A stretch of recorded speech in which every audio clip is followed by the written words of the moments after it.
These are the precepts which the Lord commanded Moses for the children of Israel in Mount Sinai. Book 04 Numbers. The Book of Numbers. This fourth book of Moses is called Numbers, because it begins with the numbering of the people. The Hebrews, from its first words, call it Vaydaber. It contains the transactions of the Israelites from the second month of the second year after their going out of Egypt, until the beginning of the 11th month of the 40th year. That is, a history almost of 39 years. Numbers chapter 1. The children of Israel are numbered, the Levites are designed to serve the tabernacle. And the Lord spoke to Moses in the desert of Sinai in the tabernacle of the covenant, the first day of the second month, the second year of their going out of Egypt. Saying, Take the sum of all the congregation of the children of Israel by their families, and houses, and the names of every one, as many as are of the male sex. From 20 years old and upwards, of all the men of Israel fit for war. And you shall number them by their troops, thou and Aaron. And there shall be with you the princes of the tribes, and of the houses in their kindreds. Whose names are these: of Reuben, Elisur the son of Sedur. Of Simeon, Salamiel the son of Surisadai. Of Judah, Nahasson the son of Amminadab. Of Issachar, Nathaniel the son of Sur. Of Zabulon, Eliab the son of Helon. And of the sons of Joseph, of Ephraim, Elisamat the son of Ammiad, of Manasseh, Gamaliel the son of Phedassur. Of Benjamin, Abidan the son of Gedeon. Of Dan, Ahiezer the son of Ammissadai. Of Azer, Phagiel the son of Ochran. Of Gad, Eliasaph the son of Duel. Of Naphtali, Ahira the son of Anan. These are the most noble princes of the multitude by their tribes and kindreds, and the chiefs of the army of Israel. Whom Moses and Aaron took with all the multitude of the common people. And assembled them on the first day of the second month. Reckoning them up by the kindreds, and houses, and families, and heads, and names of every one from 20 years old and upward. As the Lord had commanded Moses. And they were numbered in the desert of Sinai. Of Reuben the eldest son of Israel, by their generations and families and houses and names of every head, all that were of the male sex, from 20 years old and upward, that were able to go forth to war, were 46,500. Of the sons of Simeon by their generations and families, and houses of their kindreds, were reckoned up by the names and heads of every one, all that were of the male sex, from 20 years old and upward, that were able to go forth to war. 59,300. Of the sons of Gad, by their generations and families and houses of their kindreds were reckoned up by the names of every one from 20 years old and upward, all that were able to go forth to war. 45,650. Of the sons of Judah, by their generations and families and houses of their kindreds, by the names of every one from 20 years old and upward, all that were able to go forth to war, were reckoned up 74,600. Of the sons of Issachar, by their generations and families and houses of their kindreds, by the names of every one from 20 years old and upward, all that could go forth to war, were reckoned up 54,400. Of the sons of Zabulon, by the generations and families and houses of their kindreds, were reckoned up by the names of every one from 20 years old and upward, all that were able to go forth to war, 57,400. Of the sons of Joseph, namely, of the sons of Ephraim, by the generations and families and houses of their kindreds, were reckoned up by the names of every one, from 20 years old and upward, all that were able to go forth to war, 40,500. Moreover of the sons of Manasseh, by the generations and families and houses of their kindreds, were reckoned up by the names of every one from 20 years old and upward, all that could go forth to war, 32,200. Of the sons of Benjamin, by their generations and families and houses of their kindreds, were reckoned up by the names of every one from 20 years old and upward, all that were able to go forth to war, 35,400. Of the sons of Dan, by their generations and families and houses of their kindreds, were reckoned up by the names of every one from 20 years old and upward, all that were able to go forth to war, 62,700. Of the sons of Azer, by their generations and families and houses of their kindreds, were reckoned up by the names of every one from 20 years old and upward, all that were able to go forth to war. 41,500. Of the sons of Naphtali, by their generations and families and houses of their kindreds, were reckoned up by the names of every one from 20 years old and upward, were able to go forth to war. 53,400. These are they who were numbered by Moses and Aaron, and the 12 princes of Israel, every one by the houses of their kindreds.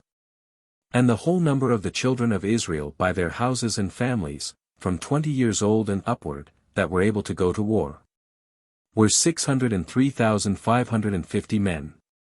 But the Levites in the tribes of their families were not numbered with them. And the Lord spoke to Moses, saying, Number not the tribe of Levi, neither shalt thou put down the sum of them with the children of Israel. But appoint them over the tabernacle of the testimony, and all the vessels thereof. And whatsoever pertaineth to the ceremonies. They shall carry the tabernacle and all the furniture thereof, and they shall minister, and shall encamp round about the tabernacle.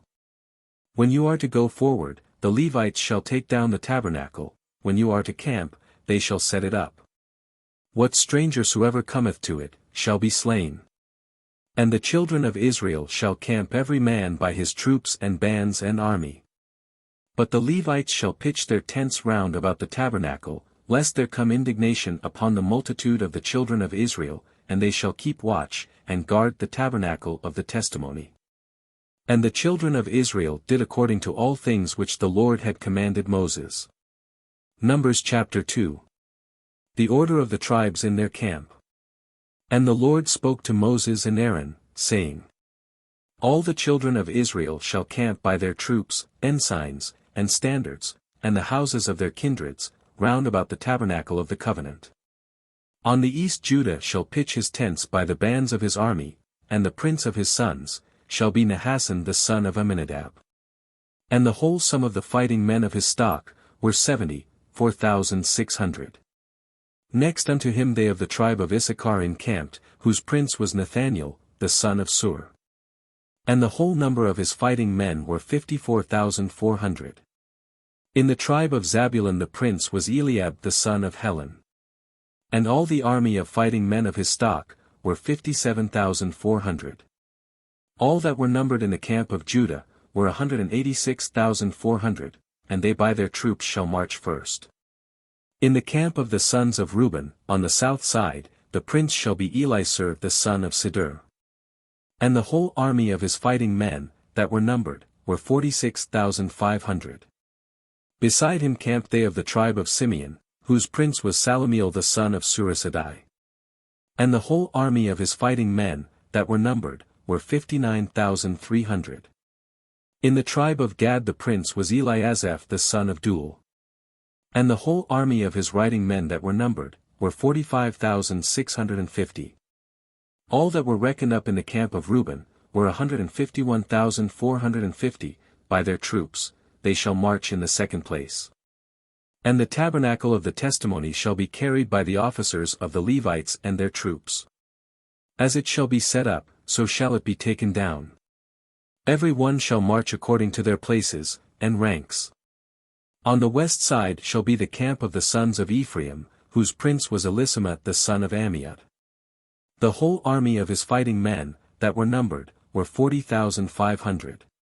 And with them the tribe of the sons of Manasseh, whose prince was Gamaliel the son of Phedassur.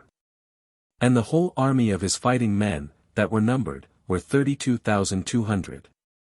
In the tribe of the sons of Benjamin the prince was Abidan the son of Gideon. And the whole army of fighting men, that were reckoned up, were 35,400. All that were numbered in the camp of Ephraim, were 108,100 by their troops, they shall march in the third place. On the north side camped the sons of Dan, whose prince was Ahiezer the son of Ammissadai. The whole army of his fighting men, that were numbered, were 62,700. Beside him they of the tribe of Aser pitched their tents, whose prince was Phagiel the son of Ochran. The whole army of his fighting men, that were numbered, were 41,500. Of the tribe of the sons of Naphtali the prince was Ahira the son of Enan. The whole army of his fighting men were 53,400. All that were numbered in the camp of Dan were 157,600, and they shall march last. This is the number of the children of Israel, of their army divided according to the houses of their kindreds and their troops, 603,550. And the Levites were not numbered among the children of Israel, for so the Lord had commanded Moses. And the children of Israel did according to all things that the Lord had commanded. They camped by their troops, and marched by the families and houses of their fathers. Numbers chapter 3. The Levites are numbered and their offices distinguished. They are taken in the place of the firstborn of the children of Israel. These are the generations of Aaron and Moses in the day that the Lord spoke to Moses in Mount Sinai. And these the names of the sons of Aaron, his firstborn Nadab, then Abihu, and Eleazar, and Ithamar. These the names of the sons of Aaron the priests that were anointed, and whose hands were filled and consecrated, to do the functions of priesthood. Now Nadab and Abihu died, without children, when they offered strange fire before the Lord, in the desert of Sinai, and Eleazar and Ithamar performed the priestly office in the presence of Aaron their father. And the Lord spoke to Moses, saying, Bring the tribe of Levi, and make them stand in the sight of Aaron the priest to minister to him, and let them watch. And observe whatsoever appertaineth to the service of the multitude before the tabernacle of the testimony. And let them keep the vessels of the tabernacle, serving in the ministry thereof. And thou shalt give the Levites for a gift to Aaron and to his sons, to whom they are delivered by the children of Israel. But thou shalt appoint Aaron and his sons over the service of priesthood. The stranger that approacheth to minister, shall be put to death. And the Lord spoke to Moses, saying, I have taken the Levites from the children of Israel, for every firstborn that openeth the womb among the children of Israel, and the Levites shall be mine. For every firstborn is mine, since I struck the firstborn in the land of Egypt, I have sanctified to myself whatsoever is firstborn in Israel both of man and beast, they are mine, I am the Lord. And the Lord spoke to Moses in the desert of Sinai, saying, Number the sons of Levi by the houses of their fathers and their families, every male from 1 month and upward. Moses numbered them as the Lord had commanded. And there were found sons of Levi by their names, Gerson and Kath-Merari. The sons of Gerson, Lebni and Simei. The sons of Kath, Amram, and Jesar, Hebron and Oziel. The sons of Merari, Mahali and Musi. Of Gerson were 2 families, the Lebnites and the Semites. Of which were numbered, people of the male sex from 1 month and upward, 7,500. These shall pitch behind the tabernacle on the west. Under their prince Eliasaph the son of Lael. And their charge shall be in the tabernacle of the covenant. The tabernacle itself and the cover thereof, the hanging that is drawn before the doors of the tabernacle of the covenant. And the curtains of the court, the hanging also that is hanged in the entry of the court of the tabernacle, and whatsoever belongeth to the right of the altar, the cords of the tabernacle, and all the furniture thereof.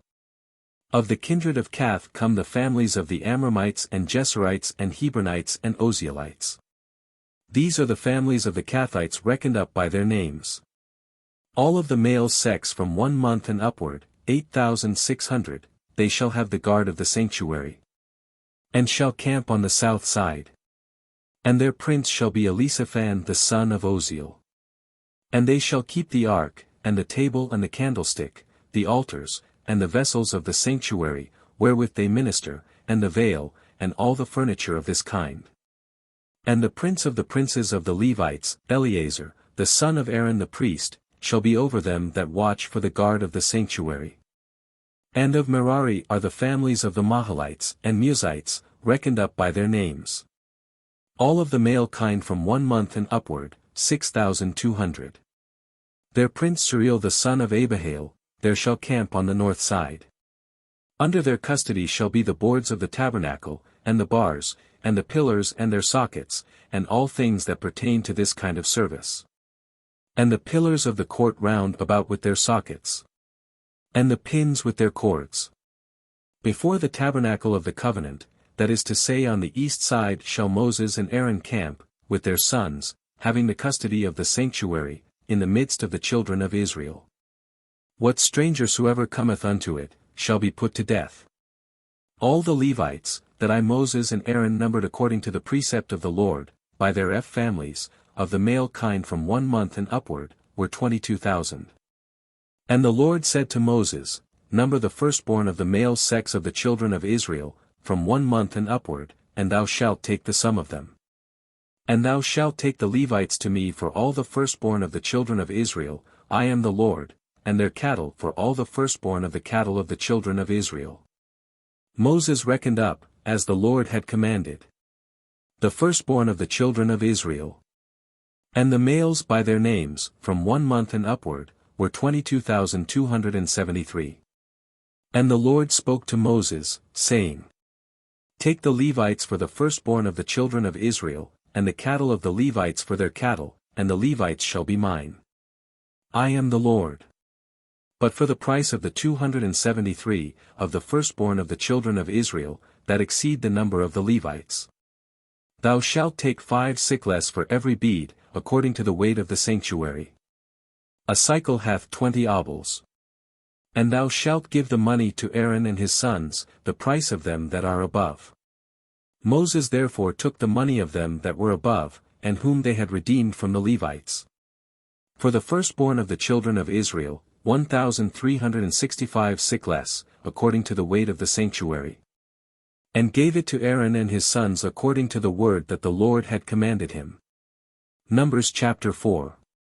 The age and time of the Levite service, their offices and burdens. And the Lord spoke to Moses, and Aaron, saying, Take the sum of the sons of Kohath from the midst of the Levites, by their houses and families. From 30 years old and upward, to 50 years old, of all that go in to stand and to minister in the tabernacle of the covenant. This is the service of the sons of Kohath. When the camp is to set forward, Aaron and his sons shall go into the tabernacle of the covenant, and the Holy of Holies, and shall take down the veil that hangeth before the door, and shall wrap up the ark of the testimony in it. And shall cover it again with a cover of violet skins, and shall spread over it a cloth all of violet, and shall put in the bars. They shall wrap up also the table of proposition in a cloth of violet, and shall put with it the censers and little mortars. The cups and bowls to pour out the libations, the loaves shall be always on it. And they shall spread over it a cloth of scarlet, which again they shall cover with a covering of violet skins, and shall put in the bars. They shall take also a cloth of violet wherewith they shall cover the candlestick with the lamps and tongs thereof and the snuffers and all the oil vessels, which are necessary for the dressing of the lamps. And over all they shall put a cover of violet skins and put in the bars. And they shall wrap up the golden altar also in a cloth of violet, and shall spread over it a cover of violet skins, and put in the bars. All the vessels wherewith they minister in the sanctuary, they shall wrap up in a cloth of violet, and shall spread over it a cover of violet skins, and put in the bars. They shall cleanse the altar also from the ashes, and shall wrap it up in a purple cloth. And shall put it with all the vessels that they use in the ministry thereof, that is to say, fire pans, flesh hooks and forks, pot hooks and shovels. They shall cover all the vessels of the altar together with a covering of violet skins, and shall put in the bars. And when Aaron and his sons have wrapped up the sanctuary and the vessels thereof at the removing of the camp, then shall the sons of Kohath enter in to carry the things wrapped up, and they shall not touch the vessels of the sanctuary, lest they die. These are the burdens of the sons of Kohath, in the tabernacle of the covenant. And over them shall be Eleazar the son of Aaron the priest, to whose charge pertaineth the oil to dress the lamps, and the sweet incense, and the sacrifice that is always offered, and the oil of unction, and whatsoever pertaineth to the service of the tabernacle, and of all the vessels that are in the sanctuary. And the Lord spoke to Moses and Aaron, saying, Destroy not the people of Kohath from the midst of the Levites. But do this to them, that they may live, and not die, by touching the holies of holies. Aaron and his sons shall go in, and they shall appoint every man his work, and shall divide the burdens that every man is to carry. Let not others by any curiosity see the things that are in the sanctuary before they be wrapped up, otherwise they shall die. And the Lord spoke to Moses, saying, Take the sum of the sons of Gerson also by their houses and families and kindreds. From 30 years old and upward, unto 50 years old. Number them all that go in and minister in the tabernacle of the covenant. This is the office of the family of the Gersonites. To carry the curtains of the tabernacle and the roof of the covenant, the other covering, and the violet covering over all. And the hanging that hangeth in the entry of the tabernacle of the covenant. The curtains of the court, and the veil in the entry that is before tabernacle. All things that pertain to the altar, the cords and the vessels of the ministry. The sons of Gerson shall carry, by the commandment of Aaron and his sons, and each man shall know to what burden he must be assigned. This is the service of the family of the Gersonites in the tabernacle of the covenant, and they shall be under the hand of Ithamar the son of Aaron the priest. Thou shalt reckon up the sons of Merari also by the families and houses of their fathers. From 30 years old and upward, unto 50 years old, all that go into the office of their ministry, and to the service of the covenant of the testimony. These are their burdens. They shall carry the boards of the tabernacle and the bars thereof, the pillars and their sockets. The pillars also of the court round about, with their sockets and pins and cords. They shall receive by account all the vessels and furniture, and so shall carry them. This is the office of the family of the Merarites, and their ministry in the tabernacle of the covenant, and they shall be under the hand of Ithamar the son of Aaron the priest. So Moses and Aaron and the princes of the synagogue reckoned up the sons of Kath, by their kindreds and the houses of their fathers. From 30 years old and upward, unto 50 years old. All that go into the ministry of the tabernacle of the covenant. And they were found 2,750. This is the number of the people of Kath that go into the tabernacle of the covenant. These did Moses and Aaron number according to the word of the Lord by the hand of Moses. The sons of Gerson also were numbered by the kindreds and houses of their fathers. From 30 years old and upward, unto 50 years old. All that go in to minister in the tabernacle of the covenant. And they were found 2,630. This is the people of the Gersonites, whom Moses and Aaron numbered according to the word of the Lord. The sons of Merari also were numbered by the kindreds and houses of their fathers. From 30 years old and upward, unto 50 years old. All that go in to fulfill the rites of the tabernacle of the covenant. And they were found 3,200. This is the number of the sons of Merari, whom Moses and Aaron reckoned up according to the commandment of the Lord by the hand of Moses. All that were reckoned up of the Levites, and whom Moses and Aaron and the princes of Israel took by name, by the kindreds and houses of their fathers. From 30 years old and upward, until 50 years old. That go into the ministry of the tabernacle, and to carry the burdens. Were in all 8,580. Moses reckoned them up according to the word of the Lord, every one according to their office and burdens, as the Lord had commanded him. Numbers chapter 5. The unclean are removed out of the camp, confession of sins, and satisfaction, firstfruits and oblations belonging to the priests, trial of jealousy. And the Lord spoke to Moses, saying, Command the children of Israel, that they cast out of the camp every leper, and whosoever hath an issue of seed, or is defiled by the dead. Whether it be man or woman, cast ye them out of the camp. Lest they defile it when I shall dwell with you. And the children of Israel did so, and they cast them forth without the camp, as the Lord had spoken to Moses. And the Lord spoke to Moses, saying, Say to the children of Israel, when a man or woman shall have committed any of all the sins that men are wont to commit, and by negligence shall have transgressed the commandment of the Lord, and offended. They shall confess their sin, and restore the principal itself, and the fifth part over and above, to him against whom they have sinned. Shall confess. This confession and satisfaction, ordained in the old law, was a figure of the sacrament of penance. But if there be no one to receive it, they shall give it to the Lord, and it shall be the priest's, besides the ram that is offered for expiation, to be an atoning sacrifice. All the firstfruits also, which the children of Israel offer, belong to the priest. And whatsoever is offered into the sanctuary by every one, and is delivered into the hands of the priest, it shall be his. And the Lord spoke to Moses, saying, Speak to the children of Israel, and thou shalt say to them, The man whose wife shall have gone astray, and contemning her husband, shall have slept with another man, and her husband cannot discover it. But the adultery is secret, and cannot be proved by witnesses, because she was not found in the adultery. If the spirit of jealousy stir up the husband against his wife, who either is defiled, or is charged with false suspicion, the spirit of jealousy, etc. This ordinance was designed to clear the innocent, and to prevent jealous husbands from doing mischief to their wives, as likewise to give all a horror of adultery, by punishing it in so remarkable a manner. He shall bring her to the priest, and shall offer an oblation for her, the 10th part of a measure of barley meal. He shall not pour oil thereon, nor put frankincense upon it, because it is a sacrifice of jealousy, and an oblation searching out adultery. The priest therefore shall offer it, and set it before the Lord. And he shall take holy water in an earthen vessel, and he shall cast a little earth of the pavement of the tabernacle into it.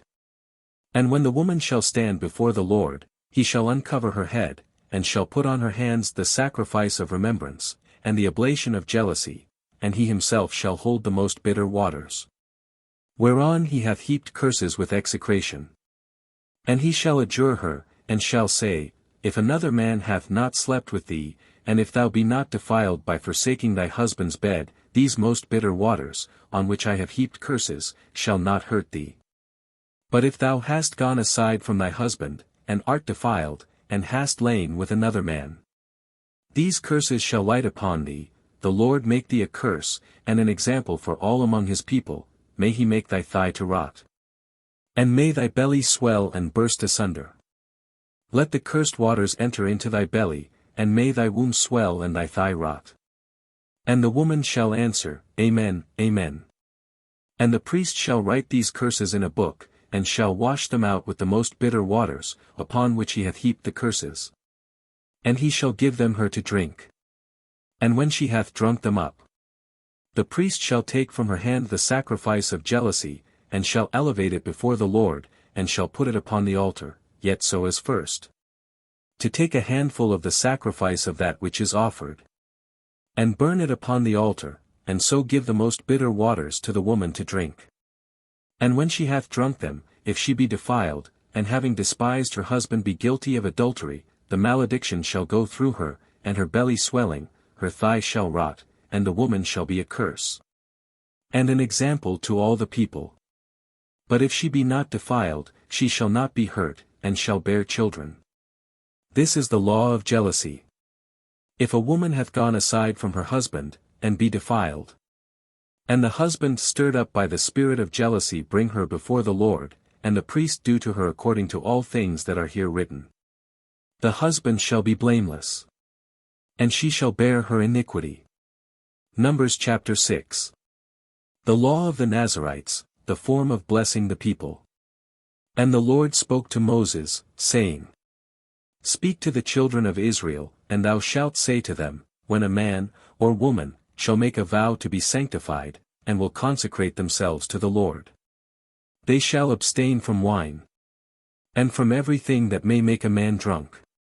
They shall not drink vinegar of wine, or of any other drink, nor anything that is pressed out of the grape, nor shall they eat grapes either fresh or dried.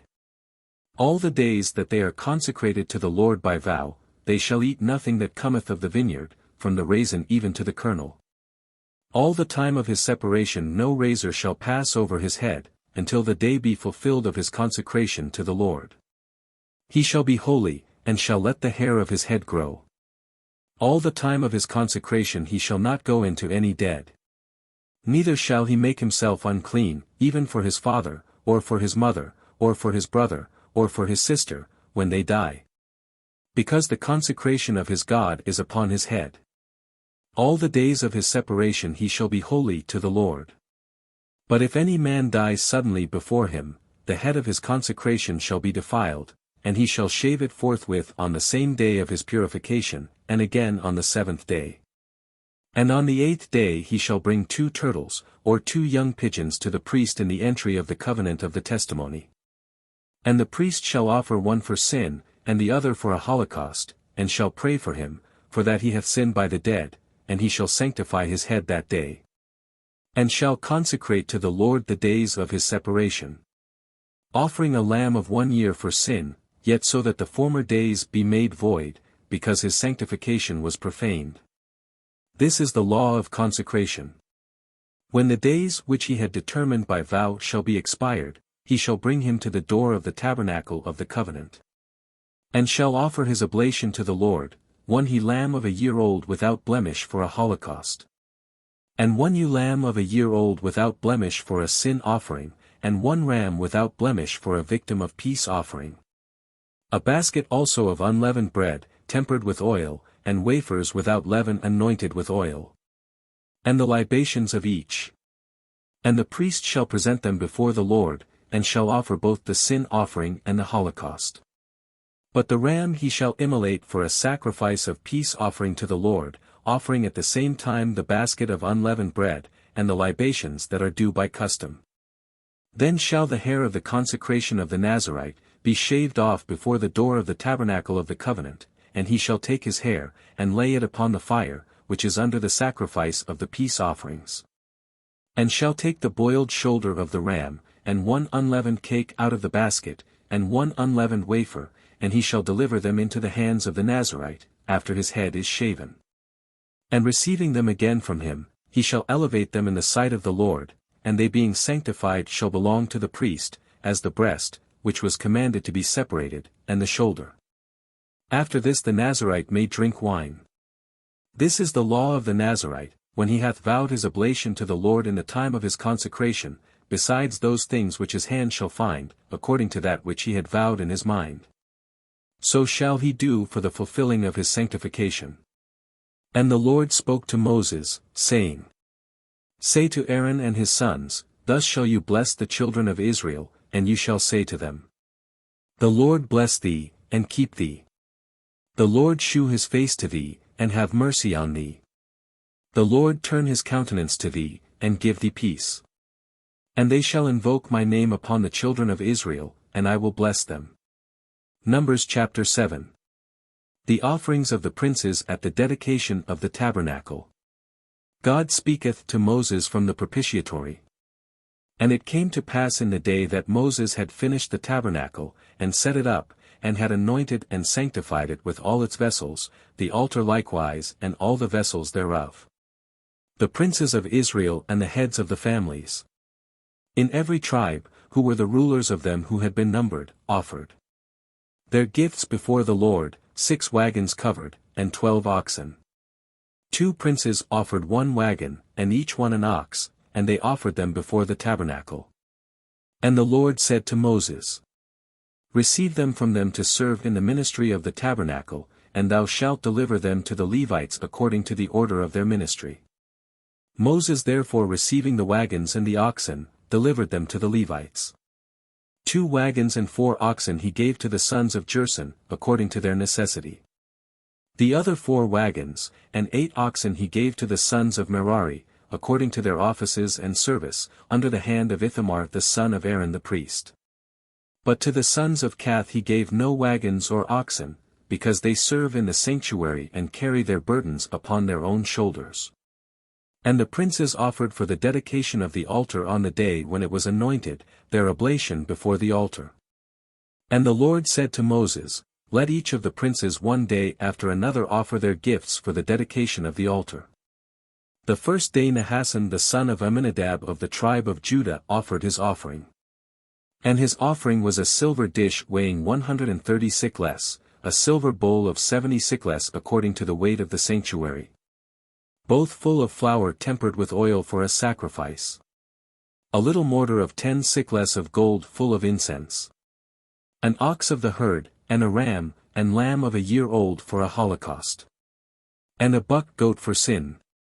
And for the sacrifice of peace offerings. 2 oxen, 5 rams, 5 he-goats, 5 lambs of a year old. This was the offering of Nahasson the son of Amminadab.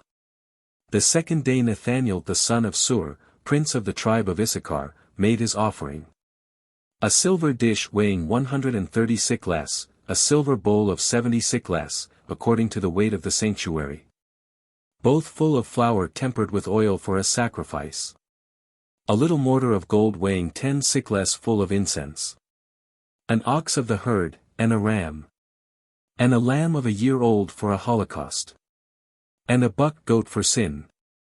And for the sacrifice of peace offerings, 2 oxen, 5 rams, 5 buck goats, 5 lambs of a year old. This was the offering of Nathanael the son of Sur. The third day the prince of the sons of Zabulon, Eliab the son of Helon, offered a silver dish weighing 130 siklahs, a silver bowl of 70 siklahs by the weight of the sanctuary. Both full of flour tempered with oil for a sacrifice. A little mortar of gold weighing 10 siklahs full of incense. An ox of the herd, and a ram. And a lamb of a year old for a holocaust. And a buck goat for sin. And for the sacrifice of peace offerings, 2 oxen, 5 rams, 5 buck goats, 5 lambs of a year old. This is the oblation of Eliab the son of Helon. The fourth day the prince of the sons of Reuben, Elisur the son of Sidur, offered a silver dish weighing 130 siklahs, a silver bowl of 70 siklahs according to the weight of the sanctuary. Both full of flour tempered with oil for a sacrifice. A little mortar of gold weighing 10 siklahs full of incense. An ox of the herd, and a ram, and a lamb of a year old, for a holocaust. And a buck goat for sin. And for victims of peace offerings 2 oxen, 5 rams, 5 buck goats, 5 lambs of a year old. This was the offering of Elisur the son of Sidur. The fifth day the prince of the sons of Simeon, Salamiel the son of Surasadai, offered a silver dish weighing 130 siklahs, a silver bowl of 70 siklahs after the weight of the sanctuary. Both full of flour tempered with oil for a sacrifice. A little mortar of gold weighing 10 siklahs full of incense. An ox of the herd, and a ram. And a lamb of a year old for a holocaust. And a buck goat for sin. And for sacrifices of peace offerings, 2 oxen, 5 rams, 5 buck goats, 5 lambs of a year old. This was the offering of Salamiel the son of Surasadai. The sixth day the prince of the sons of Gad, Eliasaph the son of Deuel, offered a silver dish weighing 130 siklahs, a silver bowl of 70 siklahs by the weight of the sanctuary. Both full of flour tempered with oil for a sacrifice. A little mortar of gold weighing 10 siklahs full of incense. An ox of the herd, and a ram. And a lamb of a year old for a holocaust. And a buck goat for sin. And for sacrifices of peace offerings, 2 oxen, 5 rams, 5 buck goats, 5 lambs of a year old. This was the offering of Eliasaph the son of Deuel. The seventh day the prince of the sons of Ephraim, Elisamah the son of Ammiud, offered a silver dish weighing 130 siklahs, a silver bowl of 70 siklahs according to the weight of the sanctuary. Both full of flour tempered with oil for a sacrifice. A little mortar of gold weighing 10 siklahs full of incense. An ox of the herd, and a ram. And a lamb of a year old for a holocaust. And a buck goat for sin. And for sacrifices of peace offerings, 2 oxen, 5 rams, 5 buck goats, 5 lambs of a year old. This was the offering of Elisamah the son of Ammiud. The eighth day the prince of the sons of Manasseh, Gamaliel the son of Phedassur, offered a silver dish, weighing 130 siklahs, a silver bowl of 70 siklahs, according to the weight of the sanctuary. Both full of flour tempered with oil for a sacrifice. A little mortar of gold weighing 10 siklahs full of incense. An ox of the herd, and a ram. And a lamb of a year old for a holocaust. And a buck goat for sin. And for sacrifices of peace offerings, 2 oxen, 5 rams, 5 buck goats, 5 lambs of a year old. This was the offering of Gamaliel the son of Phedassur. The 9th day the prince of the sons of Benjamin, Abidan the son of Gideon, offered a silver dish weighing 130 siklahs, a silver bowl of 70 siklahs by the weight of the sanctuary, both full of flour tempered with oil for a sacrifice. A little mortar of gold weighing 10 siklahs full of incense. An ox of the herd, and a ram. And a lamb of a year old for a holocaust. And a buck goat for sin. And for sacrifices of peace offerings, 2 oxen, 5 rams, 5 buck goats, 5 lambs of a year old. This was the offering of Abidan the son of Gideon. The 10th day the princes of the sons of Dan, Ahiezer the son of Ammishaddai, offered a silver dish weighing 130 siklahs, a silver bowl of 70 siklahs, according to the weight of the sanctuary, both full of flour tempered with oil for a sacrifice. A little mortar of gold weighing 10 siklahs full of incense. An ox of the herd, and a ram. And a lamb of a year old for a holocaust. And a buck goat for sin. And for sacrifices of peace offerings, 2 oxen, 5 rams, 5 buck goats, 5 lambs of a year old. This was the offering of Ahiezer the son of Ammishaddai. The 11th day the prince of the sons of Aser, Phagiel the son of Ochran, offered a silver dish weighing 130 siklahs, a silver bowl of 70 siklahs, according to the weight of the sanctuary, both full of flour tempered with oil for a sacrifice. A little mortar of gold weighing 10 siklahs full of incense. An ox of the herd, and a ram.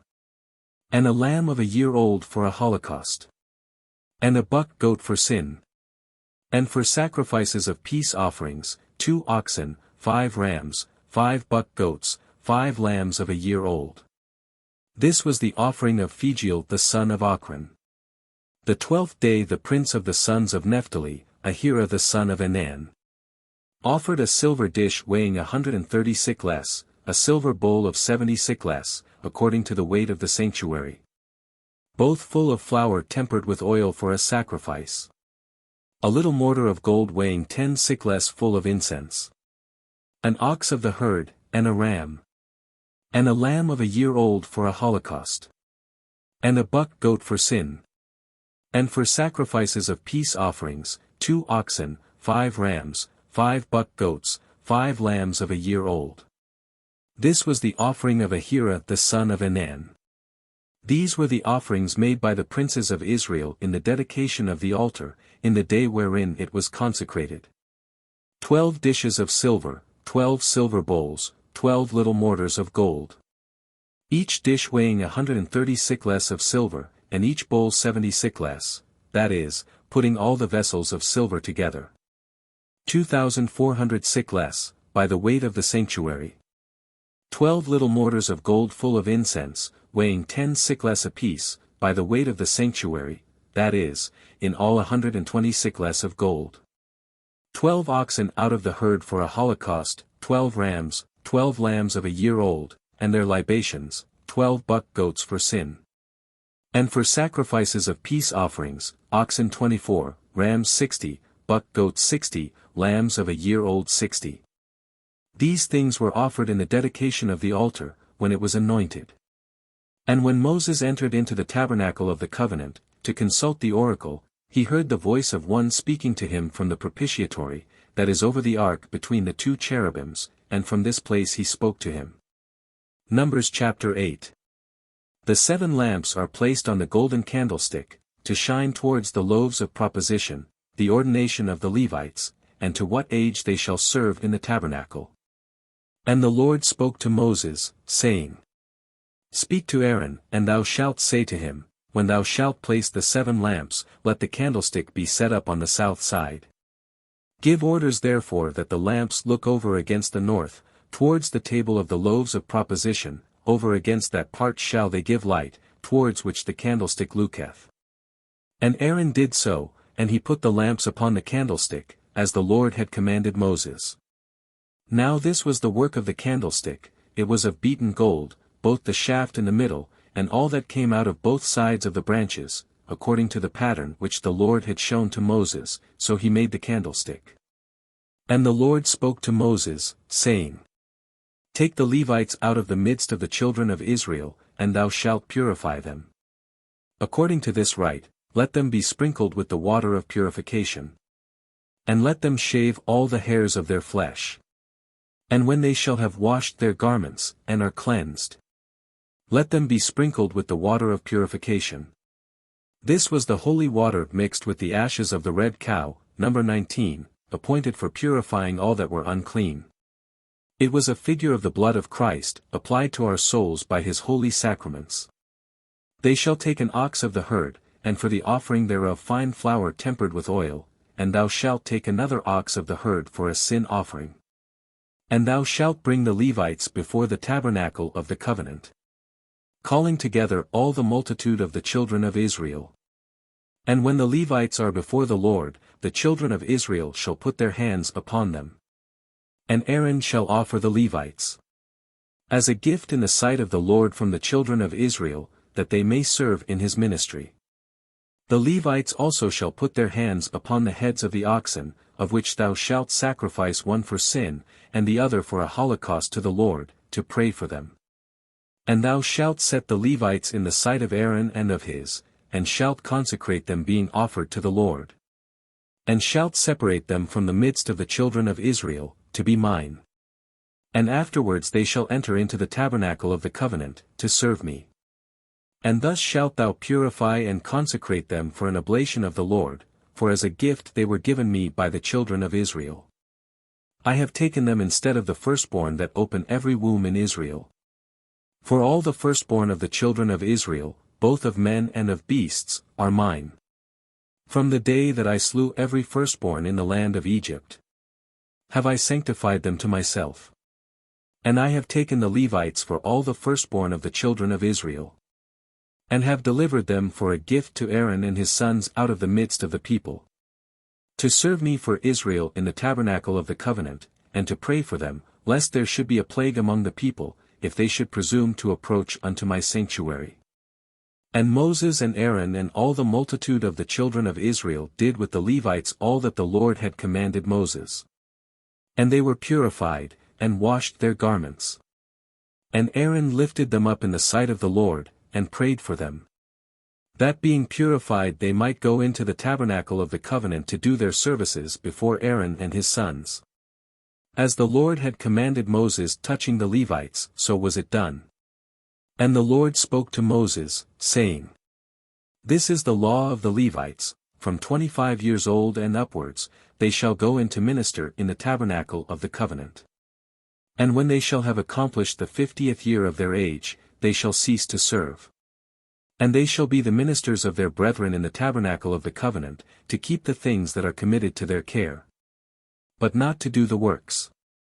Thus shalt thou order the Levites touching their charge. Numbers chapter 9. The precept of the Pasch is renewed, the unclean and travelers are to observe it the 2nd month, the camp is guided by the pillar of the cloud. The Lord spoke to Moses in the desert of Sinai, the 2nd year after they were come out of the land of Egypt, in the 1st month, saying, Let the children of Israel make the phase in its due time. Make the phase. That is, keep the paschal solemnity, and eat the paschal lamb. The 14th day of this month in the evening, according to all the ceremonies and justifications thereof. And Moses commanded the children of Israel that they should make the phase. And they made it in its proper time, the 14th day of the month at evening, in Mount Sinai. The children of Israel did according to all things that the Lord had commanded Moses. But behold, some who were unclean by occasion of the soul of a man, who could not make the phase on that day, coming to Moses and Aaron. Behold, some who were unclean by occasion of the soul of a man, etc.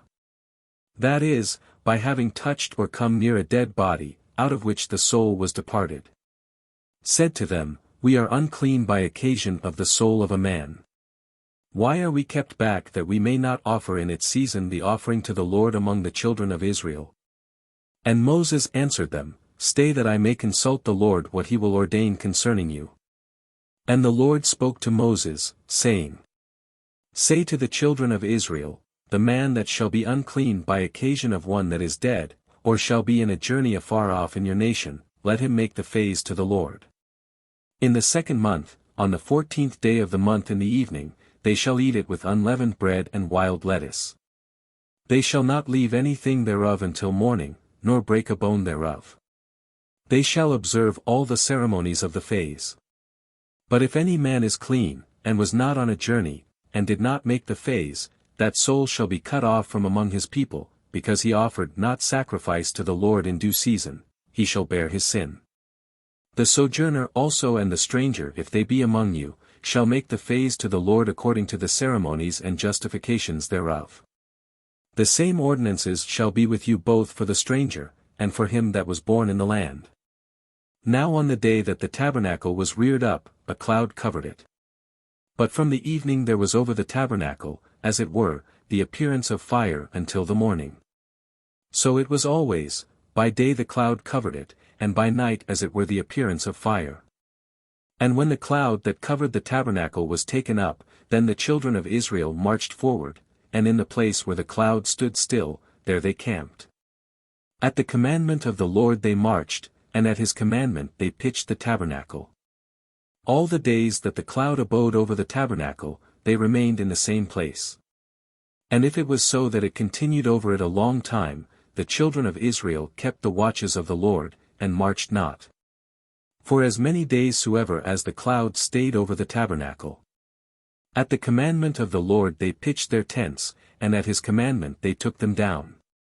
If the cloud tarried from evening until morning, and immediately at break of day left the tabernacle, they marched forward, and if it departed after a day and a night, they took down their tents.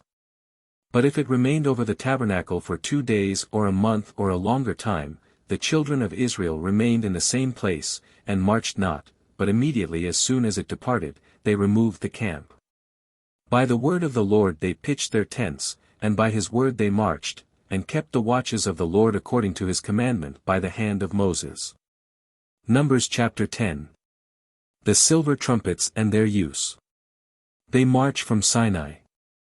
And the Lord spoke to Moses, saying, Make thee 2 trumpets of beaten silver, wherewith thou mayest call together the multitude when the camp is to be removed.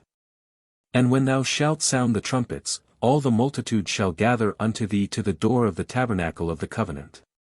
If thou sound but once, the princes and the heads of the multitude of Israel shall come to thee. But if the sound of the trumpets be longer, and with interruptions, they that are on the east side, shall first go forward. And at the second sounding and like noise of the trumpet, they who lie on the south side shall take up their tents. And after this manner shall the rest do, when the trumpets shall sound for a march. But when the people is to be gathered together, the sound of the trumpets shall be plain, and they shall not make a broken sound. And the sons of Aaron the priest shall sound the trumpets, and this shall be an ordinance for ever in your generations. If you go forth to war out of your land against the enemies that fight against you, ye shall sound aloud with the trumpets, and there shall be a remembrance of you before the Lord your God.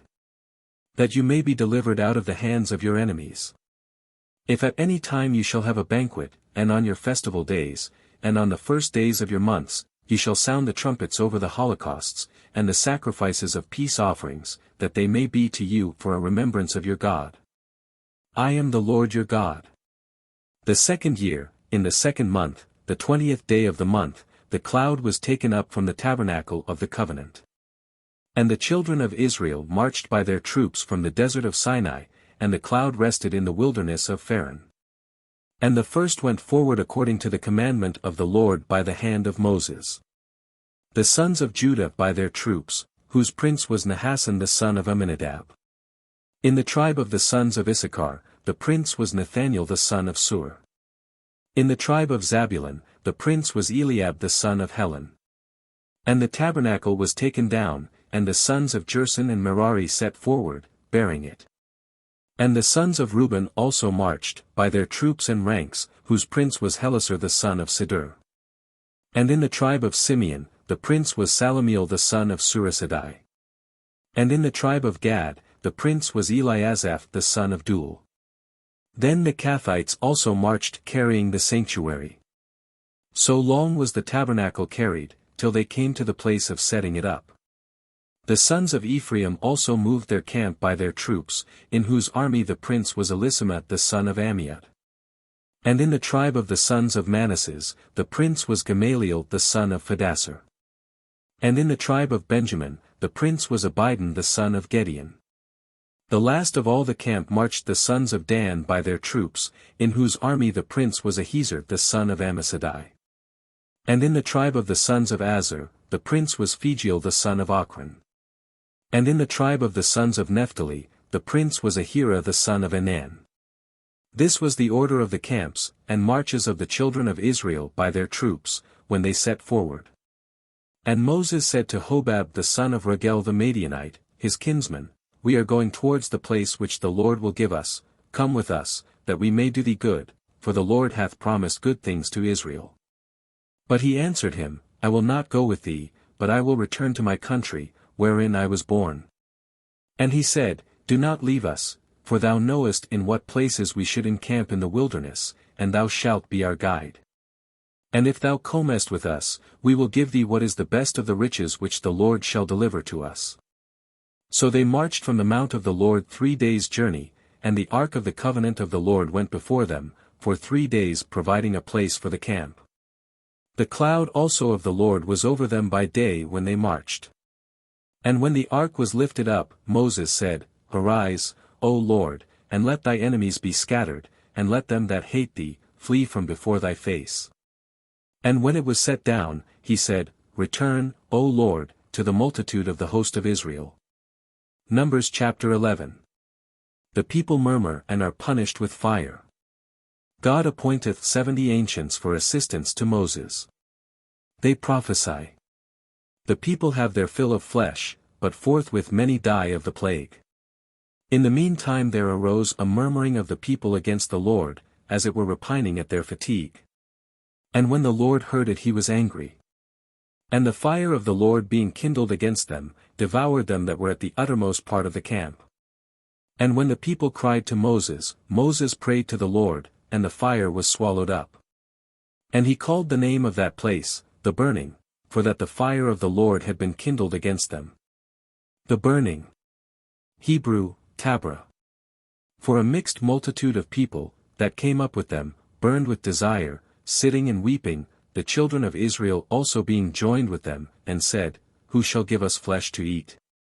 A mixed multitude. These were people that came with them out of Egypt, who were not of the race of Israel. Who, by their murmuring, drew also the children of Israel to murmur. This should teach us the danger of associating ourselves with the children of Egypt, that is, with the lovers and admirers of this wicked world. We remember the fish that we ate in Egypt free cost, the cucumbers come into our mind, and the melons, and the leeks, and the onions, and the garlic. Our soul is dry, our eyes behold nothing else but manna. Now the manna was like coriander seed, of the color of bdellium. Bdellium. Bdellium, according to Pliny, 1.21, c. 9. Was of the color of a man's nail, white and bright. And the people went about, and gathering it, ground it in a mill, or beat it in a mortar, and boiled it in a pot, and made cakes thereof of the taste of bread tempered with oil. And when the dew fell in the night upon the camp, the manna also fell with it. Now Moses heard the people weeping by their families, every one at the door of his tent. And the wrath of the Lord was exceedingly enkindled, to Moses also the thing seemed insupportable. And he said to the Lord, Why hast thou afflicted thy servant?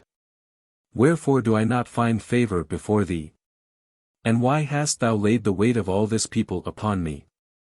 Have I conceived all this multitude, or begotten them, that thou shouldst say to me, Carry them in thy bosom as the nurse is wont to carry the little infant, and bear them into the land, for which thou hast sworn to their fathers? Whence should I have flesh to give to so great a multitude? They weep against me, saying, Give us flesh that we may eat. I am not able alone to bear all this people, because it is too heavy for me. But if it seem unto thee otherwise, I beseech thee to kill me, and let me find grace in thy eyes, that I be not afflicted with so great evils. And the Lord said to Moses, Gather unto me 70 men of the ancients of Israel, whom thou knowest to be ancients and masters of the people, and thou shalt bring them to the door of the tabernacle of the covenant. And shalt make them stand there with thee. 70 men. This was the first institution of the council or senate, called the Sanhedrin, consisting of 70 or 72 senators or counselors. That I may come down and speak with thee, and I will take of thy spirit, and will give to them, that they may bear with thee the burden of the people, and thou mayest not be burthened alone. And thou shalt say to the people, Be ye sanctified, tomorrow you shall eat flesh, for I have heard you say, Who will give us flesh to eat? It was well with us in Egypt. That the Lord may give you flesh, and you may eat. Not for 1 day, nor 2, nor 5, nor 10, no nor for 20. But even for a month of days, till it come out at your nostrils, and become loathsome to you, because you have cast off the Lord, who is in the midst of you, and have wept before him, saying, Why came we out of Egypt? And Moses said, There are 600,000 footmen of this people, and sayest thou, I will give them flesh to eat a whole month? Shall then a multitude of sheep and oxen be killed, that it may suffice for their food? Or shall the fishes of the sea be gathered together to fill them? And the Lord answered him, Is the hand of the Lord unable? Thou shalt presently see whether my word shall come to pass or no. Moses therefore came, and told the people the words of the Lord, and assembled 70 men of the ancients of Israel, and made them to stand about the tabernacle. And the Lord came down in a cloud, and spoke to him, taking away of the spirit that was in Moses, and giving to the 70 men.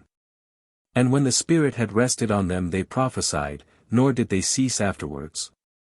Now there remained in the camp 2 of the men, of whom one was called Eldad, and the other Medad, upon whom the Spirit rested, for they also had been enrolled, but were not gone forth to the tabernacle.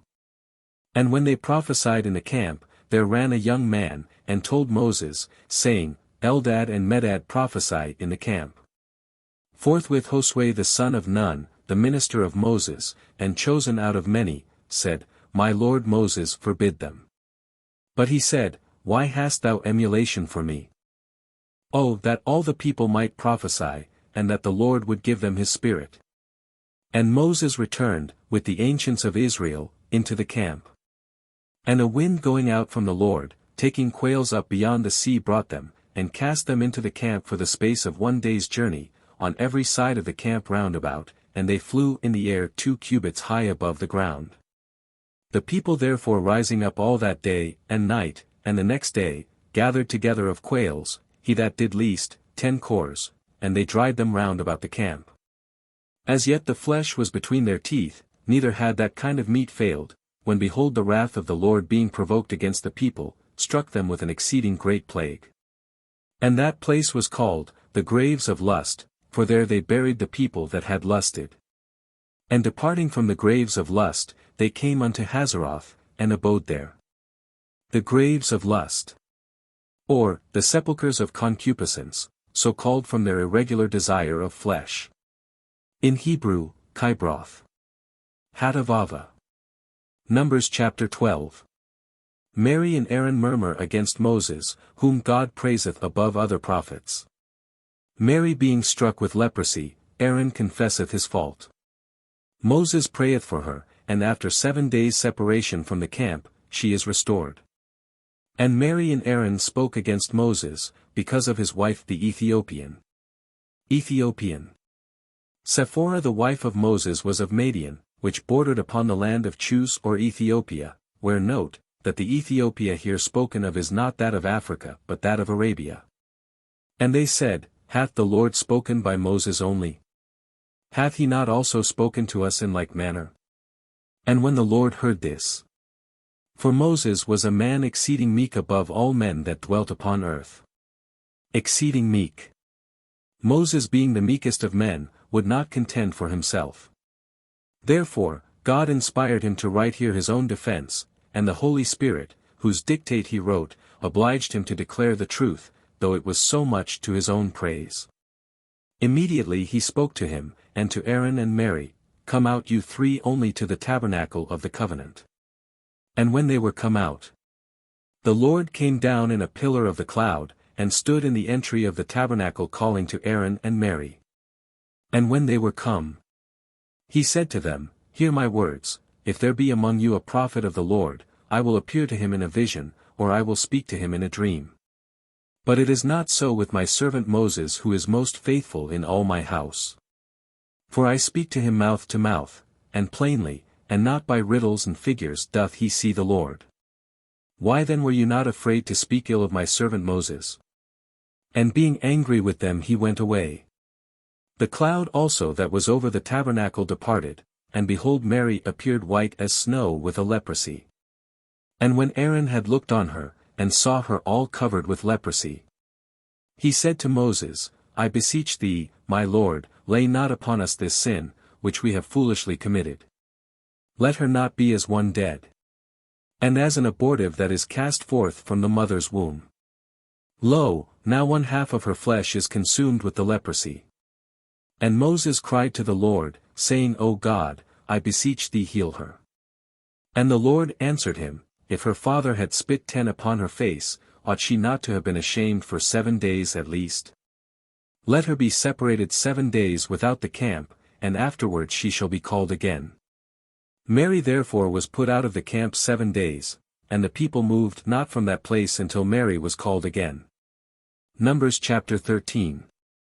The 12 spies are sent to view the land. The relation they make of it. And the people marched from Hazeroth, and pitched their tents in the desert of Paran. And there the Lord spoke to Moses, saying, Send men to view the land of Shinar, which I will give to the children of Israel, one of every tribe, of the rulers. Moses did what the Lord had commanded, sending from the desert of Paran, principal men, whose names are these. Of the tribe of Reuben, Samuel the son of Zechar. Of the tribe of Simeon, Saphat the son of Huri. Of the tribe of Judah, Caleb the son of Jephone. Of the tribe of Issachar, Igal the son of Joseph. Of the tribe of Ephraim, Ozi the son of Nun. Of the tribe of Benjamin, Phalti the son of Raphu. Of the tribe of Zabulon, Gediel the son of Sodi. Of the tribe of Joseph, of the scepter of Manasseh, Guddi the son of Suzi. Of the tribe of Dan, Amiel the son of Gemalli. Of the tribe of Aser, Shur the son of Michael. Of the tribe of Naphtali, Nahabi the son of Vapsi. Of the tribe of Gad, Gel the son of Maki. These are the names of the men, whom Moses sent to view the land, and he called Ozi the son of Nun, Josue. And Moses sent them to view the land of Shinar, and said to them, Go you up by the south side. And when you shall come to the mountains, view the land, of what sort it is, and the people that are the inhabitants thereof, whether they be strong or weak, few in number or many. The land itself, whether it be good or bad, what manner of cities, walled or without walls. The ground, fat or barren, woody or without trees. Be of good courage, and bring us of the fruits of the land. Now it was the time when the first-ripe grapes are fit to be eaten. And when they were gone up, they viewed the land from the desert of Sin, unto Rohab as you enter into Amath. And they went up at the south side, and came to Hebron, where were Achiman and Sisai and Tholmai the sons of Anak. For Hebron was built 7 years before Tanis the city of Egypt. And forward as far as the torrent of the cluster of grapes, they cut off a branch with its cluster of grapes, which 2 men carried upon a lever. They took also of the pomegranates and of the figs of that place, which was called Neelasgol, that is to say, the torrent of the cluster of grapes, because from thence the children of Israel had carried a cluster of grapes. And they that went to spy out the land returned after 40 days, having gone round all the country. And came to Moses and Aaron and to all the assembly of the children of Israel to the desert of Paran, which is in Cades. And speaking to them and to all the multitude, they shewed them the fruits of the land. And they related and said, We came into the land to which thou sentest us, which in very deed floweth with milk and honey, as may be known by these fruits. But it hath very strong inhabitants, and the cities are great and walled. We saw there the race of Anak. Amalek dwelleth in the south, the Hethite and the Jebusite and the Amorite in the mountains, but the Shannonite abideth by the sea and near the streams of the Jordan. In the meantime Caleb, to still the murmuring of the people that rose against Moses, said, Let us go up and possess the land, for we shall be able to conquer it. But the others, that had been with him, said, No, we are not able to go up to this people, because they are stronger than we. And they spoke ill of the land, which they had viewed, before the children of Israel, saying, The land which we have viewed, devoureth its inhabitants, the people, that we beheld are of a tall stature. Spoke ill, etc. These men, who by their misrepresentations of the land of promise, discouraged the Israelites from attempting the conquest of it, were a figure of worldlings, who, by decrying or misrepresenting true devotion, discourage Christians from seeking in earnest and acquiring so great a good, and thereby securing to themselves a happy eternity. There we saw certain monsters of the sons of Anak, of the giant kind, in comparison of whom, we seemed like locusts. Numbers chapter 14. The people murmur. God threateneth to destroy them. He is appeased by Moses, yet so as to exclude the murmurers from entering the promised land. The authors of the sedition are struck dead. The rest going to fight against the will of God are beaten. Therefore the whole multitude crying wept that night. And all the children of Israel murmured against Moses and Aaron, saying, Would God that we had died in Egypt, and would God we may die in this vast wilderness, and that the Lord may not bring us into this land, lest we fall by the sword, and our wives and children be led away captives. Is it not better to return into Egypt? And they said one to another, Let us appoint a captain, and let us return into Egypt. And when Moses and Aaron heard this, they fell down flat upon the ground before the multitude of the children of Israel. But Josue the son of Nun, and Caleb the son of Jephunneh, who themselves also had viewed the land, rent their garments. And said to all the multitude of the children of Israel, The land which we have gone round is very good. If the Lord be favorable, He will bring us into it, and give us a land flowing with milk and honey. Be not rebellious against the Lord, and fear ye not the people of this land, for we are able to eat them up as bread.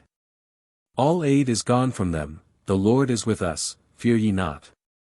And when all the multitude cried out, and would have stoned them, the glory of the Lord appeared over the tabernacle of the covenant to all the children of Israel.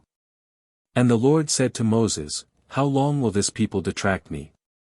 How long will they not believe me for all the signs that I have wrought before them? I will strike them therefore with pestilence, and will consume them, but thee I will make a ruler over a great nation, and a mightier than this is. And Moses said to the Lord, That the Egyptians, from the midst of whom thou hast brought forth this people, and the inhabitants of this land, who have heard that thou, O Lord, art among this people, and art seen face to face. And thy cloud protecteth them, and thou goest before them in a pillar of a cloud by day, and in a pillar of fire by night.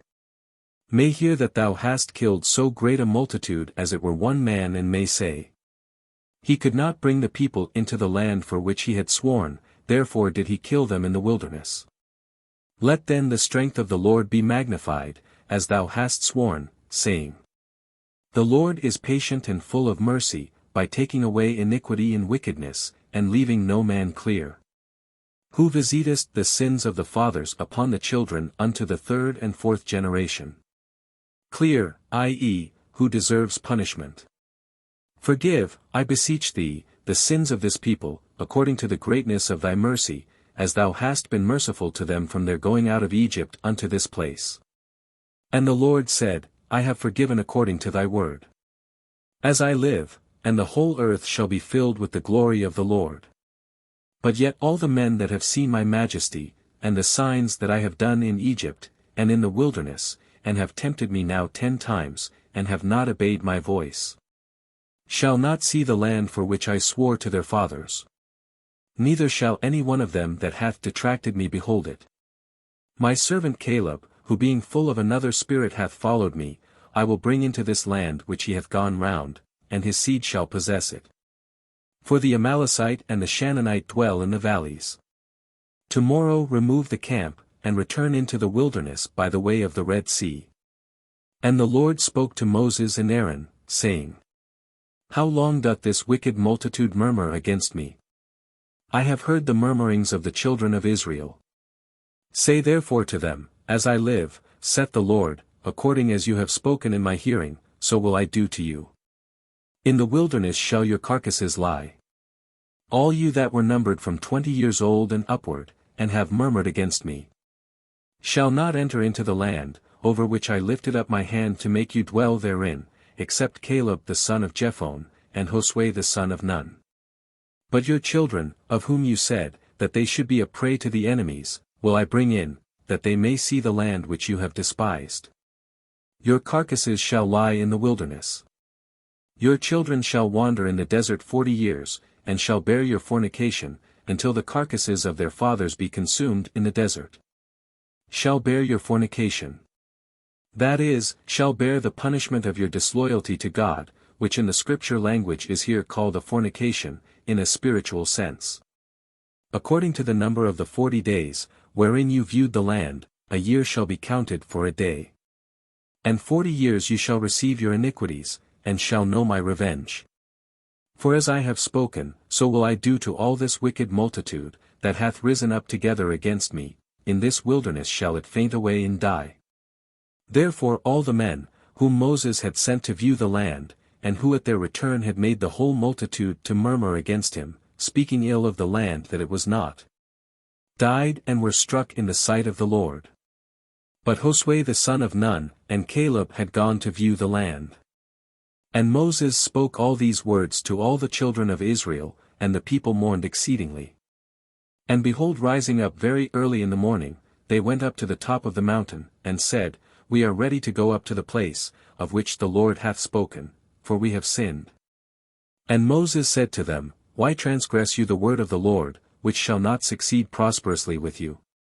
Go not up, for the Lord is not with you, lest you fall before your enemies. The Amalekite and the Canaanite are before you, and by their sword you shall fall, because you would not consent to the Lord, neither will the Lord be with you. But they being blinded went up to the top of the mountain. But the ark of the testament of the Lord and Moses departed not from the camp. And the Amalekite came down, and the Canaanite that dwelt in the mountain, and smiting and slaying them pursued them as far as Hormah. Numbers chapter 15. Certain laws concerning sacrifices. Sabbath breaking is punished with death. The law of fringes on their garments. And the Lord spoke to Moses, saying, Speak to the children of Israel, and thou shalt say to them, When ye shall be come unto the land of your habitation, which I will give you, and shall make an offering to the Lord, for a holocaust, or a victim, paying your vows, or voluntarily offering gifts, or in your solemnities burning a sweet savour unto the Lord, of oxen, or of sheep. Whosoever immoliteth the victim, shall offer a sacrifice of fine flour, the 10th part of an ephah, tempered with the 4th part of a hin of oil. And he shall give the same measure of wine to pour out in libations for the holocaust or for the victim. For every lamb. And for every ram there shall be a sacrifice of flour of 2/10, which shall be tempered with the 3rd part of a hin of oil. And he shall offer the 3rd part the same measure of wine for the libation, for a sweet savour to the Lord. But when thou offerest a holocaust or sacrifice of oxen, to fulfill thy vow or for victims of peace offerings, thou shalt give for every ox 3/10 of flour tempered with half a hin of oil, and wine for libations of the same measure, for an offering of most sweet savour to the Lord. Thus shalt thou do for every ox and ram and lamb and kid, both they that are born in the land, and the strangers, shall offer sacrifices after the same rite. There shall be all one law and judgment both for you and for them who are strangers in the land. And the Lord spoke to Moses, saying, Speak to the children of Israel, and thou shalt say to them, When you are come into the land which I will give you, and shall eat of the bread of that country, ye shall separate firstfruits to the Lord of the things you eat, as you separate firstfruits of your barn floors. So also shall you give firstfruits of your dough to the Lord. And if through ignorance you omit any of these things, which the Lord hath spoken to Moses, and by him hath commanded you from the day that he began to command and thenceforward, And the multitude have forgotten to do it, they shall offer a calf out of the herd, a holocaust for a most sweet savour to the Lord, and the sacrifice and libations thereof, as the ceremonies require. And a buck goat for sin. And the priest shall pray for all the multitude of the children of Israel, and it shall be forgiven them, because they sinned ignorantly. Offering notwithstanding a burnt offering to the Lord for themselves and for their sin and their ignorance. And it shall be forgiven all the people of the children of Israel, and the strangers that sojourn among them, because it is the fault of all the people through ignorance. But if one soul shall sin ignorantly, he shall offer a she-goat of a year old for his sin. And the priest shall pray for him, because he sinned ignorantly before the Lord, and he shall obtain his pardon, and it shall be forgiven him. The same law shall be for all that sin by ignorance, whether they be natives or strangers. But the soul that committeth any thing through pride, whether he be born in the land or a stranger, because he hath been rebellious against the Lord, shall be cut off from among his people. For he hath contemned the word of the Lord, and made void his precept, therefore shall he be destroyed, and shall bear his iniquity. And it came to pass, when the children of Israel were in the wilderness, and had found a man gathering sticks on the Sabbath day, that they brought him to Moses and Aaron and the whole multitude. And they put him into prison, not knowing what they should do with him. And the Lord said to Moses, Let that man die, let all the multitude stone him without the camp. And when they had brought him out, they stoned him, and he died as the Lord had commanded. The Lord also said to Moses, Speak to the children of Israel, and thou shalt tell them to make to themselves fringes in the corners of their garments, putting in them ribbons of blue. Fringes. The Pharisees enlarged these fringes through hypocrisy, Matt. 23.5, to appear more zealous than other men for the law of God. That when they shall see them, they may remember all the commandments of the Lord, and not follow their own thoughts and eyes going astray after diverse things. But rather being mindful of the precepts of the Lord, may do them and be holy to their God. I am the Lord your God, who brought you out of the land of Egypt, that I might be your God. Numbers chapter 16. The schism of Kor and his adherents, their punishment. And behold, Kor the son of Izar, the son of Kath, the son of Levi, and Dathan and Abiram the sons of Eliab, and Han the son of Pheleth of the children of Reuben, rose up against Moses. And with them 250 others of the children of Israel, leading men of the synagogue, and who in the time of assembly were called by name, rose up. The crime of these men, which was punished in so remarkable a manner, was that of schism, and of rebellion against the authority established by God in the church. And their pretending to the priesthood without being lawfully called and sent, the same is the case of all modern sectaries.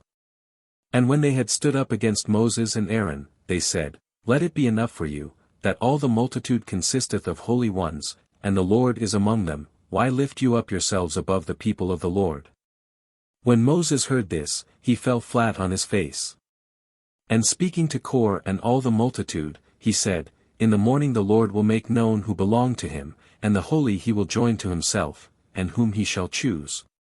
They shall approach to him. Do this therefore, take every man of you your censers, thou Kor, and all thy company. And putting fire in them tomorrow, put incense upon it before the Lord, and whomsoever he shall choose, the same shall be holy. You take too much upon you, ye sons of Levi. And he said again to Kor, Hear ye sons of Levi. Is it a small thing unto you, that the God of Israel hath spared you from all the people, and joined you to himself, that you should serve him in the service of the tabernacle, and should stand before the congregation of the people, and should minister to him? Did he therefore make thee and all thy brethren the sons of Levi to approach unto him, that you should challenge to yourselves the priesthood also? And that all thy company should stand against the Lord? For what is Aaron that you murmur against him? Then Moses sent to call Dathan and Abiram the sons of Eliab. But they answered, We will not come. Is it a small matter to thee, that thou hast brought us out of a land that flowed with milk and honey, to kill us in the desert, except thou rule also like a lord over us? Thou hast brought us indeed into a land that floweth with rivers of milk and honey, and hast given us possessions of fields and vineyards, wilt thou also pull out our eyes? We will not come. Moses therefore being very angry, said to the Lord, Respect not their sacrifices, thou knowest that I have not taken of them so much as a young ass at any time, nor have injured any of them. Very angry. This anger was a zeal against sin, and an indignation at the affront offered to God, like that which the same holy prophet conceived upon the sight of the golden calf, X 32.19. And he said to Kor, Do thou and thy congregation stand apart before the Lord tomorrow, and Aaron apart. Take every one of you censers, and put incense upon them, offering to the Lord 250 censers, let Aaron also hold his censer. When they had done this, Moses and Aaron standing, and had drawn up all the multitude against them to the door of the tabernacle, the glory of the Lord appeared to them all. And the Lord speaking to Moses and Aaron, said, Separate yourselves from among this congregation, that I may presently destroy them. They fell flat on their face, and said, O Most Mighty, the God of the spirits of all flesh, for one man's sin shall thy wrath rage against all. And the Lord said to Moses, Command the whole people to separate themselves from the tents of Kor and Dathan and Abiram. And Moses arose, and went to Dathan and Abiram, and the ancients of Israel following him. He said to the multitude, Depart from the tents of these wicked men, and touch nothing of theirs, lest you be involved in their sins. And when they were departed from their tents round about, Dathan and Abiram coming out stood in the entry of their pavilions with their wives and children, and all the people. And Moses said, By this you shall know that the Lord hath sent me to do all things that you see, and that I have not forged them of my own head. If these men die the common death of men, and if they be visited with a plague, wherewith others also are wont to be visited, the Lord did not send me. But if the Lord do a new thing, and the earth opening her mouth swallow them down, and all things that belong to them, and they go down alive into hell, you shall know that they have blasphemed the Lord. And immediately as he had made an end of speaking, the earth broke asunder under their feet. And opening her mouth, devoured them with their tents and all their substance. And they went down alive into hell, the ground closing upon them, and they perished from among the people. But all Israel, that was standing round about, fled at the cry of them that were perishing, saying, Lest perhaps the earth swallow us up also. And a fire coming out from the Lord, destroyed the 250 men that offered the incense. And the Lord spoke to Moses, saying, Command Eleazar the son of Aaron the priest to take up the censers that lie in the burning, and to scatter the fire of one side and the other, because they are sanctified, in the deaths of the sinners, and let him beat them into plates, and fasten them to the altar, because incense hath been offered in them to the Lord. And they are sanctified, that the children of Israel may see them for a sign and a memorial. Then Eleazar the priest took the brazen censers, wherein they had offered, whom the burning fire had devoured, and beat them into plates, fastening them to the altar, that the children of Israel might have for the time to come wherewith they should be admonished, that no stranger or any one that is not of the seed of Aaron should come near to offer incense to the Lord, lest he should suffer as Kor suffered, and all his congregation, according as the Lord spoke to Moses. The following day all the multitude of the children of Israel murmured against Moses and Aaron, saying, You have killed the people of the Lord. And when there arose a sedition, and the tumult increased, Moses and Aaron fled to the tabernacle of the covenant. And when they were gone into it, the cloud covered it, and the glory of the Lord appeared. And the Lord said to Moses, Get you out from the midst of this multitude, this moment will I destroy them. And as they were lying on the ground, Moses said to Aaron, Take the censer, and putting fire in it from the altar, put incense upon it, and go quickly to the people to pray for them, for already wrath is gone out from the Lord, and the plague raggeth. When Aaron had done this, and had run to the midst of the multitude which the burning fire was now destroying, he offered the incense. And standing between the dead and the living, he prayed for the people, and the plague ceased. And the number of them that were slain was 14,700 men, besides them that had perished in the sedition of Kor. And Aaron returned to Moses to the door of the tabernacle of the covenant after the destruction was over. Numbers chapter 17. The priesthood is confirmed to Aaron by the miracle of the blooming of his rod, which is kept for a monument in the tabernacle. And the Lord spoke to Moses, saying, Speak to the children of Israel, and take of every one of them a rod by their kindreds, of all the princes of the tribes, 12 rods, and write the name of every man upon his rod. And the name of Aaron shall be for the tribe of Levi, and 1 rod shall contain all their families. And thou shalt lay them up in the tabernacle of the covenant before the testimony, where I will speak to thee. Whomsoever of these I shall choose, his rod shall blossom, and I will make to cease from me the murmurings of the children of Israel, wherewith they murmur against you. And Moses spoke to the children of Israel, and all the princes gave him rods 1 for every tribe, and there were 12 rods besides the rod of Aaron. And when Moses had laid them up before the Lord in the tabernacle of the testimony, he returned on the following day, and found that the rod of Aaron for the house of Levi was budded, and that the bud swelling it had bloomed blossoms, which spreading the leaves were formed into almonds. The rod of Aaron for the house of Levi was budded, etc. This rod of Aaron which thus miraculously brought forth fruit, was a figure of the blessed Virgin conceiving and bringing forth her son without any prejudice to her virginity. Moses therefore brought out all the rods from before the Lord to all the children of Israel, and they saw, and every one received their rods. And the Lord said to Moses, Carry back the rod of Aaron into the tabernacle of the testimony, that it may be kept there for a token of the rebellious children of Israel, and that their complaints may cease from me lest they die. And Moses did as the Lord had commanded. And the children of Israel said to Moses, Behold, we are consumed, we all perish. Whosoever approacheth to the tabernacle of the Lord, he dieth. Are we all to a man to be utterly destroyed?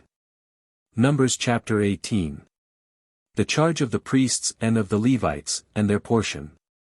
And the Lord said to Aaron, Thou, and thy sons, and thy father's house with thee shall bear the iniquity of the sanctuary, and thou and thy sons with thee shall bear the sins of your priesthood.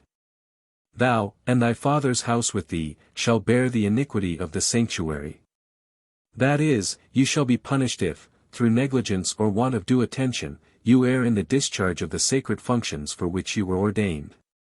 And take with thee thy brethren also of the tribe of Levi, and the scepter of thy father, and let them be ready in hand, and minister to thee, but thou and thy sons shall minister in the tabernacle of the testimony. And the Levites shall watch to do thy commands, and about all the works of the tabernacle, only they shall not come nigh the vessels of the sanctuary nor the altar, lest both they die, and you also perish with them. But let them be with thee, and watch in the charge of the tabernacle, and in all the ceremonies thereof. A stranger shall not join himself with you. Watch ye in the charge of the sanctuary, and in the ministry of the altar, lest indignation rise upon the children of Israel. I have given you your brethren the Levites from among the children of Israel, and have delivered them for a gift to the Lord, to serve in the ministries of the tabernacle. But thou and thy sons look ye to the priesthood, and all things that pertain to the service of the altar, and that are within the veil, shall be executed by the priests. If any stranger shall approach, he shall be slain. And the Lord said to Aaron, Behold, I have given thee the charge of my firstfruits. All things that are sanctified by the children of Israel, I have delivered to thee and to thy sons for the priestly office, by everlasting ordinances. These therefore shalt thou take of the things that are sanctified, and are offered to the Lord. Every offering, and sacrifice, and whatsoever is rendered to me for sin and for trespass, and becometh holy of holies, shall be for thee and thy sons. Thou shalt eat it in the sanctuary, the males only shall eat thereof, because it is a consecrated thing to thee. But the firstfruits, which the children of Israel shall vow and offer, I have given to thee, and to thy sons, and to thy daughters, by a perpetual law. He that is clean in thy house, shall eat them. All the best of the oil, and of the wine, and of the corn, whatsoever firstfruits they offer to the Lord, I have given them to thee. All the firstripe of the fruits, that the ground bringeth forth, and which are brought to the Lord, shall be for thy use, he that is clean in thy house, shall eat them. Everything that the children of Israel shall give by vow, shall be thine. Whatsoever is firstborn of all flesh, which they offer to the Lord, whether it be of men, or of beasts, shall belong to thee. Only for the firstborn of man thou shalt take a price, and every beast that is unclean thou shalt cause to be redeemed. And the redemption of it shall be after 1 month, for 5 sickles of silver, by the weight of the sanctuary. A sicle hath 20 obols. But the firstling of a cow, and of a sheep and of a goat thou shalt not cause to be redeemed, because they are sanctified to the Lord. Their blood only thou shalt pour upon the altar, and their fat thou shalt burn for a most sweet odor to the Lord. But the flesh shall fall to thy use, as the consecrated breast, and the right shoulder shall be thine. All the firstfruits of the sanctuary which the children of Israel offer to the Lord, I have given to thee and to thy sons and daughters, by a perpetual ordinance. It is a covenant of salt for ever before the Lord, to thee and to thy sons. A covenant of salt. It is a proverbial expression, signifying a covenant not to be altered or corrupted, as salt is used to keep things from corruption. A covenant perpetual, like that by which it was appointed, that salt should be used in every sacrifice. Leviticus 2. And the Lord said to Aaron, You shall possess nothing in their land, neither shall you have a portion among them. I am thy portion and inheritance in the midst of the children of Israel. And I have given to the sons of Levi all the tithes of Israel for a possession, for the ministry wherewith they serve me in the tabernacle of the covenant. That the children of Israel may not approach any more to the tabernacle, nor commit deadly sin. Deadly sin. That is, sin which will bring death after it. But only the sons of Levi may serve me in the tabernacle, and bear the sins of the people. It shall be an everlasting ordinance in your generations. They shall not possess any other thing, but be content with the oblation or tithes, which I have separated for their uses and necessities. And the Lord spoke to Moses, saying, Command the Levites, and declare unto them, when you shall receive of the children of Israel the tithes, which I have given you, offer the firstfruits of them to the Lord, that is to say, the 10th part of the 10th. That it may be reckoned to you as an oblation of firstfruits, as well of the barn floors as of the winepresses. And of all the things of which you receive tithes, offer the firstfruits to the Lord. And give them to Aaron the priest. All the things that you shall offer of the tithes, and shall separate for the gifts of the Lord, shall be the best and choicest things. And thou shalt say to them, If you offer all the goodly and the better things of the tithes, it shall be reckoned to you as if you had given the firstfruits of the barn floor and the winepress. And you shall eat them in all your places, both you and your families, because it is your reward for the ministry, wherewith you serve in the tabernacle of the testimony. And you shall not sin in this point, by reserving the choicest and fat things to yourselves, lest you profane the oblations of the children of Israel, and die. Numbers chapter 19. The law of the sacrifice of the red cow, and the water of expiation. And the Lord spoke to Moses and Aaron, saying, This is the observance of the victim, which the Lord hath ordained. Command the children of Israel, that they bring unto thee a red cow of full age, in which there is no blemish, and which hath not carried the yoke. A red cow, etc. This red cow, offered in sacrifice for sin, and consumed with fire without the camp, with the ashes of which, mingled with water, the unclean were to be expiated and purified, was a figure of the passion of Christ, by whose precious blood applied to our souls in the holy sacraments, we are cleansed from our sins. And you shall deliver her to Eleazar the priest, who shall bring her forth without the camp, and shall immolate her in the sight of all. And dipping his finger in her blood, shall sprinkle it over against the door of the tabernacle 7 times. And shall burn her in the sight of all, delivering up to the fire her skin, and her flesh, and her blood, and her dung. The priest shall also take cedar wood, and hyssop, and scarlet twice dyed, and cast it into the flame, with which the cow is consumed.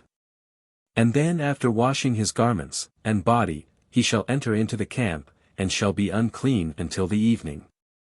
He also that hath burned her, shall wash his garments, and his body, and shall be unclean until the evening.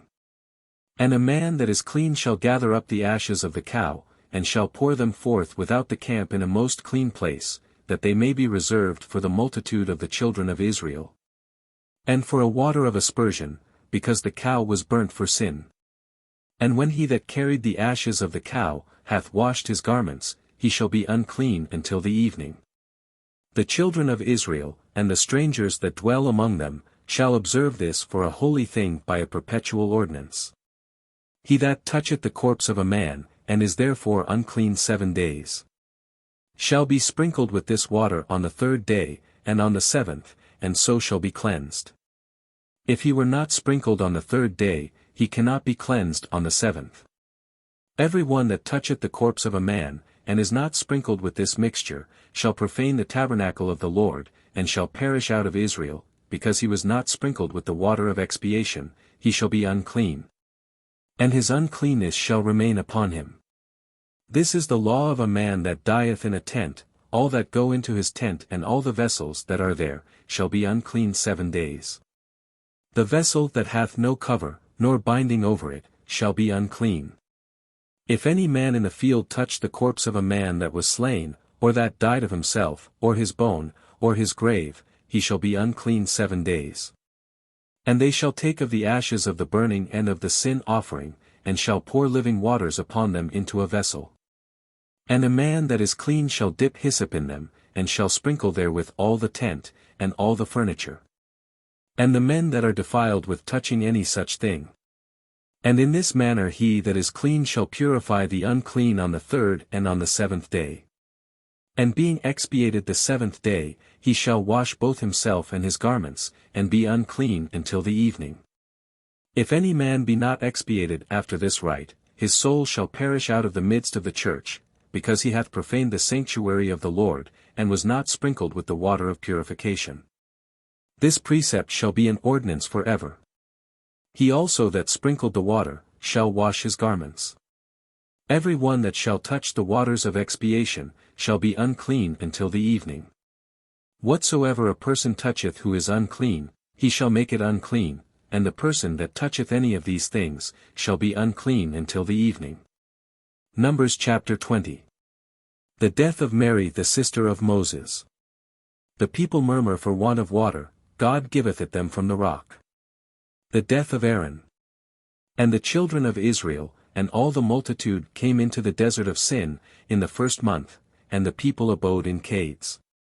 And Mary died there, and was buried in the same place. And the people wanting water, came together against Moses and Aaron. And making a sedition, they said, Would God we had perished among our brethren before the Lord. Why have you brought out the church of the Lord into the wilderness, that both we and our cattle should die? Why have you made us come up out of Egypt, and have brought us into this wretched place which cannot be sowed, nor bringeth forth figs, nor vines, nor pomegranates, neither is there any water to drink? And Moses and Aaron leaving the multitude, went into the tabernacle of the covenant, and fell flat upon the ground, and cried to the Lord, and said, O Lord God, hear the cry of this people, and open to them thy treasure, a fountain of living water, that being satisfied, they may cease to murmur. And the glory of the Lord appeared over them. And the Lord spoke to Moses, saying, Take the rod, and assemble the people together, thou and Aaron thy brother, and speak to the rock before them, and it shall yield waters. And when thou hast brought forth water out of the rock, all the multitude and their cattle shall drink. Moses therefore took the rod, which was before the Lord, as he had commanded him. And having gathered together the multitude before the rock, he said to them, Hear, ye rebellious and incredulous, can we bring you forth water out of this rock?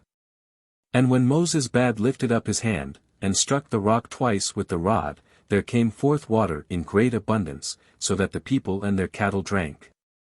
The rock. This rock was a figure of Christ, and the water that issued out from the rock, of his precious blood, the source of all our good. And the Lord said to Moses and Aaron, Because you have not believed me, to sanctify me before the children of Israel, you shall not bring these people into the land, which I will give them. You have not believed, etc. The fault of Moses and Aaron, on this occasion, was a certain diffidence and weakness of faith, not doubting of God's power or veracity, but apprehending the unworthiness of that rebellious and incredulous people, and therefore speaking with some ambiguity. This is the water of contradiction, where the children of Israel strove with words against the Lord, and he was sanctified in them. The water of contradiction, or strife. Hebrew, Meribah. In the meantime Moses sent messengers from Cades to the king of Edom, to say, Thus saith thy brother Israel, Thou knowest all the labor that hath come upon us. In what manner our fathers went down into Egypt, and there we dwelt a long time. And the Egyptians afflicted us and our fathers. And how we cried to the Lord, and he heard us, and sent an angel, who hath brought us out of Egypt. Lo, we are now in the city of Cades, which is in the uttermost of thy borders. And we beseech thee that we may have leave to pass through thy country. We will not go through the fields, nor through the vineyards, we will not drink the waters of thy wells, but we will go by the common highway, neither turning aside to the right hand, nor to the left, till we are past thy borders. And Edom answered them, Thou shalt not pass by me, if thou dost I will come out armed against thee. And the children of Israel said, We will go by the beaten way, and if we and our cattle drink of thy waters, we will give thee what is just, there shall be no difficulty in the price, only let us pass speedily. But he answered, Thou shalt not pass. And immediately he came forth to meet them with an infinite multitude, and a strong hand. Neither would he condescend to their desire to grant them passage through his borders. Wherefore Israel turned another way from him. And when they had removed the camp from Cades, they came to Mount Hor, which is in the borders of the land of Edom. Where the Lord spoke to Moses. Let Aaron, saith he, go to his people, for he shall not go into the land which I have given the children of Israel, because he was incredulous to my words, at the waters of contradiction. Take Aaron and his son with him, and bring them up into Mount Hor.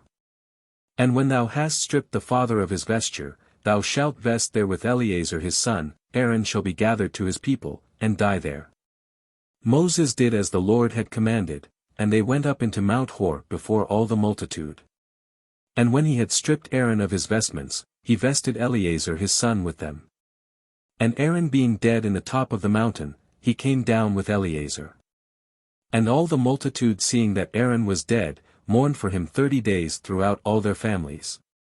Numbers chapter 21. King Arad is overcome. The people murmur and are punished with fiery serpents, they are healed by the brazen serpent. They conquer the kings Sihon and Og. And when King Arad the Shannonite, who dwelt towards the south, had heard this, to wit, that Israel was come by the way of the spies, he fought against them, and overcoming them carried off their spoils. But Israel binding himself by vow to the Lord, said, If thou wilt deliver thus people into my hand, I will utterly destroy their cities. And the Lord heard the prayers of Israel, and delivered up the Shannonite, and they cut them off and destroyed their cities, and they called the name of that place Hormah, that is to say, anathema. Anathema. That is, a thing devoted to utter destruction. And they marched from Mount Hor, by the way that leadeth to the Red Sea, to compass the land of Edom. And the people began to be weary of their journey and labor. And speaking against God and Moses, they said, Why didst thou bring us out of Egypt, to die in the wilderness?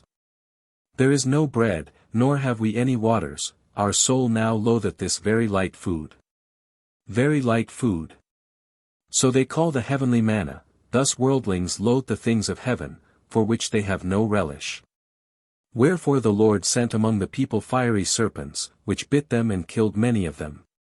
Fiery serpents. They are so called, because they that were bitten by them were burnt with a violent heat. Upon which they came to Moses, and said, We have sinned, because we have spoken against the Lord and thee, pray that he may take away these serpents from us. And Moses prayed for the people.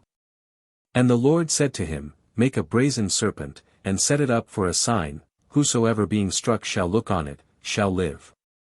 Moses therefore made a brazen serpent, and set it up for a sign, which when they that were bitten looked upon, they were healed. A brazen serpent. This was a figure of Christ crucified, and of the efficacy of a lively faith in him, against the bites of the hellish serpent. John 3:14. And the children of Israel setting forwards camped in Oboth. And departing thence they pitched their tents in Jebarim, in the wilderness, that faceth Moab toward the east. And removing from thence, they came to the torrent Zerd, which they left and encamped over against Arnon, which is in the desert and standeth out on the borders of the Amorite. For Arnon is the border of Moab, dividing the Moabites and the Amorites. Wherefore it is said in the book of the wars of the Lord, as he did in the Red Sea, so will he do in the streams of Arnon. The Book of the Wars, etc. An ancient book, which, like several others quoted in Scripture, has been lost. The rocks of the torrents were bowed down that they might rest in Ar, and lie down in the borders of the Moabites. When they went from that place, the well appeared whereof the Lord said to Moses, Gather the people together, and I will give them water.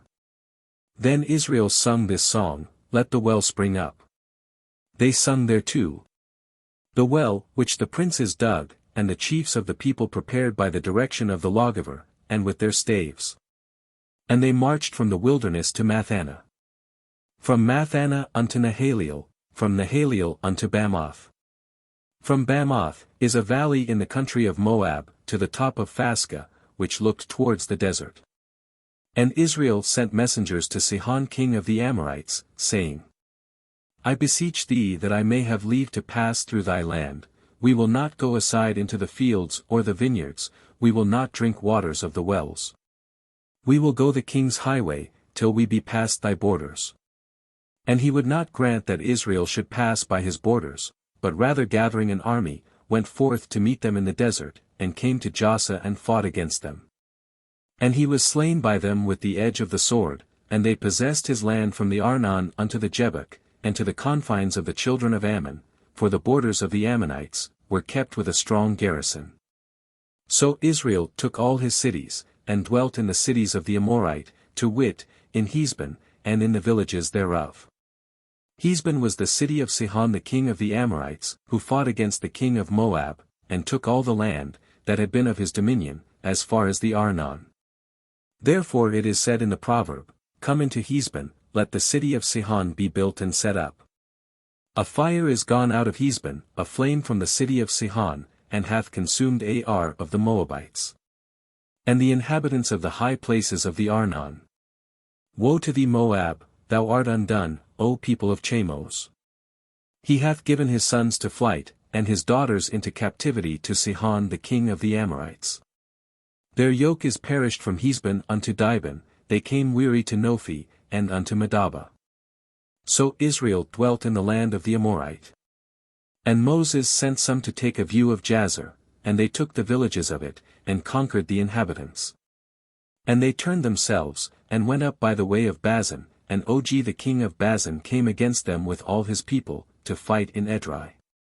And the Lord said to Moses, Fear him not, for I have delivered him and all his people, and his country into thy hand, and thou shalt do to him as thou didst to Sihon the king of the Amorites, the inhabitant of Heshbon. So they slew him also with his sons, and all his people, not letting any one escape, and they possessed his land. Numbers chapter 22. Balak, king of Moab, sendeth twice for Balaam to curse Israel. In his way Balaam is rebuked by an angel. And they went forward and encamped in the plains of Moab, over against where Jericho is situate beyond the Jordan. And Balak the son of Sepher, seeing all that Israel had done to the Amorite, and that the Moabites were in great fear of him, and were not able to sustain his assault, he said to the elders of Madian, So will this people destroy all that dwell in our borders, as the ox is wont to eat the grass to the very roots. Now he was at that time king in Moab. He sent therefore messengers to Balaam the son of Beor, a soothsayer, who dwelt by the river of the land of the children of Ammon, to call him, and to say, Behold, a people is come out of Egypt, that hath covered the face of the earth, sitting over against me. Come therefore, and curse this people, because it is mightier than I, if by any means I may beat them and drive them out of my land, for I know that he whom thou shalt bless is blessed, and he whom thou shalt curse is cursed. And the ancients of Moab, and the elders of Madian, went with the price of divination in their hands. And where they were come to Balaam, and had told him all the words of Balak. He answered, Tarry here this night and I will answer whatsoever the Lord shall say to me. And while they stayed with Balaam, God came and said to him, What mean these men that are with thee? He answered, Balak the son of Sepher king of the Moabites hath sent to me, saying, Behold, a people that is come out of Egypt, hath covered the face of the land, come and curse them, if by any means I may fight with them and drive them away. And God said to Balaam, Thou shalt not go with them, nor shalt thou curse the people, because it is blessed. And he rose in the morning and said to the princes, Go into your country, because the Lord hath forbid me to come with you. The princes returning, said to Balak, Balaam would not come with us. Then he sent many more and more noble than he had sent before. Who, when they were come to Balaam, said, Thus saith Balak the son of Sepher, Delay not to come to me. For I am ready to honor thee. And will give thee whatsoever thou wilt, come and curse this people. Balaam answered, If Balak would give me his house full of silver and gold, I cannot alter the word of the Lord my God, to speak either more or less. I pray you to stay here this night also, that I may know what the Lord will answer me once more. To stay. His desiring them to stay, after he had been fully informed already that it was not God's will he should go, came from the inclination he had to gratify Balak, for the sake of worldly gain. And this perverse disposition God punished by permitting him to go, though not to curse the people as he would willingly have done, and suffering him to fall still deeper and deeper into sin. Till he came at last to give that abominable counsel against the people of God, which ended in his own destruction. So sad a thing it is to indulge a passion for money.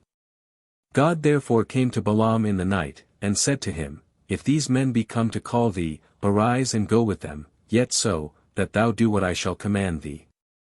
Balaam arose in the morning, and saddling his ass went with them. And God was angry. And an angel of the Lord stood in the way against Balaam, who sat on the ass, and had 2 servants with him. The ass seeing the angel standing in the way, with a drawn sword, turned herself out of the way, and went into the field. And when Balaam beat her, and had a mind to bring her again to the way, the angel stood in a narrow place between 2 walls, wherewith the vineyards were enclosed. And the ass seeing him, thrust herself close to the wall, and bruised the foot of the rider. But he beat her again. And nevertheless the angel going on to a narrow place, where there was no way to turn aside either to the right hand or to the left, stood to meet him. And when the ass saw the angel standing, she fell under the feet of the rider, who being angry beat her sides more vehemently with a staff. And the Lord opened the mouth of the ass, and she said, What have I done to thee? Why strikest thou me, lo, now this 3rd time? Open the mouth, etc. The angel moved the tongue of the ass, to utter these speeches, to rebuke, by the mouth of a brute beast, the brutal fury and folly of Balaam. Balaam answered, Because thou hast deserved it, and hast served me ill, I would I had a sword that I might kill thee. The ass said, Am not I thy beast, on which thou hast been always accustomed to ride until this present day? Tell me if I ever did the like thing to thee. But he said, Never. Forthwith the Lord opened the eyes of Balaam, and he saw the angel standing in the way with a drawn sword, and he worshipped him falling flat on the ground. And the angel said to him, Why beatest thou thy ass these 3 times? I am come to withstand thee, because thy way is perverse, and contrary to me. Perverse. Because thy inclinations are wicked in being willing for the sake of gain to curse the people of whom I am the guardian. And unless the ass had turned out of the way, giving place to me who stood against thee, I had slain thee, and she should have lived. Balaam said, I have sinned, not knowing that thou didst stand against me, and now if it displease thee that I go, I will return. The angel said, Go with these men, and see thou speak no other thing than what I shall command thee. He went therefore with the princes. And when Balak heard it he came forth to meet him in a town of the Moabites, that is situate in the uttermost borders of Arnon. And he said to Balaam, I sent messengers to call thee, why didst thou not come immediately to me? Was it because I am not able to reward thy coming? He answered him, Lo, here I am, shall I have power to speak any other thing but that which God shall put in my mouth? So they went on together, and came into a city, that was in the uttermost borders of his kingdom. And when Balak had killed oxen and sheep, he sent presents to Balaam, and to the princes that were with him. And when morning was come, he brought him to the high places of Baal, and he beheld the uttermost part of the people. Numbers chapter 23. Balaam, instead of cursing Israel, is obliged to bless them, and prophesy good things of them. And Balaam said to Balak, Build me here 7 altars, and prepare as many calves, and the same number of rams. And when he had done according to the word of Balaam, they laid together a calf and a ram upon every altar. And Balaam said to Balak, Stand a while by thy burnt offering, until I go, to see if perhaps the Lord will meet me, and whatsoever he shall command, I will speak to thee. And when he was gone with speed, God met him. And Balaam, speaking to him, said, I have erected 7 altars, and have laid on every one a calf and a ram. And the Lord put the word in his mouth, and said, Return to Balak, and thus shalt thou speak. Returning he found Balak standing by his burnt offering, with all the princes of the Moabites. And taking up his parable, he said, Balak king of the Moabites hath brought me from Aram, from the mountains of the east. Come, said he, and curse Jacob, make haste and detest Israel. How shall I curse him, whom God hath not cursed? By what means should I detest him, whom the Lord detesteth not? I shall see him from the tops of the rocks, and shall consider him from the hills.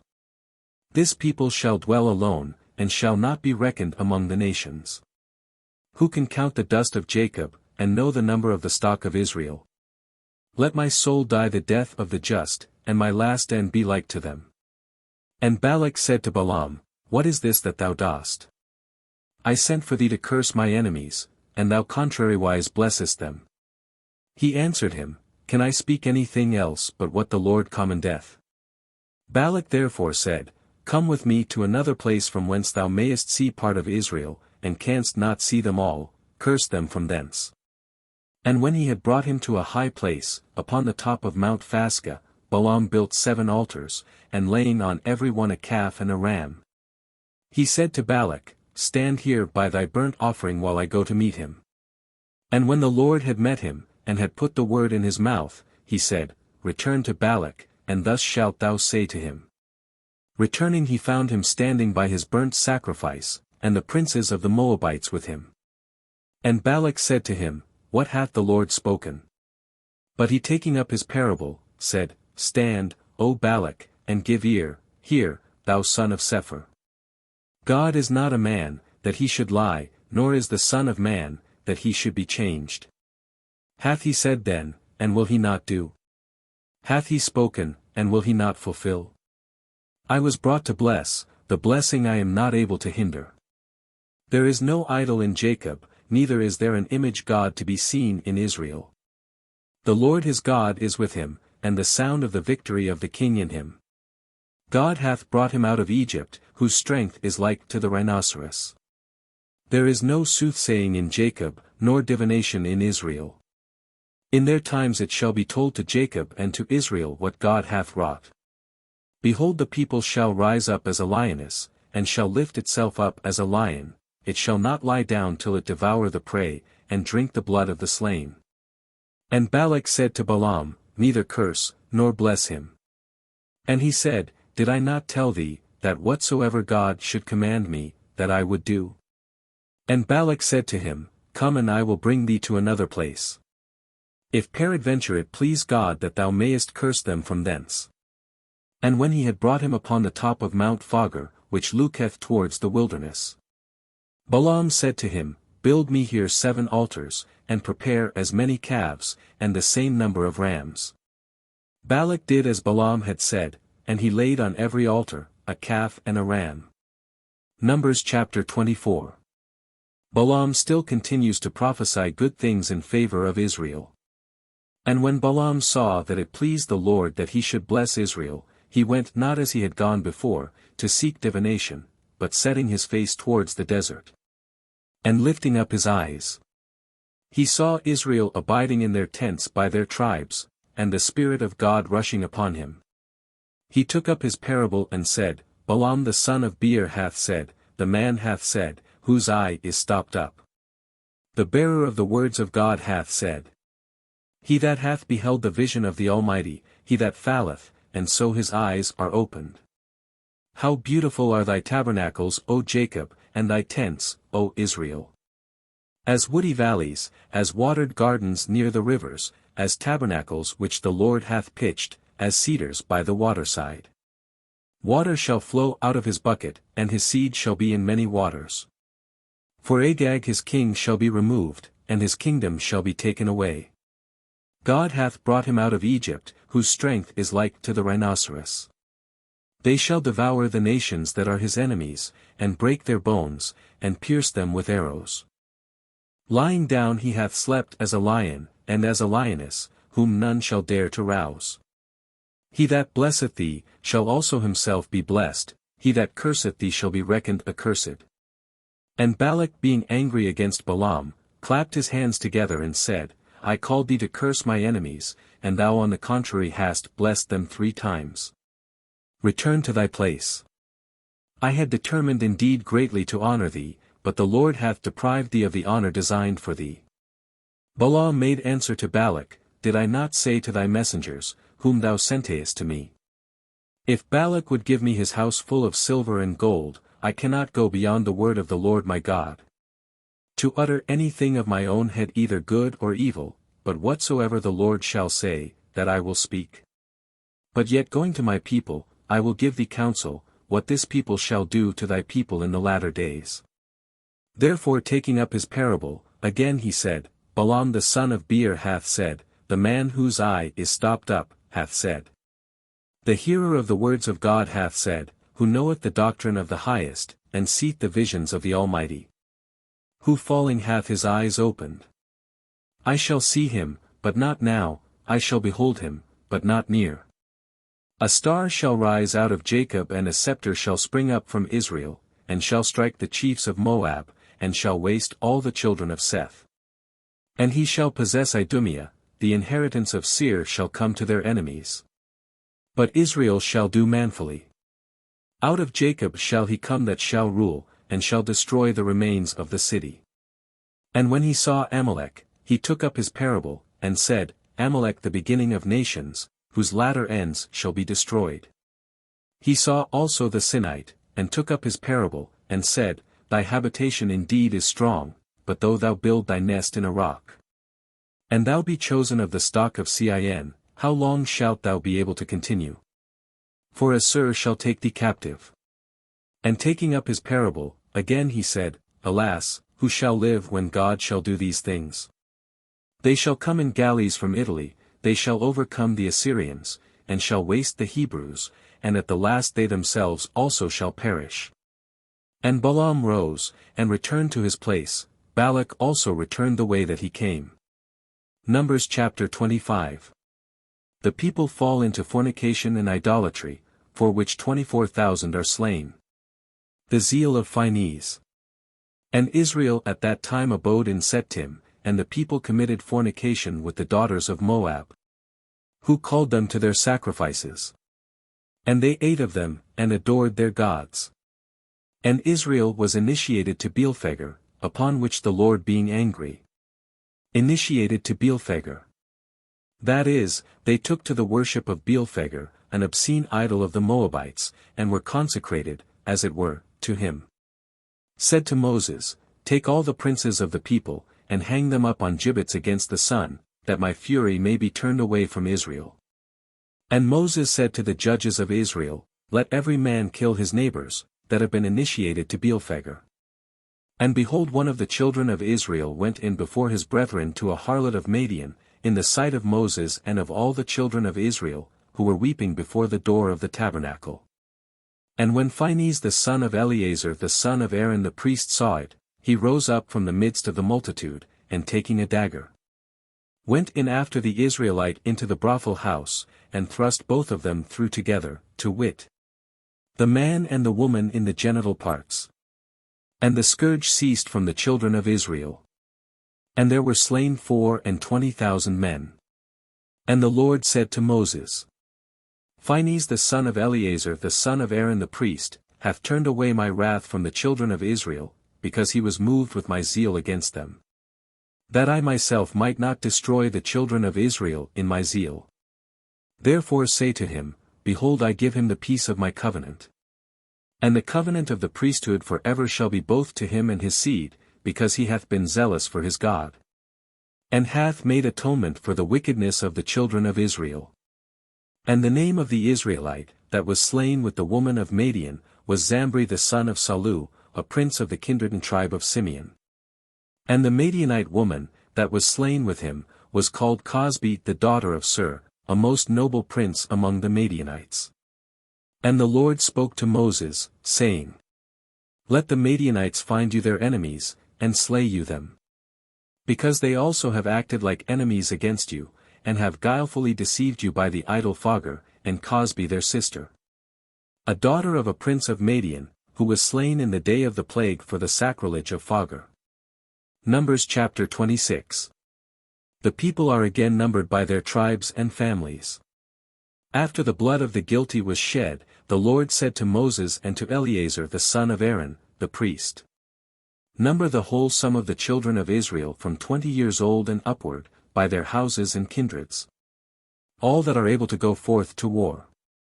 Moses therefore and Eleazar the priest, being in the plains of Moab upon the Jordan over against Jericho, spoke to them that were from 20 years old and upward, as the Lord had commanded, and this is the number of them.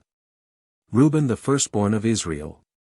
His sons were Hanok, of whom is the family of the Henokites, and Phallu, of whom is the family of the Phalluites. And Hesron, of whom is the family of the Hesronites, and Charmi, of whom is the family of the Charmites. These are the families of the stock of Reuben, whose number was found to be 43,730. The son of Phallu was Eliab. His sons were Namuel and Dathan and Abiram. These are Dathan and Abiram the princes of the people, that rose against Moses and Aaron in the sedition of Kor, when they rebelled against the Lord.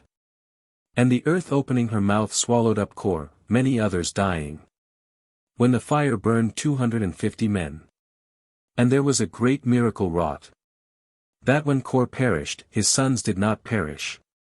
The sons of Simeon by their kindreds, Namuel, of him is the family of the Namuelites, Jamin, of him is the family of the Jaminites, Jachim, of him is the family of the Jachamites.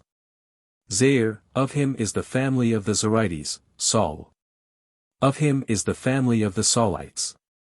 These are the families of the stock of Simeon, of which the whole number was 22,200. The sons of Gad by their kindreds, Sephan, of him is the family of the Sephonites, Agi, of him is the family of the Agites, Suni, of him is the family of the Sunites. Ozni, of him is the family of the Oznites, Hur, of him is the family of the Hurites. Arad, of him is the family of the Aradites, Ariel, of him is the family of the Arielites. These are the families of Gad, of which the whole number was 40,500. The sons of Judah, Hur and Onan, who both died in the land of Shinar.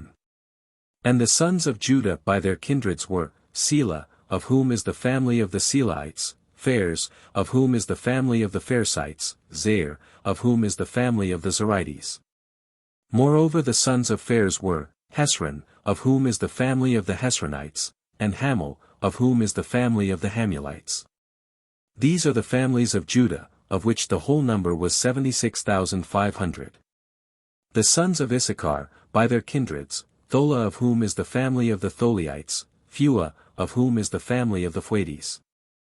Jasub, of whom is the family of the Jasubites, Semron, of whom is the family of the Semronites. These are the kindreds of Issachar, whose number was 64,300. The sons of Zabulon by their kindreds, Serd, of whom is the family of the Seredites, Gilon, of whom is the family of the Elonites, Jalil, of whom is the family of the Jalilites. These are the kindreds of Zabulon, whose number was 60,500. The sons of Joseph by their kindred, Manasses and Ephraim. Of Manasses was born Machir, of whom is the family of the Machirites. Machir begot Galad, of whom is the family of the Galadites. Galad had sons, Jezer, of whom is the family of the Jezerites, and Helek, of whom is the family of the Helicites. And Israel, of whom is the family of the Asrielites, and Sechem, of whom is the family of the Shechemites.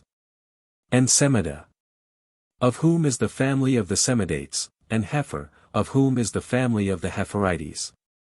And Hepher was the father of Salpad, who had no sons, but only daughters, whose names are these, Mala, and Noah, and Heglah, and Melchah, and Thirsa.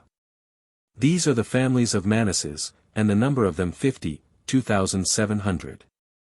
And the sons of Ephraim by their kindreds were these, Suphalah, of whom is the family of the Suphalates, Becher, of whom is the family of the Becherites, the Hen, of whom is the family of the Theonites. Now the son of Suphalah was Haran, of whom is the family of the Haranites. These are the kindreds of the sons of Ephraim, whose number was 32,500.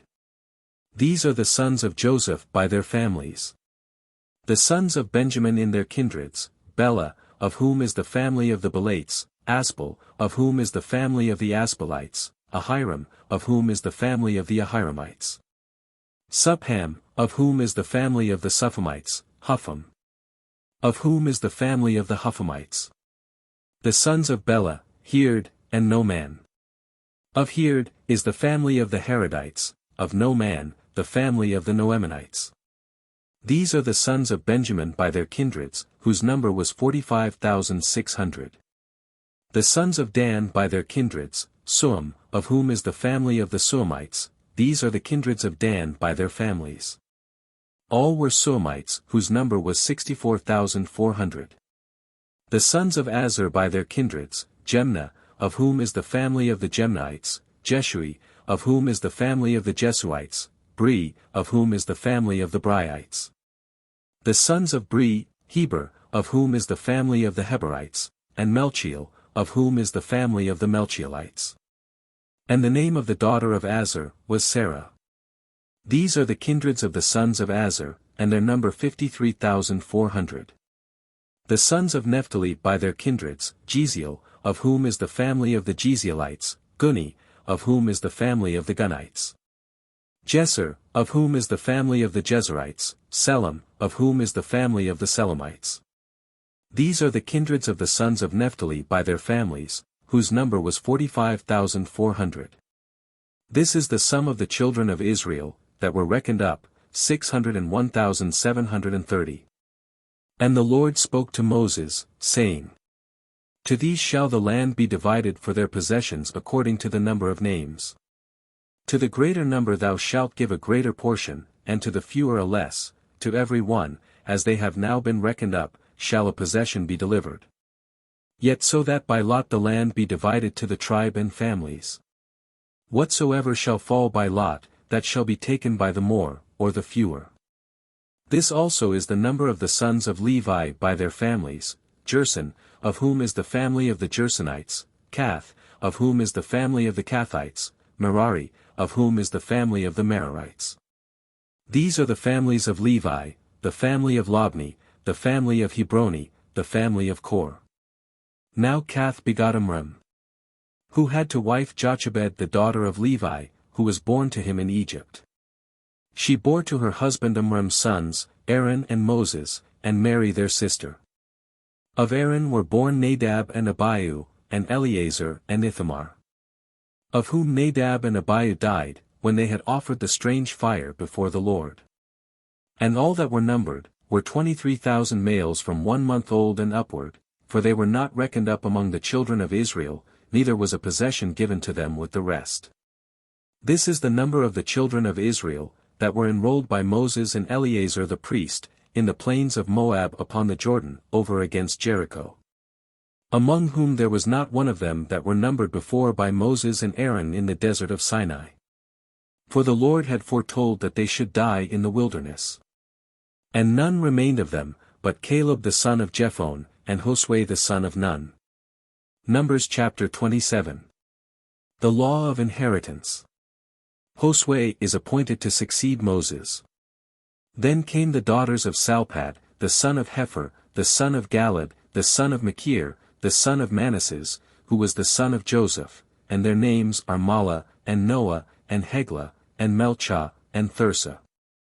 And they stood before Moses and Eleazar the priest, and all the princes of the people at the door of the tabernacle of the covenant, and said, Our father died in the desert, and was not in the sedition that was raised against the Lord under Kor. But he died in his own sin, and he had no male children. Why is his name taken away out of his family, because he had no son? Give us a possession among the kinsmen of our father. And Moses referred their cause to the judgment of the Lord. And the Lord said to him, The daughters of Salpad demand a just thing, give them a possession among their father's kindred, and let them succeed him in his inheritance. And to the children of Israel thou shalt speak these things. When a man dieth without a son, his inheritance shall pass to his daughter. If he have no daughter, his brethren shall succeed him. And if he have no brethren, ye shall give the inheritance to his father's brethren. But if he have no uncles by the father, the inheritance shall be given to them that are the next of kin. And this shall be to the children of Israel sacred by a perpetual law, as the Lord hath commanded Moses. The Lord also said to Moses, Go up into this mountain Abarim, and view from thence the land which I will give to the children of Israel. And when thou shalt have seen it, thou also shalt go to thy people, as thy brother Aaron is gone. Because you offended me in the desert of sin in the contradiction of the multitude, neither would you sanctify me before them at the waters. These are the waters of contradiction in cades of the desert of sin. And Moses answered him, May the Lord the God of the spirits of all flesh provide a man, that may be over this multitude. And may go out and in before them, and may lead them out. Or bring them in, lest the people of the Lord be as sheep without a shepherd. And the Lord said to him, Take Josue the son of Nun, a man in whom is the Spirit, and put thy hand upon him. And he shall stand before Eleazar the priest and all the multitude. And thou shalt give him precepts in the sight of all, and part of thy glory, that all the congregation of the children of Israel may hear him. If anything be to be done, Eleazar the priest shall consult the Lord for him. He and all the children of Israel with him, and the rest of the multitude shall go out and go in at his word. Moses did as the Lord had commanded. And, when he had taken Josue, he set him before Eleazar the priest, and all the assembly of the people. And laying his hands on his head, he repeated all things that the Lord had commanded. Numbers chapter 28. Sacrifices are appointed as well for every day as for Sabbaths, and other festivals. The Lord also said to Moses, Command the children of Israel, and thou shalt say to them, Offer ye my oblation and my bread, and burnt sacrifice of most sweet odor, in their due seasons. These are the sacrifices which ye shall offer, 2 lambs of a year old without blemish every day for the perpetual holocaust. One you shall offer in the mornings, and the other in the evening. And the 10th part of an ephah of flour, which shall be tempered with the purest oil, of the measure of the 4th part of a hin. It is the continual holocaust which you offered in Mount Sinai for a most sweet odor of a sacrifice by fire to the Lord. And for a libation you shall offer of wine the 4th part of a hin for every lamb in the sanctuary of the Lord. And you shall offer the other lamb in like manner in the evening according to all the rites of the morning sacrifice, and of the libations thereof, an oblation of most sweet odor to the Lord. And on the Sabbath day you shall offer 2 lambs of a year old without blemish, and 2 tenths of flour tempered with oil in sacrifice, and the libations, which regularly are poured out every Sabbath for the perpetual holocaust. And on the 1st day of the month you shall offer a holocaust to the Lord, 2 calves of the herd, 1 ram, and 7 lambs of a year old, without blemish. And 3 tenths of flour tempered with oil in sacrifice for every calf, and 2 tenths of flour tempered with oil for every ram. And the 10th of a tenth of flour tempered with oil in sacrifice for every lamb. It is a holocaust of most sweet odor and an offering by fire to the Lord. And these shall be the libations of wine that are to be poured out for every victim, half a hin for every calf, a third for a ram, and a 4th for a lamb. This shall be the holocaust for every month, as they succeed one another in the course of the year. A buck goat also shall be offered to the Lord for a sin offering over and above the perpetual holocaust with its libations. And in the 1st month, on the 14th day of the month, shall be the phase of the Lord. And on the 15th day the solemn feast, 7 days shall they eat unleavened bread. And the 1st day of them shall be venerable and holy, you shall not do any servile work therein. And you shall offer a burnt sacrifice, a holocaust to the Lord, 2 calves of the herd, 1 ram, 7 lambs of a year old, without blemish. And for the sacrifice of every one 3/10 of flour which shall be tempered with oil to every calf. And 2/10 to every ram. And the 10th of a 10th, to every lamb, that is to say, to all the 7 lambs. And 1 buck goat for sin, to make atonement for you. Besides the morning holocaust which you shall always offer. So shall you do every day of the 7 days for the food of the fire, and for a most sweet odor to the Lord, which shall rise from the holocaust, and from the libations of each. The 7th day also shall be most solemn and holy unto you, you shall do no servile work therein. The day also of firstfruits, when after the weeks are accomplished, you shall offer new fruits to the Lord, shall be venerable and holy, you shall do no servile work therein. And you shall offer a holocaust for a most sweet odor to the Lord, 2 calves of the herd, 1 ram, and 7 lambs of a year old, without blemish. And in the sacrifices of them 3/10 of flour tempered with oil to every calf. 2 to every ram. The 10th of a 10th to every lamb, which in all are 7 lambs, a buck goat also. Which is slain for expiation, besides the perpetual holocaust and the libations thereof. You shall offer them all without blemish with their libations. Numbers chapter 29. Sacrifices for the festivals of the 7th month. The 1st day also of the 7th month shall be venerable and holy unto you. You shall do no servile work therein, because it is the day of the sounding and of trumpets. And you shall offer a holocaust for a most sweet odor to the Lord, 1 calf of the herd, 1 ram and 7 lambs of a year old, without blemish. And for their sacrifices, 3/10 of flour tempered with oil to every calf, 2/10 to a ram. 1/10 to a lamb, which in all are 7 lambs. And a buck goat for sin, which is offered for the expiation of the people. Besides the holocaust of the 1st day of the month with the sacrifices thereof, and the perpetual holocaust with the accustomed libations. With the same ceremonies you shall offer a burnt sacrifice for a most sweet odor to the Lord. The 10th day also of this 7th month shall be holy and venerable unto you, and you shall afflict your souls, you shall do no servile work therein. And you shall offer a holocaust to the Lord for a most sweet odor, 1 calf of the herd, 1 ram, and 7 lambs of a year old, without blemish. And for their sacrifices, 3/10 of flour tempered with oil to every calf, 2/10 to a ram. The 10th of a 10th to every lamb, which are in all 7 lambs. And a buck goat for sin, besides the things that are wont to be offered for sin, for expiation, and for the perpetual holocaust with their sacrifice and libations. And on the 15th day of the 7th month, which shall be unto you holy and venerable, ye shall do no servile work, but shall celebrate a solemnity to the Lord 7 days. And you shall offer a holocaust for a most sweet odor to the Lord, 13 calves of the herd, 2 rams, and 14 lambs of a year old, without blemish. And for their libations 3/10 of flour tempered with oil to every calf. Being in all 13 calves, and 2/10 to each ram, being 2 rams. And the 10th of a 10th to every lamb, being in all 14 lambs. And a buck goat for sin, besides the perpetual holocaust, and the sacrifice and the libation thereof. On the 2nd day you shall offer 12 calves of the herd, 2 rams and 14 lambs of a year old, without blemish. And the sacrifices and the libations for every one. For the calves and for the rams and for the lambs you shall duly celebrate. And a buck goat for a sin offering besides the perpetual holocaust, and the sacrifice and the libation thereof.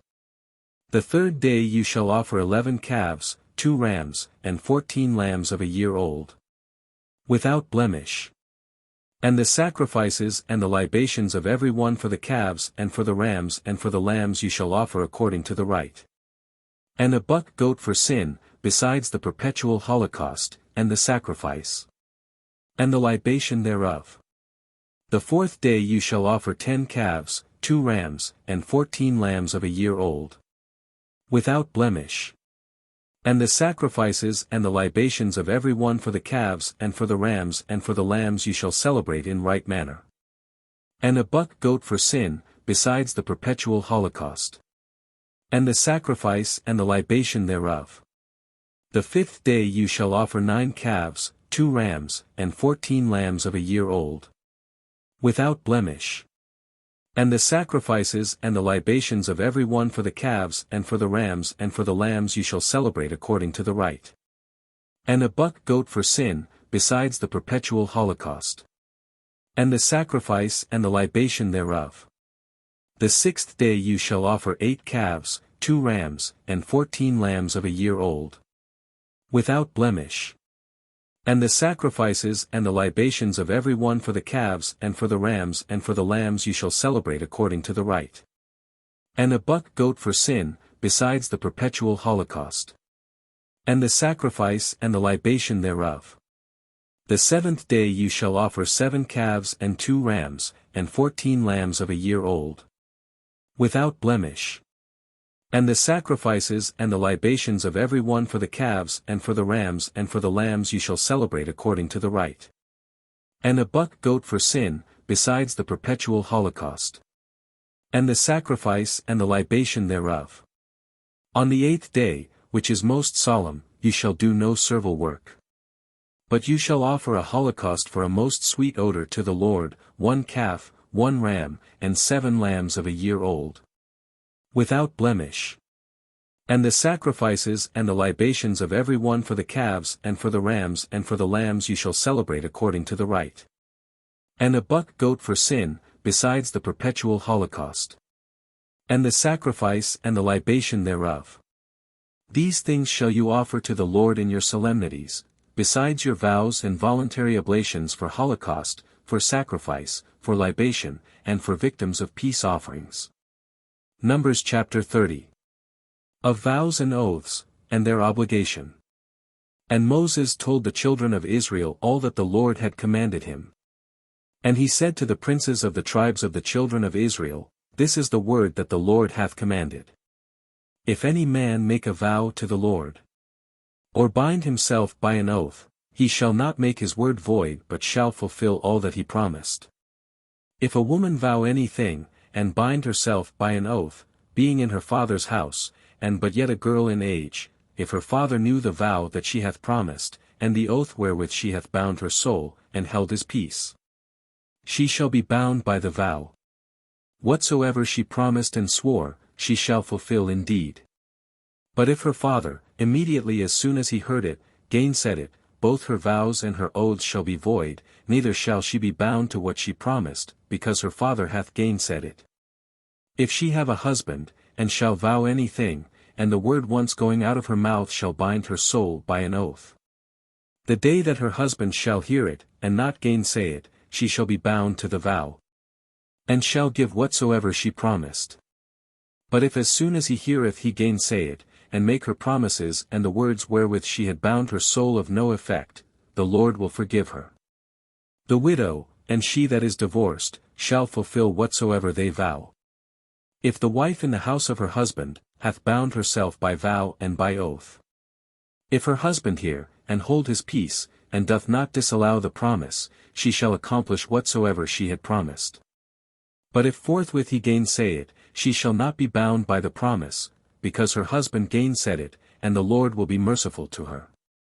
If she vow and bind herself by oath, to afflict her soul by fasting, or abstinence from other things, it shall depend on the will of her husband, whether she shall do it, or not do it. But if the husband hearing it hold his peace, and defer the declaring his mind till another day, whatsoever she had vowed and promised, she shall fulfill, because immediately as he heard it, he held his peace.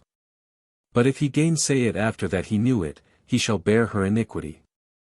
These are the laws which the Lord appointed to Moses between the husband and the wife, between the father and the daughter that is as yet but a girl in age, or that abideth in her father's house. Numbers chapter 31. The Madianites are slain for having drawn the people of Israel into sin. The dividing of the booty. And the Lord spoke to Moses, saying, Revenge first the children of Israel on the Madianites, and so thou shalt be gathered to thy people. And Moses forthwith said, Arm of you men to fight, who may take the revenge of the Lord on the Madianites. Let 1,000 men be chosen out of every tribe of Israel to be sent to the war. And they gave 1,000 of every tribe, that is to say, 12,000 men well appointed for battle. And Moses sent them with Phinehas the son of Eleazar the priest, and he delivered to him the holy vessels, and the trumpets to sound. And when they had fought against the Madianites and had overcome them, they slew all the men. And their kings Evi, and Resem, and Sur, and Hur, and Rebe, 5 princes of the nation, Balaam also the son of Beer they killed with the sword. And they took their women, and their children captives, and all their cattle, and all their goods, and all their possessions they plundered. And all their cities, and their villages, and castles, they burned. And they carried away the booty, and all that they had taken both of men and of beasts. And they brought them to Moses, and Eleazar the priest, and to all the multitude of the children of Israel. But the rest of the things for use they carried to the camp on the plains of Moab, beside the Jordan over against Jericho. And Moses and Eleazar the priest and all the princes of the synagogue went forth to meet them without the camp. And Moses being angry with the chief officers of the army, the tribunes, and the centurions that were come from the battle, said, Why have you saved the women? Are not these they, that deceived the children of Israel by the counsel of Balaam, and made you transgress against the Lord by the sin of Fagar, for which also the people was punished? The sin of Fagar. The sin committed in the worship of Beelphegor. Therefore kill all that are of the male sex, even of the children, and put to death the women, that have carnally known men. Of children. Women and children, ordinarily speaking, were not to be killed in war, Deuteronomy 20.14. But the great Lord of life and death was pleased to order it otherwise in the present case, in detestation of the wickedness of this people, who by the counsel of Balaam, had sent their women among the Israelites on purpose to draw them from God. But the girls, and all the women that are virgins save for yourselves. And stay without the camp 7 days. He that hath killed a man, or touched one that is killed, shall be purified the 3rd day and the 7th day. And of all the spoil, every garment, or vessel, or anything made for use, of the skins, or hair of goats, or of wood, shall be purified. Eleazar also the priest spoke to the men of the army, that had fought, in this manner, This is the ordinance of the law, which the Lord hath commanded Moses. Gold, and silver, and brass, and iron, and lead, and tin. And all that may pass through the fire, shall be purified by fire, but whatsoever cannot abide the fire, shall be sanctified with the water of expiation. And you shall wash your garments the 7th day, and being purified, you shall afterwards enter into the camp. And the Lord said to Moses, Take the sum of the things that were taken both of man and beast, thou and Eleazar the priest and the princes of the multitude. And thou shalt divide the spoil equally, between them that fought and went out to the war. And between the rest of the multitude. And thou shalt separate a portion to the Lord from them that fought and were in the battle, 1 soul of 500 as well of persons as of oxen and asses and sheep. And thou shalt give it to Eleazar the priest, because they are the firstfruits of the Lord. Out of the moiety also of the children of Israel thou shalt take the 50th head of persons, and of oxen, and asses, and sheep, and of all beasts, and thou shalt give them to the Levites that watch in the charge of the tabernacle of the Lord. And Moses and Eleazar did as the Lord had commanded. And the spoil which the army had taken, was 670, 5,000 sheep, 72,000 oxen, 61,000 asses, and 32,000 persons of the female sex, that had not known men. And 1/2 was given to them that had been in the battle, to wit, 337,500 sheep. Out of which, for the portion of the Lord, were reckoned 675 sheep. And out of the 36,000 oxen, 72 oxen. Out of the 30,500 asses, 61 asses. Out of the 16,000 persons, there fell to the portion of the Lord, 32 souls. And Moses delivered the number of the firstfruits of the Lord to Eleazar the priest, as had been commanded him. Out of the half of the children of Israel, which he had separated for them that had been in the battle.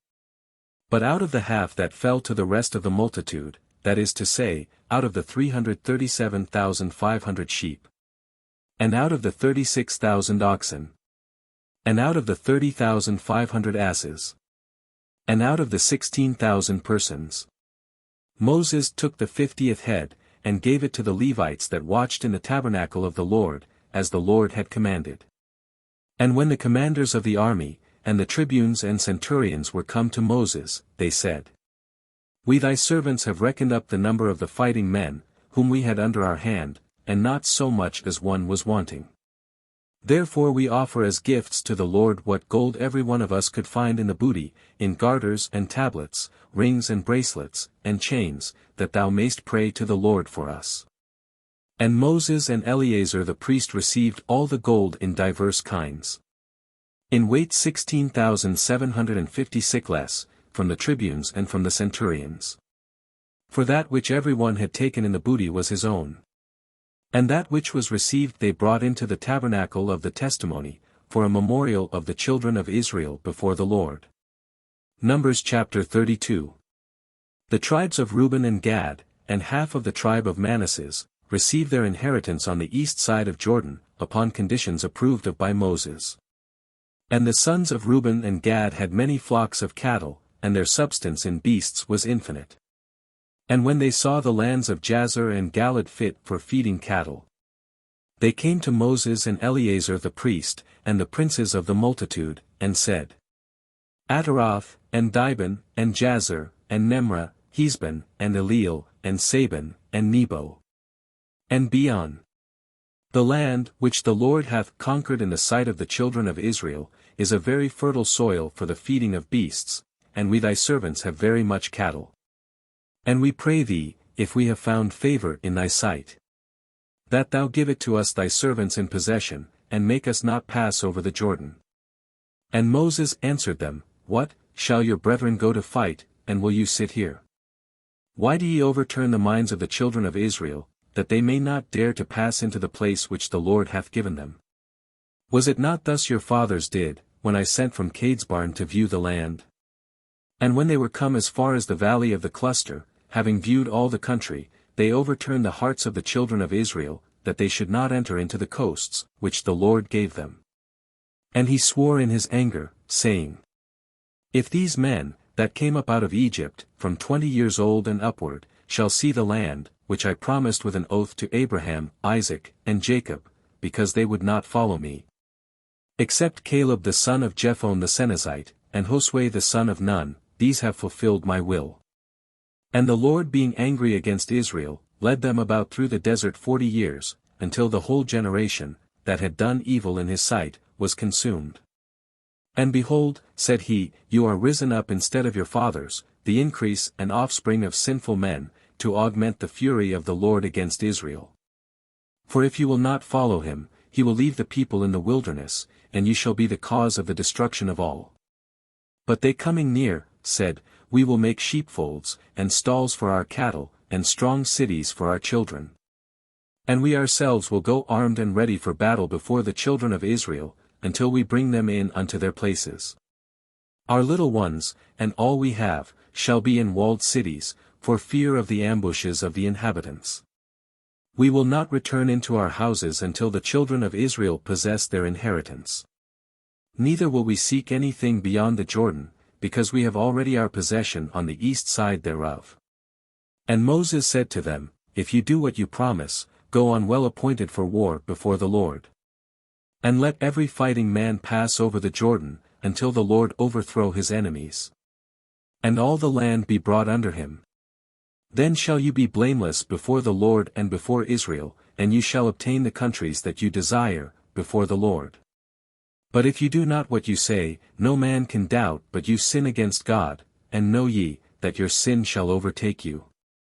Build therefore cities for your children, and folds and stalls for your sheep and beasts, and accomplish what you have promised. And the children of Gad and Reuben said to Moses, We are thy servants, we will do what my Lord commandeth. We will leave our children, and our wives and sheep and cattle, in the cities of Galilee. And we thy servants all well appointed will march on to the war, as thou, my Lord, speakest.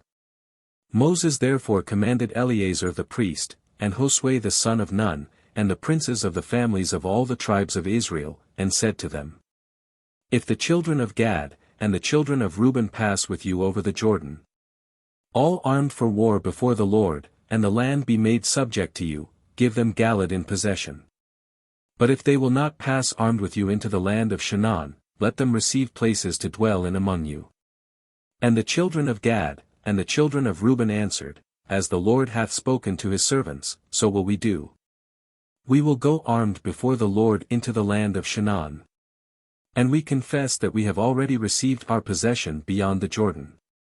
Moses therefore gave to the children of Gad and of Reuben, and to the half-tribe of Manasseh the son of Joseph, the kingdom of Sihon king of the Amorites, and the kingdom of Og king of Bazan, and their land and the cities thereof round about.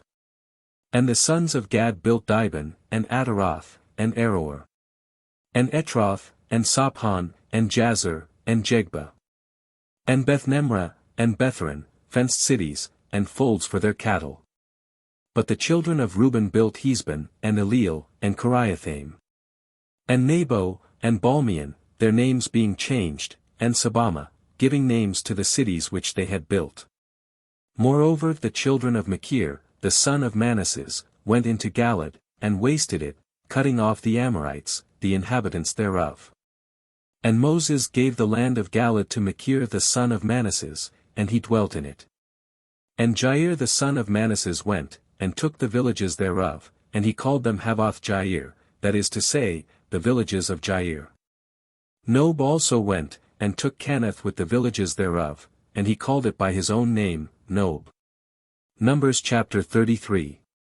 The mansions or journeys of the children of Israel towards the land of promise. These are the mansions of the children of Israel, who went out of Egypt by their troops under the conduct of Moses and Aaron. The mansions.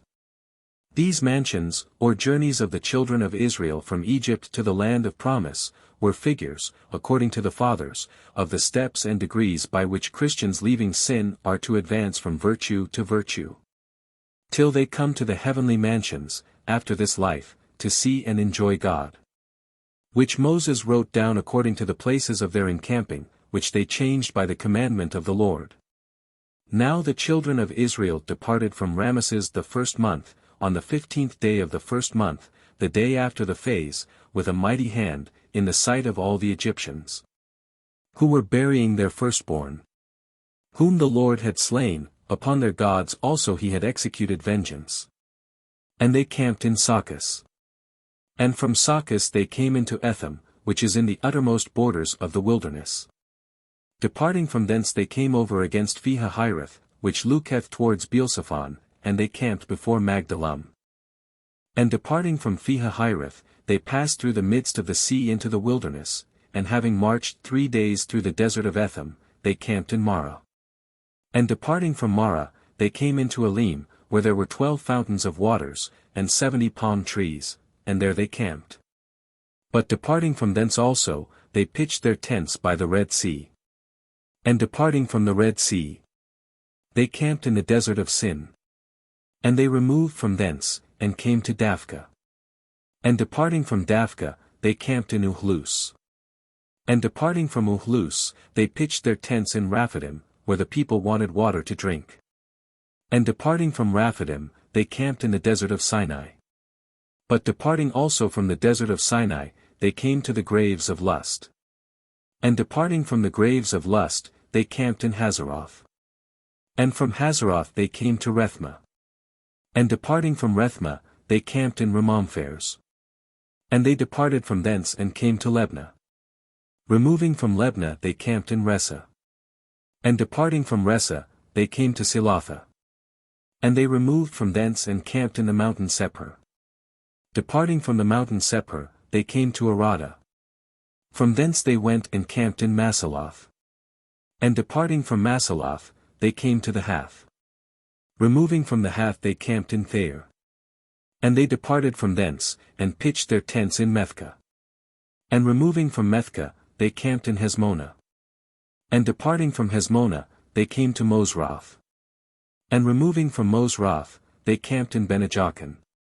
And departing from Benejochan, they came to Mount Gadgad. From thence they went and camped in Jedabatha.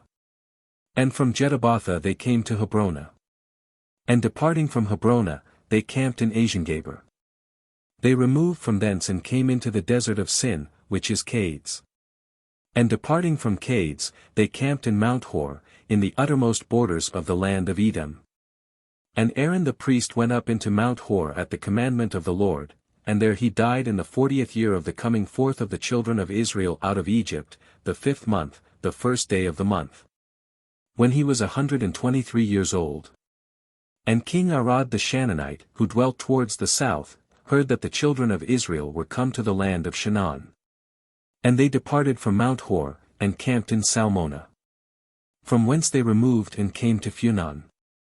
And departing from Funon, they camped in Oboth. And from Oboth they came to Ijeabarim, which is in the borders of the Moabites. And departing from Ijeabarim they pitched their tents in Dibongab.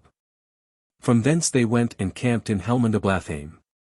And departing from Helmondablathaim, they came to the mountains of Abram over against Nebo. And departing from the mountains of Abram, they passed to the plains of Moab, by the Jordan, over against Jericho. And there they camped from Bethsemoth even to Abelsiddim in the plains of the Moabites. Where the Lord said to Moses, Command the children of Israel, and say to them, when you shall have passed over the Jordan, entering into the land of Shanaan. Destroy all the inhabitants of that land, beat down their pillars, and break in pieces their statues, and waste all their high places. Cleansing the land, and dwelling in it. For I have given it you for a possession. And you shall divide it among you by lot. To the more you shall give a larger part, and to the fewer a lesser. To every one as the lot shall fall, so shall the inheritance be given. The possession shall be divided by the tribes and the families. But if you will not kill the inhabitants of the land, they that remain, shall be unto you as nails in your eyes, and spears in your sides, and they shall be your adversaries in the land of your habitation. And whatsoever I had thought to do to them, I will do to you. Numbers chapter 34. The limits of Shanaan, with the names of the men that make the division of it. And the Lord spoke to Moses, saying, Command the children of Israel, and thou shalt say to them, when you are entered into the land of Shanaan, and it shall be fallen into your possession by lot. It shall be bounded by these limits. The south side shall begin from the wilderness of Sin, which is by Edom, and shall have the most salt sea for its furthest limits eastward. The most salt sea. The lake of Sodom, otherwise called the Dead Sea. Which limits shall go round on the south side by the ascent of the Scorpion and so into Seneh, and reach toward the south as far as Cadesbarn, from whence the frontiers shall go out to the town called Adar, and shall reach as far as Asamonah. The Scorpion. A mountain so called from having a great number of scorpions. And the limits shall fetch a compass from Asamonah to the torrent of Egypt, and shall end in the shore of the Great Sea. The Great Sea. The Mediterranean. And the west side shall begin from the Great Sea, and the same shall be the end thereof. But toward the north side the borders shall begin from the Great Sea, reaching to the Most High Mountain. The Most High Mountain. Libanus. From which they shall come to Amath, as far as the borders of Sidata. And the limits shall go as far as Zaphrona, and the village of Anan. These shall be the borders on the north side. From thence they shall mark out the grounds towards the east side from the village of Anan unto Sephama. And from Sephama the bounds shall go down to Reblah over against the fountain of Daphnis, from thence they shall come eastward to the sea of Sennereth. Sea of Sennereth. This is the Sea of Galilee, illustrated by the miracles of our Lord. And shall reach as far as the Jordan, and at the last shall be closed in by the most salt sea. This shall be your land with its borders round about.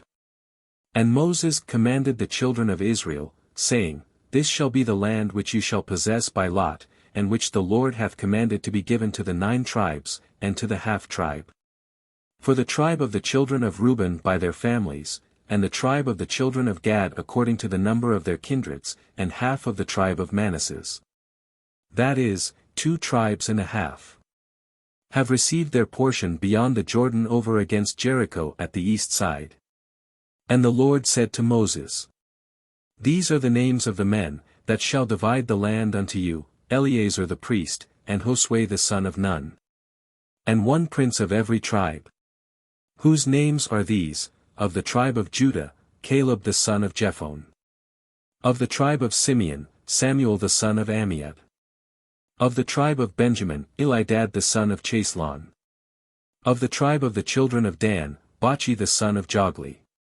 Of the children of Joseph of the tribe of Manasseh, Haniel the son of Ephod. Of the tribe of Ephraim, Camuel the son of Sephtun. Of the tribe of Zabulon, Elisaphan the son of Pharnak. Of the tribe of Issachar, Phaltiel the prince, the son of Ozan. Of the tribe of Aser, Ahiad the son of Salomi. Of the tribe of Naphtali, Phetal the son of Ammiud. These are they whom the Lord hath commanded to divide the land of Shinar to the children of Israel. Numbers chapter 35. Cities are appointed for the Levites. Of which 6 are to be the cities of refuge. And the Lord spoke these things also to Moses in the plains of Moab by the Jordan, over against Jericho. Command the children of Israel that they give to the Levites out of their possessions cities to dwell in, and their suburbs round about, that they may abide in the towns, and the suburbs may be for them cattle and beasts. Which suburb shall reach from the walls of the cities outward 1,000 paces on every side. Toward the east shall be 2,000 cubits, and toward the south in like manner shall be 2,000 cubits, toward the sea also, which looketh to the west, shall be the same extent, and the north side shall be bounded with the like limits. And the cities shall be in the midst, and the suburbs without. And among the cities, which ye shall give to the Levites, 6 shall be separated for refuge to fugitives, that he who hath shed blood may flee to them, and besides these there shall be other 42 cities. That is, in all 48 with their suburbs. And of these cities which shall be given out of the possessions of the children of Israel, from them that have more, more shall be taken, and from them that have less, fewer. Each shall give towns to the Levites according to the extent of their inheritance. The Lord said to Moses, Speak to the children of Israel, and thou shalt say to them, when you shall have passed over the Jordan into the land of Shinar. Determine what cities shall be for the refuge of fugitives, who have shed blood against their will. And when the fugitive shall be in them, the kinsman of him that is slain may not have power to kill him, until he stand before the multitude, and his cause be judged. And of those cities, that are separated for the refuge of fugitives, 3 shall be beyond the Jordan, and 3 in the land of Shinar. As well for the children of Israel as for strangers and sojourners, that he may flee to them. Who hath shed blood against his will? If any man strike with iron, and he die that was struck, he shall be guilty of murder, and he himself shall die. If he throw a stone, and he that is struck die, he shall be punished in the same manner. If he that is struck with wood die, he shall be revenged by the blood of him that struck him. The kinsman of him that was slain, shall kill the murderer, as soon as he apprehendeth him, he shall kill him. If through hatred any one push a man, or fling anything at him with ill design, or being his enemy, strike him with his hand, and he die, the striker shall be guilty of murder, the kinsman of him that was slain as soon as he findeth him, shall kill him.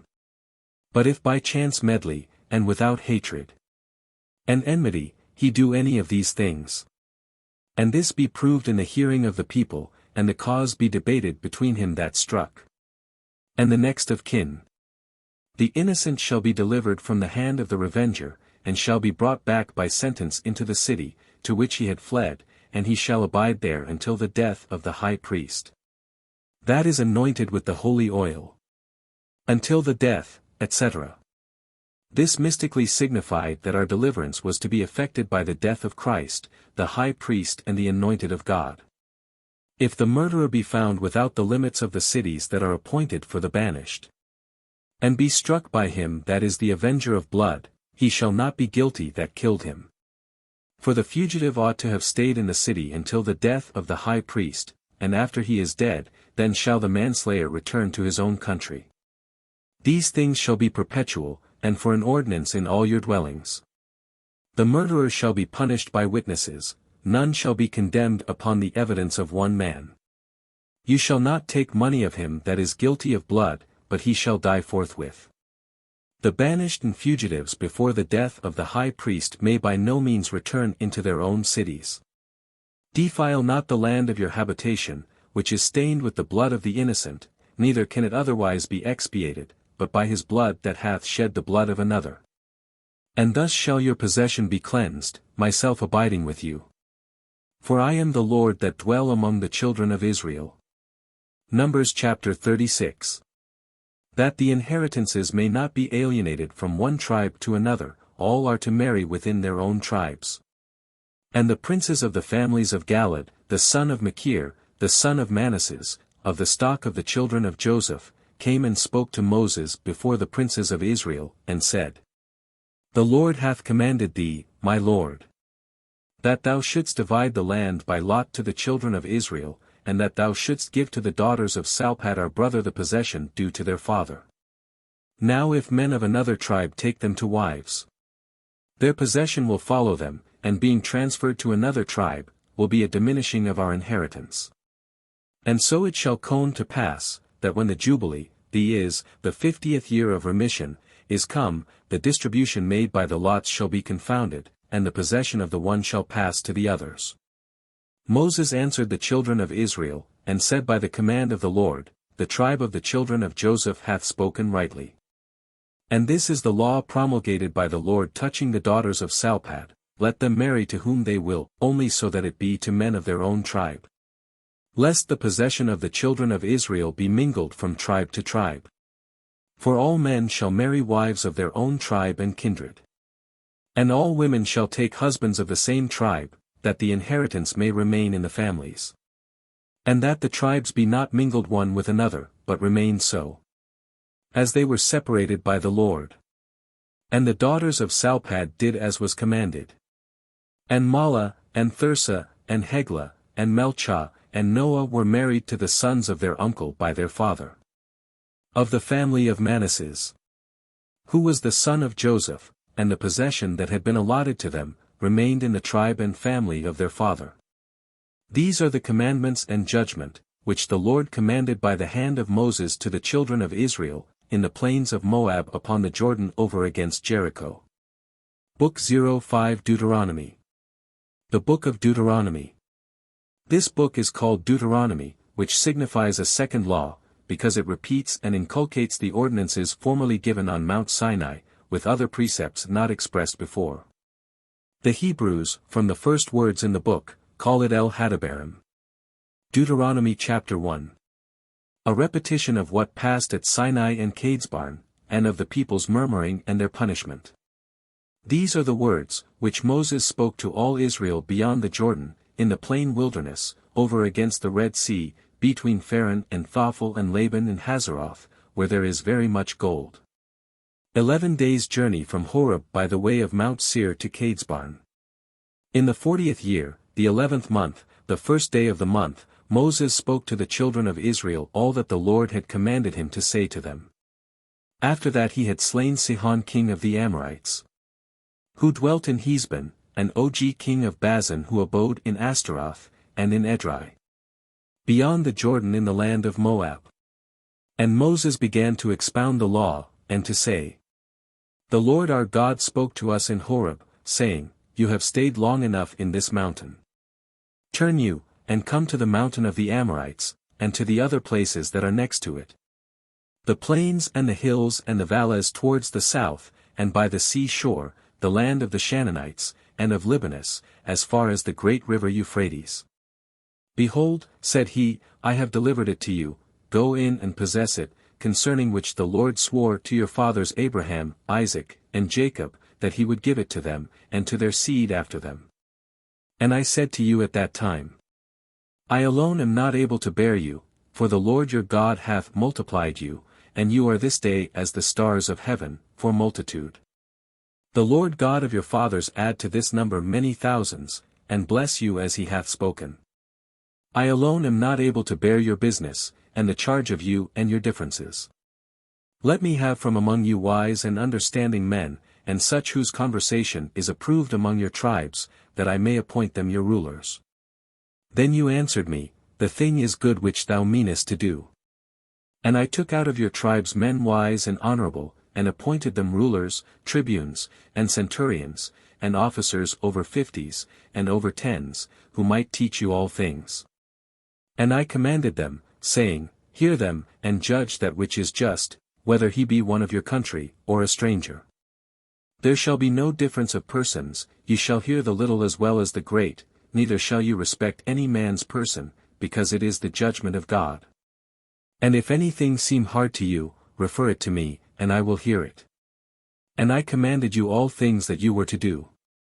And departing from Horeb, we passed through the terrible and vast wilderness, which you saw, by the way of the mountain of the Amorite, as the Lord our God had commanded us.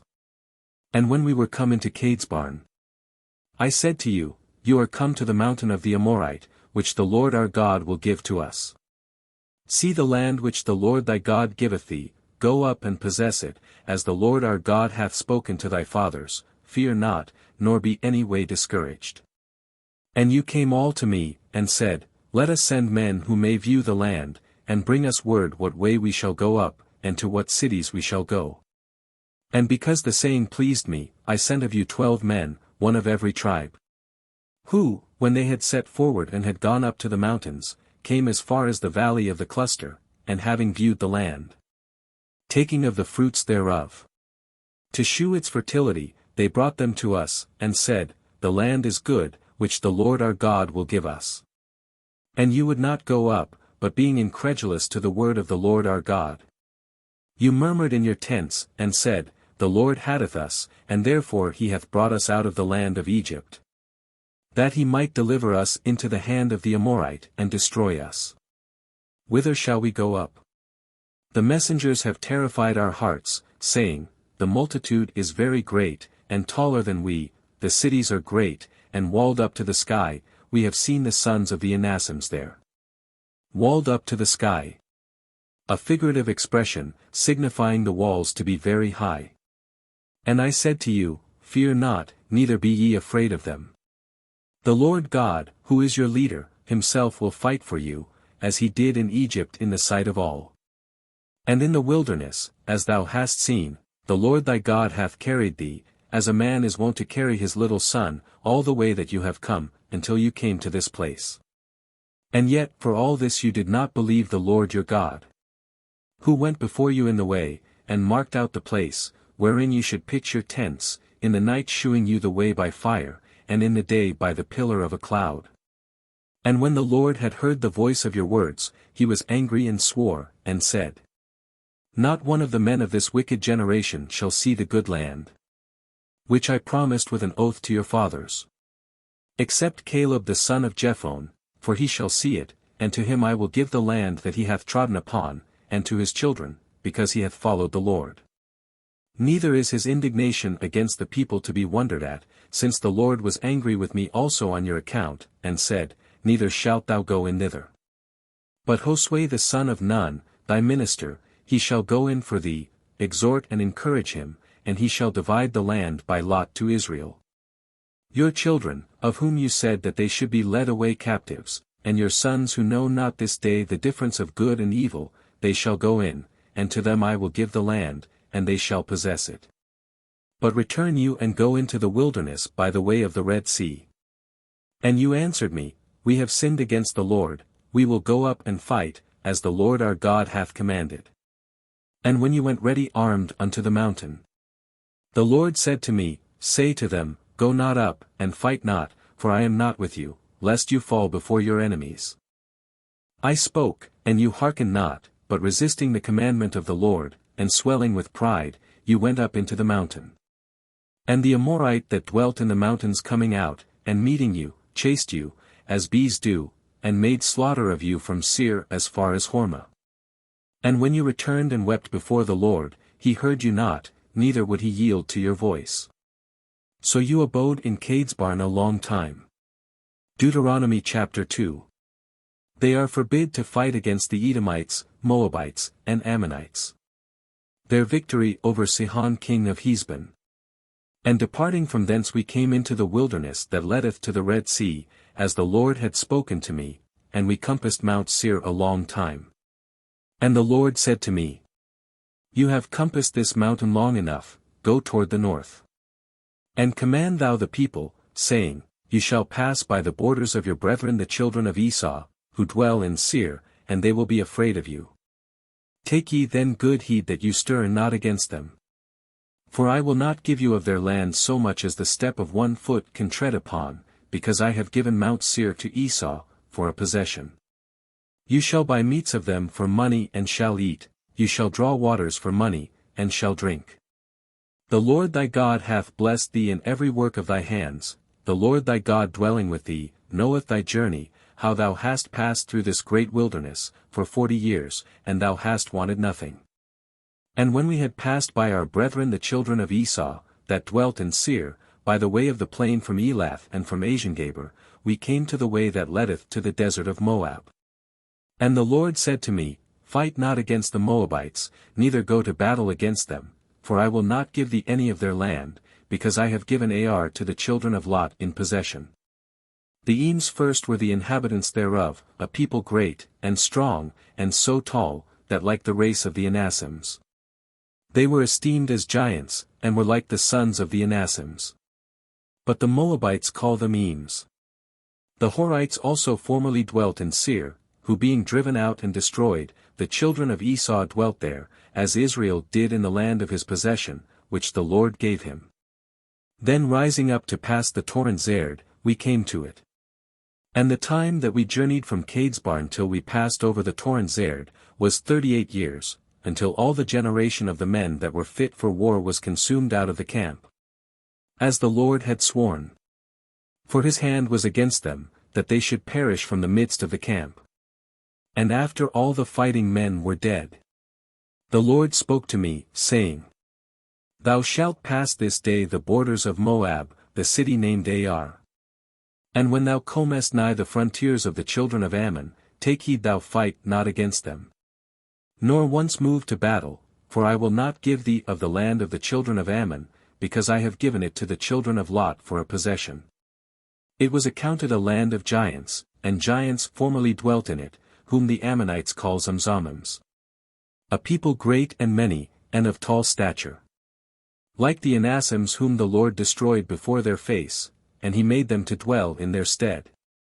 As he had done in favor of the children of Esau, that dwell in Seir, destroying the Horites, and delivering their land to them. Which they possess to this day. The Hivites also, that dwelt in Hazerim as far as Gaza, were expelled by the Cappadocians, who came out of Cappadocia, and destroyed them and dwelt in their stead.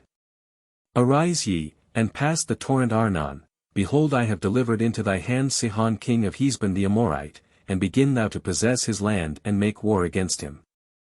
This day will I begin to send the dread and fear of thee upon the nations that dwell under the whole heaven, that when they hear thy name they may fear and tremble, and be in pain like women in travail.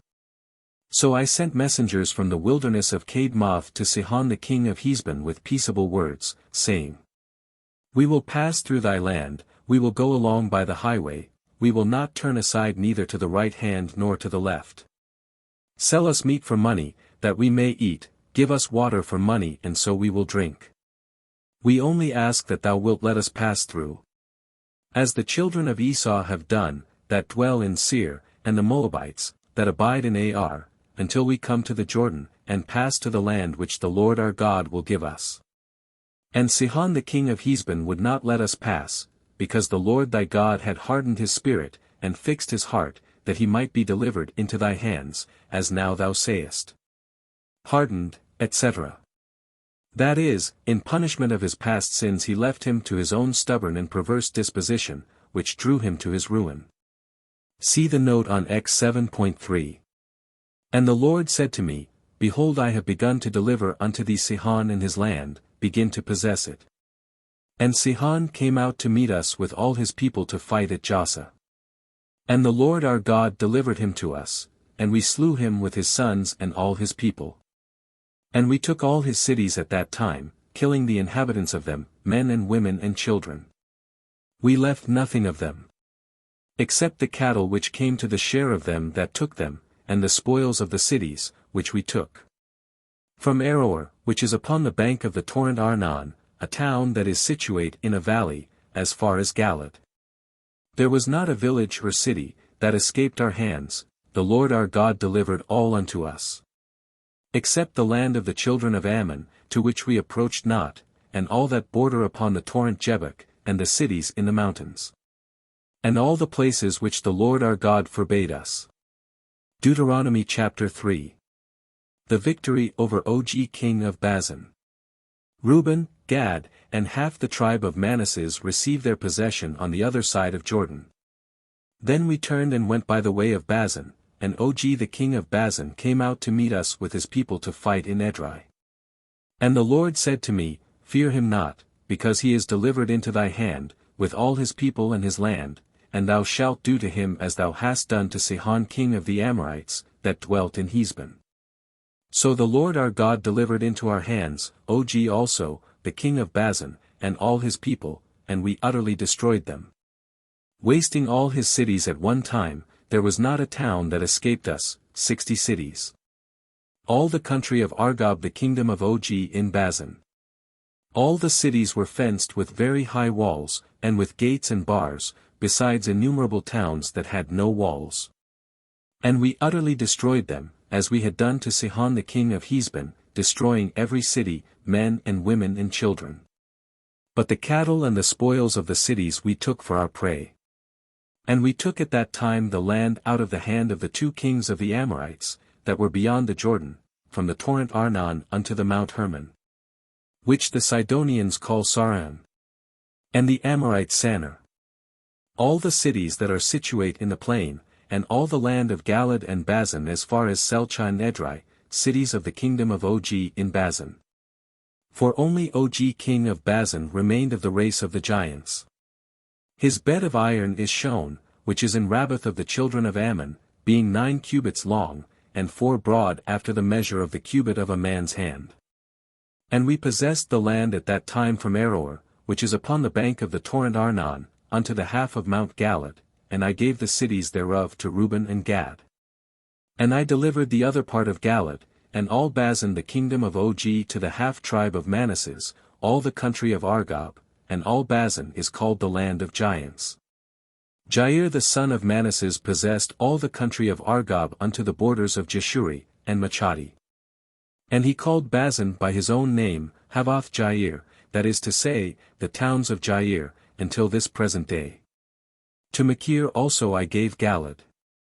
And to the tribes of Reuben and Gad I gave of the land of Galad as far as the torrent Arnon, half the torrent, and the confines even unto the torrent Jabbok, which is the border of the children of Ammon.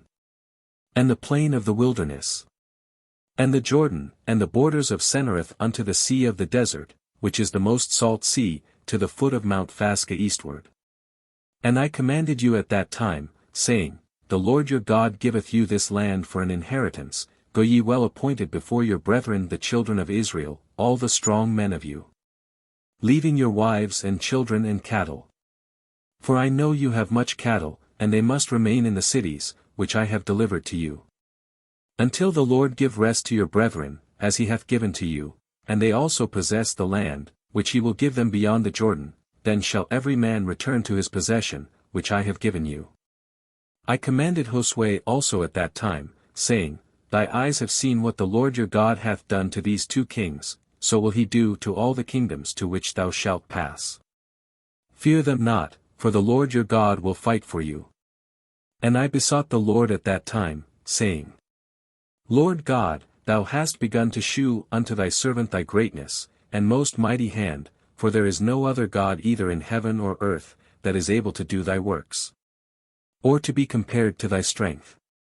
I will pass over therefore, and will see this excellent land beyond the Jordan, and this goodly mountain, and Libanus. And the Lord was angry with me on your account and heard me not, but said to me, it is enough, speak no more to me of this matter. Go up to the top of Phasca, and cast thy eyes round about to the west, and to the north, and to the south, and to the east, and behold it, for thou shalt not pass this Jordan. Command Josue, and encourage and strengthen him, for he shall go before this people, and shall divide unto them the land which thou shalt see. And we abode in the valley over against the temple of Fagar. Deuteronomy chapter 4. Moses exhorteth the people to keep God's commandments, particularly to fly idolatry. Appointeth 3 cities of refuge, on that side of the Jordan. And now, O Israel, hear the commandments and judgments which I teach thee, that doing them, thou mayst live, and entering in mayst possess the land which the Lord the God of your fathers will give you. You shall not add to the word that I speak to you, neither shall you take away from it. Keep the commandments of the Lord your God which I command you. Your eyes have seen all that the Lord hath done against Beelphegor, how he hath destroyed all his worshippers from among you. But you that adhere to the Lord your God, are all alive until this present day. You know that I have taught you statutes and justices, as the Lord my God hath commanded me, so shall you do them in the land which you shall possess. And you shall observe, and fulfill them in practice. For this is your wisdom, and understanding in the sight of nations, that hearing all these precepts, they may say, Behold a wise and understanding people, a great nation. Neither is there any other nation so great, that hath gods so nigh them, as our God is present to all our petitions. For what other nation is there so renowned that hath ceremonies, and just judgments, and all the law, which I will set forth this day before our eyes? Keep thyself therefore, and thy soul carefully. Forget not the words that thy eyes have seen, and let them not go out of thy heart all the days of thy life. Thou shalt teach them to thy sons and to thy grandsons. From the day in which thou didst stand before the Lord thy God in Horeb, when the Lord spoke to me, saying, Call together the people unto me, that they may hear my words. And may learn to fear me all the time that they live on the earth, and may teach their children. And you came to the foot of the mount, which burned even unto heaven, and there was darkness, and a cloud and obscurity in it. And the Lord spoke to you from the midst of the fire. You heard the voice of his words, but you saw not any form at all. And he shewed you his covenant, which he commanded you to do, and the 10 words that he wrote in 2 tables of stone. And he commanded me at that time that I should teach you the ceremonies and judgments which you shall do in the land, that you shall possess. Keep therefore your souls carefully. You saw not any similitude in the day that the Lord God spoke to you in Horeb from the midst of the fire. Lest perhaps being deceived you might make you a graven similitude, or image of male or female. The similitude of any beasts that are upon the earth, or of birds, that fly under heaven. Or of creeping things, that move on the earth, or of fishes, that abide in the waters under the earth. Lest perhaps lifting up thy eyes to heaven, thou see the sun and the moon, and all the stars of heaven, and being deceived by error thou adore and serve them, which the Lord thy God created for the service of all the nations, that are under heaven. But the Lord hath taken you and brought you out of the iron furnaces of Egypt, to make you his people of inheritance, as it is this present day. And the Lord was angry with me for your words, and he swore that I should not pass over the Jordan, nor enter into the excellent land, which he will give you. Behold, I die in this land, I shall not pass over the Jordan, you shall pass, and possess the goodly land. Beware lest thou ever forget the covenant of the Lord thy God, which he hath made with thee, and make to thyself a graven likeness of those things which the Lord hath forbid to be made. Because the Lord thy God is a consuming fire, a jealous God. If you shall beget sons and grandsons, and abide in the land, and being deceived, make to yourselves any similitude, committing evil before the Lord your God, to provoke him to wrath. I call this day heaven and earth to witness that you shall quickly perish out of the land, which, when you have passed over the Jordan, you shall possess. You shall not dwell therein long, but the Lord will destroy you, and scatter you among all nations, and you shall remain a few among the nations, to which the Lord shall lead you. And there you shall serve gods, that were framed with men's hands, wood and stone, that neither see, nor hear, nor eat, nor smell. And when thou shalt seek there the Lord thy God, thou shalt find him, yet so, if thou seek him with all thy heart, and all the affliction of thy soul. After all the things aforesaid shall find thee, in the latter time thou shalt return to the Lord thy God, and shalt hear his voice. Because the Lord thy God is a merciful God, he will not leave thee, nor altogether destroy thee, nor forget the covenant, by which he swore to thy fathers. Ask of the days of old, that have been before thy time, from the day that God created man upon the earth, from one end of heaven to the other end thereof, if ever there was done the like thing, or it hath been known at any time. That a people should hear the voice of God speaking out of the midst of fire, as thou hast heard, and lived. If God ever did so as to go, and take to himself a nation out of the midst of nations by temptations, signs, and wonders, by fight, and a strong hand, and stretched out arm, and horrible visions, according to all the things that the Lord your God did for you in Egypt, before thy eyes, that thou mightest know that the Lord he is God, and there is no other besides him. From heaven he made thee to hear his voice, that he might teach thee. And upon earth he shewed thee his exceeding great fire, and thou didst hear his words out of the midst of the fire. Because he loved thy fathers, and chose their seed after them. And he brought thee out of Egypt, going before thee with his great power, to destroy at thy coming very great nations, and stronger than thou art, and to bring thee in, and give thee their land for a possession, as thou sayest at this present day.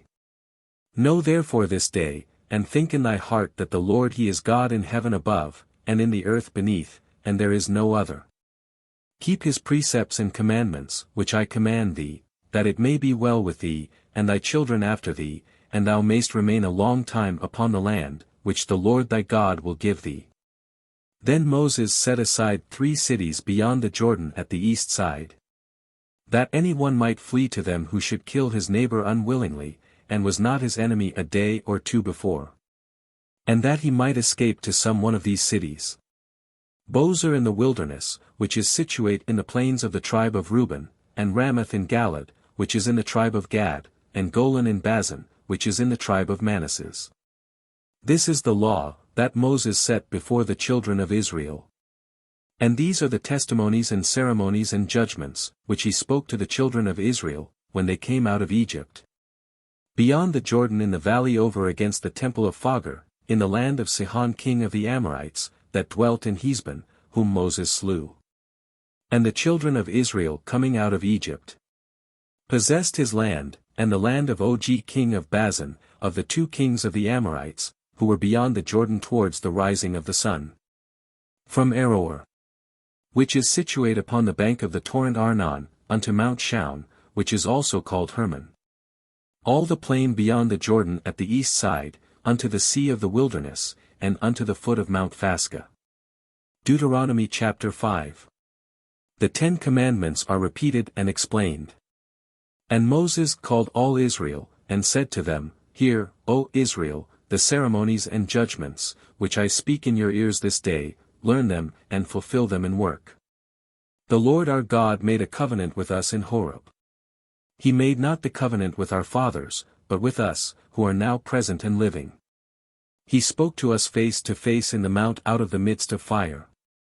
I was the mediator and stood between the Lord and you at that time, to shew you his words, for you feared the fire, and went not up into the mountain, and he said, I am the Lord thy God, who brought thee out of the land of Egypt, out of the house of bondage. Thou shalt not have strange gods in my sight. Thou shalt not make to thyself a graven thing, nor the likeness of any things, that are in heaven above, or that are in the earth beneath, or that abide in the waters under the earth. Thou shalt not adore them, and thou shalt not serve them. For I am the Lord thy God, a jealous God, visiting the iniquity of the fathers upon their children unto the 3rd and 4th generation, to them that hate me. And shewing mercy unto many thousands, to them that love me, and keep my commandments. Thou shalt not take the name of the Lord thy God in vain, for he shall not be unpunished that taketh his name upon a vain thing. Observe the day of the Sabbath, to sanctify it, as the Lord thy God hath commanded thee. 6 days shalt thou labor, and shalt do all thy works. The seventh is the day of the Sabbath, that is, the rest of the Lord thy God. Thou shalt not do any work therein, thou nor thy son nor thy daughter, nor thy manservant nor thy maidservant, nor thy ox, nor thy ass, nor any of thy beasts. Nor the stranger that is within thy gates, that thy manservant and thy maidservant may rest, even as thyself. Remember that thou also didst serve in Egypt, and the Lord thy God brought thee out from thence with a strong hand, and a stretched out arm. Therefore hath he commanded thee that thou shouldst observe the Sabbath day. Honor thy father and mother, as the Lord thy God hath commanded thee, that thou mayst live a long time, and it may be well with thee in the land, which the Lord thy God will give thee. Thou shalt not kill. Neither shalt thou commit adultery. And thou shalt not steal. Neither shalt thou bear false witness against thy neighbor. Thou shalt not covet thy neighbor's wife, nor his house, nor his field, nor his manservant, nor his maidservant, nor his ox, nor his ass, nor anything that is his. These words the Lord spoke to all the multitude of you in the mountain, out of the midst of the fire and the cloud, and the darkness, with a loud voice, adding nothing more, and he wrote them in 2 tables of stone, which he delivered unto me. But you, after you heard the voice out of the midst of the darkness, and saw the mountain burn, came to me, all the princes of the tribes and the elders, and you said, Behold, the Lord our God hath shown us his majesty and his greatness. We have heard his voice out of the midst of the fire, and have proved this day that God speaking with man, man hath lived. Why shall we die therefore, and why shall this exceeding great fire consume us? For if we hear the voice of the Lord our God any more, we shall die. What is all flesh, that it should hear the voice of the living God, who speaketh out of the midst of the fire, as we have heard, and be able to live? Approach thou rather, and hear all things that the Lord our God shall say to thee, and thou shalt speak to us, and we will hear and will do them. And when the Lord had heard this, he said to me, I have heard the voice of the words of this people, which they spoke to thee, they have spoken all things well. Who shall give them to have such a mind, to fear me, and to keep all my commandments at all times, that it may be well with them and with their children forever? Go and say to them, Return into your tents. But stand thou here with me, and I will speak to thee all my commandments, and ceremonies and judgments, which thou shalt teach them, that they may do them in the land, which I will give them for a possession. Keep therefore and do the things which the Lord God hath commanded you. You shall not go aside neither to the right hand, nor to the left. But you shall walk in the way that the Lord your God hath commanded, that you may live, and it may be well with you, and your days may be long in the land of your possession. Deuteronomy chapter 6. An exhortation to the love of God, and obedience to his law. These are the precepts, and ceremonies, and judgments, which the Lord your God commanded that I should teach you, and that you should do them in the land into which you pass over to possess it. That thou mayst fear the Lord thy God. And keep all his commandments and precepts, which I command thee, and thy sons, and thy grandsons, all the days of thy life, that thy days may be prolonged. Hear, O Israel, and observe to do the things which the Lord hath commanded thee, that it may be well with thee, and thou mayst be greatly multiplied, as the Lord the God of thy fathers hath promised thee a land flowing with milk and honey. Hear, O Israel, the Lord our God is one Lord. Thou shalt love the Lord thy God with thy whole heart, and with thy whole soul, and with thy whole strength. And these words which I command thee this day, shall be in thy heart. And thou shalt tell them to thy children, and thou shalt meditate upon them sitting in thy house, and walking on thy journey, sleeping and rising. And thou shalt bind them as a sign on thy hand, and they shall be and shall move between thy eyes. And thou shalt write them in the entry, and on the doors of thy house.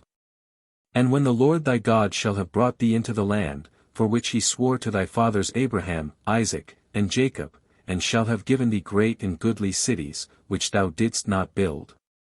Houses full of riches, which thou didst not set up, cisterns which thou didst not dig, vineyards and oliveyards, which thou didst not plant.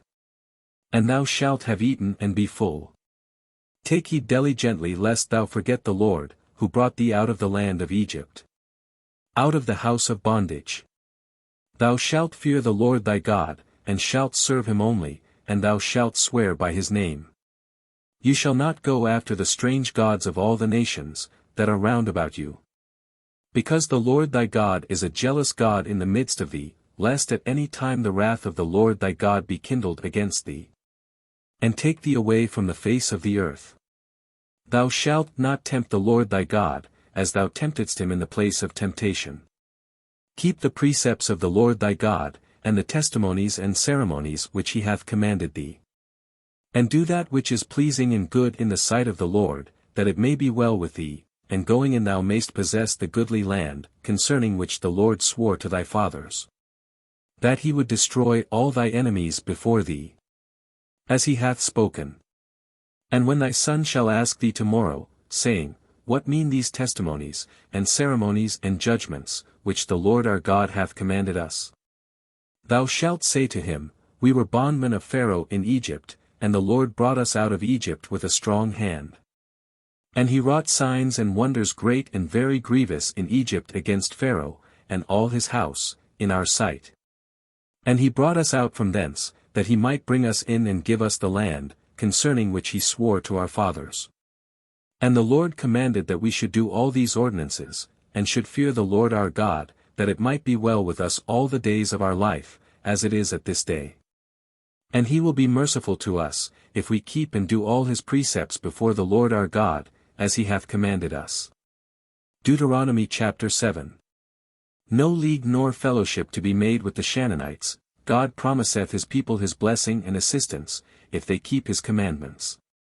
When the Lord thy God shall have brought thee into the land, which thou art going in to possess, and shall have destroyed many nations before thee, the Hethite, and the Girgashite, and the Amorite, and the Canaanite, and the Pharisite, and the Hivite, and the Jebusite, 7 nations much more numerous than thou art, and stronger than thou.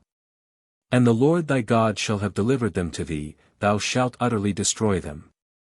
Thou shalt make no league with them, nor shew mercy to them. Neither shalt thou make marriages with them. Thou shalt not give thy daughter to his son, nor take his daughter for thy son. For she will turn away thy son from following me, that he may rather serve strange gods, and the wrath of the Lord will be kindled, and will quickly destroy thee. But thus rather shall you deal with them, destroy their altars, and break their statues, and cut down their groves, and burn their graven things. Because thou art a holy people to the Lord thy God. The Lord thy God hath chosen thee, to be his peculiar people of all peoples that are upon the earth. Not because you surpass all nations in number, is the Lord joined unto you, and hath chosen you, for you are the fewest of any people. But because the Lord hath loved you, and hath kept his oath, which he swore to your fathers, and hath brought you out with a strong hand, and redeemed you from the house of bondage, out of the hand of Pharaoh the king of Egypt. And thou shalt know that the Lord thy God, he is a strong and faithful God, keeping his covenant and mercy to them that love him, and to them that keep his commandments, unto 1,000 generations. And repaying forthwith them that hate him, so as to destroy them, without further delay, immediately rendering to them what they deserve. Keep therefore the precepts and ceremonies and judgments, which I command thee this day to do. If after thou hast heard these judgments, thou keep and do them, the Lord thy God will also keep his covenant to thee, and the mercy which he swore to thy fathers. And he will love thee and multiply thee, and will bless the fruit of thy womb, and the fruit of thy land, thy corn, and thy vintage, thy oil, and thy herds, and the flocks of thy sheep upon the land, for which he swore to thy fathers that he would give it thee. Blessed shalt thou be among all people. No one shall be barren among you of either sex, neither of men nor cattle. The Lord will take away from thee all sickness, and the grievous infirmities of Egypt, which thou knowest, he will not bring upon thee, but upon thy enemies. Thou shalt consume all the people, which the Lord thy God will deliver to thee. Thy eye shall not spare them, neither shalt thou serve their gods, lest they be thy ruin. If thou say in thy heart, These nations are more than I, how shall I be able to destroy them? Fear not, but remember what the Lord thy God did to Pharaoh and to all the Egyptians. The exceeding great plagues, which thy eyes saw, and the signs and wonders, and the strong hand, and the stretched out arm, with which the Lord thy God brought thee out, so will he do to all the people, whom thou fearest. Moreover the Lord thy God will send also hornets among them, until he destroy and consume all that have escaped thee, and could hide themselves. Thou shalt not fear them, because the Lord thy God is in the midst of thee, a God mighty and terrible. He will consume these nations in thy sight by little and by degrees. Thou wilt not be able to destroy them altogether, lest perhaps the beasts of the earth should increase upon thee. But the Lord thy God shall deliver them in thy sight, and shall slay them until they be utterly destroyed. And he shall deliver their kings into thy hands, and thou shalt destroy their names from under heaven, no man shall be able to resist thee, until thou destroy them. Their graven things thou shalt burn with fire, thou shalt not covet the silver and gold of which they are made, neither shalt thou take to thee anything thereof, lest thou offend, because it is an abomination to the Lord thy God. Graven things. Idols, so called by contempt. Neither shalt thou bring anything of the idol into thy house, lest thou become an anathema, like it. Thou shalt detest it as dung, and shalt utterly abhor it as uncleanness and filth, because it is an anathema. Deuteronomy chapter 8. The people is put in mind of God's dealings with them, to the end that they may love him and serve him. All the commandments, that I command thee this day, take great care to observe, that you may live, and be multiplied, and going in may possess the land, for which the Lord swore to your fathers. And thou shalt remember all the way through which the Lord thy God hath brought thee for 40 years through the desert, to afflict thee and to prove thee, and that the things that were known in thy heart might be made known, whether thou wouldst keep his commandments or no. He afflicted thee with want, and gave thee manna for thy food, which neither thou nor thy fathers knew, to shew that not in bread alone doth man live, but in every word that proceedeth from the mouth of God. Not in bread alone, etc. That is, that God is able to make food of what he pleases for the support of man. Thy raiment, with which thou wast covered, hath not decayed for age, and thy foot is not worn, lo, this is the 40th year. That thou mayst consider in thy heart, that as a man traineth up his son, so the Lord thy God hath trained thee up. That thou shouldst keep the commandments of the Lord thy God, and walk in his ways, and fear him. For the Lord thy God will bring thee into a good land, of brooks and of waters, and of fountains, in the plains of which and the hills deep rivers break out. A land of wheat, and barley, and vineyards, wherein fig trees and pomegranates and oliveyards grow, a land of oil and honey, where without any want thou shalt eat thy bread, and enjoy abundance of all things, where the stones are iron, and out of its hills are dug mines of brass. That when thou hast eaten, and art full, thou mayst bless the Lord thy God for the excellent land which he hath given thee. Take heed, and beware lest at any time thou forget the Lord thy God, and neglect his commandments and judgments and ceremonies, which I command thee this day. Lest after thou hast eaten and art filled, hast built goodly houses, and dwelt in them, and shalt have herds of oxen and flocks of sheep, and plenty of gold and of silver, and of all things. Thy heart be lifted up, and thou remember not the Lord thy God, who brought thee out of the land of Egypt, out of the house of bondage, and was thy leader in the great and terrible wilderness, wherein there was the serpent burning with his breath, and the scorpion and the dipsas, and no waters at all, who brought forth streams out of the hardest rock. The dipsas. A serpent whose bite causeth a violent thirst, from whence it has its name, for in Greek dipsa signifies thirst. And fed thee in the wilderness with manna which thy fathers knew not. And after he had afflicted and proved thee, at the last he had mercy on thee. Lest thou shouldst say in thy heart, my own might, and the strength of my own hand have achieved all these things for me. But remember the Lord thy God, that he hath given thee strength, that he might fulfill his covenant, concerning which he swore to thy fathers, as this present day sheweth. But if thou forget the Lord thy God, and follow strange gods, and serve and adore them, behold now I foretell thee that thou shalt utterly perish. As the nations, which the Lord destroyed at thy entrance, so shall you also perish, if you be disobedient to the voice of the Lord your God. Deuteronomy chapter 9. Lest they should impute their victories to their own merits, they are put in mind of their manifold rebellions and other sins, for which they should have been destroyed, but God spared them for his promise made to Abraham, Isaac, and Jacob. Hear, O Israel, thou shalt go over the Jordan this day, to possess nations very great, and stronger than thyself, cities great, and walled up to the sky. A people great and tall, the sons of the Anassims, whom thou hast seen, and heard of, against whom no man is able to stand. Thou shalt know therefore this day that the Lord thy God himself will pass over before thee, a devouring and consuming fire, to destroy and extirpate and bring them to nothing before thy face quickly, as he hath spoken to thee.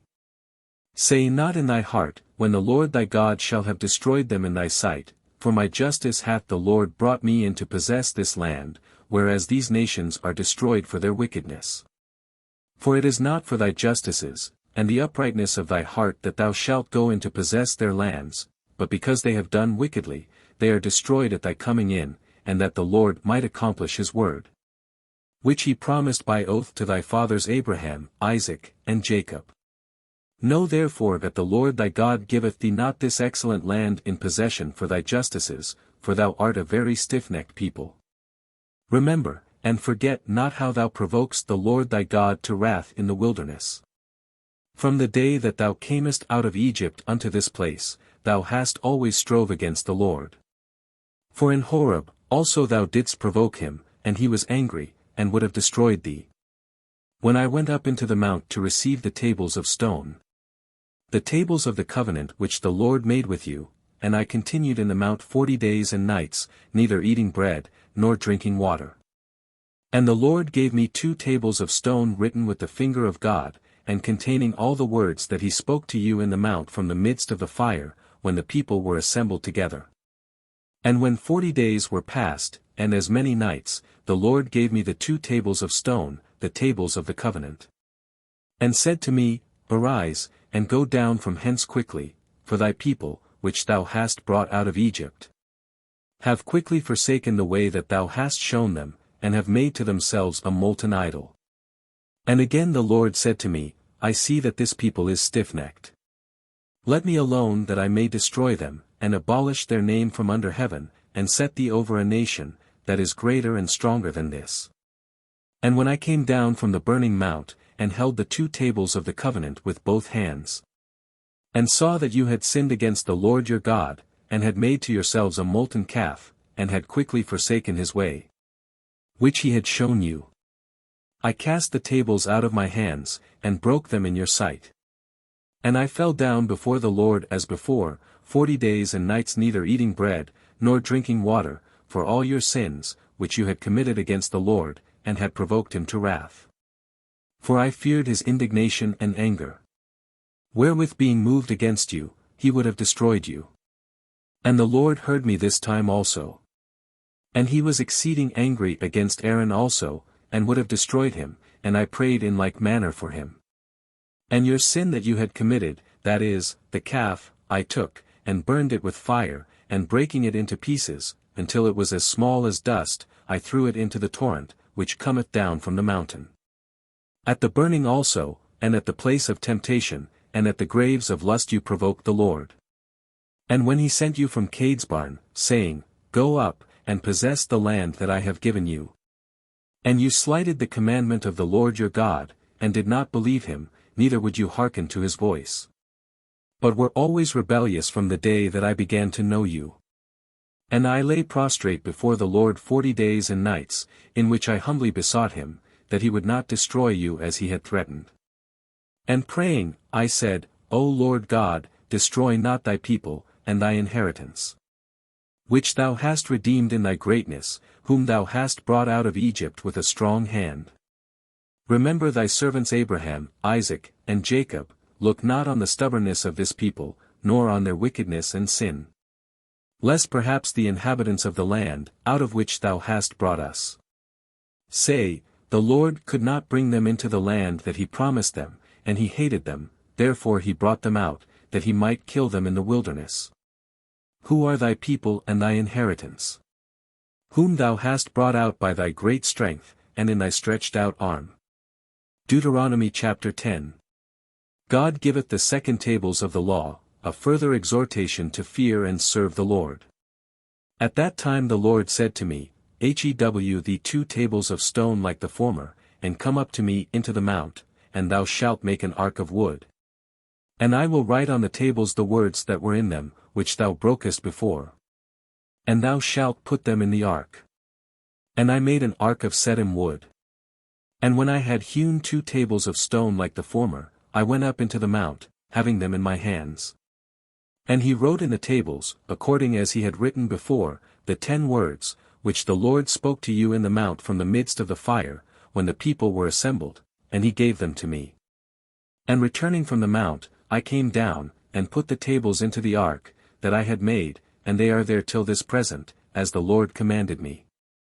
And the children of Israel removed their camp from Beeroth, of the children of Jachin into Masrah, where Aaron died and was buried, and Eleazar his son succeeded him in the priestly office. Masrah. By Mount Hor, for there Aaron died, number 20. This and the following verses seem to be inserted by way of parenthesis.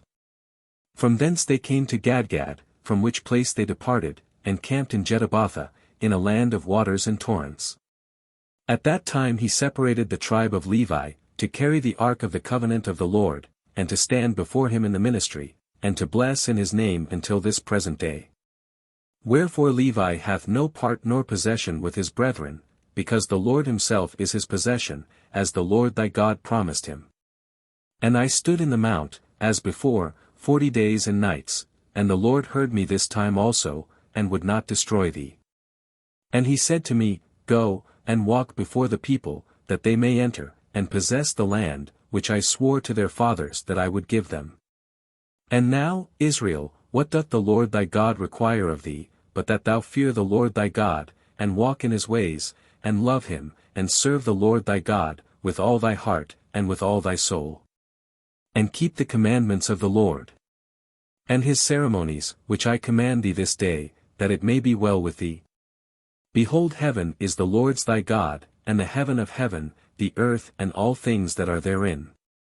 And yet the Lord hath been closely joined to thy fathers, and loved them and chose their seed after them, that is to say, you, out of all nations, as this day it is proved. Circumcise therefore the foreskin of your heart, and stiffen your neck no more. Because the Lord your God he is the God of gods, and the Lord of lords, a great God and mighty and terrible, who accepteth no person nor taketh bribes.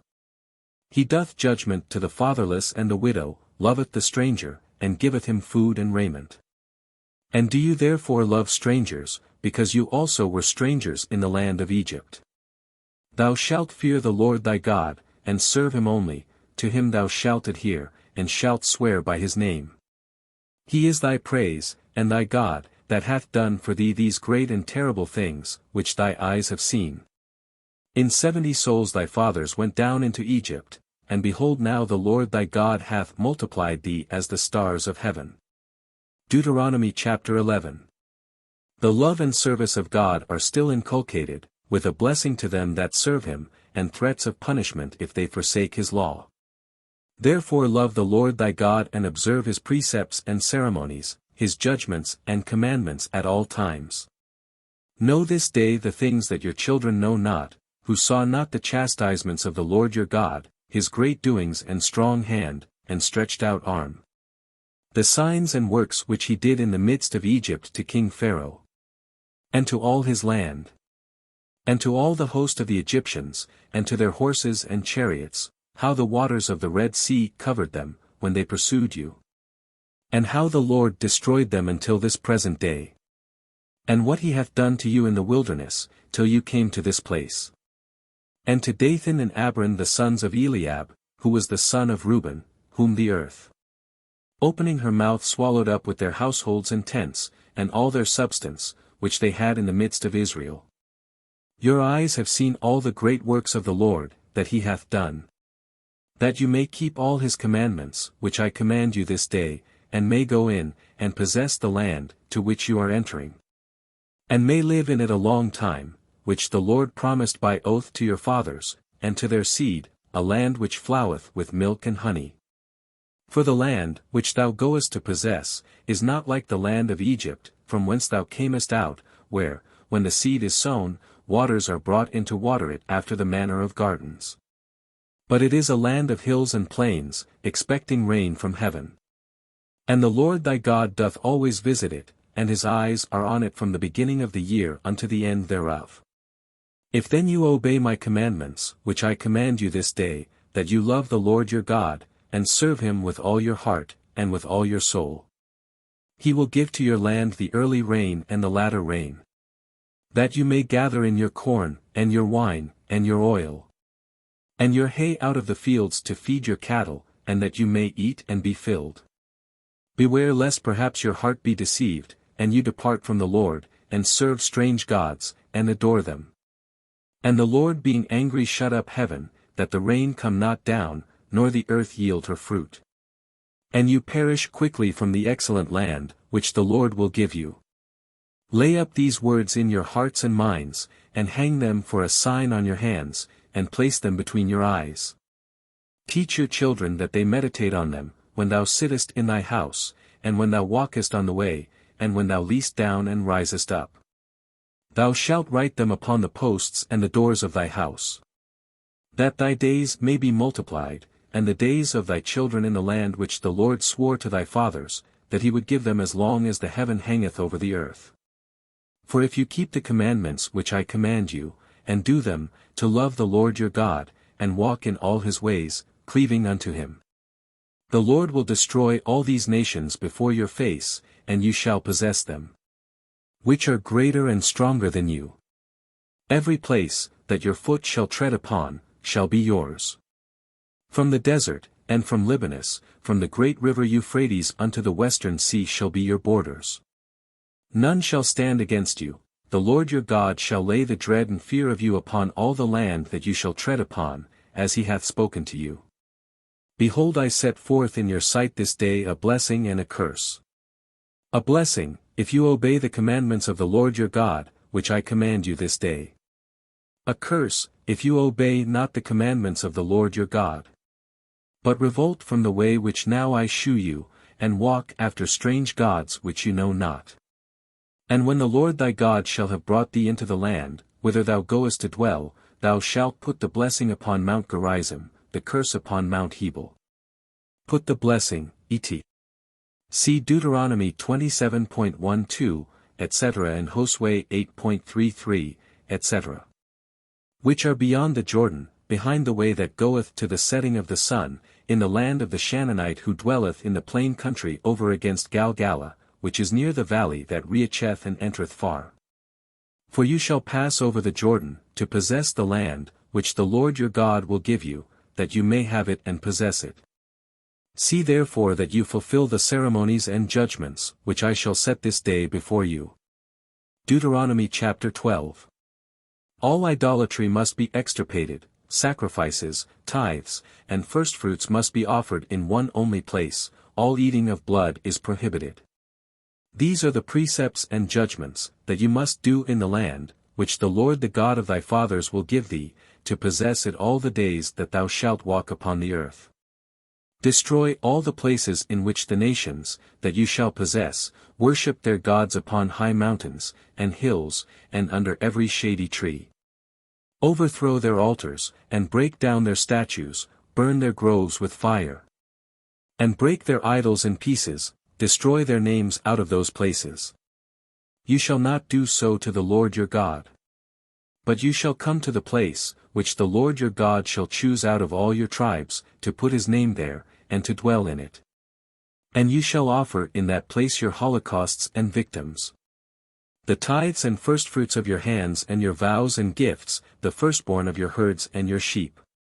And you shall eat there in the sight of the Lord your God, and you shall rejoice in all things, whereunto you shall put your hand, you and your houses wherein the Lord your God hath blessed you.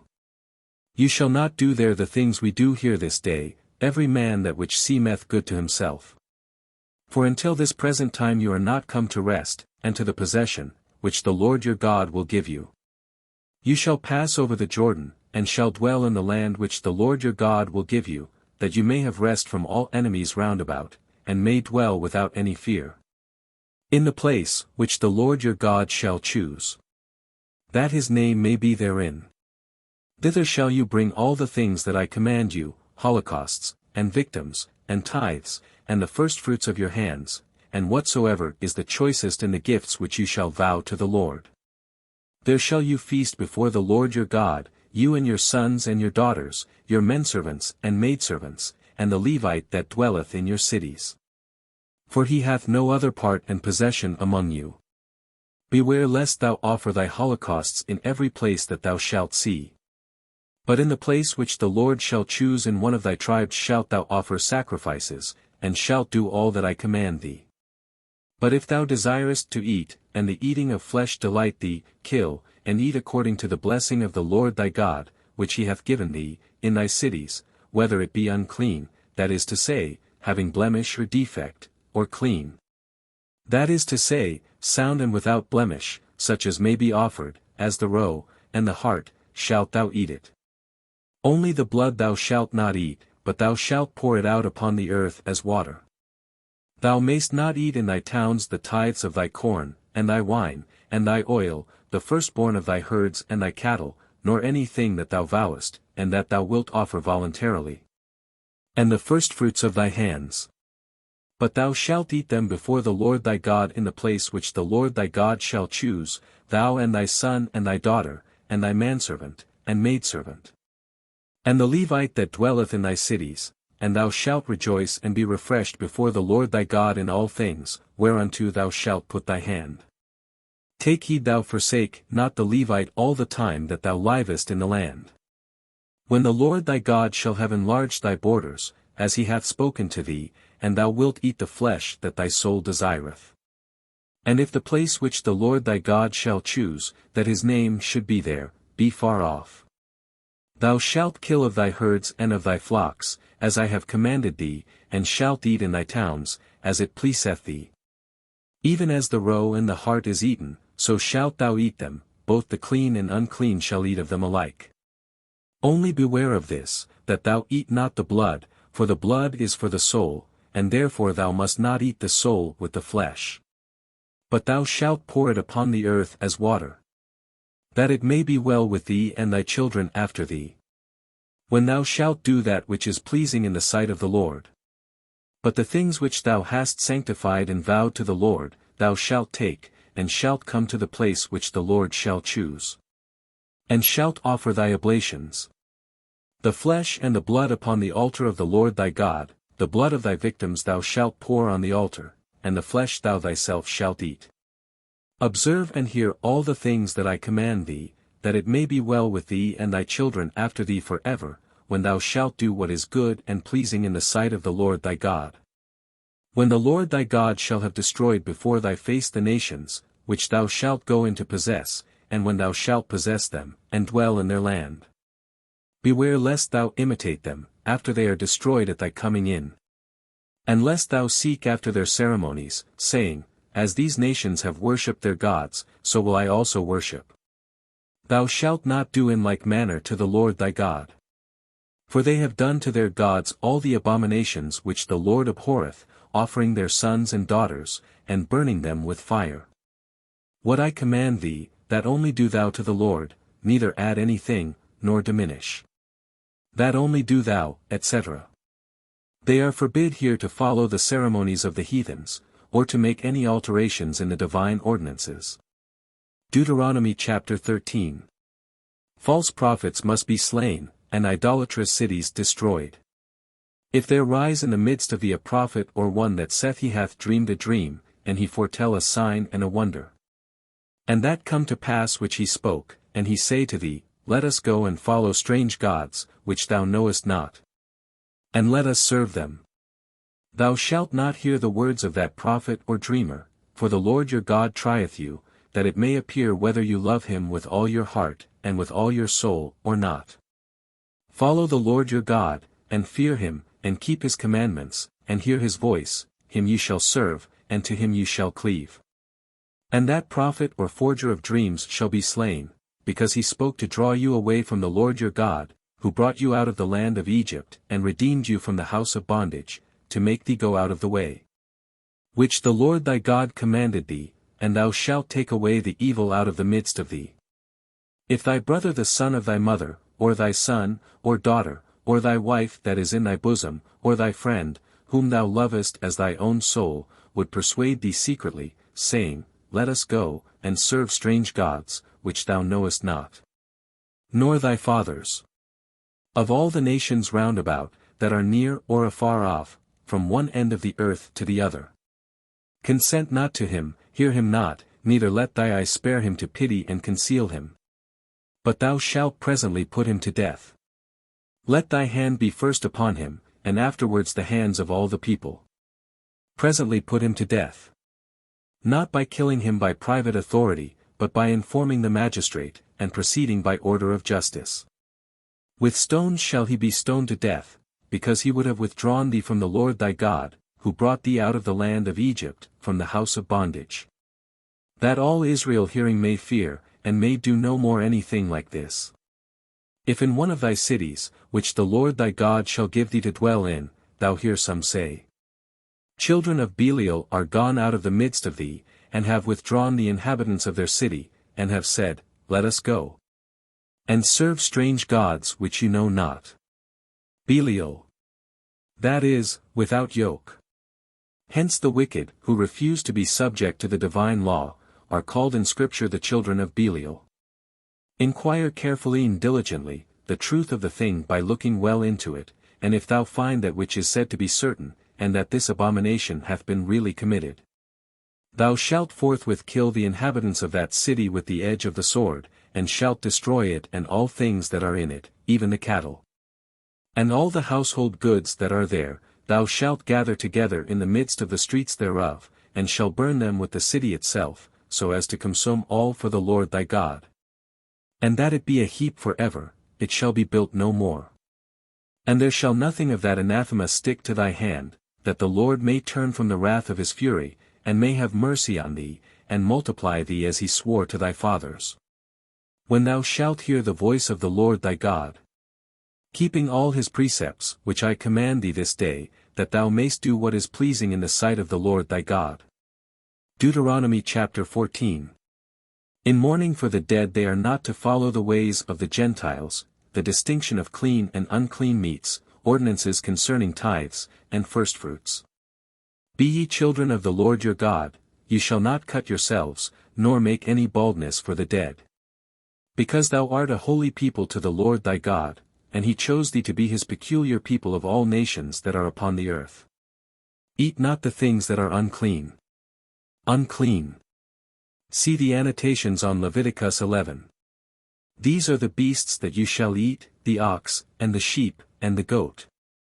The hart and the roe, the buffle, the chamois, the pygog, the wild goat, the camelopardalus. Every beast that divideth the hoof in two parts, and cheweth the cud, you shall eat. But of them that chew the cud, but divide not the hoof, you shall not eat, such as the camel, the hare, and the cherigrill, because they chew the cud, but divide not the hoof, they shall be unclean to you. The swine also, because it divideth the hoof, but cheweth not the cud, shall be unclean, their flesh you shall not eat, and their carcasses you shall not touch. These shall you eat of all that abide in the waters, all that have fins and scales, you shall eat. Such as are without fins and scales, you shall not eat, because they are unclean. All birds that are clean you shall eat. The unclean eat not, to wit, the eagle, and the gripe, and the osprey, the ringtail, and the vulture, and the kite according to their kind, and all of the raven's kind, and the ostrich, and the owl, and the larus, and the hawk according to its kind, the heron, and the swan, and the stork, and the cormorant, the porphyrion, and the night crow, the bittern, and the caradrian, every one in their kind, the hoop also and the bat. Everything that creepeth, and hath little wings, shall be unclean, and shall not be eaten. All that is clean, you shall eat. But whatsoever is dead of itself, eat not thereof. Give it to the stranger, that is within thy gates, to eat, or sell it to him, because thou art the holy people of the Lord thy God. Thou shalt not boil a kid in the milk of his dam. Every year thou shalt set aside the tithes of all thy fruits that the earth bringeth forth. And thou shalt eat before the Lord thy God in the place which he shall choose, that his name may be called upon therein, the tithe of thy corn, and thy wine, and thy oil, and the firstborn of thy herds and thy sheep, that thou mayst learn to fear the Lord thy God at all times. But when the way and the place which the Lord thy God shall choose, are far off, and he hath blessed thee, and thou canst not carry all these things thither, thou shalt sell them all, and turn them into money, and shalt carry it in thy hand, and shalt go to the place which the Lord shall choose. And thou shalt buy with the same money whatsoever pleaseth thee, either of the herds or of sheep, wine also and strong drink, and all that thy soul desireth, and thou shalt eat before the Lord thy God, and shalt feast, thou and thy house. And the Levite that is within thy gates, beware thou forsake him not, because he hath no other part in thy possession. The 3rd year thou shalt separate another tithe of all things that grow to thee at that time, and shalt lay it up within thy gates. And the Levite that hath no other part nor possession with thee, and the stranger and the fatherless and the widow, that are within thy gates, shall come and shall eat and be filled, that the Lord thy God may bless thee in all the works of thy hands that thou shalt do. Deuteronomy chapter 15. The law of the 7th year of remission. The firstlings of cattle are to be sanctified to the Lord. In the 7th year thou shalt make a remission, which shall be celebrated in this order. He to whom anything is owing from his friend or neighbor or brother, cannot demand it again, because it is the year of remission of the Lord. Of the foreigner or stranger thou mayst exact it, of thy countryman and neighbor thou shalt not have power to demand it again. And there shall be no poor nor beggar among you, that the Lord thy God may bless thee in the land which he will give thee in possession. There shall be no poor, etc. It is not to be understood as a promise, that there should be no poor in Israel, as appears from ver. 11, where we learn that God's people would never be at a loss to find objects for their charity, but it is an ordinance that all should do their best endeavors to prevent any of their brethren from suffering the hardships of poverty and want. Yet so if thou hear the voice of the Lord thy God, and keep all things that he hath ordained, and which I command thee this day, he will bless thee, as he hath promised.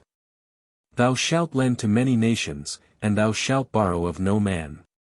Thou shalt have dominion over very many nations, and no one shall have dominion over thee. If one of thy brethren that dwelleth within thy gates of thy city in the land which the Lord thy God will give thee, come to poverty, thou shalt not harden thy heart, nor close thy hand, but shalt open it to the poor man, thou shalt lend him that which thou perceivest he hath need of. Beware lest perhaps a wicked thought steal in upon thee, and thou say in thy heart, the 7th year of remission draweth nigh. And thou turn away thy eyes from thy poor brother, denying to lend him that which he asketh, lest he cry against thee to the Lord, and it become a sin unto thee. But thou shalt give to him, neither shalt thou do anything craftily in relieving his necessities, that the Lord thy God may bless thee at all times, and in all things to which thou shalt put thy hand. There will not be wanting poor in the land of thy habitation, therefore I command thee to open thy hand to thy needy and poor brother, that liveth in the land. When thy brother a Hebrew man, or Hebrew woman is sold to thee, and hath served thee 6 years, in the 7th year thou shalt let him go free. And when thou sendest him out free, thou shalt not let him go away empty, but shall give him for his way out of thy flocks, and out of thy barn floor, and thy winepress, wherewith the Lord thy God shall bless thee. Remember that thou also wast a bondservant in the land of Egypt, and the Lord thy God made thee free, and therefore I now command thee this. But if he say, I will not depart, because he loveth thee, and thy house, and findeth that he is well with thee, thou shalt take an awl, and bore through his ear in the door of thy house. And he shall serve thee for ever, thou shalt do in like manner to thy woman servant also. Turn not away thy eyes from them when thou makest them free, because he hath served thee 6 years according to the wages of a hireling, that the Lord thy God may bless thee in all the works that thou dost. Of the firstlings, that come of thy herds and thy sheep, thou shalt sanctify to the Lord thy God whatsoever is of the male sex. Thou shalt not work with the firstling of a bullock, and thou shalt not shear the firstlings of thy sheep. In the sight of the Lord thy God shalt thou eat them every year, in the place that the Lord shall choose, thou and thy house. But if it have a blemish, or be lame, or blind, or in any part disfigured or feeble, it shall not be sacrificed to the Lord thy God. But thou shalt eat it within the gates of thy city, the clean and the unclean shall eat them alike, as the roe and as the hart. Only thou shalt take heed not to eat their blood, but pour it out on the earth as water. Deuteronomy chapter 16. The three principal solemnities to be observed, just judges to be appointed in every city, all occasions of idolatry to be avoided. Observe the month of new corn, which is the first of the spring, that thou mayst celebrate the feast to the Lord thy God, because in this month the Lord thy God brought thee out of Egypt by night. And thou shalt sacrifice the feast to the Lord thy God, of sheep, and of oxen, in the place which the Lord thy God shall choose, that his name may dwell there. Thou shalt not eat with it leavened bread, 7 days shalt thou eat without leaven, the bread of affliction, because thou camest out of Egypt in fear, that thou mayst remember the day of thy coming out of Egypt, all the days of thy life. No leaven shall be seen in all thy coasts for 7 days, neither shall any of the flesh of that which was sacrificed the first day in the evening remain until morning. Thou mayst not immolate the feast in any one of thy cities, which the Lord thy God will give thee. But in the place which the Lord thy God shall choose, that his name may dwell there, thou shalt immolate the feast in the evening. At the going down of the sun, at which time thou camest out of Egypt. And thou shalt dress, and eat it in the place which the Lord thy God shall choose, and in the morning rising up thou shalt go into thy dwellings. 6 days shalt thou eat unleavened bread, and on the 7th day, because it is the assembly of the Lord thy God, thou shalt do no work. Thou shalt number unto thee 7 weeks from that day, wherein thou didst put the sickle to the corn. And thou shalt celebrate the festival of weeks to the Lord thy God, a voluntary oblation of thy hand, which thou shalt offer according to the blessing of the Lord thy God. And thou shalt feast before the Lord thy God, thou, and thy son, and thy daughter, and thy manservant, and thy maidservant, and the Levite that is within thy gates, and the stranger and the fatherless, and the widow, who abide with you, in the place which the Lord thy God shall choose, that his name may dwell there. And thou shalt remember that thou wast a servant in Egypt, and thou shalt keep and do the things that are commanded. Thou shalt celebrate the solemnity also of tabernacles 7 days, when thou hast gathered in thy fruit of the barn floor and of the winepress. And thou shalt make merry in thy festival time, thou, thy son, and thy daughter, thy manservant, and thy maidservant, the Levite also and the stranger, and the fatherless and the widow that are within thy gates. 7 days shalt thou celebrate feasts to the Lord thy God in the place which the Lord shall choose, and the Lord thy God will bless thee in all thy fruits, and in every work of thy hands, and thou shalt be in joy. 3 times in a year shall all thy males appear before the Lord thy God in the place which he shall choose, in the feast of unleavened bread, in the feast of weeks, and in the feast of tabernacles. No one shall appear with his hands empty before the Lord. But every one shall offer according to what he hath, according to the blessing of the Lord his God, which he shall give him. Thou shalt appoint judges and magistrates in all thy gates, which the Lord thy God shall give thee, in all thy tribes, that they may judge the people with just judgment. And not go aside to either part. Thou shalt not accept person nor gifts, for gifts blind the eyes of the wise, and change the words of the just. Thou shalt follow justly after that which is just, that thou mayst live and possess the land, which the Lord thy God shall give thee. Thou shalt plant no grove, nor any tree near the altar of the Lord thy God. Neither shalt thou make nor set up to thyself a statue, which things the Lord thy God hateth. Deuteronomy chapter 17. Victims must be without blemish. Idolaters are to be slain. Controversies are to be decided by the high priest and council, whose sentence must be obeyed under pain of death. The duty of a king, who is to receive the law of God at the priest's hands. Thou shalt not sacrifice to the Lord thy God a sheep, or an ox, wherein there is blemish, or any fault, for that is an abomination to the Lord thy God. When there shall be found among you within any of thy gates, which the Lord thy God shall give thee, man or woman that do evil in the sight of the Lord thy God, and transgress his covenant, so as to go and serve strange gods, and adore them, the sun and the moon, and all the host of heaven, which I have not commanded. The host of heaven, that is, the stars. And this is told thee, and hearing it thou hast inquired diligently, and found it to be true, and that the abomination is committed in Israel. Thou shalt bring forth the man or the woman, who have committed that most wicked thing, to the gates of thy city, and they shall be stoned. By the mouth of 2 or 3 witnesses shall he die that is to be slain. Let no man be put to death, when only one beareth witness against him. The hands of the witnesses shall be first upon him to kill him, and afterwards the hands of the rest of the people, that thou mayst take away the evil out of the midst of thee.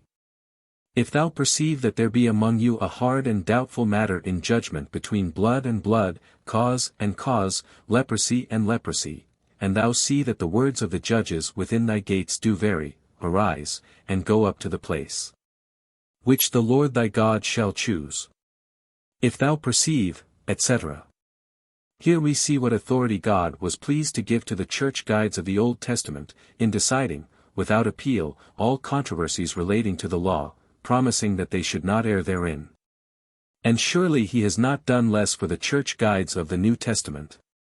And thou shalt come to the priests of the Levitical race, and to the judge, that shall be at that time, and thou shalt ask of them, and they shall shew thee the truth of the judgment. And thou shalt do whatsoever they shall say, that preside in the place, which the Lord shall choose, and what they shall teach thee, according to his law. And thou shalt follow their sentence, neither shalt thou decline to the right hand nor to the left hand. But he that will be proud, and refuse to obey the commandment of the priest, who ministereth at that time to the Lord thy God, and the decree of the judge, that man shall die.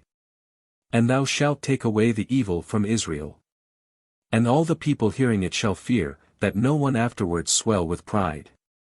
When thou art come into the land, which the Lord thy God will give thee, and possessest it, and shalt say, I will set a king over me, as all nations have that are round about. Thou shalt set him whom the Lord thy God shall choose out of the number of thy brethren. Thou mayst not make a man of another nation king, that is not thy brother. And when he is made king, he shall not multiply horses to himself, nor lead back the people into Egypt, being lifted up with the number of his horsemen, especially since the Lord hath commanded you to return no more the same way. He shall not have many wives, that may allure his mind, nor immense sums of silver and gold. But after he is raised to the throne of his kingdom, he shall copy out to himself the Deuteronomy of this law in a volume, taking the copy of the priests of the Levitical tribe. And he shall have it with him, and shall read it all the days of his life, that he may learn to fear the Lord his God, and keep his words and ceremonies, that are commanded in the law. And that his heart be not lifted up with pride over his brethren, nor decline to the right or to the left, that he and his sons may reign a long time over Israel. Deuteronomy chapter 18. The Lord is the inheritance of the priests and Levites. Heathenish abominations are to be avoided. The great prophet Christ is promised. False prophets must be slain. The priests and Levites, and all that are of the same tribe, shall have no part nor inheritance with the rest of Israel, because they shall eat the sacrifices of the Lord, and his oblations. And they shall receive nothing else of the possession of their brethren, for the Lord himself is their inheritance, as he hath said to them. This shall be the priest's due from the people, and from them that offer victims, whether they sacrifice an ox, or a sheep, they shall give to the priest the shoulder and the breast. The firstfruits also of corn, of wine, and of oil. And a part of the wool from the shearing of their sheep. For the Lord thy God hath chosen him of all thy tribes, to stand and to minister to the name of the Lord, him and his sons forever. If a Levite go out of any one of the cities throughout all Israel, in which he dwelleth, and have a longing mind to come to the place which the Lord shall choose, he shall minister in the name of the Lord his God, as all his brethren the Levites do. That shall stand at that time before the Lord. He shall receive the same portion of food that the rest do, besides that which is due to him in his own city, by succession from his fathers. When thou art come into the land which the Lord thy God shall give thee, beware lest thou have a mind to imitate the abominations of those nations. Neither let there be found among you any one that shall expiate his son or daughter, making them to pass through the fire, or that consulteth soothsayers, or observeth dreams and omens, neither let there be any wizard, nor charmer, nor any one that consulteth pythonic spirits, or fortune-tellers, or that seeketh the truth from the dead. For the Lord abhorreth all these things, and for these abominations he will destroy them at thy coming. Thou shalt be perfect, and without spot before the Lord thy God. These nations, whose land thou shalt possess, hearken to soothsayers and diviners, but thou art otherwise instructed by the Lord thy God. The Lord thy God will raise up to thee a prophet of thy nation and of thy brethren like unto me, him thou shalt hear. As thou desiredst of the Lord thy God in Horeb, when the assembly was gathered together. And saidst, Let me not hear any more the voice of the Lord my God, neither let me see any more this exceeding great fire, lest I die. And the Lord said to me, They have spoken all things well. I will raise them up a prophet out of the midst of their brethren like to thee, and I will put my words in his mouth, and he shall speak to them all that I shall command him. And he that will not hear his words, which he shall speak in my name, I will be the revenger. But the prophet, who being corrupted with pride, shall speak in my name things that I did not command him to say, or in the name of strange gods, shall be slain. And if in silent thought thou answer, how shall I know the word that the Lord hath not spoken? Thou shalt have this sign, whatsoever that same prophet foretelleth in the name of the Lord, and it cometh not to pass, that thing the Lord hath not spoken. But the prophet hath forged it by the pride of his mind, and therefore thou shalt not fear him. Deuteronomy chapter 19. The cities of refuge. Willful murder, and false witnesses must be punished. When the Lord thy God hath destroyed the nations, whose land he will deliver to thee, and thou shalt possess it, and shalt dwell in the cities and houses thereof. Thou shalt separate to thee 3 cities in the midst of the land, which the Lord will give thee in possession, paving diligently the way, and thou shalt divide the whole province of thy land equally into 3 parts, that he who is forced to flee for manslaughter, may have near at hand whither to escape.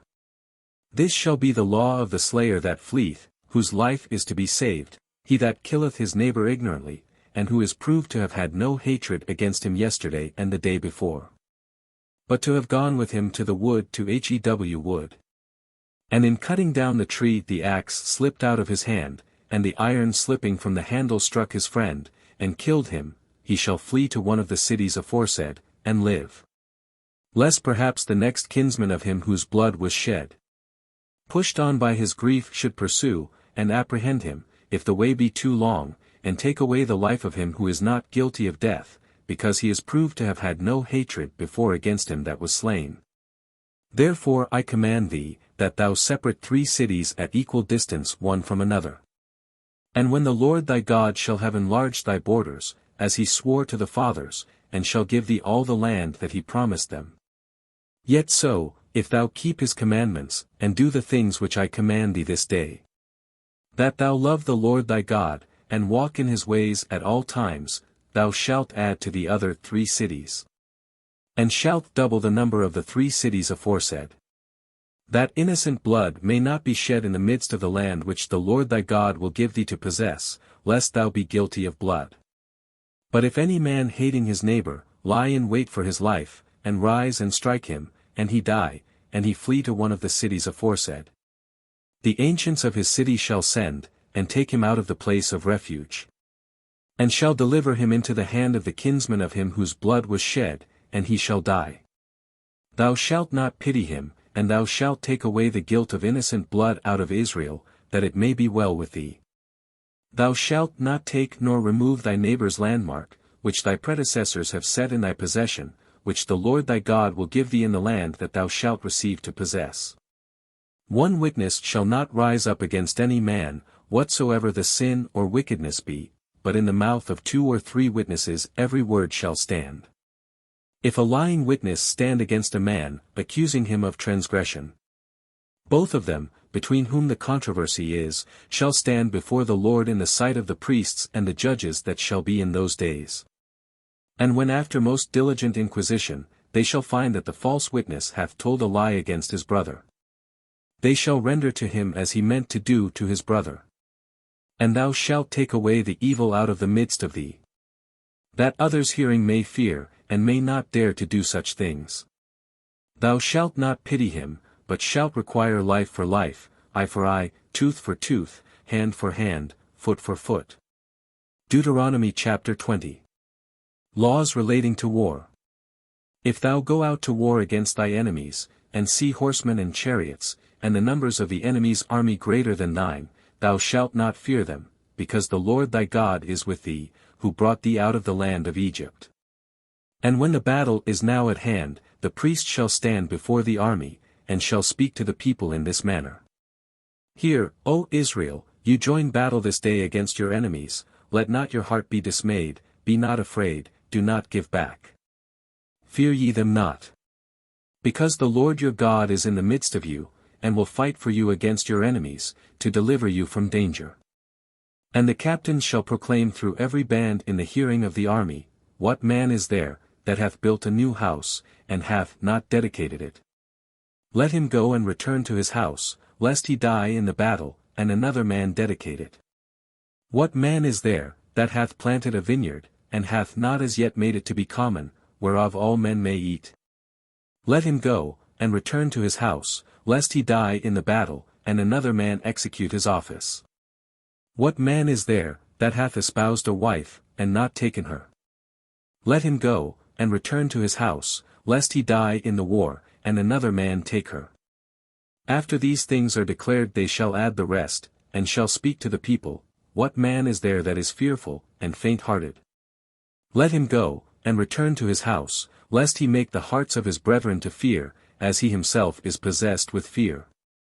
And when the captains of the army shall hold their peace, and have made an end of speaking, every man shall prepare their bands to fight. If at any time thou come to fight against a city, thou shalt first offer it peace.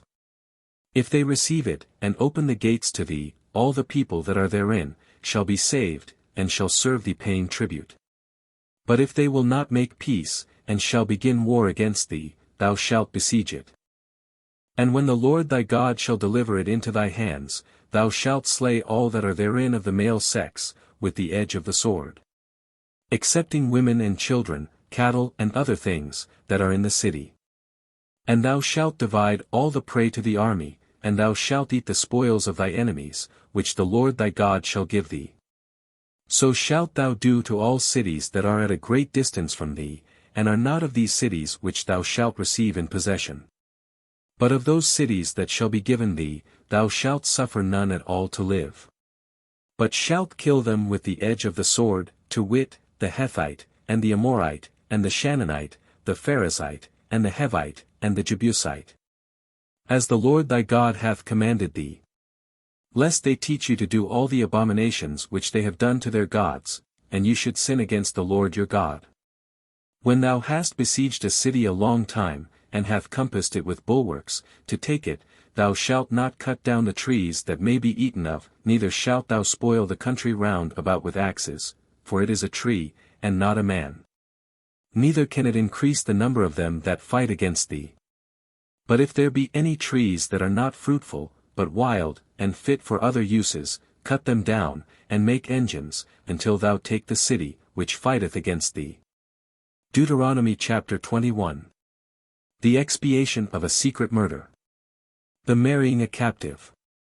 The eldest son must not be deprived of his birthright for hatred of his mother. A stubborn son is to be stoned to death. When one is hanged on a gibbet, he must be taken down the same day and buried. When there shall be found in the land, which the Lord thy God will give thee, the corpse of a man slain, and it is not known who is guilty of the murder, thy ancients and judges shall go out, and shall measure from the place where the body lieth the distance of every city round about. And the ancients of that city which they shall perceive to be nearer than the rest, shall take a heifer of the herd, that hath not drawn in the yoke, nor ploughed the ground. And they shall bring her into a rough and stony valley, that never was plowed, nor sown, and there they shall strike off the head of the heifer. And the priests the sons of Levi shall come, whom the Lord thy God hath chosen to minister to him, and to bless in his name, and that by their word every matter should be decided, and whatsoever is clean or unclean should be judged. And the ancients of that city shall come to the person slain, and shall wash their hands over the heifer that was killed in the valley. And shall say, Our hands did not shed this blood, nor did our eyes see it. Be merciful to thy people Israel, whom thou hast redeemed, O Lord, and lay not innocent blood to their charge, in the midst of thy people Israel. And the guilt of blood shall be taken from them. And thou shalt be free from the innocent's blood, that was shed, when thou shalt have done what the Lord hath commanded thee. If thou go out to fight against thy enemies, and the Lord thy God deliver them into thy hand, and thou lead them away captives. And sayest in the number of the captives a beautiful woman, and lovest her, and wilt have her to wife. Thou shalt bring her into thy house, and she shall shave her hair, and pare her nails. And shall put off the raiment, wherein she was taken, and shall remain in thy house. And mourn for her father and mother 1 month, and after that thou shalt go in unto her, and shalt sleep with her, and she shall be thy wife. But if afterward she please thee not, thou shalt let her go free, but thou mayst not sell her for money nor oppress her by might because thou hast humbled her. If a man have 2 wives, one beloved, and the other hated, and they have had children by him, and the son of the hated be the firstborn, and he meaneth to divide his substance among his sons, he may not make the son of the beloved the firstborn, and prefer him before the son of the hated. But he shall acknowledge the son of the hated for the firstborn, and shall give him a double portion of all he hath, for this is the first of his children, and to him are due the first birthrights. If a man have a stubborn and unruly son, who will not hear the commandments of his father or mother, and being corrected, slighteth obedience, they shall take him and bring him to the ancients of the city, and to the gate of judgment. And shall say to them, This our son is rebellious and stubborn, he slighteth hearing our admonitions, he giveth himself to revelling, and to debauchery and banquetings. The people of the city shall stone him, and he shall die. That you may take away the evil out of the midst of you, and all Israel hearing it may be afraid. When a man hath committed a crime for which he is to be punished with death, and being condemned to die is hanged on a gibbet, his body shall not remain upon the tree, but shall be buried the same day, for he is accursed of God that hangeth on a tree, and thou shalt not defile thy land, which the Lord thy God shall give thee in possession. Deuteronomy chapter 22. Humanity towards neighbors. Neither sex may use the apparel of the other. Cruelty to be avoided even to birds. Battlements about the roof of a house. Things of divers kinds not to be mixed. The punishment of him that slandereth his wife, as also of adultery and rape. Thou shalt not pass by if thou sayest thy brother's ox or his sheep go astray, but thou shalt bring them back to thy brother. And if thy brother be not nigh, or thou know him not, thou shalt bring them to thy house, and they shall be with thee until thy brother seek them, and receive them. Thou shalt do in like manner with his ass, and with his raiment, and with every thing that is thy brother's, which is lost, if thou find it, neglect it not as pertaining to another. If thou see thy brother's ass or his ox to be fallen down in the way, thou shalt not slight it, but shalt lift it up with him. A woman shall not be clothed with man's apparel, neither shall a man use woman's apparel, for he that doth these things is abominable before God. If thou find as thou walkest by the way, a bird's nest in a tree, or on the ground, and the dam sitting upon the young or upon the eggs, thou shalt not take her with her young. Thou shalt not take, etc. This was to shew them to exercise a certain mercy even to irrational creatures, and by that means to train them up to a horror of cruelty, and to the exercise of humanity and mutual charity one to another. But shalt let her go, keeping the young which thou hast caught, that it may be well with thee, and thou mayst live a long time. When thou buildest a new house, thou shalt make a battlement to the roof round about, lest blood be shed in thy house, and thou be guilty, if any one slip, and fall down headlong. Battlement. This precaution was necessary, because all their houses had flat tops, and it was usual to walk and to converse together upon them.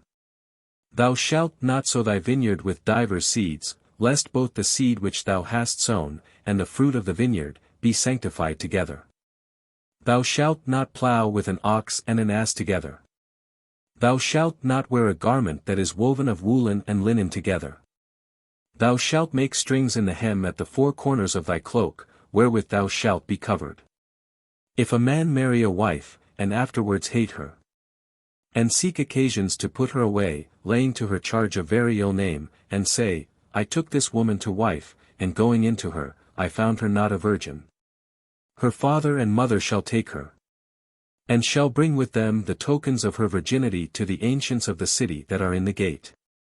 And the father shall say, I gave my daughter unto this man to wife, and because he hateth her, he layeth to her charge a very ill name. So as to say, I found not thy daughter a virgin, and behold these are the tokens of my daughter's virginity.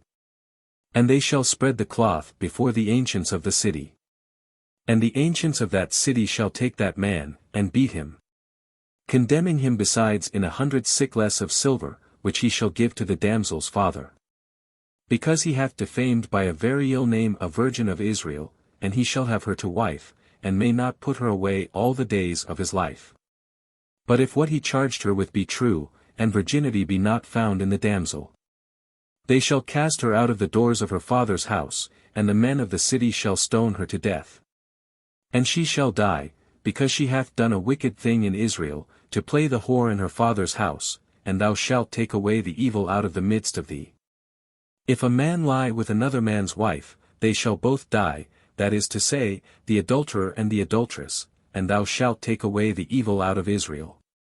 If a man have espoused a damsel that is a virgin, and some one find her in the city, and lie with her, thou shalt bring them both out to the gate of that city, and they shall be stoned, the damsel, because she cried not out, being in the city, the man, because he hath humbled his neighbor's wife.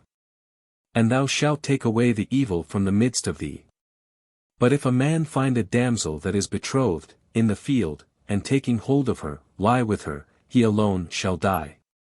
The damsel shall suffer nothing, neither is she guilty of death, for as a robber riseth against his brother, and taketh away his life, so also did the damsel suffer.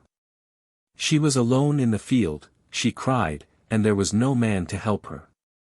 If a man find a damsel that is a virgin, who is not espoused, and taking her, lie with her, and the matter come to judgment, he that lay with her shall give to the father of the maid 50 siklets of silver, and shall have her to wife. Because he hath humbled her, he may not put her away all the days of his life. No man shall take his father's wife, nor remove his covering. Deuteronomy chapter 23. Who may and who may not enter into the church, uncleanness to be avoided, other precepts concerning fugitives, fornication, usury, vows, and eating other men's grapes and corn. An eunuch, whose testicles are broken or cut away, or yard cut off, shall not enter into the church of the Lord. Eunuch. By these are meant, in the spiritual sense, such as are barren in good works. Ibid, into the church. That is, into the assembly or congregation of Israel, so as to have the privilege of an Israelite, or to be capable of any place or office among the people of God. A mamzer, that is to say, one born of a prostitute, shall not enter into the church of the Lord, until the 10th generation. The Ammonite and the Moabite, even after the 10th generation shall not enter into the church of the Lord forever. Because they would not meet you with bread and water in the way, when you came out of Egypt, and because they hired against thee Balaam, the son of Beer, from Mesopotamia in Syria, to curse thee. And the Lord thy God would not hear Balaam, and he turned his cursing into thy blessing, because he loved thee. Thou shalt not make peace with them, neither shalt thou seek their prosperity all the days of thy life forever. Thou shalt not abhor the Edomite, because he is thy brother, or the Egyptian, because thou wast a stranger in his land. They that are born of them, in the 3rd generation shall enter into the church of the Lord. When thou goest out to war against thy enemies, thou shalt keep thyself from every evil thing. If there be among you any man, that is defiled in a dream by night, he shall go forth out of the camp. And shall not return, before he be washed with water in the evening, and after sunset he shall return into the camp. Thou shalt have a place without the camp, to which thou mayst go for the necessities of nature, carrying a paddle at thy girdle. And when thou sittest down, thou shalt dig round about, and with the earth that is dug up thou shalt cover that which thou art eased of, for the Lord thy God walketh in the midst of thy camp, to deliver thee. And to give up thy enemies to thee, and let thy camp be holy, and let no uncleanness appear therein, lest he go away from thee. No uncleanness. This caution against suffering any filth in the camp, was to teach them to fly the filth of sin, which driveth God away from the soul. Thou shalt not deliver to his master the servant that is fled to thee. He shall dwell with thee in the place that shall please him, and shall rest in one of thy cities, give him no trouble. There shall be no whore among the daughters of Israel, nor whoremonger among the sons of Israel. Thou shalt not offer the hire of a strumpet, nor the price of a dog, in the house of the Lord thy God, whatsoever it be that thou hast vowed, because both these are an abomination to the Lord thy God. Thou shalt not lend to thy brother money to usury, nor corn, nor any other thing, but to the stranger. To thy brother thou shalt lend that which he wanteth, without usury, that the Lord thy God may bless thee in all thy works in the land, which thou shalt go in to possess. To the stranger. This was a dispensation granted by God to his people, who being the Lord of all things, can give a right and title to one upon the goods of another. Otherwise the Scripture everywhere condemns usury, as contrary to the law of God, and a crying sin. See X 22.25, Leviticus 25.36, 37, 2 ESD. 5.7, PS 14.5, Ezek 18.8, 13, etc. When thou hast made a vow to the Lord thy God, thou shalt not delay to pay it, because the Lord thy God will require it. And if thou delay, it shall be imputed to thee for a sin. If thou wilt not promise, that shalt be without sin. But that which is once gone out of thy lips, thou shalt observe, and shalt do as thou hast promised to the Lord thy God, and hast spoken with thy own will and with thy own mouth. Going into thy neighbor's vineyard, thou mayst eat as many grapes as thou pleasest, but must carry none out with thee. If thou go into thy friend's corn, thou mayst break the ears, and rub them in thy hand, but not reap them with a sickle. Deuteronomy chapter 24. Divorce permitted to avoid greater evil. The newly married must not go to war, of men stealers, of leprosy, of pledges, of laborers' hire, of justice, and of charity to the poor. If a man take a wife, and have her, and she find not favor in his eyes, for some uncleanness, he shall write a bill of divorce, and shall give it in her hand, and send her out of his house. And when she is departed, and marrieth another husband, and he also hatteth her, and hath given her a bill of divorce, and hath sent her out of his house or is dead, the former husband cannot take her again to wife, because she is defiled, and is become abominable before the Lord, lest thou cause thy land to sin, which the Lord thy God shall give thee to possess. When a man hath lately taken a wife, he shall not go out to war, neither shall any public business be enjoined him, but he shall be free at home without fault, that for 1 year he may rejoice with his wife. Thou shalt not take the nether, nor the upper millstone to pledge, for he hath pledged his life to thee.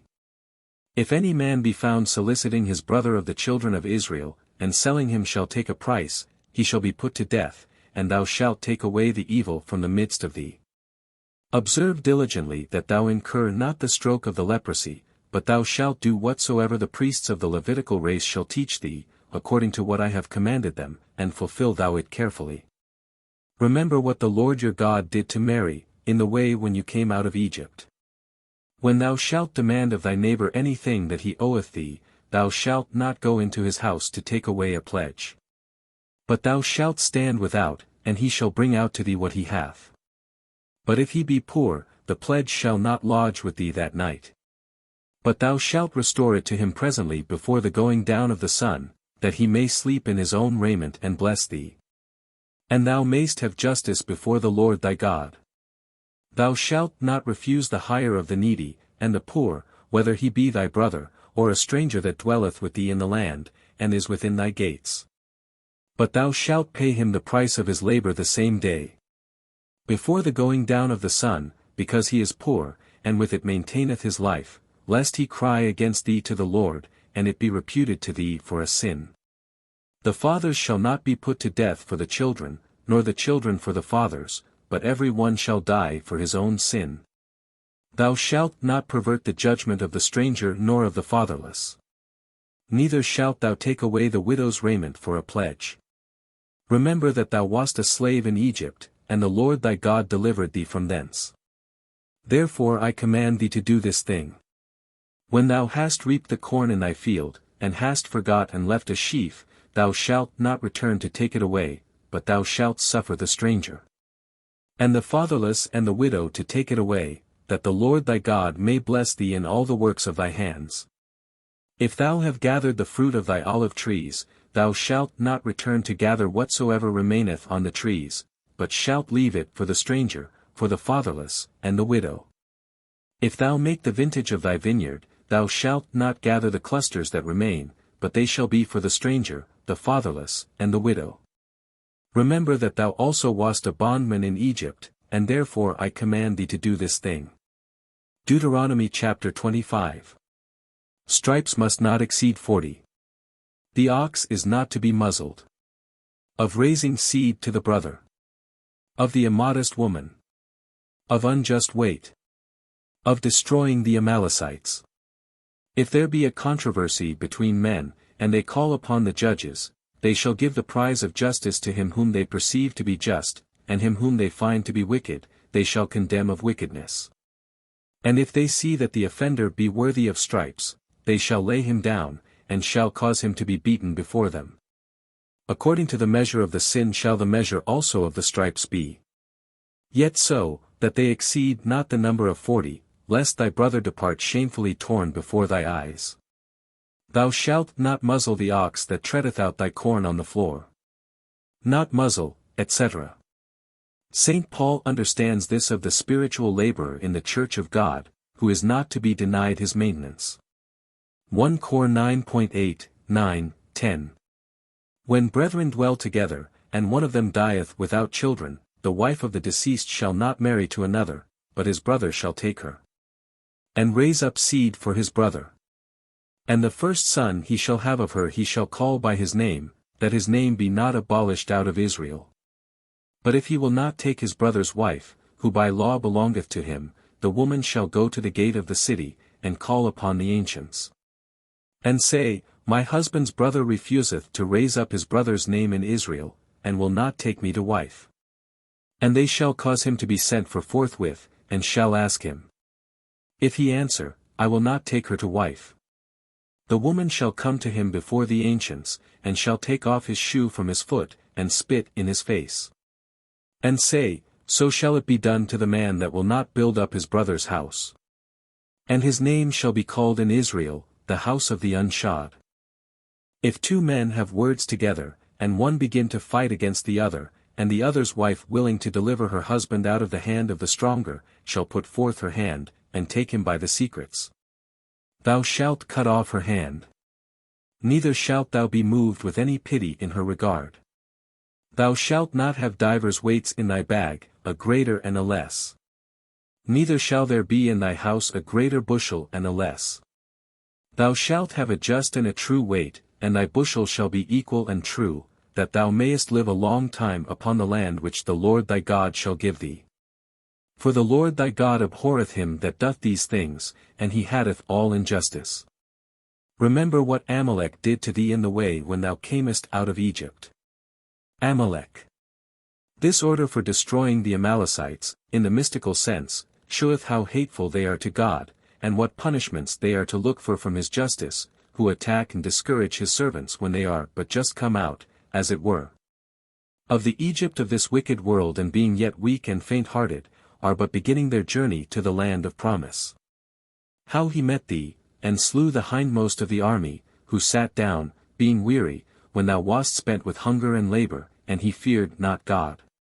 Therefore when the Lord thy God shall give thee rest, and shall have subdued all the nations round about in the land which he hath promised thee, thou shalt blot out his name from under heaven.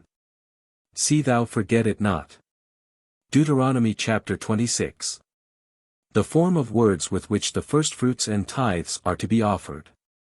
God's covenant. And when thou art come into the land which the Lord thy God will give thee to possess, and hast conquered it, and dwellest in it, thou shalt take the first of all thy fruits, and put them in a basket. And shalt go to the place which the Lord thy God shall choose, that his name may be invocate there. And thou shalt go to the priest that shall be in those days, and say to him, I profess this day before the Lord thy God, that I am come into the land, for which he swore to our fathers, that he would give it us. And the priest taking the basket at thy hand, shall set it before the altar of the Lord thy God. And thou shalt speak thus in the sight of the Lord thy God, the Syrian pursued my father, who went down into Egypt, and sojourned there in a very small number, and grew into a nation great and strong and of an infinite multitude. The Syrian. Laban. See Gen 27. And the Egyptians afflicted us, and persecuted us, laying on us most grievous burdens. And we cried to the Lord God of our fathers, who heard us, and looked down upon our affliction, and labor, and distress, and brought us out of Egypt with a strong hand, and a stretched out arm, with great terror, with signs and wonders. And brought us into this place, and gave us this land flowing with milk and honey. And therefore now I offer the firstfruits of the land which the Lord hath given me. And thou shalt leave them in the sight of the Lord thy God, adoring the Lord thy God.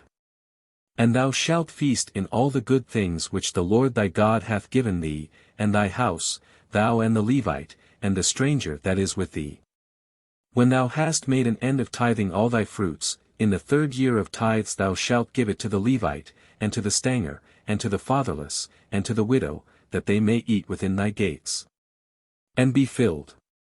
And thou shalt speak thus in the sight of the Lord thy God, I have taken that which was sanctified out of my house, and I have given it to the Levite, and to the stranger, and to the fatherless, and to the widow. As thou hast commanded me, I have not transgressed thy commandments nor forgotten thy precepts. I have not eaten of them in my mourning, nor separated them for any uncleanness, nor spent anything of them in funerals. I have obeyed the voice of the Lord my God, and have done all things as thou hast commanded me. Look from thy sanctuary, and thy high habitation of heaven, and bless thy people Israel, and the land which thou hast given us, as thou didst swear to our fathers, a land flowing with milk and honey. This day the Lord thy God hath commanded thee to do these commandments and judgments, and to keep and fulfill them with all thy heart, and with all thy soul. Thou hast chosen the Lord this day to be thy God, and to walk in his ways and keep his ceremonies, and precepts, and judgments, and obey his command. And the Lord hath chosen thee this day, to be his peculiar people, as he hath spoken to thee, and to keep all his commandments. And to make thee higher than all nations which he hath created, to his own praise, and name, and glory, that thou mayst be a holy people of the Lord thy God, as he hath spoken. Deuteronomy chapter 27. The commandments must be written on stones, and an altar erected, and sacrifices offered. The observers of the commandments are to be blessed, and the transgressors cursed. And Moses with the ancients of Israel commanded the people, saying, Keep every commandment that I command you this day. And when you are passed over the Jordan into the land which the Lord thy God will give thee, thou shalt set up great stones, and shalt plaster them over with plaster, that thou mayst write on them all the words of this law. When thou art passed over the Jordan, that thou mayst enter into the land which the Lord thy God will give thee, a land flowing with milk and honey, as he swore to thy fathers. Therefore when you are passed over the Jordan, set up the stones which I command you this day, in Mount Hebel, and thou shalt plaster them with plaster. And thou shalt build there an altar to the Lord thy God, of stones which iron hath not touched, and of stones not fashioned nor polished, and thou shalt offer upon it holocausts to the Lord thy God. And shalt immolate peace victims, and eat there, and feast before the Lord thy God. And thou shalt write upon the stones all the words of this law plainly and clearly. And Moses and the priests of the race of Levi said to all Israel, Attend, and hear, O Israel, this day thou art made the people of the Lord thy God. Thou shalt hear his voice, and do the commandments and justices which I command thee. And Moses commanded the people in that day, saying, These shall stand upon Mount Gerizim to bless the people, when you are past the Jordan, Simeon, Levi, Judah, Issachar, Joseph, and Benjamin. And over against them shall stand on Mount Hebel to curse, Reuben, Gad, and Aser, and Zabulon, Dan, and Naphtali. And the Levites shall pronounce, and say to all the men of Israel with a loud voice, Cursed be the man that mocketh a graven and molten thing, the abomination of the Lord, the work of the hands of artificers. And shall put it in a secret place, and all the people shall answer and say, Amen. Cursed be he that honoureth not his father and mother, and all the people shall say, Amen. Cursed be he that removeth his neighbour's landmarks, and all the people shall say, Amen. Cursed be he that mocketh the blind to wander out of his way, and all the people shall say, Amen. Cursed be he that perverteth the judgment of the stranger, of the fatherless and the widow, and all the people shall say, Amen. Cursed be he that lieth with his father's wife, and uncovereth his bed, and all the people shall say, Amen. Cursed be he that lieth with any beast, and all the people shall say, Amen. Cursed be he that lieth with his sister, the daughter of his father, or of his mother, and all the people shall say, Amen. Cursed be he that lieth with his mother-in-law, and all the people shall say, Amen. Cursed be he that secretly killeth his neighbour, and all the people shall say, Amen. Cursed be he that taketh gifts, to slay an innocent person, and all the people shall say, Amen. Cursed be he that abideth not in the words of this law, and fulfilleth them not in work, and all the people shall say, Amen. Deuteronomy chapter 28. Many blessings are promised to observers of God's commandments, and curses threaten to transgressors.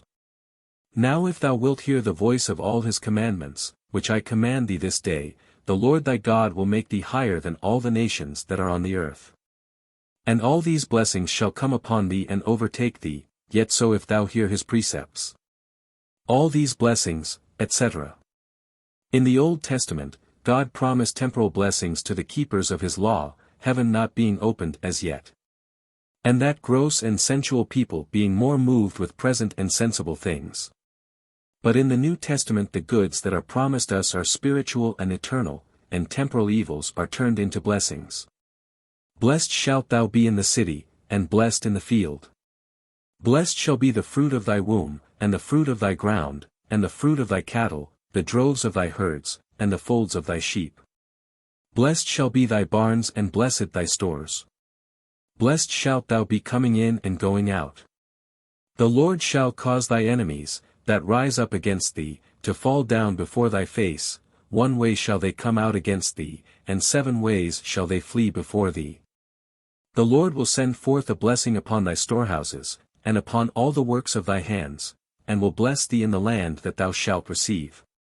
The Lord will raise thee up to be a holy people to himself, as he swore to thee, if thou keep the commandments of the Lord thy God, and walk in his ways. And all the people of the earth shall see that the name of the Lord is invocate upon thee, and they shall fear thee. The Lord will make thee abound with all goods, with the fruit of thy womb, and the fruit of thy cattle, with the fruit of thy land, which the Lord swore to thy fathers that he would give thee. The Lord will open his excellent treasure, the heaven, that it may give rain in due season, and he will bless all the works of thy hands. And thou shalt lend to many nations, and shalt not borrow of any one. And the Lord shall make thee the head and not the tail, and thou shalt be always above, and not beneath, yet so if thou wilt hear the commandments of the Lord thy God which I command thee this day, and keep and do them. And turn not away from them neither to the right hand, nor to the left, nor follow strange gods, nor worship them. But if thou wilt not hear the voice of the Lord thy God, to keep and to do all his commandments and ceremonies, which I command thee this day, all these curses shall come upon thee, and overtake thee. All these curses, etc. Thus God dealt with the transgressors of his law in the Old Testament, but now he often suffers sinners to prosper in this world, rewarding them for some little good they have done, and reserving their punishment for the other world. Cursed shalt thou be in the city, cursed in the field. Cursed shall be thy barn, and cursed thy stores. Cursed shall be the fruit of thy womb, and the fruit of thy ground, the herds of thy oxen, and the flocks of thy sheep.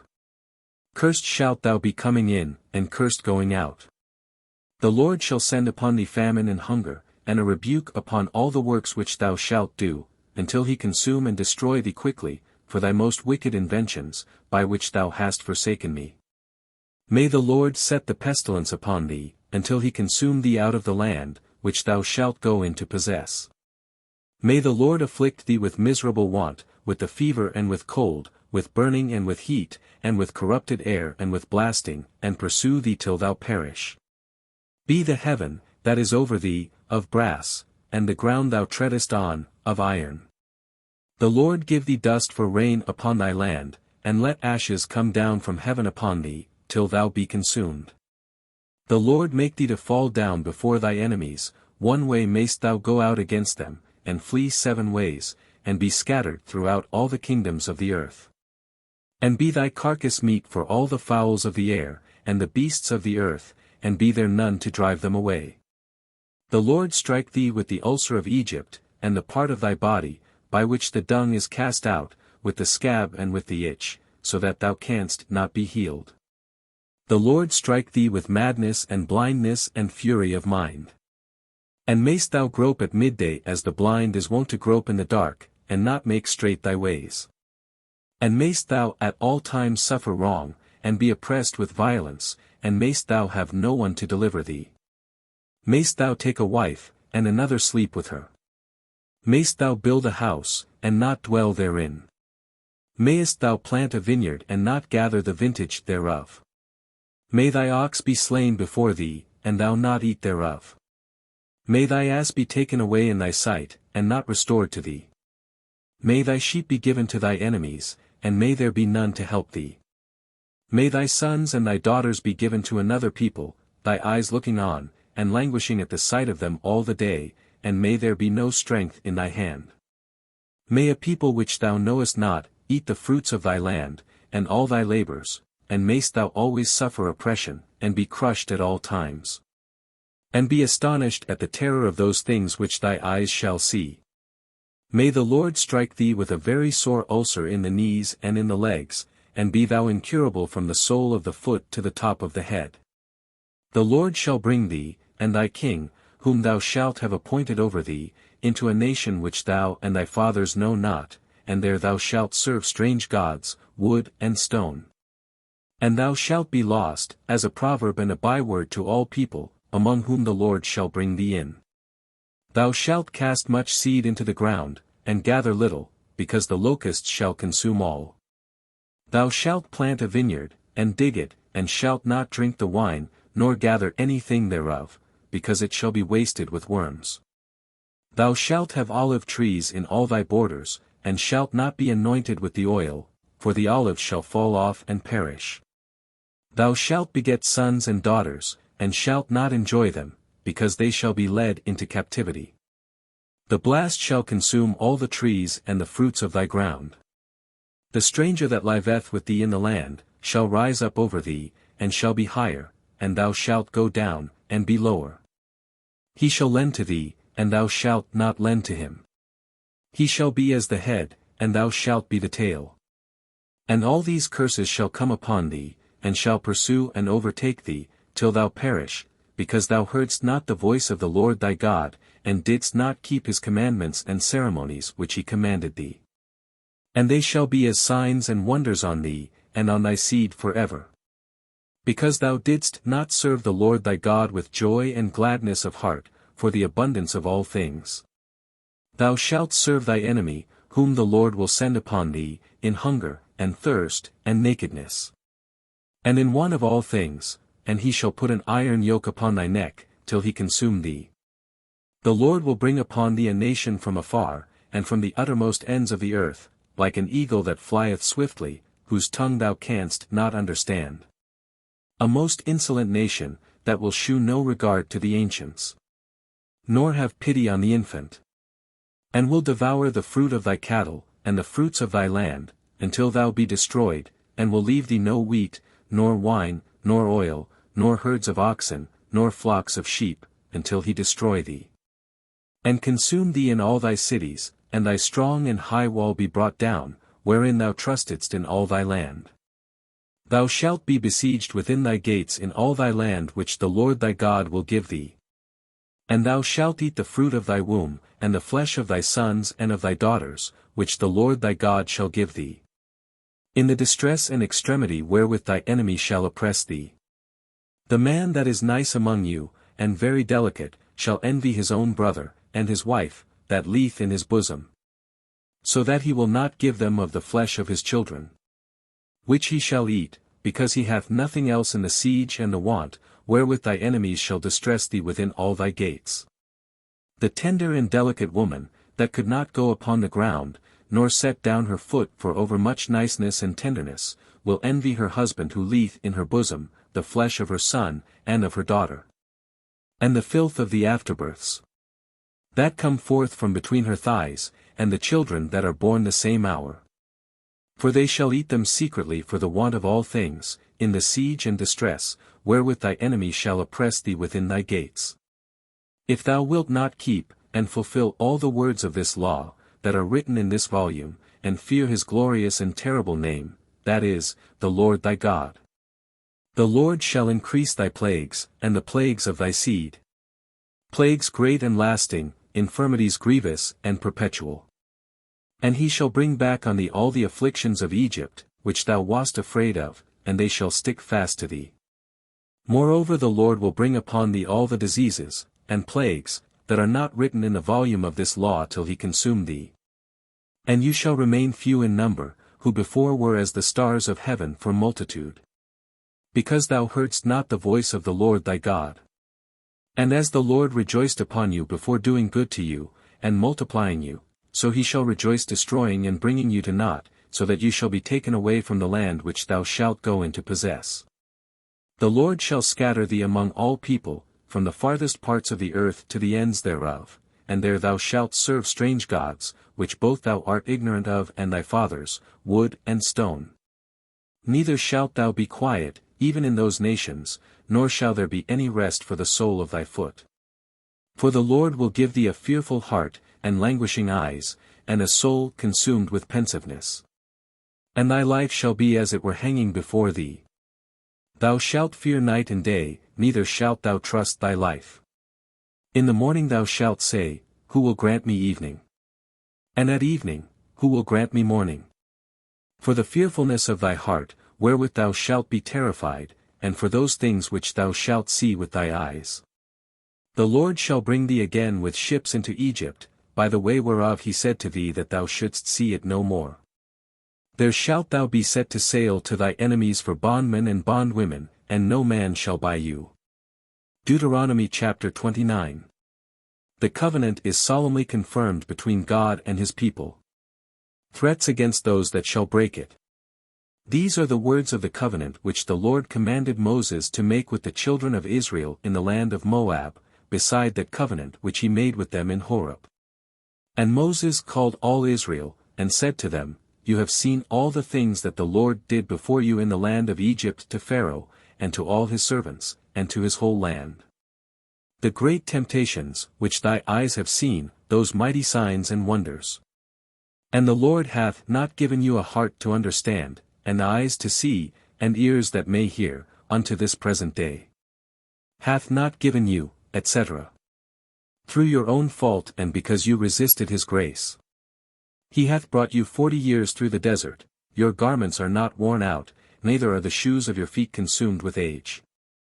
You have not eaten bread, nor have you drunk wine or strong drink, that you might know that I am the Lord your God.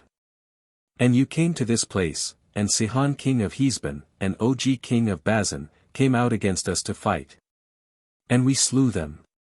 And took their land, and delivered it for a possession to Reuben and Gad, and the half-tribe of Manasseh. Keep therefore the words of this covenant, and fulfill them, that you may understand all that you do. You all stand this day before the Lord your God, your princes, and tribes, and ancients, and doctors, all the people of Israel. Your children and your wives, and the stranger that abideth with thee in the camp, besides the hewers of wood. And them that bring water.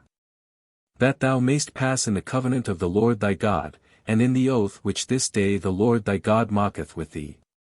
That he may raise thee up a people to himself, and he may be thy God as he hath spoken to thee, and as he swore to thy fathers Abraham, Isaac, and Jacob.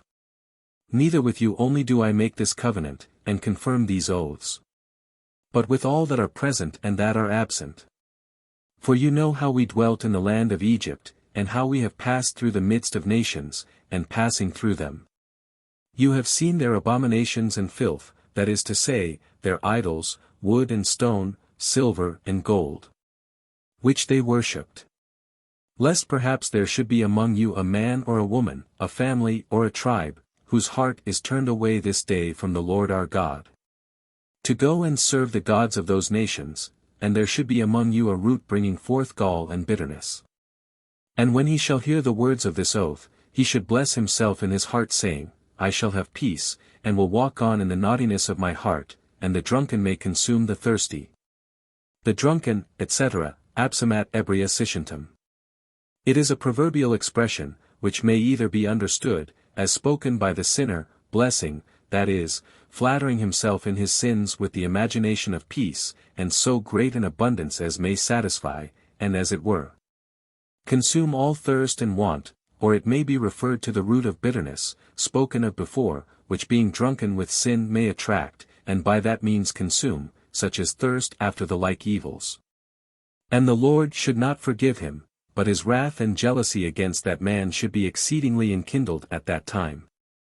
And all the curses that are written in this volume should light upon him, and the Lord should blot out his name from under heaven, and utterly destroy him out of all the tribes of Israel, according to the curses that are contained in the book of this law and covenant. And the following generation shall say, and the children that shall be born hereafter, and the strangers that shall come from afar, seeing the plagues of that land and the evils wherewith the Lord hath afflicted it, burning it with brimstone, and the heat of salt, so that it cannot be sown any more, nor any green thing grow therein. After the example of the destruction of Sodom and Gomorrah, Admah and Seboim, which the Lord destroyed in his wrath and indignation.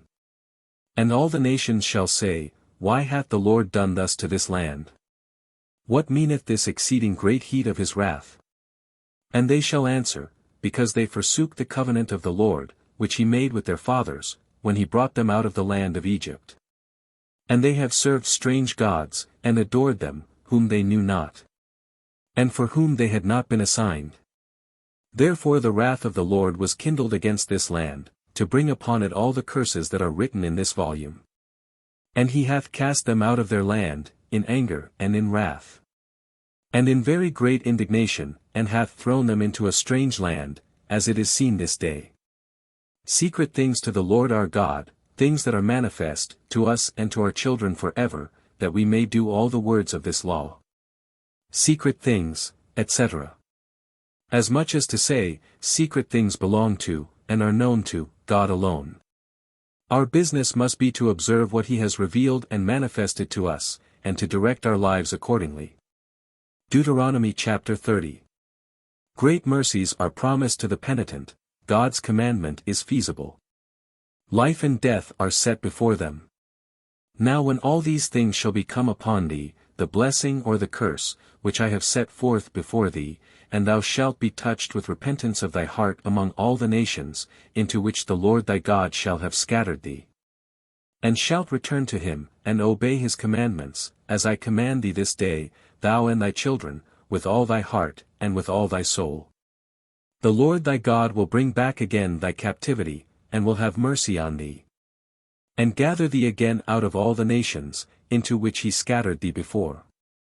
If thou be driven as far as the poles of heaven, the Lord thy God will fetch thee back from hence, and will take thee to himself, and bring thee into the land which thy fathers possessed, and thou shalt possess it, and blessing thee, he will make thee more numerous than were thy fathers.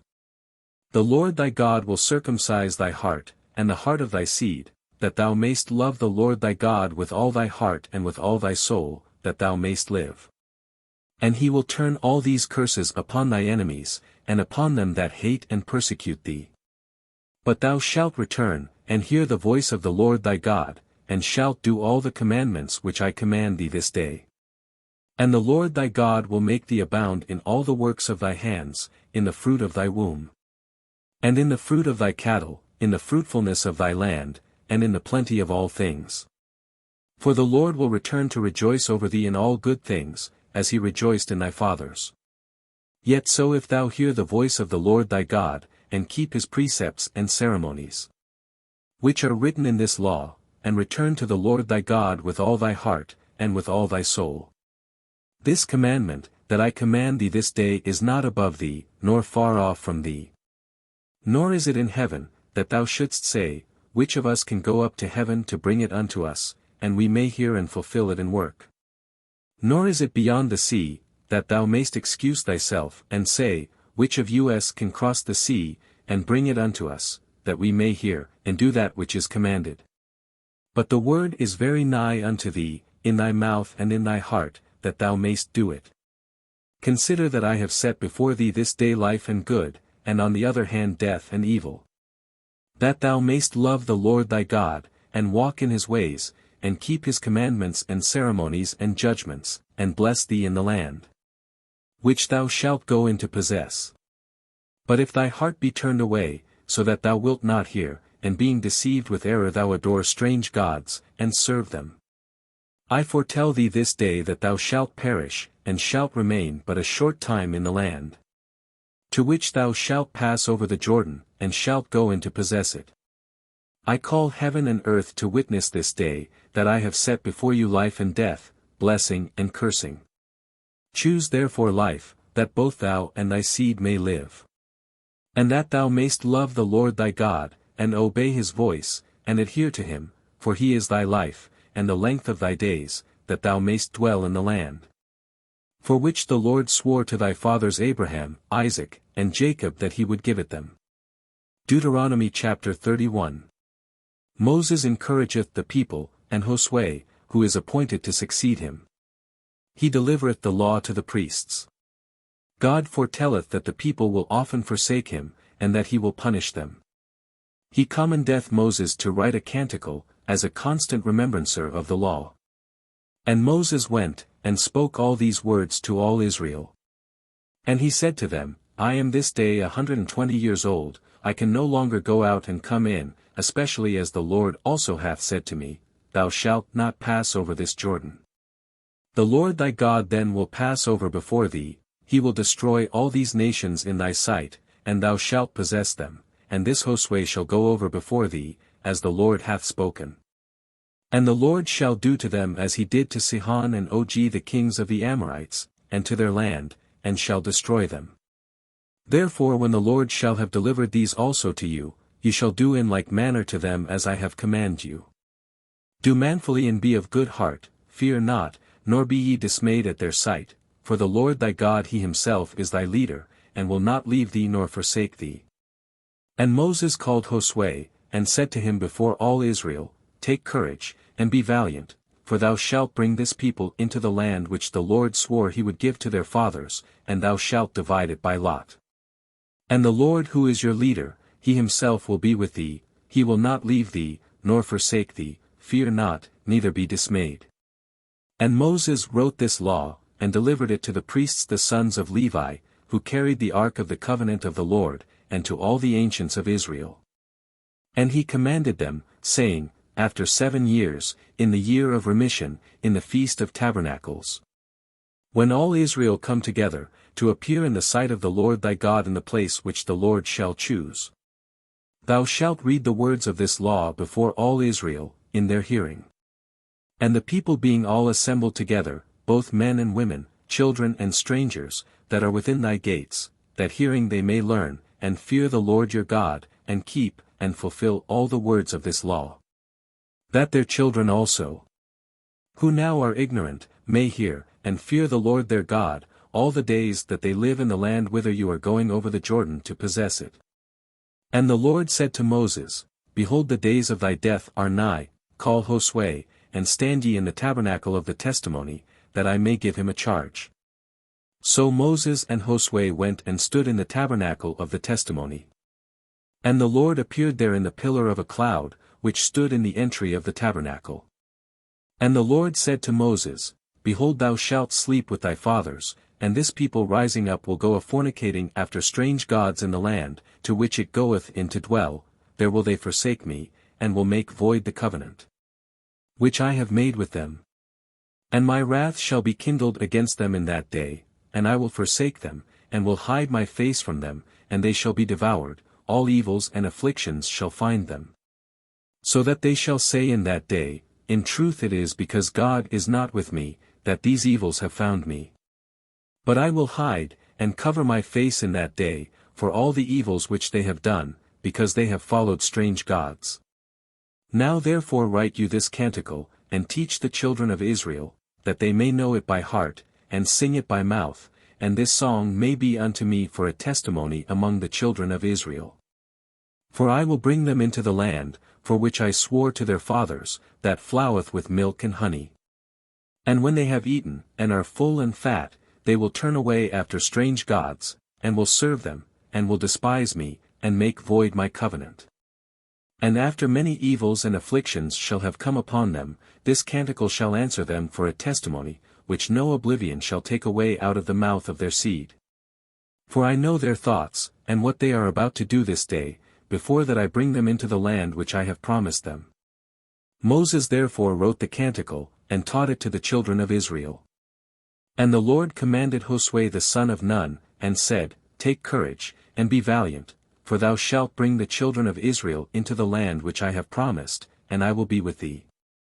Therefore after Moses had wrote the words of this law in a volume, and finished it, he commanded the Levites, who carried the ark of the covenant of the Lord, saying, Take this book, and put it in the side of the ark of the covenant of the Lord your God, that it may be there for a testimony against thee.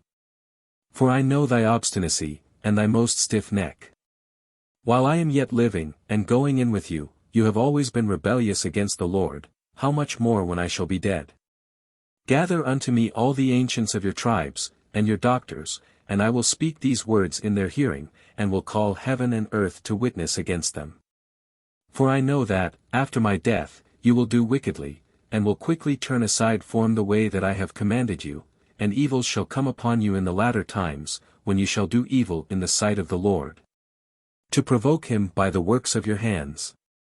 Moses therefore spoke, in the hearing of the whole assembly of Israel, the words of this canticle, and finished it even to the end. Deuteronomy chapter 32. A canticle for the remembrance of the law. Moses is commanded to go up into a mountain, from whence he shall see the promised land but not enter into it. Hear, O ye heavens, the things I speak, let the earth give ear to the words of my mouth. Let my doctrine gather as the rain, let my speech distill as the dew, as a shower upon the herb, and as drops upon the grass. Because I will invoke the name of the Lord, give ye magnificence to our God. The works of God are perfect, and all his ways are judgments. God is faithful and without any iniquity, he is just and right. They have sinned against him, and are none of his children in their filth, they are a wicked and perverse generation. Is this the return thou makest to the Lord, O foolish and senseless people? Is not he thy father, that hath possessed thee, and made thee, and created thee?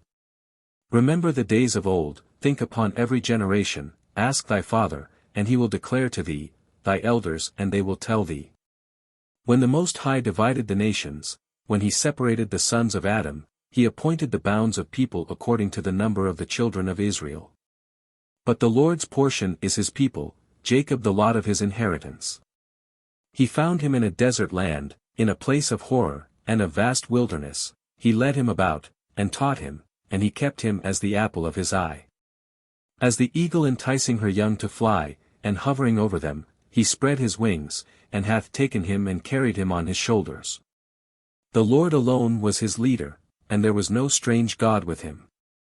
He set him upon high land, that he might eat the fruits of the fields, that he might suck honey out of the rock, and oil out of the hardest stone. butter of the herd, and milk of the sheep with the fat of lambs. And of the rams of the breed of Bazan, and goats with the marrow of wheat, and might drink the purest blood of the grape. The beloved grew fat, and kicked, he grew fat, and thick and gross, he forsook God who made him, and departed from God his Saviour. They provoked him by strange gods, and stirred him up to anger, with their abominations. They sacrificed to devils and not to God, to gods whom they knew not, that were newly come up, whom their fathers worshipped not. Thou hast forsaken the God that begot thee, and hast forgotten the Lord that created thee. The Lord saw, and was moved to wrath, because his own sons and daughters provoked him.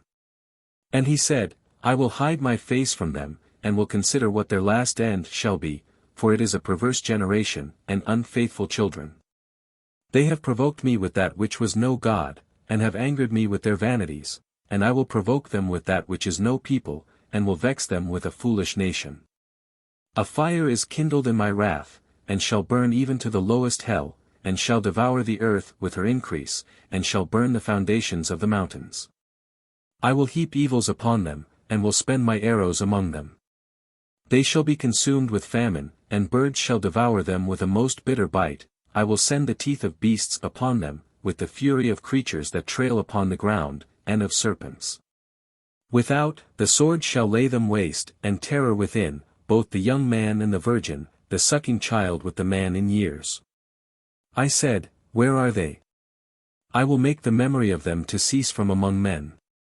But for the wrath of the enemies I have deferred it, lest perhaps their enemies might be proud, and should say, Our mighty hand, and not the Lord, hath done all these things. They are a nation without counsel, and without wisdom. Oh, that they would be wise and would understand, and would provide for their last end. How should one pursue after 1,000, and two chase 10,000? Was it not, because their God had sold them, and the Lord had shut them up? For our God is not as their gods, our enemies themselves are judges. Their vines are of the vineyard of Sodom, and of the suburbs of Gomorrah, their grapes are grapes of gall, and their clusters most bitter. Their wine is the gall of dragons, and the venom of asps, which is incurable. Are not these things stored up with me, and sealed up in my treasures? Revenge is mine, and I will repay them in due time, that their foot may slide. The day of destruction is at hand, and the time makes haste to come. The Lord will judge his people, and will have mercy on his servants. He shall see that their hand is weakened, and that they who were shut up have also failed, and they that remained are consumed. And he shall say, Where are their gods, in whom they trusted? Of whose victims they ate the fat, and drank the wine of their drink offerings. Let them arise and help you, and protect you in your distress. See ye that I alone am, and there is no other God besides me. I will kill and I will make to live, I will strike, and I will heal, and there is none that can deliver out of my hand. I will lift up my hand to heaven, and I will say, I live forever. If I shall whip my sword as the lightning, and my hand take hold on judgment, I will render vengeance to my enemies, and repay them that hate me. I will make my arrows drunk with blood, and my sword shall devour flesh, of the blood of the slain and of the captivity, of the bare head of the enemies. Praise his people, ye nations, for he will revenge the blood of his servants, and will render vengeance to their enemies, and he will be merciful to the land of his people. So Moses came and spoke all the words of this canticle in the ears of the people, and Josue the son of Nun. And he ended all these words, speaking to all Israel. And he said to them, Set your hearts on all the words, which I testify to you this day, which ye shall command your children to observe and to do, and to fulfill all that is written in this law. For they are not commanded you in vain. But that every one should live in them, and that doing them you may continue a long time in the land whither you are going over the Jordan to possess it. And the Lord spoke to Moses the same day, saying, Go up into this mountain Abarim, that is to say, of passages, unto Mount Nebo, which is in the land of Moab over against Jericho, and see the land of Shinar, which I will deliver to the children of Israel to possess, and die thou in the mountain. When thou art gone up into it thou shalt be gathered to thy people, as Aaron thy brother died in Mount Hor, and was gathered to his people. Because you trespassed against me in the midst of the children of Israel, at the waters of contradiction. In cades of the desert of sin, and you did not sanctify me among the children of Israel. Thou shalt see the land before thee, which I will give to the children of Israel, but thou shalt not enter into it. Deuteronomy chapter 33. Moses before his death blesseth the tribes of Israel. This is the blessing, wherewith the man of God, Moses, blessed the children of Israel, before his death. And he said, The Lord came from Sinai, and from Seir he rose up to us, he hath appeared from Mount Paran, and with him thousands of saints. In his right hand a fiery law. He hath loved the people, all the saints are in his hand, and they that approach to his feet, shall receive of his doctrine. Moses commanded us a law, the inheritance of the multitude of Jacob. He shall be king with the most right, the princes of the people, being assembled with the tribes of Israel. Let Reuben live, and not die, and be he small in number. This is the blessing of Judah. Hear, O Lord, the voice of Judah, and bring him in unto his people, his hands shall fight for him, and he shall be his helper against his enemies. To Levi also he said, Thy perfection, and thy doctrine be to thy holy man, whom thou hast proved in the temptation, and judged at the waters of contradiction. Holy man. Aaron and his successors in the priesthood. Who hath said to his father, and to his mother, I do not know you, and to his brethren, I know you not, and their own children they have not known. These have kept thy word, and observed thy covenant. Who hath said, etc. It is the duty of the priestly tribe to prefer God's honor and service before all considerations of flesh and blood, in such manner as to behave as strangers to their nearest akin, when these would withdraw them from the business of their calling. Thy judgments, O Jacob, and thy law, O Israel, they shall put incense in thy wrath and holocaust upon thy altar. Bless, O Lord, his strength, and receive the works of his hands. Strike the backs of his enemies, and let not them that hate him rise. And to Benjamin he said, The best beloved of the Lord shall dwell confidently in him, as in a bride chamber shall he abide all the day long, and between his shoulders shall be rest. Shall dwell, etc. This seems to allude to the temple being built in the confines of the tribe of Benjamin. To Joseph also he said, Of the blessing of the Lord be his land, of the fruits of heaven, and of the dew, and of the deep that leath beneath. Of the fruits brought forth by the sun and by the moon. Of the tops of the ancient mountains, of the fruits of the everlasting hills. And of the fruits of the earth, and of the fullness thereof. The blessing of him that appeared in the bush, come upon the head of Joseph, and upon the crown of the Nazarite among his brethren. The Nazarite. See the note on Gen 49.26. His beauty as of the firstling of a bullock, his horns as the horns of a rhinoceros, with them shall he push the nations even to the ends of the earth. These are the multitudes of Ephraim and these the thousands of Manasseh. And to Zabulon he said, Rejoice, O Zabulon, in thy going out, and Issachar in thy tabernacles. They shall call the people to the mountain, there shall they sacrifice the victims of justice. Who shall suck as milk the abundance of the sea, and the hidden treasures of the sands? And to Gad he said, Blessed be Gad in his breadth, he hath rested as a lion, and hath seized upon the arm and the top of the head. And he saw his preeminence, that in his portion the teacher was laid up, who was with the princes of the people, and did the justices of the Lord, and his judgment with Israel. He saw, etc. The preeminence of the tribe of Gad, to which this alludeth, was their having the lawgiver Moses buried in their borders, though the particular place was not known. To Dan also he said, Dan is a young lion, he shall flow plentifully from Bazan. And to Naphtali he said, Naphtali shall enjoy abundance, and shall be full of the blessings of the Lord, he shall possess the sea and the south. The sea. The lake of Gennesareth. To Azer also he said, Let Azer be blessed with children, let him be acceptable to his brethren, and let him dip his foot in oil. His shoe shall be iron and brass. As the days of thy youth, so also shall thy old age be. There is no other God like the God of the rightest, he that is mounted upon the heaven is thy helper. By his magnificence the clouds run hither and thither. His dwelling is above, and underneath are the everlasting arms. He shall cast out the enemy from before thee, and shall say, Be thou brought to naught.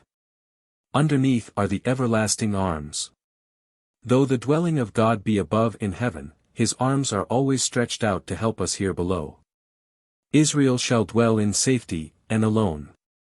The eye of Jacob in a land of corn and wine, and the heavens shall be misty with dew. Blessed art thou, Israel, who is like to thee, O people, that art saved by the Lord.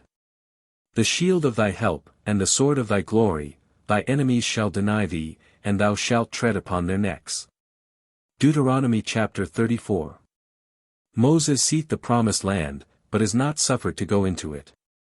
He dieth at the age of 120 years. God burieth his body secretly, and all Israel mourn for him 30 days. Josue, replenished, by imposition of Moses' hands, with the Spirit of God, succeedeth. But Moses, for his special familiarity with God, and for most wonderful miracles, is commended above all other prophets. Then Moses went up from the plains of Moab upon Mount Nebo, to the top of Phasca over against Jericho, and the Lord shewed him all the land of Galaad as far as Dan. And all Naphtali, and the land of Ephraim and Manasseh, and all the land of Judah unto the furthermost sea. And the south part, and the breadth of the plain of Jericho the city of palm trees as far as Seir. And the Lord said to him, This is the land, for which I swore to Abraham, Isaac, and Jacob, saying, I will give it to thy seed. Thou hast seen it with thy eyes, and shalt not pass over to it. And Moses the servant of the Lord died there, in the land of Moab, by the commandment of the Lord. Died there. This last chapter of Deuteronomy, in which the death of Moses is related, was written by Josue, or by some of the prophets. And he buried him in the valley of the land of Moab over against Fagar, and no man hath known of his sepulchre until this present day. He buried him, viz. by the ministry of angels, and would have the place of his burial to be unknown, lest the Israelites, who were so prone to idolatry, might worship him with divine honors.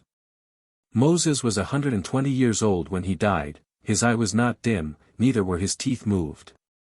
And the children of Israel mourned for him in the plains of Moab 30 days, and the days of their mourning in which they mourned Moses were ended. And Josue the son of Nun was filled with the spirit of wisdom, because Moses had laid his hands upon him. And the children of Israel obeyed him, and did as the Lord commanded Moses. And there arose no more a prophet in Israel like unto Moses, whom the Lord knew face to face. In all the signs and wonders, which he sent by him, to do in the land of Egypt to Pharaoh, and to all his servants, and to his whole land. And all the mighty hand, and great miracles, which Moses did before all Israel. Book 06 Josue. The Book of Josue.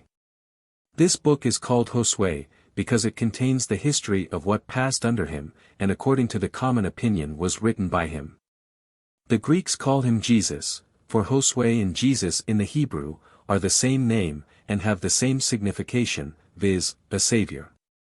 And it was not without a mystery that he who was to bring the people into the land of promise should have his name changed from Osee, for so he was called before, number 13. 17, to Josue or Jesus, to give us to understand, that Moses by his law could only bring the people within sight of the promised inheritance, but that our Savior Jesus was to bring us into it. Josue chapter 1. Josue, encouraged by the Lord, admonisheth the people to prepare themselves to pass over the Jordan. Now it came to pass after the death of Moses, the servant of the Lord, that the Lord spoke to Josue, the son of Nun, the minister of Moses, and said to him, Moses my servant is dead, arise, and pass over this Jordan, thou and thy people with thee, into the land which I will give to the children of Israel. I will deliver to you every place that the sole of your foot shall tread upon, as I have said to Moses. From the desert, and from Libanus unto the great river Euphrates, all the land of the Hittites, unto the great sea toward the going down of the sun, shall be your border. No man shall be able to resist you all the days of thy life, as I have been with Moses, so will I be with thee, I will not leave thee, nor forsake thee. Take courage, and be strong, for thou shalt divide by lot to this people the land for which I swore to their fathers, that I would deliver it to them. Take courage therefore, and be very valiant, that thou mayst observe and do all the law, which Moses my servant hath commanded thee, turn not from it to the right hand or to the left, that thou mayst understand all things which thou dost. Let not the book of this law depart from thy mouth, but thou shalt meditate on it day and night, that thou mayst observe and do all things that are written in it, then shalt thou direct thy way, and understand it. Behold, I command thee, take courage, and be strong. Fear not, and be not dismayed, because the Lord thy God is with thee in all things whatsoever thou shalt go to. And Josue commanded the princes of the people, saying, Pass through the midst of the camp, and command the people, and say, Prepare your victuals, for after the third day you shall pass over the Jordan, and shall go in to possess the land, which the Lord your God will give you. And he said to the Reubenites, and the Gadites, and the half-tribe of Manasseh, Remember the word, which Moses the servant of the Lord commanded you, saying, The Lord your God hath given you rest, and all this land. Your wives, and children, and cattle, shall remain in the land which Moses gave you on this side of the Jordan, but pass you over armed before your brethren all of you that are strong of hand, and fight for them, until the Lord give rest to your brethren, as he hath given you, and they also possess the land which the Lord your God will give them, and so you shall return into the land of your possession, and you shall dwell in it, which Moses the servant of the Lord gave you beyond the Jordan, toward the rising of the sun. And they made answer to Josue, and said, All that thou hast commanded us, we will do, and whithersoever thou shalt send us, we will go. As we obeyed Moses in all things, so will we obey thee also, only be the Lord thy God with thee, as he was with Moses. He that shall gainsay thy mouth, and not obey all thy words, that thou shalt command him, let him die, only take thou courage, and do manfully. Josue chapter 2. 2 spies are sent to Jericho, who are received and concealed by Rahab. And Josue, the son of Nun, sent from Shittim 2 men, to spy secretly, and said to them, Go, and view the land, and the city of Jericho. They went, and entered into the house of a woman that was a harlot, named Rahab, and lodged with her. And it was told the king of Jericho, and was said, Behold, there are men come in hither, by night, of the children of Israel, to spy the land. And the king of Jericho sent to Rahab, saying, Bring forth the men that came to thee, and are entered into thy house, for they are spies, and are come to view all the land. And the woman taking the men, hid them, and said, I confess they came to me, but I knew not whence they were.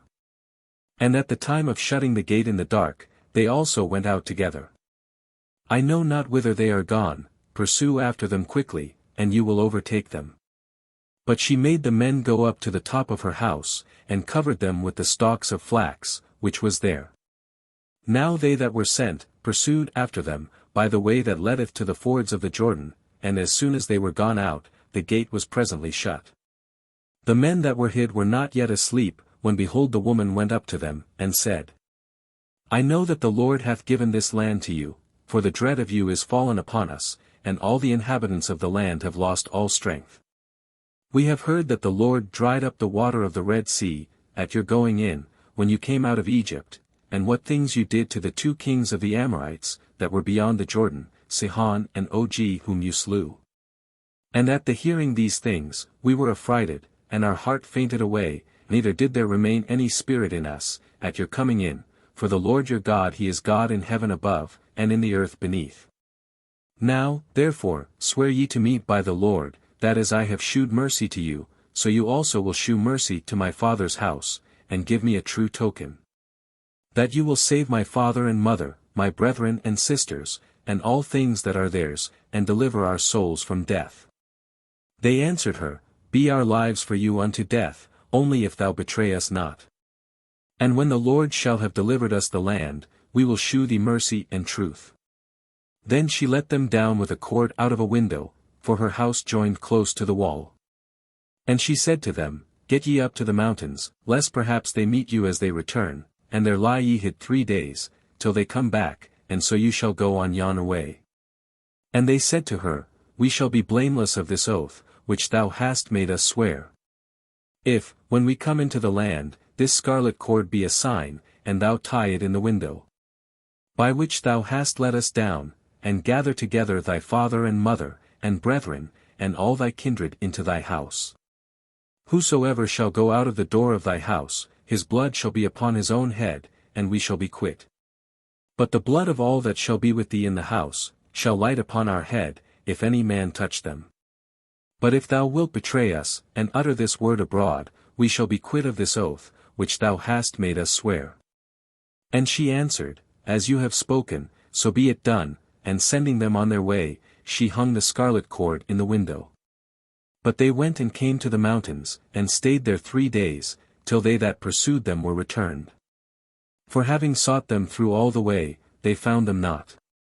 And when they were gone back into the city, the spies returned, and came down from the mountain, and passing over the Jordan, they came to Josue, the son of Nun, and told him all that befell them.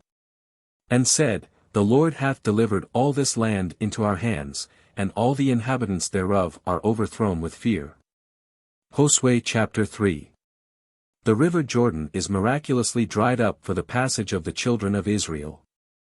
And Josue rose before daylight and removed the camp, and they departed from Sedom, and came to the Jordan, he, and all the children of Israel, and they abode there for 3 days.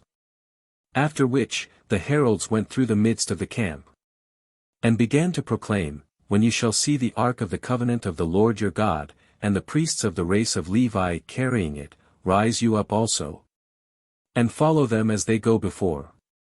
And let there be between you and the ark the space of 2,000 cubits, that you may see it afar off.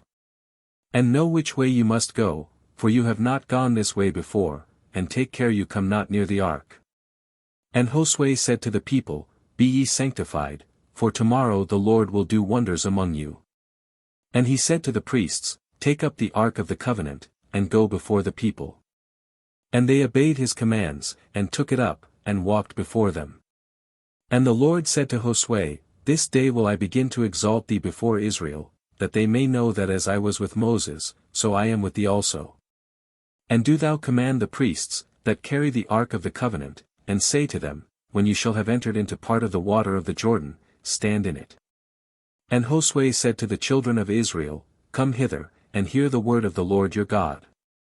And again he said, By this you shall know, that the Lord, the living God, is in the midst of you, and that he shall destroy, before your sight, the Canaanite and the Hethite, the Hivite and the Perizzite, the Girgashite also, and the Jebusite, and the Amorite. Behold, the ark of the covenant of the Lord of all the earth shall go before you into the Jordan. Prepare ye 12 men of the tribes of Israel, one of every tribe. And when the priests, that carry the ark of the Lord the God of the whole earth, shall set the soles of their feet in the waters of the Jordan, the waters that are beneath shall run down and go off, and those that come from above shall stand together upon a heap. So the people went out of their tents, to pass over the Jordan, and the priests that carried the ark of the covenant, went on before them. And as soon as they came into the Jordan, and their feet were dipped in part of the water, now the Jordan, it being harvest time, had filled the banks of its channel. The waters that came down from above stood in one place, and swelling up like a mountain, were seen afar off, from the city that is called Adam, to the place of Sarthan, but those that were beneath, ran down into the sea of the wilderness, which now is called the Dead Sea, until they wholly failed. And the people marched over against Jericho, and the priests that carried the ark of the covenant of the Lord, stood girded upon the dry ground in the midst of the Jordan, and all the people passed over, through the channel that was dried up. Josue chapter 4. 12 stones are taken out of the river to be set up for a monument of the miracle, and other 12 are placed in the midst of the river.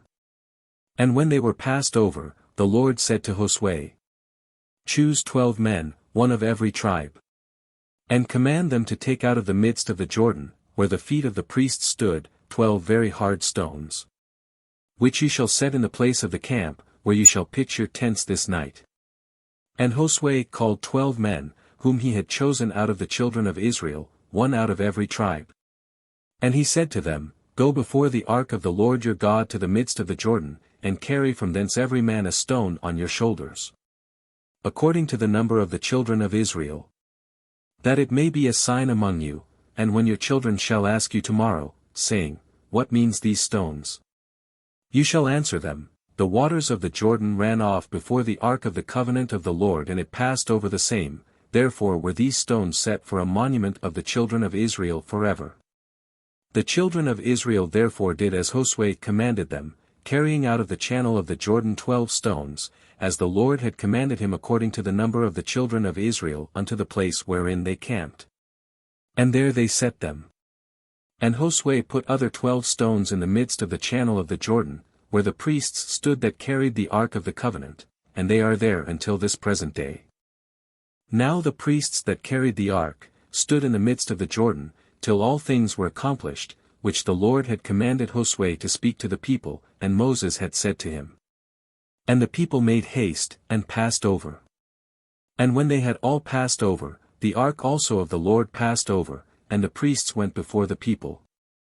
The children of Reuben also, and Gad, and half the tribe of Manasseh, went armed before the children of Israel, as Moses had commanded them. And 40,000 fighting men by their troops and bands, marched through the plains and fields of the city of Jericho. In that day the Lord magnified Josue in the sight of all Israel, that they should fear him, as they had feared Moses, while he lived. For 15, and he said to him, Command the priests, that carry the ark of the covenant, to come up out of the Jordan. And he commanded them, saying, Come ye up out of the Jordan. And when they that carried the ark of the covenant of the Lord, were come up, and began to tread on the dry ground, the waters returned into their channel, and ran as they were wont before. And the people came up out of the Jordan, the 10th day of the first month, and camped in Galgal, over against the east side of the city of Jericho. And the 12 stones, which they had taken out of the channel of the Jordan, Josue pitched in Galgal. And said to the children of Israel, When your children shall ask their fathers tomorrow, and shall say to them, What mean these stones? You shall teach them, and say, Israel passed over this Jordan through the dry channel. The Lord your God drying up the waters thereof in your sight, until you passed over. As he had done before in the Red Sea, which he dried up till we passed through. That all the people of the earth may learn the most mighty hand of the Lord, that you also may fear the Lord your God forever. Josue chapter 5. The people are circumcised, they keep the Pasch. The manna saith. An angel appeareth to Josue.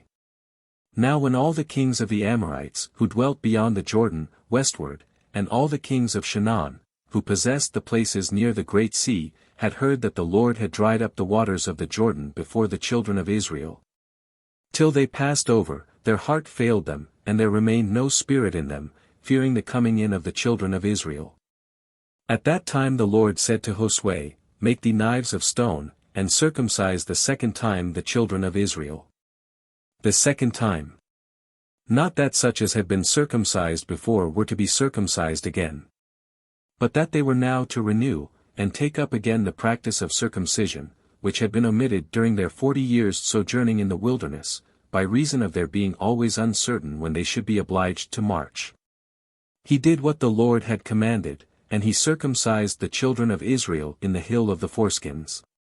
Now this is the cause of the second circumcision: all the people that came out of Egypt that were males, all the men fit for war, died in the desert, during the time of the long going about in the way. Now these were all circumcised. But the people that were born in the desert, during the 40 years of the journey in the wide wilderness, were uncircumcised, till all they were consumed that had not heard the voice of the Lord, and to whom he had sworn before, that he would not shew them the land flowing with milk and honey. The children of these succeeded in the place of their fathers, and were circumcised by Josue, for they were uncircumcised even as they were born, and no one had circumcised them in the way. Now after they were all circumcised, they remained in the same place of the camp, until they were healed. And the Lord said to Josue, This day have I taken away from you the reproach of Egypt. And the name of that place was called Galgal, until this present day. And the children of Israel abode in Galgal, and they kept the phase, on the 14th day of the month at evening, in the plains of Jericho. And they ate on the next day unleavened bread of the corn of the land, and frumenty of the same year. And the manna ceased after they ate of the corn of the land, neither did the children of Israel use that food any more, but they ate of the corn of the present year of the land of Shinar.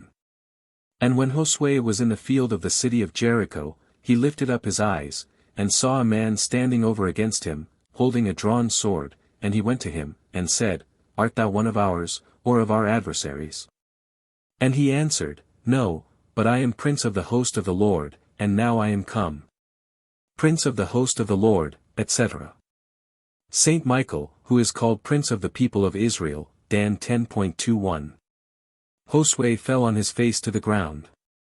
And worshipping, said, What saith my Lord to his servant?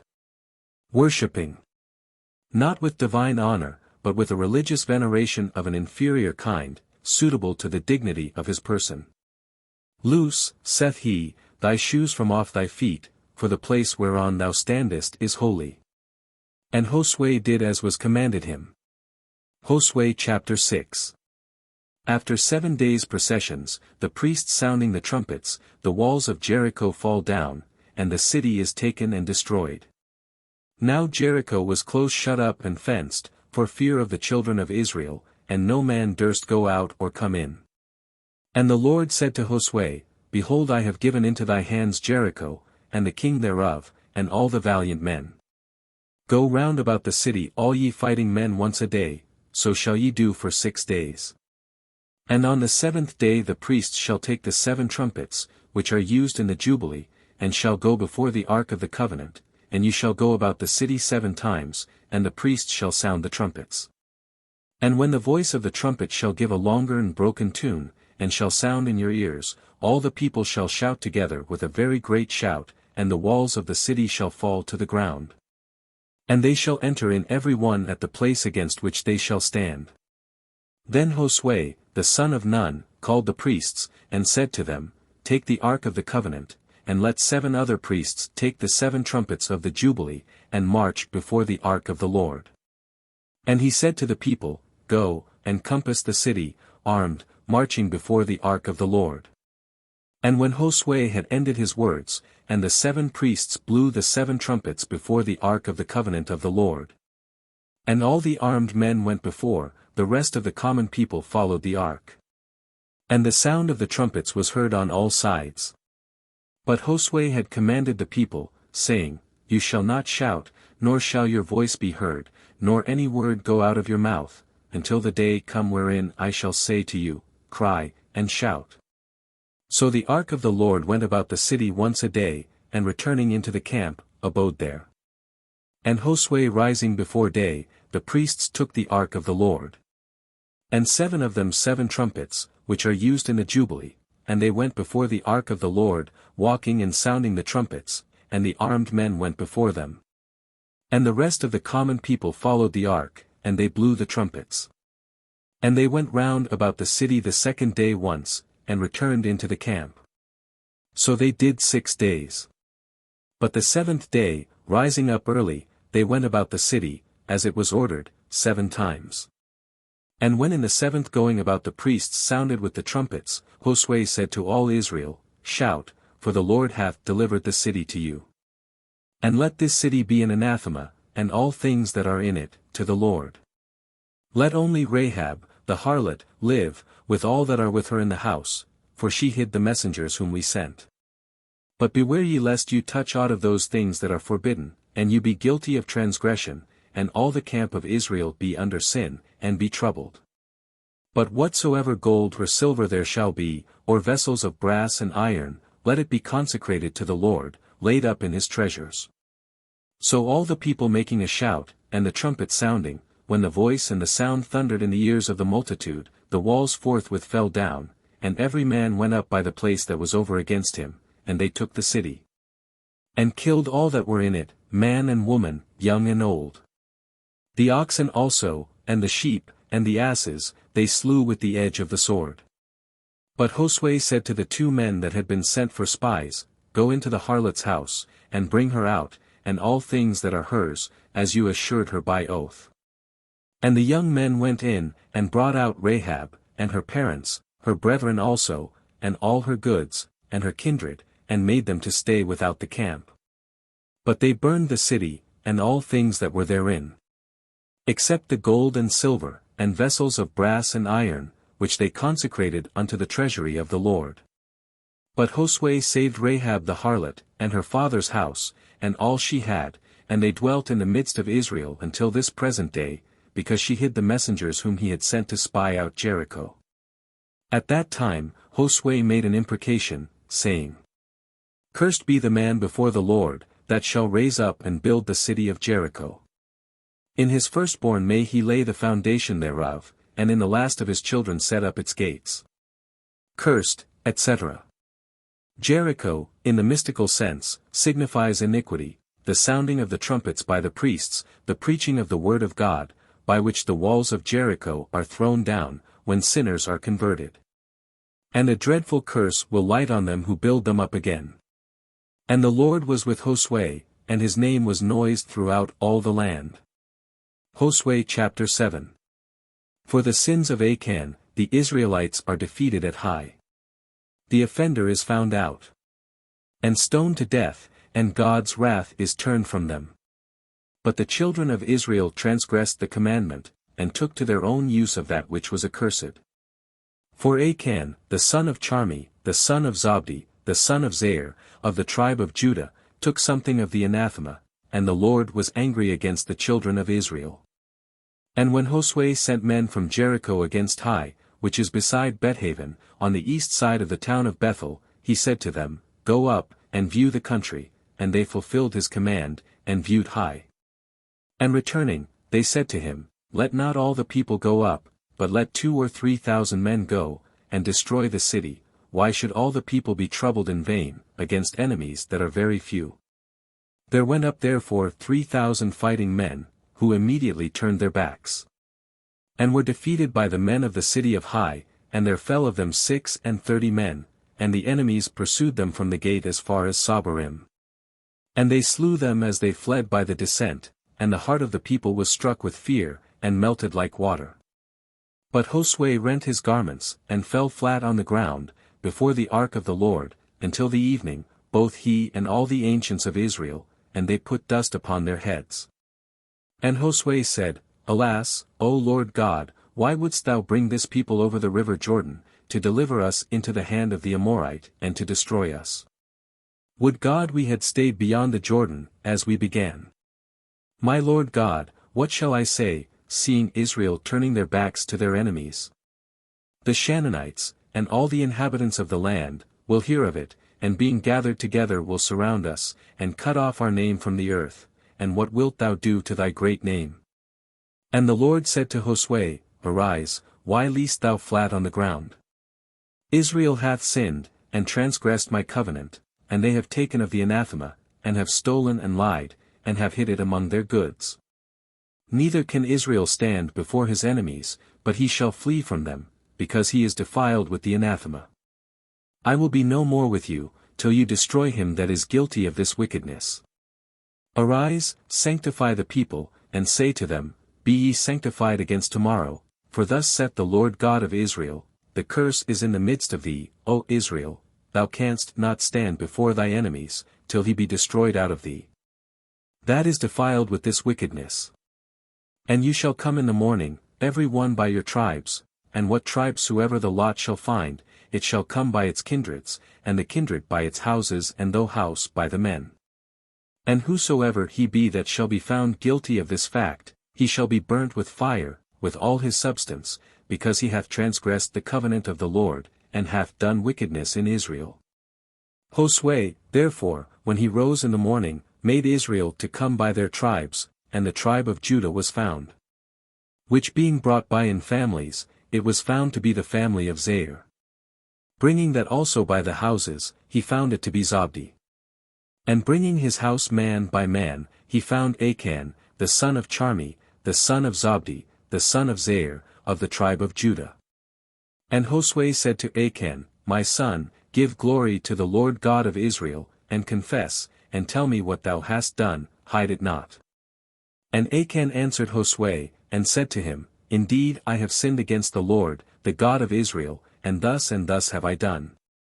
For I saw among the spoils a scarlet garment, exceeding good, and 200 siklets of silver, and a golden rule of 50 siklets, and I coveted them, and I took them away, and hid them in the ground in the midst of my tent. And the silver I covered with the earth that I dug up.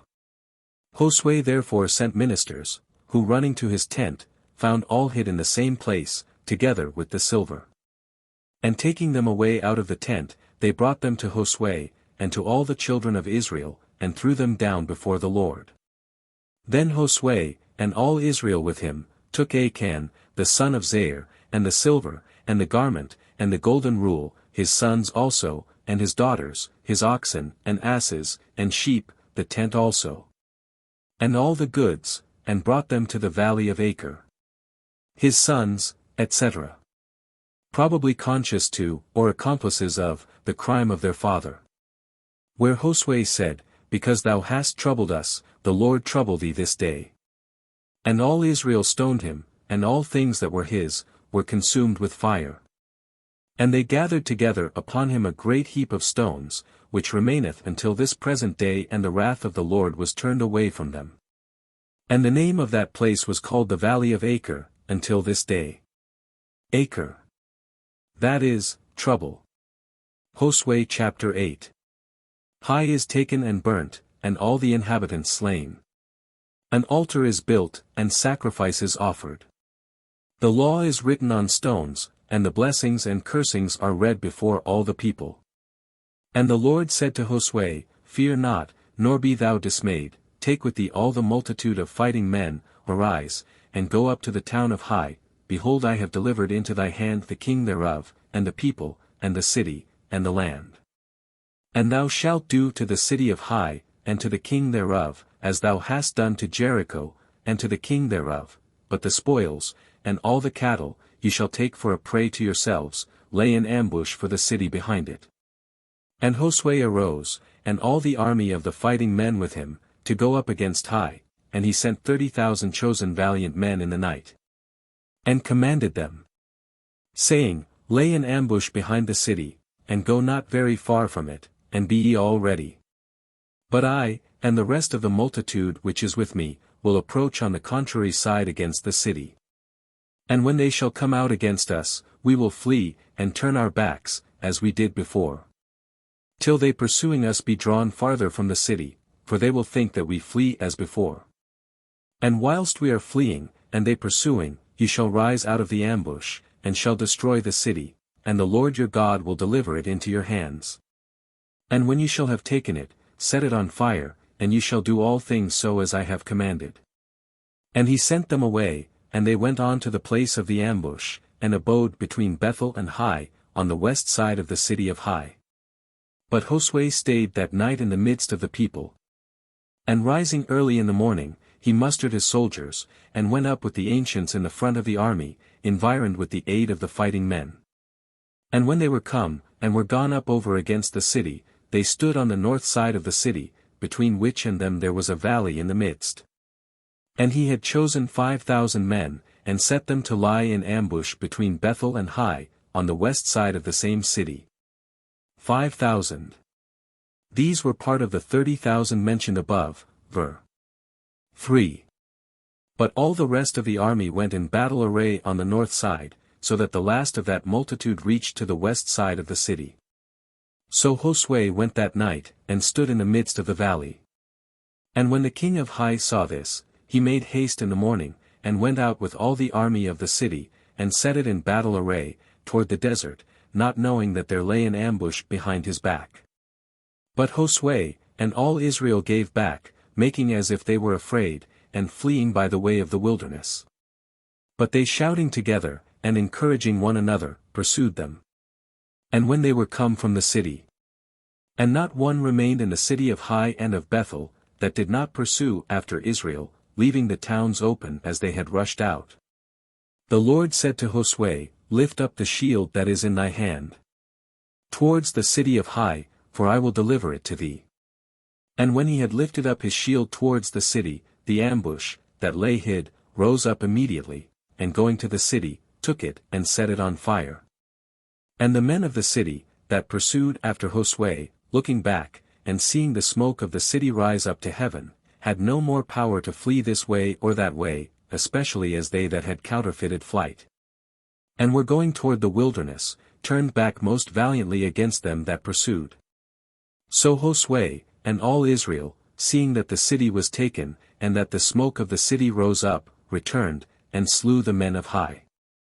And they also that had taken and set the city on fire, issuing out of the city to meet their own men, began to cut off the enemies who were surrounded by them. So that the enemies being cut off on both sides, not one of so great a multitude was saved.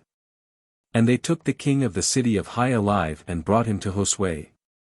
So all being slain that had pursued after Israel, in his flight to the wilderness, and falling by the sword in the same place, the children of Israel returned and laid waste the city. And the number of them that fell that day, both of men and women, was 12,000 persons, all of the city of Hai. But Josue drew not back his hand, which he had stretched out on high, holding the shield, till all the inhabitants of Hai were slain. And the children of Israel divided among them, the cattle and the prey of the city, as the Lord had commanded Josue. And he burnt the city, and made it a heap forever. And he hung the king thereof on a gibbet, until the evening and the going down of the sun. Then Josue commanded, and they took down his carcass from the gibbet, and threw it in the very entrance of the city, heaping upon it a great heap of stones, which remaineth until this present day. Then Josue built an altar to the Lord, the God of Israel, in Mount Hebel. As Moses, the servant of the Lord, had commanded the children of Israel, and it is written in the book of the law of Moses, an altar of unhewn stones, which iron had not touched, and he offered upon it holocausts to the Lord, and immolated victims of peace offerings. And he wrote upon stones, the Deuteronomy of the law of Moses, which he had ordered before the children of Israel. And all the people, and the ancients, and the princes, and judges, stood on both sides of the ark, before the priests that carried the ark of the covenant of the Lord, both the stranger and he that was born among them, half of them by Mount Gerizim, and half by Mount Hebel, as Moses the servant of the Lord, had commanded. And first he blessed the people of Israel. After this, he read all the words of the blessing and the cursing, and all things that were written in the book of the law. He left out nothing of those things which Moses had commanded, but he repeated all before all the people of Israel, with the women and children, and strangers, that dwelt among them. Josue chapter 9. Josue is deceived by the Gabonites, who being detected are condemned to be perpetual servants. Now when these things were heard of, all the kings beyond the Jordan, that dwelt in the mountains, and in the plains, in the places near the sea, and on the coasts of the great sea, they also that dwell by Libanus, the Hethite, and the Amorite, the Shannonite, the Pharisite, and the Hevite, and the Jebusite, gathered themselves together, to fight against Josue and Israel with one mind, and one resolution. But they that dwelt in Gabaon, hearing all that Josue had done to Jericho and Hai, cunningly devising took for themselves provisions, laying old sacks upon their asses, and wine bottles rent and sewed up again, and very old shoes, which for a show of age were clout with patches, and old garments upon them, the loaves also, which they carried for provisions by the way, were hard, and broken into pieces. And they went to Josue, who then abode in the camp at Galgal, and said to him, and to all Israel with him, We are come from a far country, desiring to make peace with you. And the children of Israel answered them, and said, Perhaps you dwell in the land which falls to our lot, if so, we can make no league with you. But they said to Josue, We are thy servants. Josue said to them, Who are you? And whence came you? They answered, From a very far country thy servants are come in the name of the Lord thy God. For we have heard the fame of his power, all the things that he did in Egypt. And to the 2 kings of the Amorites, that were beyond the Jordan, Sihon, king of Heshbon, and Og, king of Bazan, that was in Ashtaroth. And our ancients, and all the inhabitants of our country, said to us, Take with you victuals for a long way. And go meet them, and say, We are your servants, make ye a league with us. Behold, these loaves we took hot, when we set out from our houses to come to you, now they are become dry, and broken in pieces by being exceeding old. These bottles of wine when we filled them were new, now they are rent and burst. These garments we have on, and the shoes we have on our feet, by reason of the very long journey, are worn out, and almost consumed. They took therefore of their victuals, and consulted not the mouth of the Lord. And Josue made peace with them, and entering into a league, promised that they should not be slain. The princes also of the multitude swore to them. Now 3 days after the league was made, they heard that they dwelt nigh, and they should be among them. And the children of Israel removed the camp, and came into their cities on the 3rd day, the names of which are, Gabaon, and Kephirah, and Beeroth, and Kiriathaim. And they slew them not, because the princes of the multitude had sworn in the name of the Lord, the God of Israel. Then all the common people murmured against the princes. And they answered them, We have sworn to them in the name of the Lord, the God of Israel, and therefore we may not touch them. But this we will do to them, let their lives be saved, lest the wrath of the Lord be stirred up against us, if we should be forsworn. But so let them live, as to serve the whole multitude in hewing wood, and bringing in water. As they were speaking these things. 9:22. Josue called the Gabonites, and said to them, Why would you impose upon us, saying, We dwell very far off from you, whereas you are in the midst of us? Therefore you shall be under a curse, and your race shall always be hewers of wood, and carriers of water, into the house of my God. They answered, It was told us, thy servants, that the Lord thy God had promised his servant Moses, to give you all the land, and to destroy all the inhabitants thereof. Therefore we feared exceedingly and provided for our lives, compelled by the dread we had of you, and we took this counsel. And now we are in thy hand, deal with us as it seemeth good and right unto thee. So Josue did as he had said, and delivered them from the hand of the children of Israel, that they should not be slain. And he gave orders in that day, that they should be in the service of all the people, and of the altar of the Lord, hewing wood, and carrying water, until this present time, in the place which the Lord hath chosen. Josue chapter 10. 5 kings war against Gabaon. Josue defeateth them, many are slain with hailstones. At the prayer of Josue the sun and moon stand still the space of 1 day. The 5 kings are hanged. Divers cities are taken. When Adonisedek, king of Jerusalem, had heard these things, to wit, that Josue had taken Hai, and had destroyed it, for as he had done to Jericho and the king thereof, so did he to Hai and its king, and that the Gabonites were gone over to Israel, and were their confederates. He was exceedingly afraid. For Gabaon was a great city, and one of the royal cities, and greater than the town of Hai, and all its fighting men were most valiant. Therefore Adonisedek, king of Jerusalem, sent to Oam, king of Hebron, and to Pharam, king of Jerimoth, and to Japhia, king of Lachish, and to Debir, king of Eglon, saying, Come up to me, and bring help, that we may take Gabaon. Because it hath gone over to Josue, and to the children of Israel. So the 5 kings of the Amorites being assembled together, went up, the king of Jerusalem, the king of Hebron, the king of Jerimoth, the king of Lachish, the king of Eglon, they and their armies, and camped about Gabaon, laying siege to it. But the inhabitants of the city of Gabaon, which was besieged, sent to Josue, who then abode in the camp at Galgal, and said to him, Withdraw not thy hands from helping thy servants, come up quickly, and save us. And bring us succor, for all the kings of the Amorites, who dwell in the mountains, are gathered together against us. And Josue went up from Galgal, and all the army of the warriors with him, most valiant men.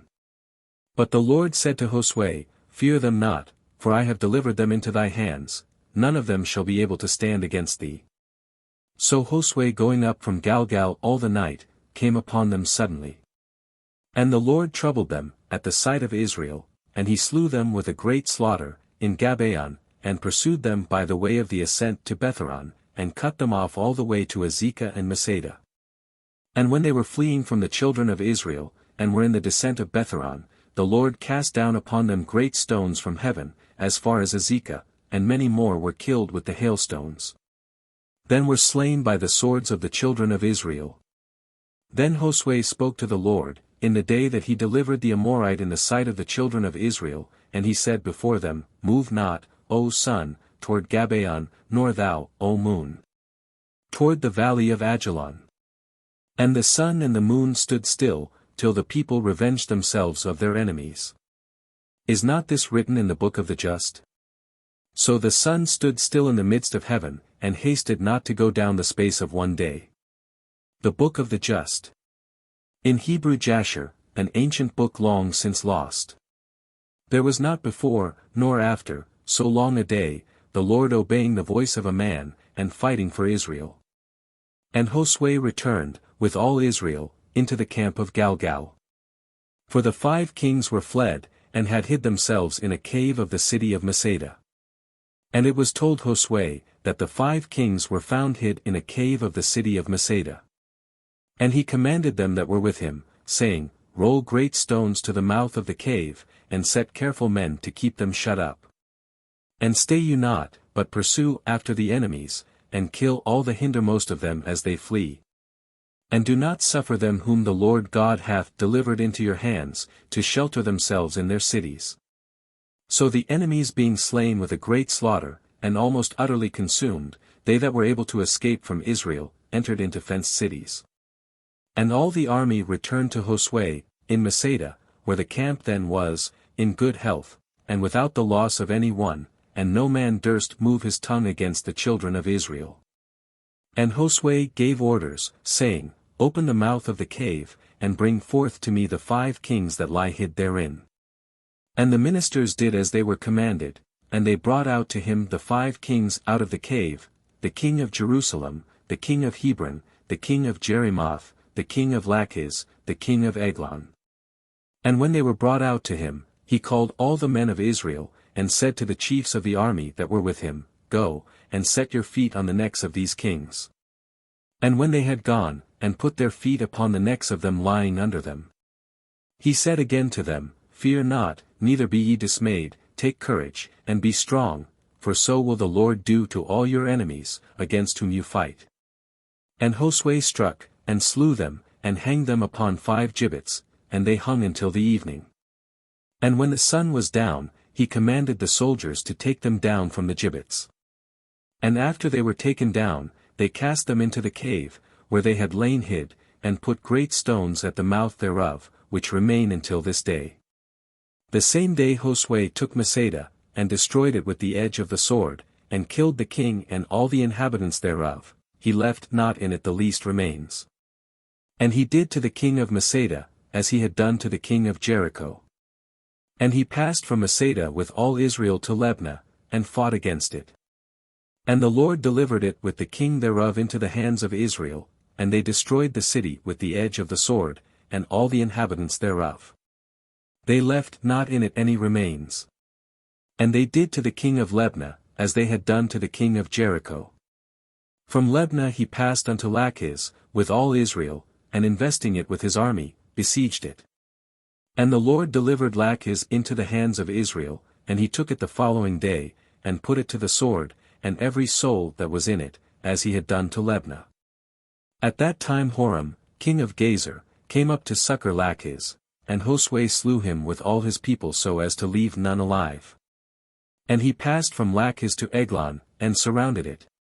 And took it the same day, and put to the sword all the souls that were in it, according to all that he had done to Lachish.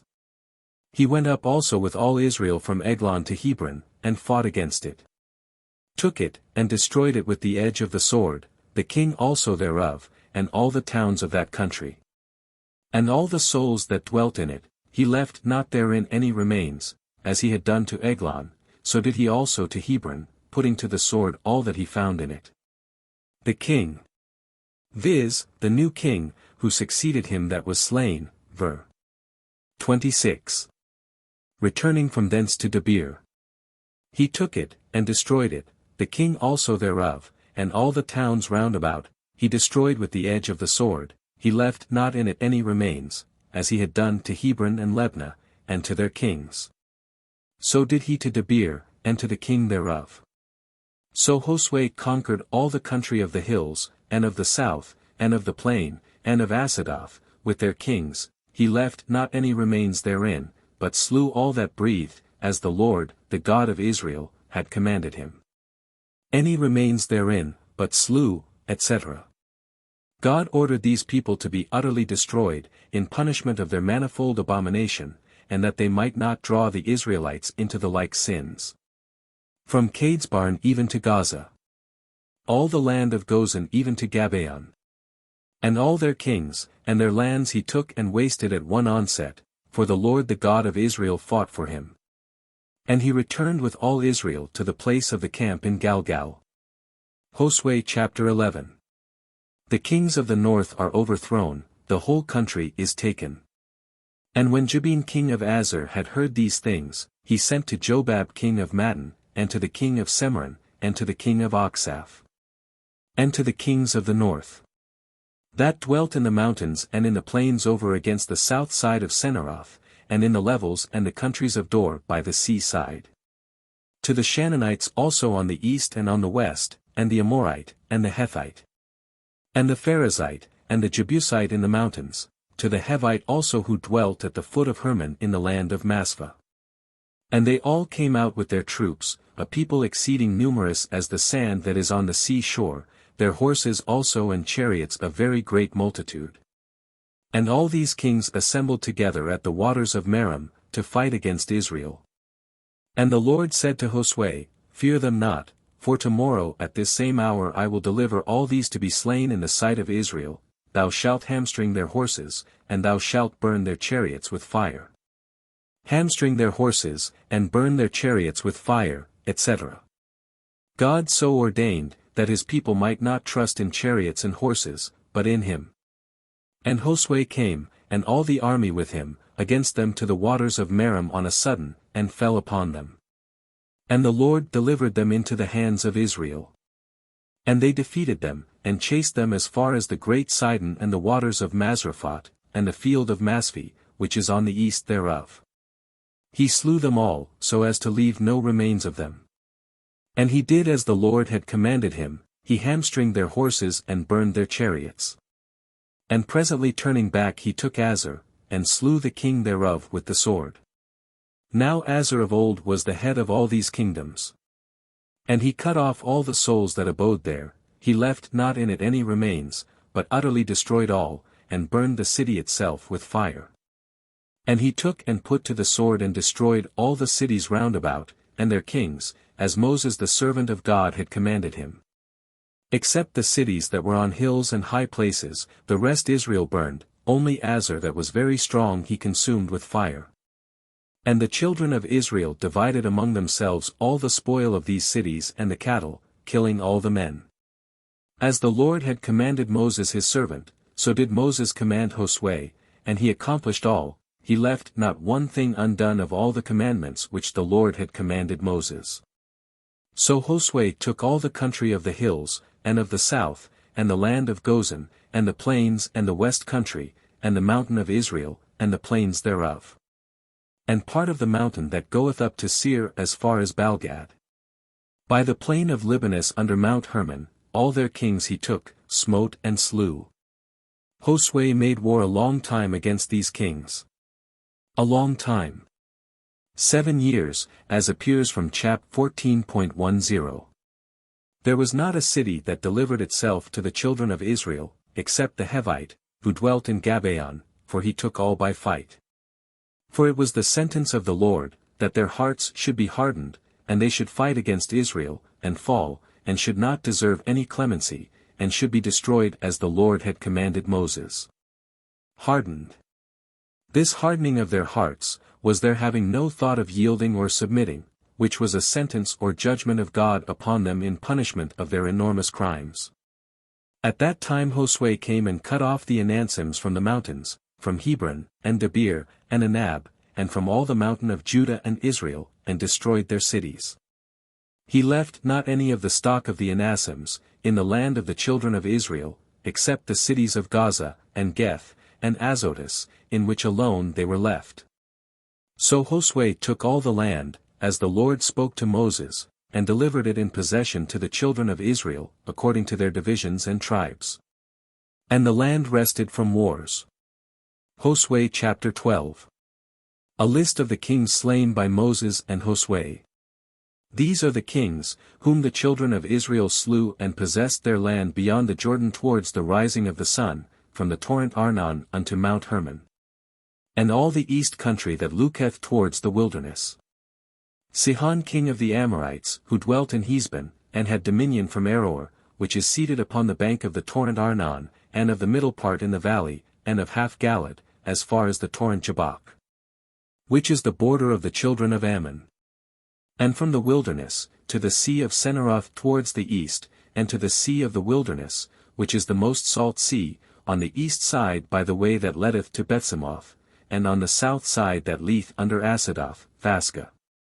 The border of Og the king of Bazan, of the remnant of the Raphaims who dwelt in Astaroth, and in Edrei, and had dominion in Mount Hermon, and in Salchah, and in all Bazan, unto the borders. Of Jeshuri and Machadi. And of half Galad, the borders of Sihon the king of Heshbon. Moses the servant of the Lord, and the children of Israel slew them, and Moses delivered their land in possession to the Reubenites, and Gadites, and the half-tribe of Manasseh. These are the kings of the land, whom Josue and the children of Israel slew beyond the Jordan on the west side from Baalgad in the field of Libanus, unto the mount. Part of which goeth up into Seir, and Josue delivered it in possession to the tribes of Israel, to every one their divisions. As well in the mountains as in the plains and the champaign countries. In Asadoth, and in the wilderness, and in the south was the Hethite and the Amorite, the Shannonite and the Pharisite, the Hevite and the Jebusite. The king of Jericho 1, the king of Hai, which is on the side of Bethel, 1. The king of Jerusalem 1, the king of Hebron 1. The king of Jerimoth 1, the king of Lachish 1. The king of Eglon 1, the king of Gezer 1. The king of Debir 1. The king of Gader 1. The king of Herma 1, the king of Hird 1. The king of Lebna 1, the king of Adullam 1. The king of Masada 1, the king of Bethel 1. The king of Tapua 1, the king of Ophir 1. The king of Aphek 1. The king of Saron 1. The king of Madon 1, the king of Azar 1. The king of Semarin 1, the king of Oxaph 1. The king of Thenak 1, the king of Megiddo 1. The king of Cades 1, the king of Jachinnan of Carmel 1. The king of Dor. And of the province of Dor 1, the king of the nations of Galgal 1. The king of Thirsa 1, all the kings 30 and 1. Josue chapter 13. God commandeth Josue to divide the land, the possessions of Reuben, Gad, and half the tribe of Manasseh, beyond the Jordan. Josue was old, and far advanced in years, and the Lord said to him, Thou art grown old, and advanced in age, and there is a very large country left, which is not yet divided by lot. Josue was old, and far advanced in years. He was then about 101 years old, and there is a very large country left, which is not yet divided by lot. Not yet possessed by the children of Israel. To wit, all Galilee, Philistia, and all Jeshuri. From the troubled river, that watereth Egypt, unto the border of Acharon northward, the land of Shinar, which is divided among the lords of the Philistines, the Gazites, the Azotians, the Ascalonites, the Gathites, and the Acronites. And on the south side are the Hevites, all the land of Shinar, and Mara of the Sidonians as far as Aphekah, and the borders of the Amorite. And his confines. The country also of Libanus towards the east from Baalgad under Mount Hermon to the entering into Amath. Of all that dwell in the mountains from Libanus, to the waters of Masrephoth, and all the Sidonians. I am he that will cut them off from before the face of the children of Israel. So let their land come in as a part of the inheritance of Israel, as I have commanded thee.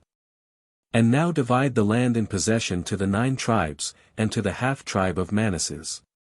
With whom Reuben and Gad have possessed the land, which Moses the servant of the Lord delivered to them beyond the river Jordan, on the east side.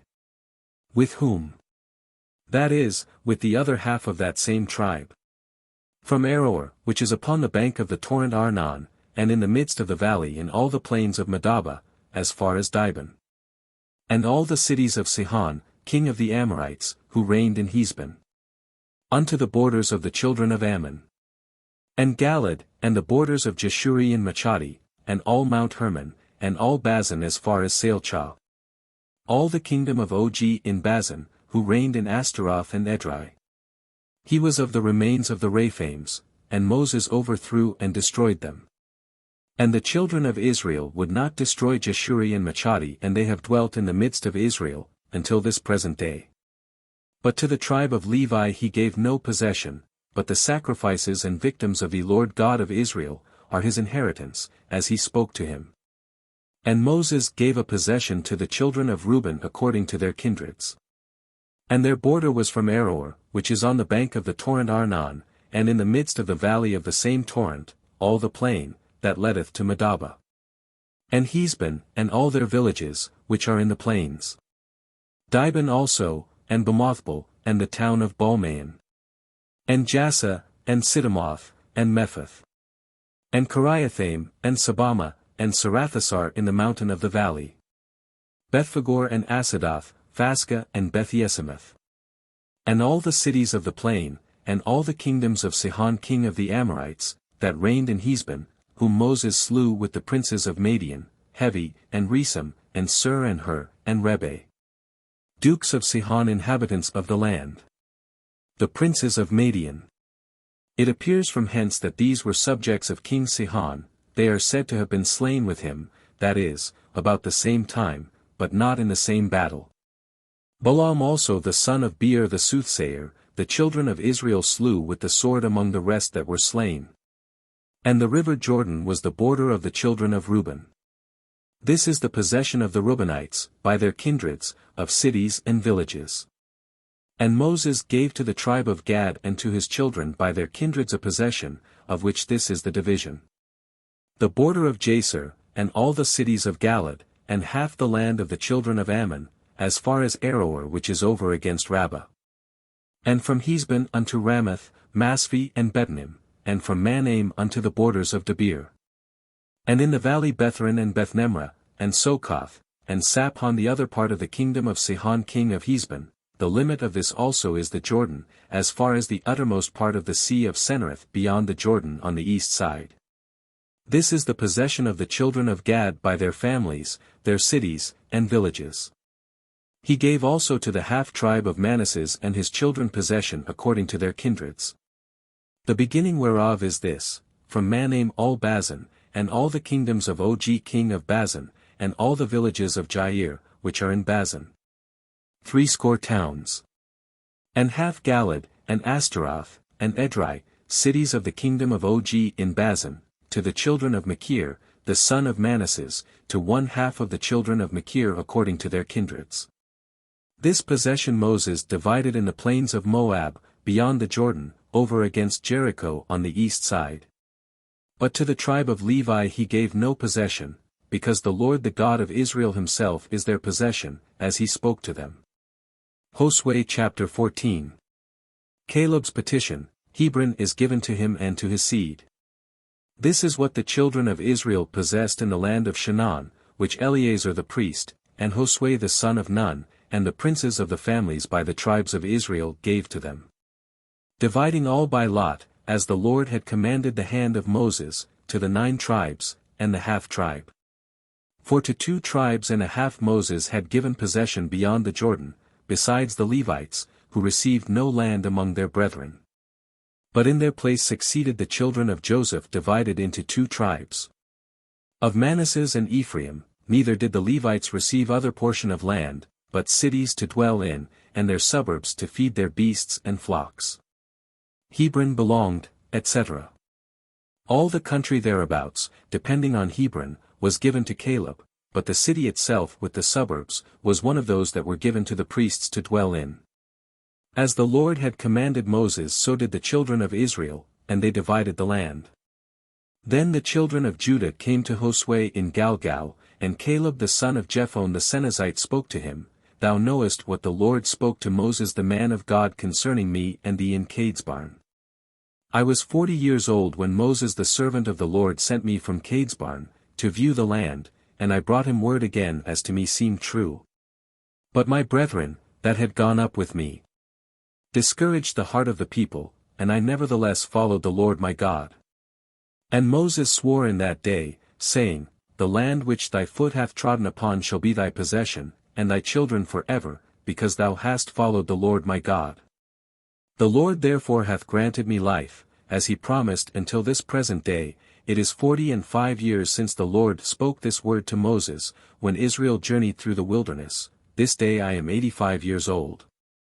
As strong as I was at that time when I was sent to view the land, the strength of that time continueth in me until this day, as well to fight as to march.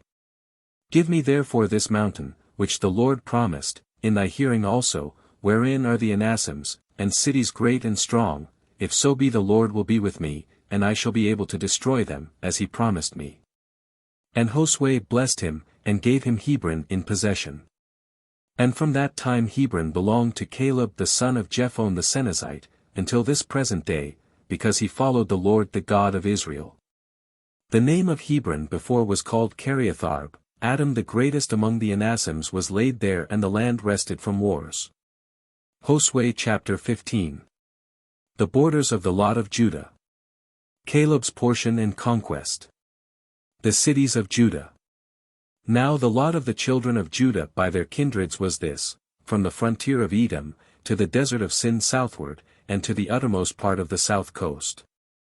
Its beginning was from the top of the most salt sea, and from the bay thereof, that looketh to the south. And it goeth out towards the ascent of the Scorpion, and passeth on to Sina, and ascendeth into Cadesbarn, and reacheth into Esron, going up to Adar, and compassing Karka.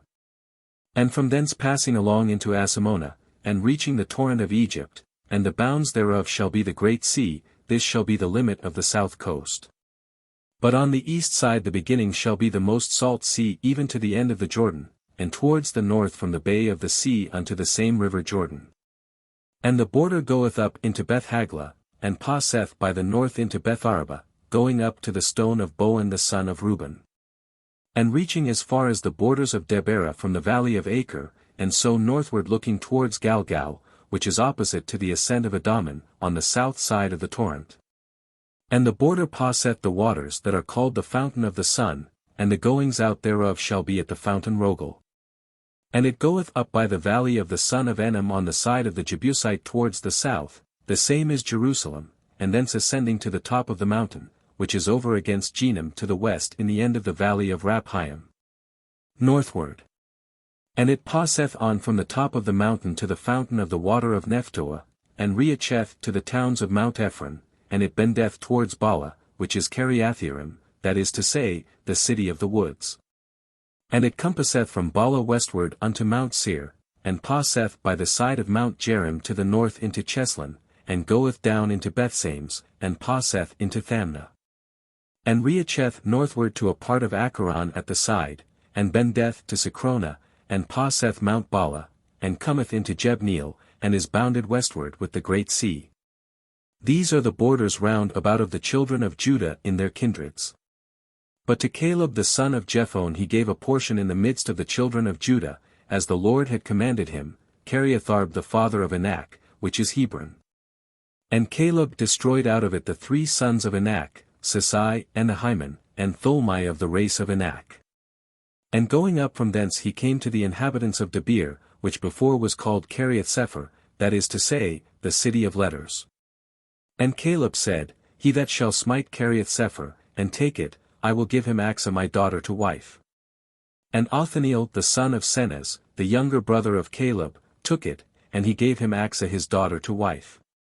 And as they were going together, she was moved by her husband to ask a field of her father, and she sighed as she sat on her ass. And Caleb said to her, What aileth thee? But she answered, Give me a blessing, thou hast given me a southern and dry land, give me also a land that is watered. And Caleb gave her the upper and the nether watery ground. This is the possession of the tribe of the children of Judah by their kindreds. And the cities from the uttermost parts of the children of Judah by the borders of Edom to the south, were Kabzeel and Eder and Jagur.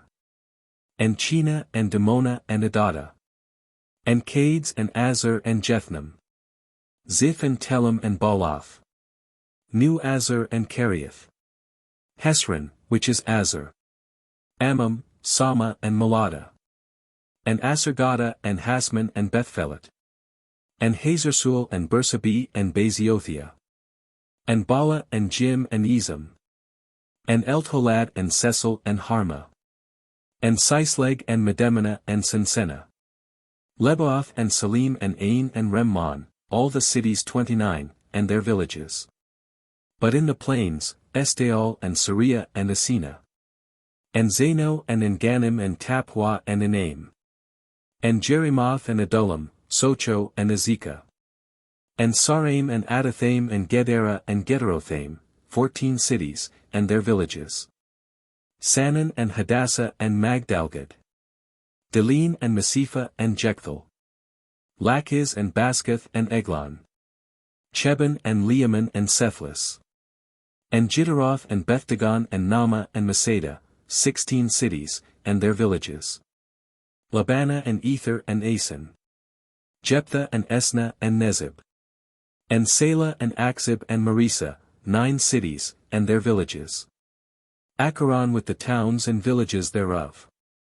From Acharon even to the sea, all places that lie towards Azotus and the villages thereof. Azotus with its towns and villages. Gaza with its towns and villages, even to the torrent of Egypt, and the great sea that is the border thereof. And in the mountains Samir and Jether and Sokoth. And Dana and Kerioth Sena, this is Debir. Anab and Istamo and Anim. Gozan and Olon and Gilo, 11 cities and their villages. Arab and Ruma and Essen. And Janam and Bethaphua and Aphekah. Athmatha and Kiriatharb, this is Hebron and Seir, 9 cities and their villages. Maon and Carmel and Ziph and Hoda. Jezreel and Jekadim and Zano. Acane, Gabah and Thamna, 10 cities and their villages. Halhul, and Besser, and Geder. Mareth, and Bethanath, and Eltekon, 6 cities and their villages. Kiriathbal, the same as Kiriathaim the city of woods, and Areba, 2 cities and their villages. In the desert Betharaba, Medan and Sachacha. And Nebsan, and the city of Salt, and Engadi, 6 cities and their villages. But the children of Judah could not destroy the Jebusite that dwelt in Jerusalem, and the Jebusite dwelt with the children of Judah in Jerusalem until this present day. Josue chapter 16. The lot of the sons of Joseph. The borders of the tribe of Ephraim. And the lot of the sons of Joseph fell from the Jordan over against Jericho and the waters thereof. On the east, the wilderness which goeth up from Jericho to the mountain of Bethel. And goeth out from Bethel to Luzah, and passeth the border of Archi, to Adaroth. And goeth down westward, by the border of Japhleti. Unto the borders of Beth-horon the nether, and to Gazer, and the countries of it are ended by the great sea. And Manasseh and Ephraim the children of Joseph possessed it. And the border of the children of Ephraim was according to their kindreds, and their possession towards the east was Adarothaddar unto Beth-horon the upper. And the confines go out unto the sea, but Machmethath looketh to the north, and it goeth round the borders eastward into Thanath-selo, and passeth along on the east side to Jano. Looketh to the north, etc. The meaning is, that the border went towards the north, by Machmethath, and then turned eastward to Thanath-selo. And it goeth down from Jano into Adaroth and Naratha, and it cometh to Jericho, and goeth out to the Jordan. From Tapua it passeth on towards the sea into the valley of reeds, and the goings out thereof are at the most salt sea. This is the possession of the tribe of the children of Ephraim by their families. And there were cities with their villages separated for the children of Ephraim in the midst of the possession of the children of Manasseh. And the children of Ephraim slew not the Shannonite, who dwelt in Gazer, and the Shannonite dwelt in the midst of Ephraim until this day, paying tribute. Josue chapter 17. The lot of the half-tribe of Manasseh. And this lot fell to the tribe of Manasseh, for he is the firstborn of Joseph to Machir the firstborn of Manasseh the father of Galad, who was a warlike man, and had for possession Galaad and Bazan. And to the rest of the children of Manasseh according to their families, to the children of Abiezer, and to the children of Helek, and to the children of Ezrael, and to the children of Sechem, and to the children of Hepher. And to the children of Semida, these are the male children of Manasseh the son of Joseph, by their kindreds. But Salpad the son of Hepher the son of Galaad the son of Machir the son of Manasseh had no sons, but only daughters, whose names are these, Mahlah and Noah and Heglah and Melchah and Thirsa. And they came in the presence of Eleazar the priest and of Josue the son of Nun, and of the princes, saying, The Lord commanded by the hand of Moses, that a possession should be given us in the midst of our brethren. And he gave them according to the commandment of the Lord a possession amongst the brethren of their father. And there fell 10 portions to Manasseh, beside the land of Galaad and Bazan beyond the Jordan. For the daughters of Manasseh possessed inheritance in the midst of his sons. And the land of Galaad fell to the lot of the rest of the children of Manasseh. And the border of Manasseh was from Azar, Machmethath which looketh towards Sichem, and it goeth out on the right hand by the inhabitants of the fountain of Tappuah. For the lot of Manasseh took in the land of Tappuah, which is on the borders of Manasseh, and belongs to the children of Ephraim. And the border goeth down to the valley of the reeds, to the south of the torrent of the cities of Ephraim, which are in the midst of the cities of Manasseh. The border of Manasseh is on the north side of the torrent. And the outgoings of it are at the sea. So that the possession of Ephraim is on the south, and on the north that of Manasseh, and the sea is the border of both, and they are joined together in the tribe of Azar on the north. And in the tribe of Issachar on the east. And the inheritance of Manasseh in Issachar and in Azar, was Bethsan and its villages, and Jeblam with its villages, and the inhabitants of Dor. With the towns thereof, the inhabitants also of Ender with the villages thereof, and in like manner the inhabitants of Thenak with the villages thereof, and the inhabitants of Megiddo with their villages, and the third part of the city of Naphath. Neither could the children of Manasseh overthrow these cities, but the Shannonite began to dwell in his land. But after that the children of Israel were grown strong, they subdued the Shannonites, and made them their tributaries, and they did not kill them. And the children of Joseph spoke to Josue, and said, Why hast thou given me but one lot and one portion to possess, whereas I am of so great a multitude, and the Lord hath blessed me? And Josue said to them, If thou be a great people, go up into the woodland, and cut down room for thyself in the land of the Pharisite and the Raphaims, because the possession of Mount Ephraim is too narrow for thee.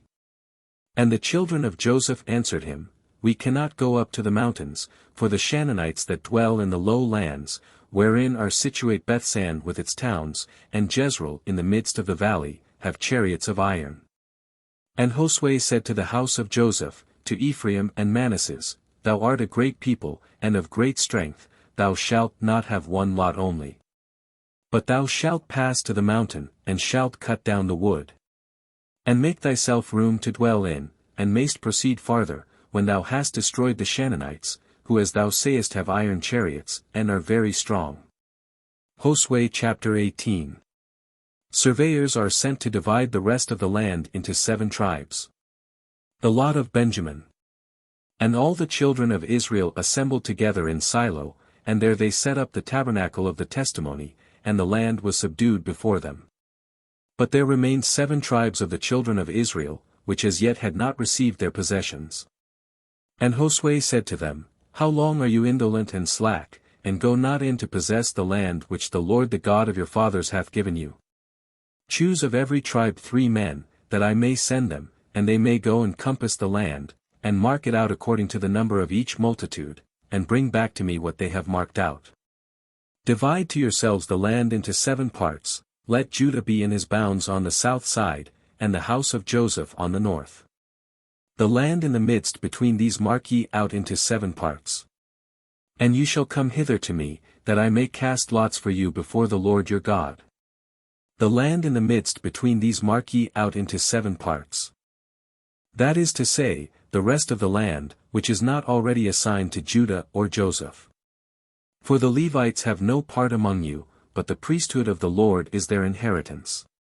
And Gad and Reuben, and the half-tribe of Manasseh have already received their possessions beyond the Jordan eastward, which Moses the servant of the Lord gave them.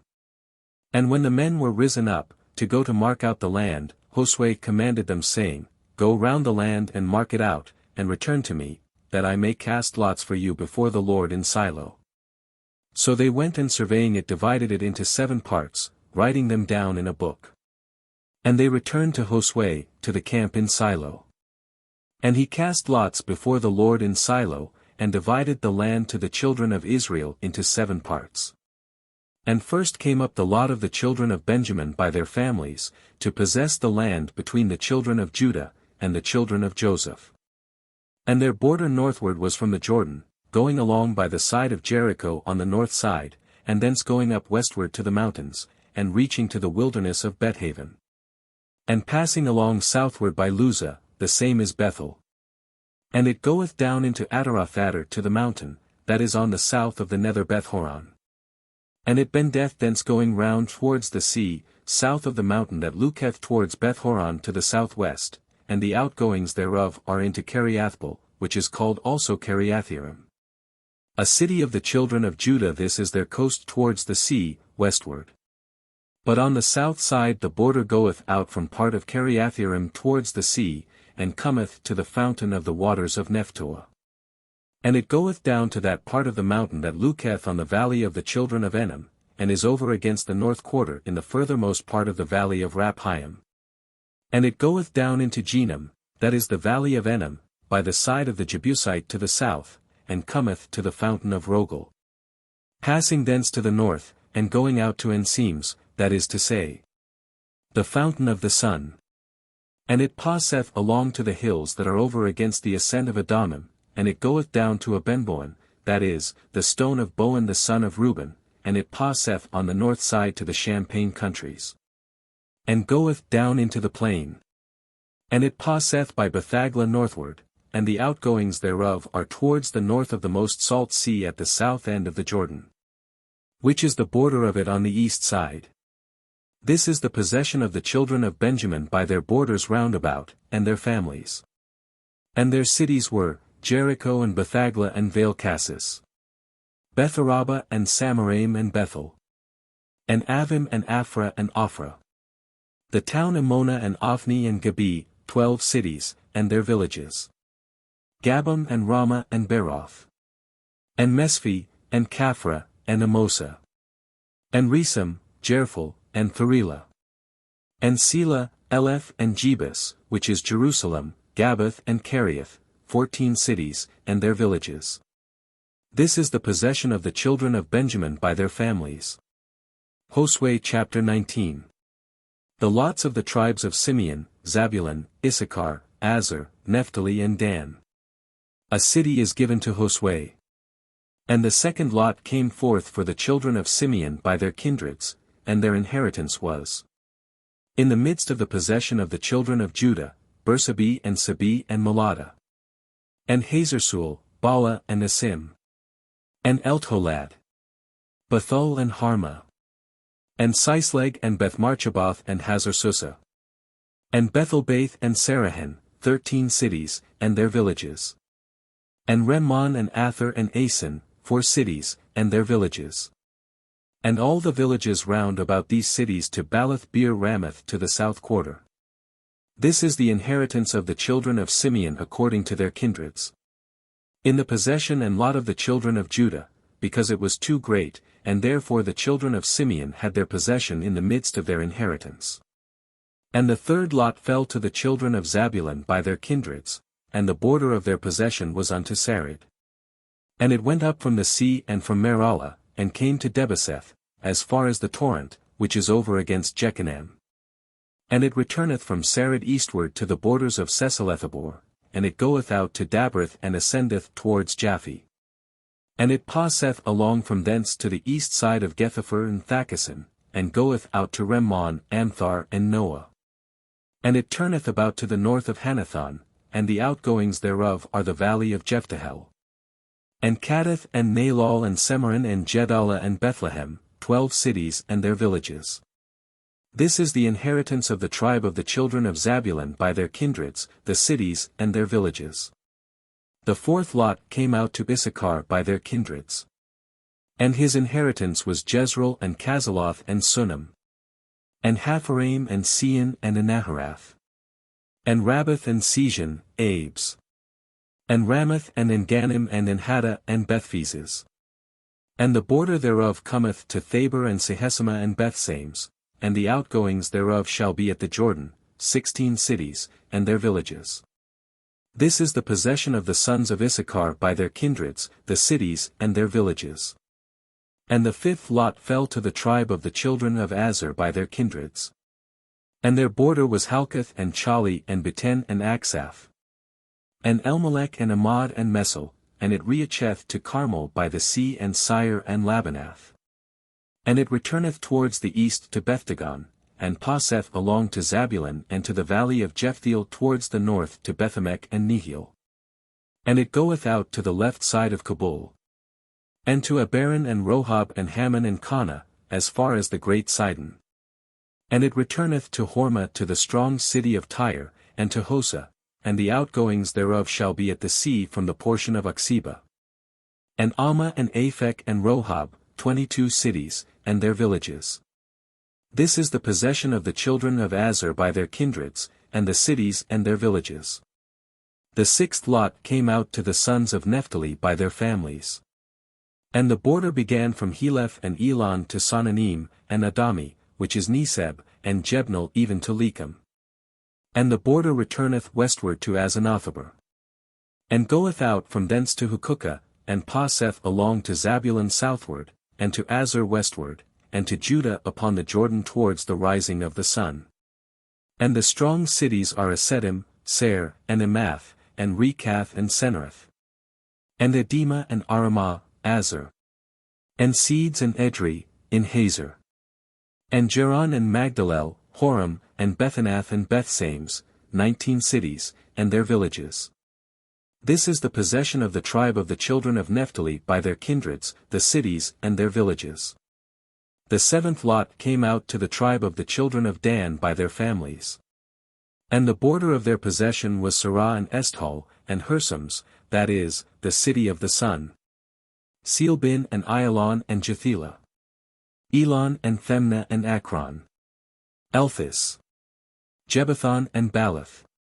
And Judah and Bain and Barak and Gethreman. And Majarkan and Archon, with the border that looketh towards Job. And is terminated there. And the children of Dan went up and fought against Lesem, and took it, and they put it to the sword, and possessed it, and dwelt in it, calling the name of it Lesem Dan, by the name of Dan their father. This is the possession of the tribe of the sons of Dan, by their kindreds, the cities and their villages. And when he had made an end of dividing the land by lot to each one by their tribes, the children of Israel gave a possession to Josue the son of Nun in the midst of them. According to the commandment of the Lord, the city which he asked for. Thamnath-Serah, in Mount Ephraim, and he built up the city, and dwelt in it.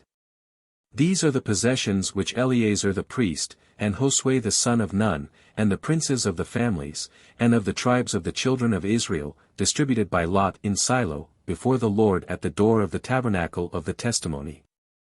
And they divided the land. Josue chapter 20. The cities of refuge are appointed for casual manslaughter. And the Lord spoke to Josue, saying, Speak to children of Israel and say to them, Appoint cities of refuge, of which I spoke to you by the hand of Moses. That whosoever shall kill a person unawares may flee to them. And may escape the wrath of the kinsman, who is the avenger of blood.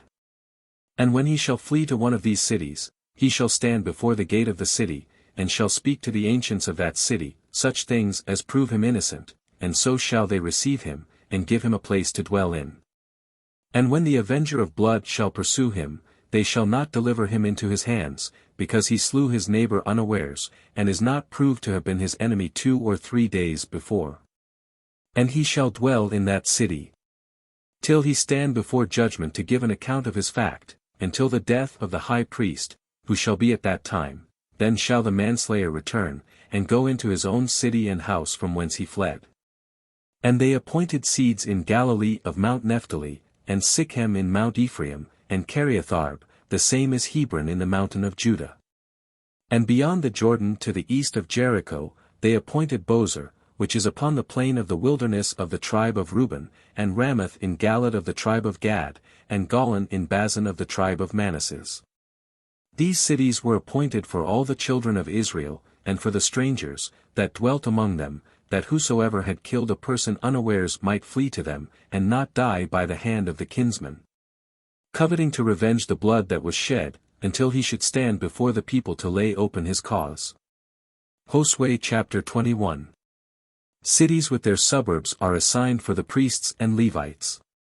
Then the princes of the families of Levi came to Eleazar the priest, and to Josue the son of Nun, and to the princes of the kindreds of all the tribes of the children of Israel. And they spoke to them in Silo in the land of Shinar, and said, The Lord commanded by the hand of Moses, that cities should be given us to dwell in, and their suburbs to feed our cattle. And the children of Israel gave out of their possessions according to the commandment of the Lord, cities and their suburbs. And the lot came out for the family of Kath of the children of Aaron the priest out of the tribes of Judah, and of Simeon, and of Benjamin, 13 cities. And to the rest of the children of Kath, that is, to the Levites, who remained, out of the tribes of Ephraim, and of Dan, and the half-tribe of Manasseh, 10 cities. And the lot came out to children of Jerson, that they should take of the tribes of Issachar and of Aser and of Naphtali, and of the half-tribe of Manasseh in Bazan, 13 cities. And to the sons of Merari by their kindreds, of the tribes of Reuben and of Gad and of Zabulon, 12 cities. And the children of Israel gave to the Levites the cities and their suburbs, as the Lord commanded by the hand of Moses, giving to every one by lot. Of the tribes of the children of Judah and of Simeon Josue gave cities, whose names are these. To the sons of Aaron, of the families of Kath of the race of Levi, for the first lot came out for them. The city of Arb the father of Anak, which is called Hebron, in the mountain of Judah, and the suburbs thereof round about. But the fields and the villages thereof he had given to Caleb the son of Jephunneh for his possession. He gave therefore to the children of Aaron the priest, Hebron a city of refuge, and the suburbs thereof, and Lebna with the suburbs thereof. And Jether and Estimo. And Holon, and Debir. And Ain, and Jeda, and Bethsames. With their suburbs, 9 cities out of the 2 tribes, as hath been said. And out of the tribe of the children of Benjamin, Gabaon, and Gabi. And Anathoth and Almon, with their suburbs, 4 cities. All the cities together of the children of Aaron the priest, were 13, with their suburbs. And to the rest of the families of the children of Kath of the race of Levi was given this possession. Of the tribe of Ephraim, Sichem one of the cities of refuge, with the suburbs thereof in Mount Ephraim, and Gezer. And Sibsaim, and Beth-horon, with their suburbs, 4 cities. And of he tribe of Dan, Eltheco and Gabathon. And Aialon and Gethremmon, with their suburbs, 4 cities. And of the half-tribe of Manasseh, Phanak and Gethremmon, with their suburbs, 2 cities. All the cities were 10, with their suburbs, which were given to the children of Kath, of the inferior degree. To the children of Jerson also of the race of Levi out of the half-tribe of Manasseh, Golan and Bazan, one of the cities of refuge, and Bosra, with their suburbs, 2 cities. And of the tribe of Issachar, Sejon, and Dabrith. And Jeremoth, and Engannim, with their suburbs, 4 cities. And of the tribe of Aser, Masal and Abdon. And Helkath, and Rohab, with their suburbs, 4 cities. Of the tribe also of Naphtali, Seeds in Galilee, one of the cities of refuge, and Hammoth Dor, and Carthan, with their suburbs, 3 cities. All the cities of the families of Jerson, were 13, with their suburbs. And to the children of Merari, Levites of the inferior degree, by their families were given of the tribe of Zabulon, Jechnam and Kartha. And Damnah and Nalol, 4 cities with their suburbs. Of the tribe of Reuben beyond the Jordan over against Jericho, Bozrah in the wilderness, one of the cities of refuge, Misar and Jaser and Jethson and Mephath, 4 cities with their suburbs. 4 cities. There are no more, though there be 5 names, for Mysor is the same city as Bozrah, which is to be observed in some other places, where the number of names exceeds the number of cities. Of the tribe of Gad, Ramoth in Galad, one of the cities of refuge, and Manaim and Hesbon and Jazer, for cities with their suburbs. All the cities of the children of Merari by their families and kindreds, were 12. So all the cities of the Levites within the possession of the children of Israel were 48. With their suburbs, each distributed by the families. And the Lord God gave to Israel all the land that he had sworn to give to their fathers, and they possessed it, and dwelt in it. And he gave them peace from all nations round about, and none of their enemies durst stand against them, but were brought under their dominion. Not so much as one word, which he had promised to perform unto them, was made void, but all came to pass. Josue chapter 22. The tribes of Reuben and Gad, and half the tribe of Manasseh returned to their possessions.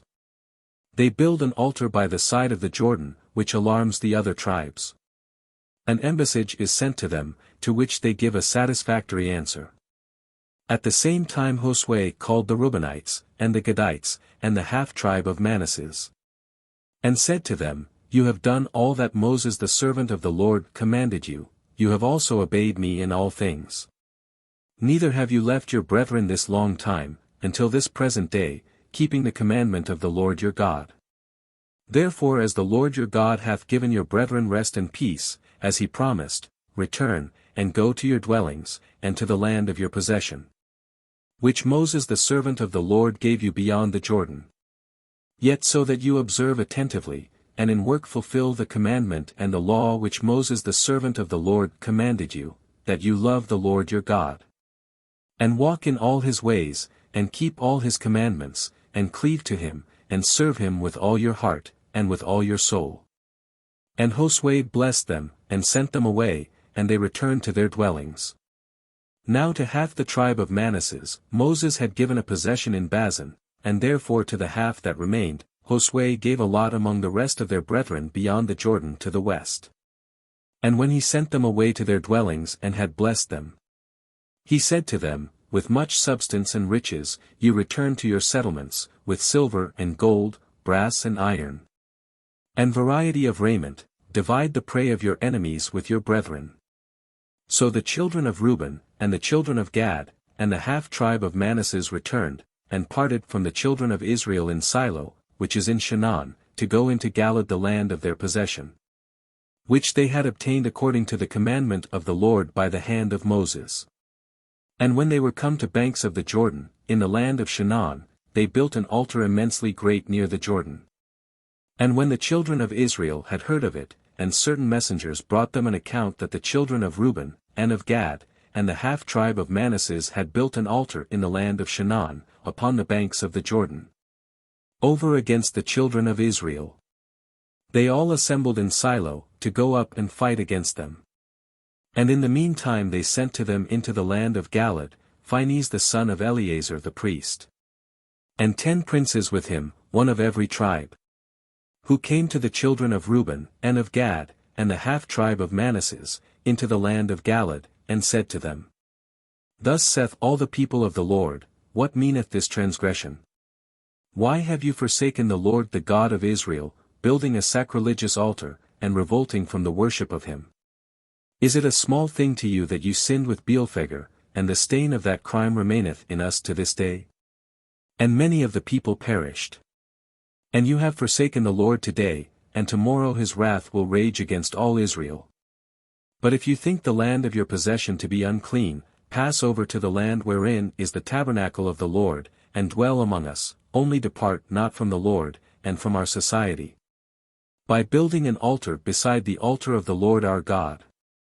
Did not Achan the son of Zair transgress the commandment of the Lord, and his wrath lay upon all the people of Israel? And he was but one man, and would to God he alone had perished in his wickedness. And the children of Reuben, and of Gad, and of the half-tribe of Manasseh answered the princes of the embassage of Israel, The Lord the most mighty God, the Lord the most mighty God, he knoweth. And Israel also shall understand, if with the design of transgression we have set up this altar, let him not save us, but punish us immediately. And if we did it with that mind, that we might lay upon it holocausts, and sacrifice, and victims of peace offerings, let him require and judge. And not rather with this thought and design, that we should say, tomorrow your children will say to our children, what have you to do with the Lord the God of Israel? The Lord hath put the river Jordan for a border between us and you, O ye children of Reuben, and ye children of Gad, and therefore you have no part in the Lord. And by this occasion your children shall turn away our children from the fear of the Lord. We therefore thought it best, and said, let us build us an altar, not for holocausts, nor to offer victims, but for a testimony between us and you, and our posterity and yours, that we may serve the Lord. And that we may have a right to offer both holocausts, and victims and sacrifices of peace offerings, and that your children tomorrow may not say to our children, you have no part in the Lord. And if they will say so, they shall answer them, behold the altar of the Lord, which our fathers made, not for holocausts, nor for sacrifice, but for a testimony between us and you. God keep us from any such wickedness that we should revolt from the Lord, and leave off following his steps, by building an altar to offer holocausts, and sacrifices, and victims, beside the altar of the Lord our God, which is erected before his tabernacle. And when Phinehas the priest, and the princes of the embassage, who were with him, had heard this, they were satisfied, and they admitted most willingly the words of the children of Reuben, and Gad, and of the half-tribe of Manasseh. And Phinehas the priest the son of Eleazar said to them, now we know that the Lord is with us, because you are not guilty of this revolt, and you have delivered the children of Israel from the hand of the Lord. And he returned with the princes from the children of Reuben and Gad, out of the land of Galaad, into the land of Shinar, to the children of Israel, and brought them word again.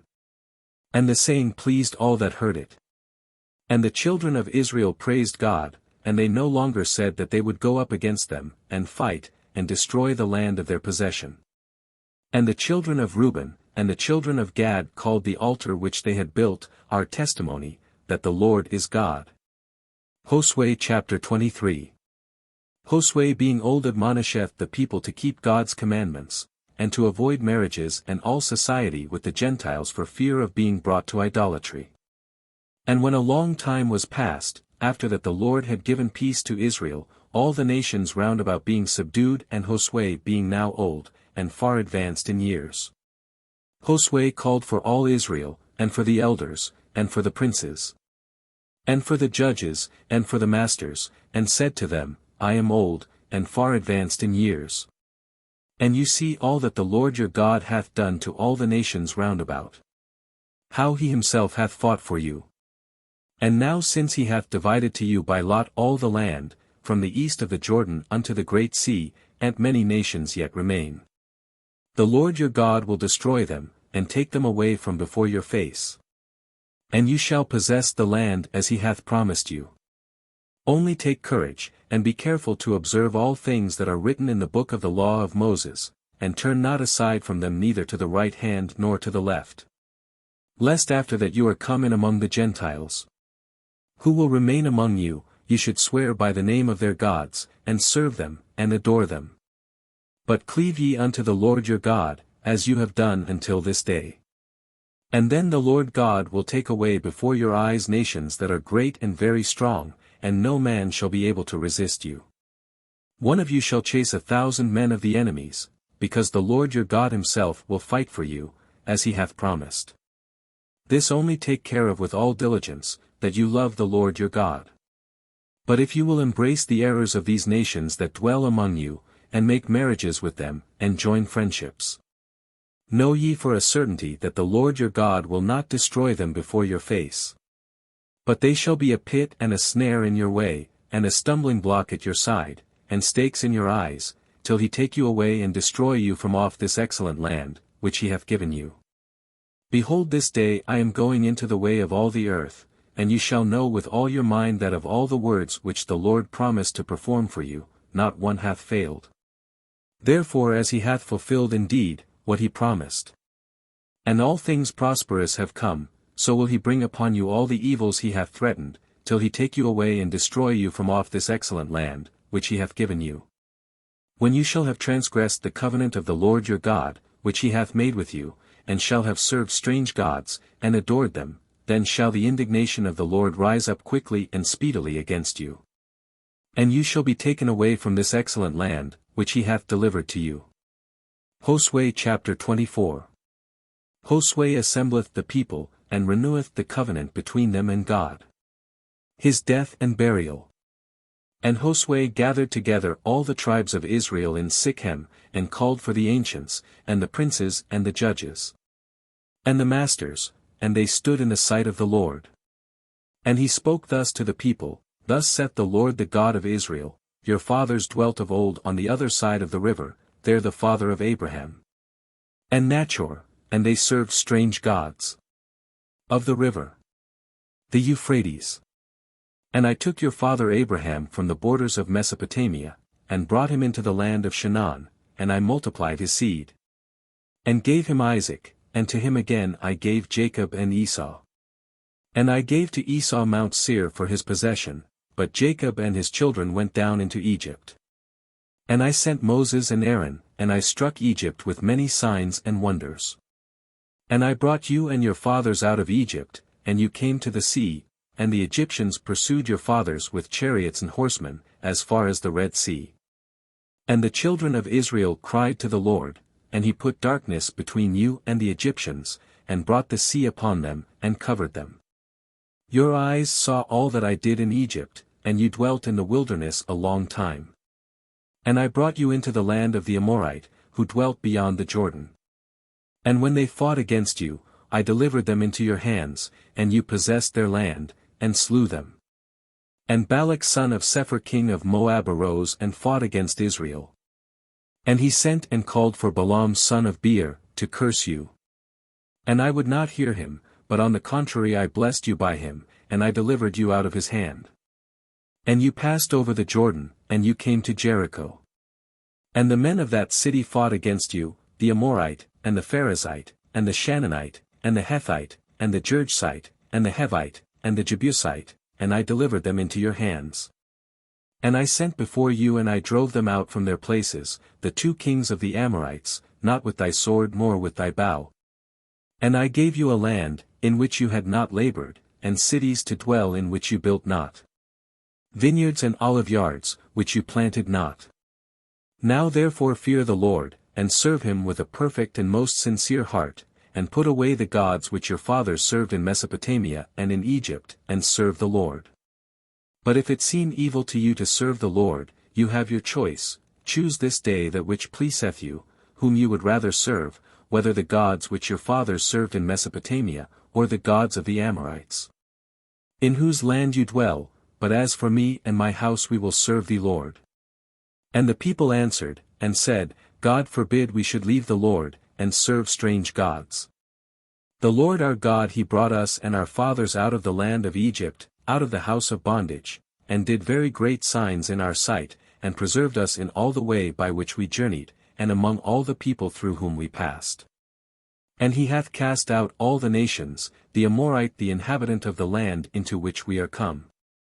Therefore we will serve the Lord, for he is our God. And Josue said to the people, You will not be able to serve the Lord, for he is a holy God, and mighty and jealous, and will not forgive your wickedness and sins. You will not be able to serve the Lord, etc. This was not said by way of discouraging them, but rather to make them more earnest and resolute, by setting before them the greatness of the undertaking, and the courage and constancy necessary to go through with it. If you leave the Lord, and serve strange gods, he will turn, and will afflict you, and will destroy you after all the good he hath done you. And the people said to Josue, No, it shall not be so as thou sayest, but we will serve the Lord. And Josue said to the people, You are witnesses, that you yourselves have chosen you the Lord to serve him. And they answered, We are witnesses. Now therefore, said he, put away strange gods from among you, and incline your hearts to the Lord the God of Israel. And the people said to Josue, We will serve the Lord our God, and we will be obedient to his commandments. Josue therefore on that day made a covenant, and set before the people commandments and judgments in Sichem. And he wrote all these things in the volume of the law of the Lord, and he took a great stone, and set it under the oak that was in the sanctuary of the Lord. And he said to all the people, Behold, this stone shall be a testimony unto you, that it hath heard all the words of the Lord, which he hath spoken to you, lest perhaps hereafter you will deny it, and lie to the Lord your God. It hath heard. This is a figure of speech, by which sensation is attributed to inanimate things, and they are called upon, as it were, to bear witness in favor of the great Creator, whom they on their part constantly obey. And he sent the people away every one to their own possession. And after these things Josue the son of Nun the servant of the Lord died, being 110 years old. And after, etc. If Josue wrote this book, as is commonly believed, these last verses were added by Samuel, or some other prophet. And they buried him in the border of his possession in Thamnathser, which is situate in Mount Ephraim, on the north side of Mount Gaz. And Israel served the Lord all the days of Josue, and of the ancients that lived a long time after Josue, and that had known all the works of the Lord which he had done in Israel. And the bones of Joseph which the children of Israel had taken out of Egypt, they buried in Sichem, in that part of the field which Jacob had bought of the sons of Hemer the father of Sichem, for 100 young ewes. And it was in the possession of the sons of Joseph. Eleazar also the son of Aaron died, and they buried him in Gabbath that belongeth to Phinehas his son, which was given him in Mount Ephraim. Book 07 Judges. The Book of Judges. This book is called Judges, because it contains the history of what passed under the government of the judges, who ruled Israel before they had kings. The writer of it, according to the more general opinion, was the prophet Samuel. Judges chapter 1. The expedition and victory of Judah against the Canaanites, who are tolerated in many places. After the death of Josue, the children of Israel consulted the Lord, saying, Who shall go up before us against the Canaanite, and shall be the leader of the war? And the Lord said, Judah shall go up, behold I have delivered the land into his hands.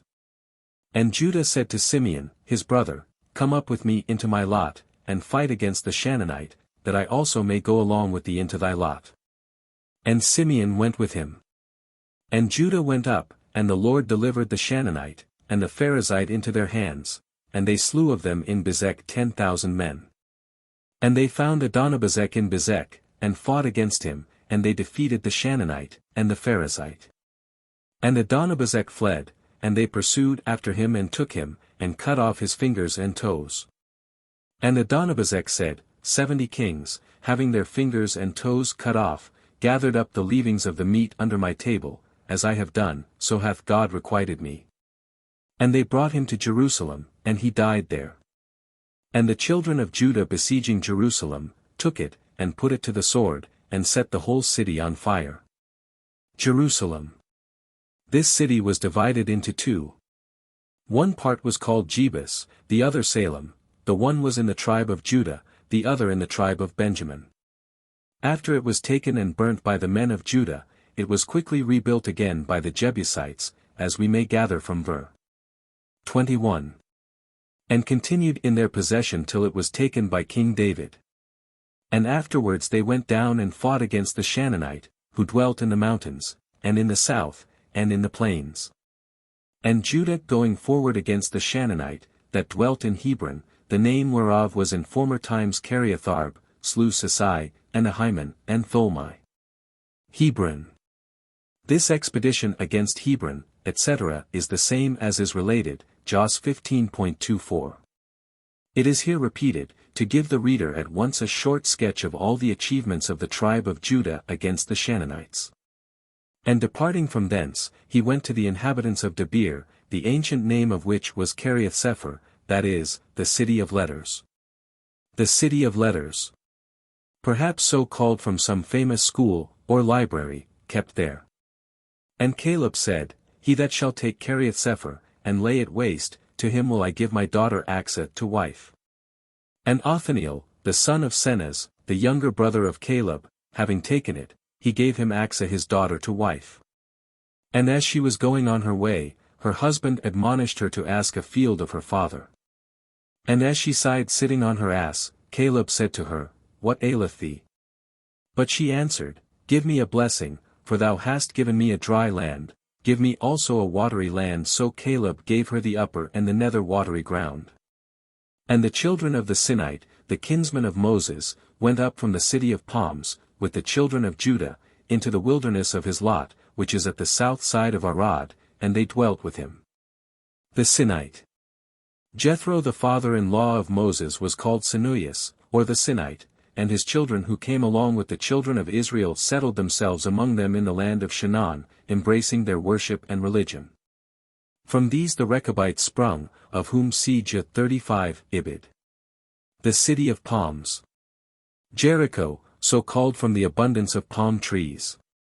And Judah went with Simeon, his brother, and they together defeated the Canaanites that dwelt in Sephath, and slew them. And the name of the city was called Hormah, that is, anathema. And Judah took Gaza, with its confines, and Askelon, and Acharon, with their confines. Gaza, etc. These were three of the principal cities of the Philistines, famous both in sacred and profane history. They were taken at this time by the Israelites, but as they took no care to put garrisons in them, the Philistines soon recovered them. And the Lord was with Judah, and he possessed the hill country, but was not able to destroy the inhabitants of the valley, because they had many chariots armed with scythes. Was not able, etc. Through a cowardly fear of their chariots armed with hooks and scythes, and for want of confidence in God. And they gave Hebron to Caleb, as Moses had said, who destroyed out of it the 3 sons of Anak. But the sons of Benjamin did not destroy the Jebusites that inhabited Jerusalem, and the Jebusite hath dwelt with the sons of Benjamin in Jerusalem until this present day. The house of Joseph also went up against Bethel, and the Lord was with them. For when they were besieging the city, which before was called Luzah, they saw a man coming out of the city, and they said to him, Shew us the entrance into the city, and we will shew thee mercy. And when he had shewed them, they smote the city with the edge of the sword, but that man, and all his kindred, they let go. Who being sent away, went into the land of Hetham, and built there a city. And called it Luzah, which is so called until this day. Manasses also did not destroy Bethsan, and Thanach, with their villages, nor the inhabitants of Dor, and Jeblam, and Megiddo, with their villages. And the Canaanite began to dwell with them. But after Israel was grown strong, he made them tributaries, and would not destroy them. Ephraim also did not slay the Canaanite that dwelt in Gezer, but dwelt with him. Zabulon destroyed not the inhabitants of Citron, and Nalal, but the Canaanite dwelt among them, and became their tributary. Azer also destroyed not the inhabitants of Akko, and of Sidon, of Ahalab, and of Akazib, and of Helba, and of Aphek, and of Rohab. And he dwelt in the midst of the Canaanites, the inhabitants of that land, and did not slay them. Nephtali also destroyed not the inhabitants of Bethsames, and of Bethanath, and he dwelt in the midst of the Canaanites, the inhabitants of the land, and the Bethsamites and Bethanites were tributaries to him. And the Amorites straitened the children of Dan in the mountain, and gave them not a place to go down to the plain. And he dwelt in the mountain hares, that is, of potsherds, in Ayalon and Saalbim. And the hand of the house of Joseph was heavy upon him, and he became tributary to him. He dwelt. That is, the Amorite. And the border of the Amorite was from the ascent of the Scorpion, the rock, and the higher places. Judges chapter 2. An angel reproveth Israel. They weep for their sins. After the death of Josue, they often fall, and repenting are delivered from their afflictions, but still fall worse and worse.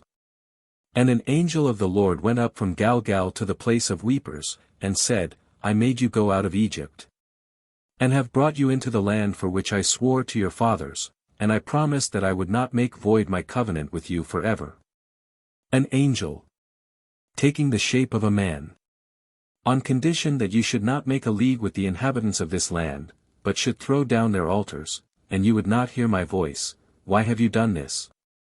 Wherefore I would not destroy them from before your face, that you may have enemies, and their gods may be your ruin.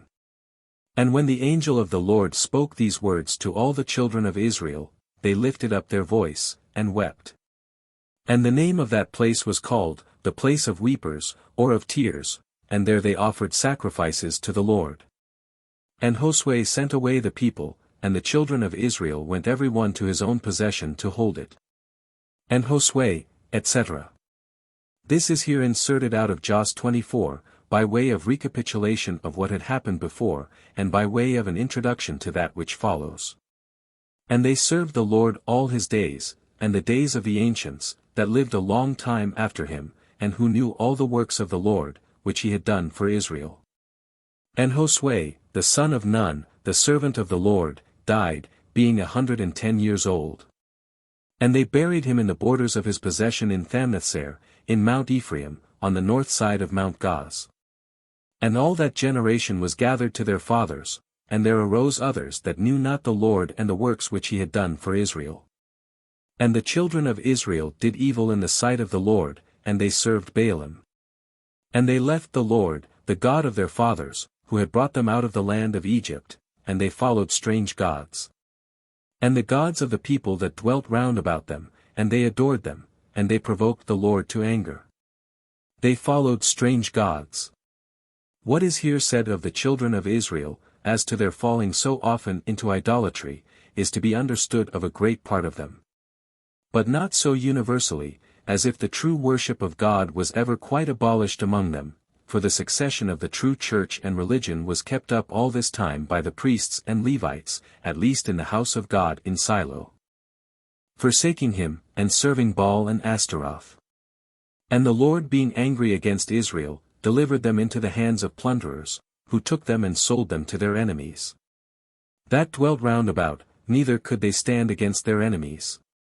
But whithersoever they meant to go, the hand of the Lord was upon them, as he had said, and as he had sworn to them, and they were greatly distressed. And the Lord raised up judges, to deliver them from the hands of those that oppressed them, but they would not hearken to them. Committing fornication with strange gods, and adoring them. They quickly forsook the way, in which their fathers had walked, and hearing the commandments of the Lord, they did all things contrary. And when the Lord raised them up judges, in their days, he was moved to mercy, and heard the groanings of the afflicted, and delivered them from the slaughter of the oppressors. But after the judge was dead, they returned, and did much worse things than their fathers had done, following strange gods, serving them, and adoring them. They left not their own inventions, and the stubborn way, by which they were accustomed to walk. And the wrath of the Lord was kindled against Israel, and he said, Behold, this nation hath made void my covenant, which I had made with their fathers. And hath despised to hearken to my voice. I also will not destroy the nations which Josue left when he died. That through them I may try Israel, whether they will keep the way of the Lord, and walk in it, as their fathers kept it, or not. The Lord therefore left all these nations, and would not quickly destroy them, neither did he deliver them into the hands of Josue. Judges chapter 3. The people falling into idolatry are oppressed by their enemies. But repenting are delivered by Othniel, Aod, and Samgar. These are the nations which the Lord left, that by them he might instruct Israel, and all that had not known the wars of the Canaanites. That afterwards their children might learn to fight with their enemies. And to be trained up to war. The 5 princes of the Philistines, and all the Canaanites, and the Sidonians, and the Hivites that dwelt in Mount Libanus, from Mount Baal-Hermon to the entering into Amath. And he left them, that he might try Israel by them, whether they would hear the commandments of the Lord, which he had commanded their fathers, by the hand of Moses, or not. So the children of Israel dwelt in the midst of the Canaanite, and the Hethite, and the Amorite, and the Pharisite, and the Hivite, and the Jebusite. And they took their daughters to wives, and they gave their own daughters to their sons. And they served their gods. And they did evil in the sight of the Lord, and they forgot their God, and served Baalim and Ashtaroth.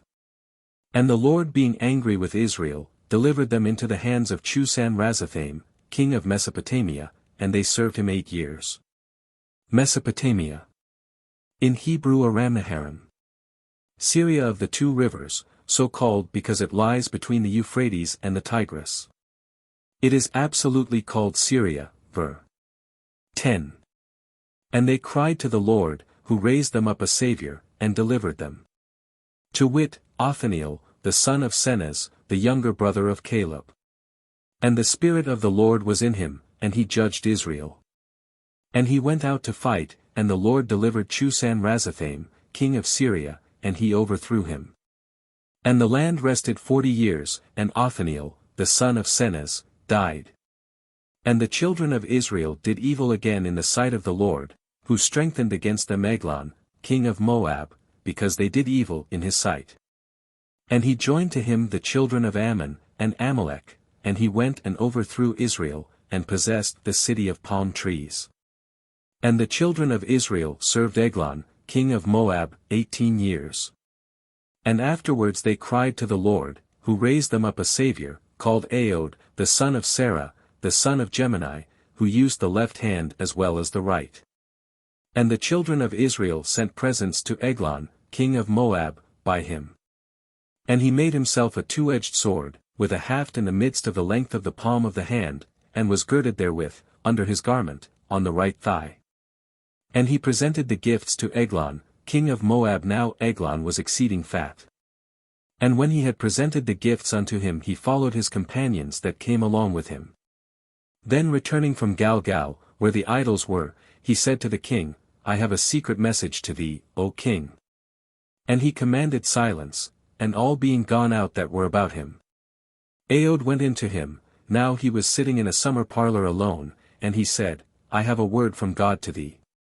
And he forthwith rose up from his throne. A word from God, etc.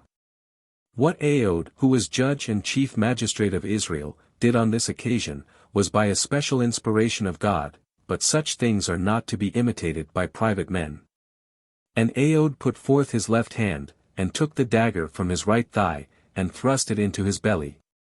With such force that the haft went in after the blade into the wound, and was closed up with the abundance of fat.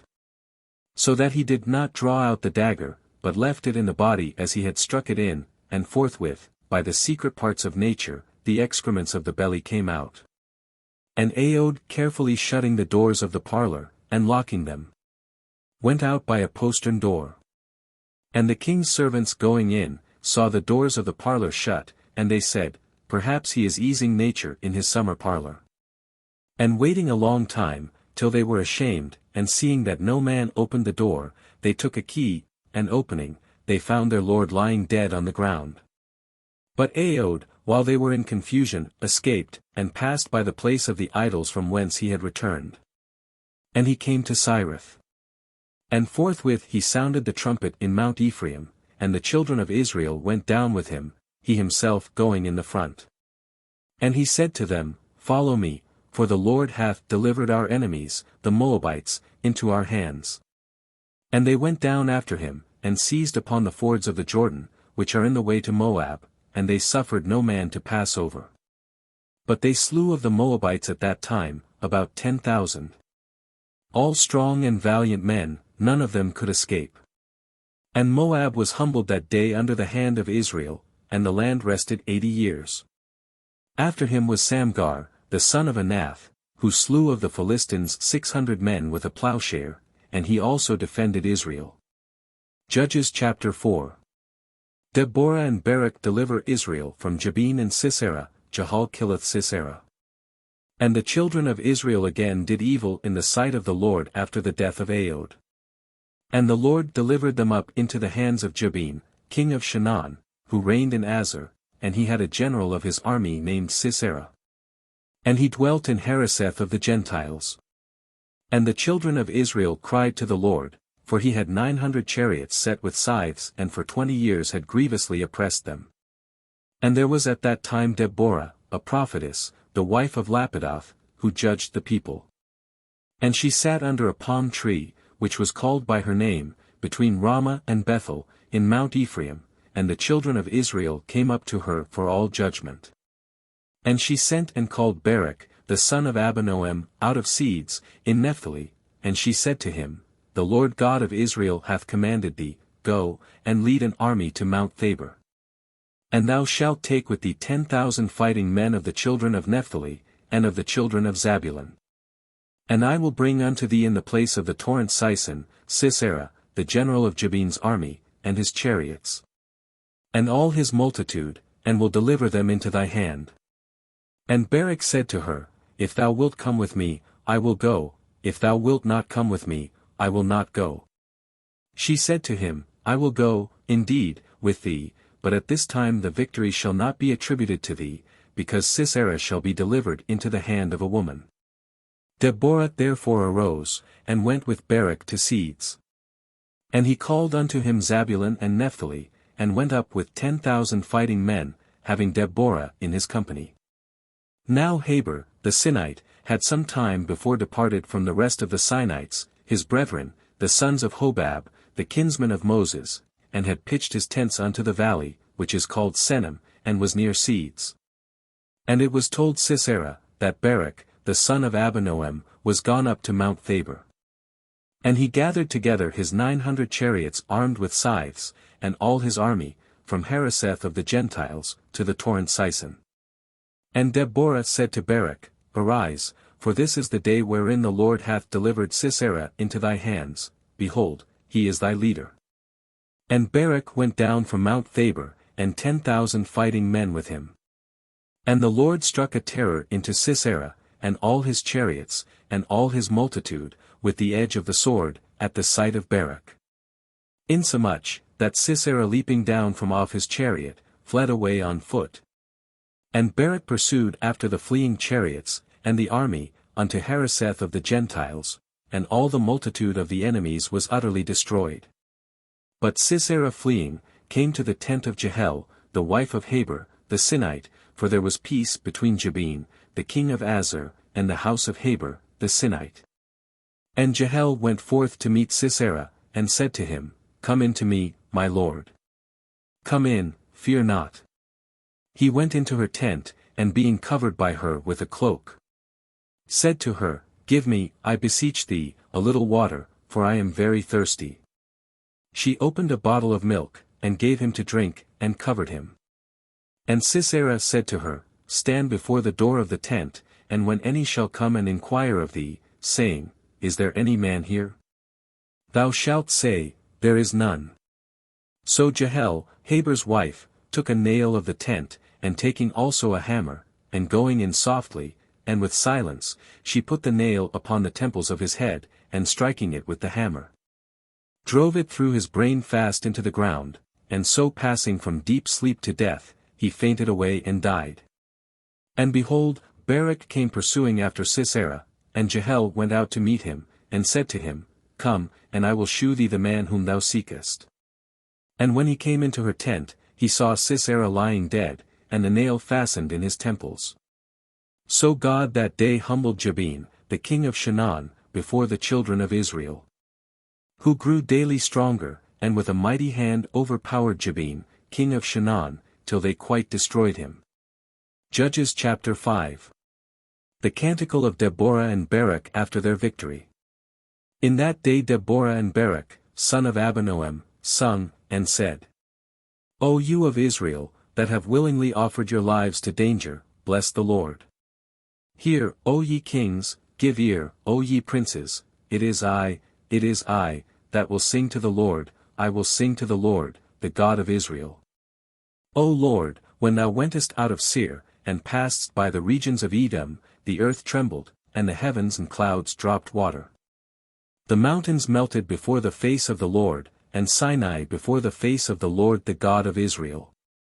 In the days of Samgar, the son of Anath, in the days of Jael, the paths rested, and they that went by them, walked through byways.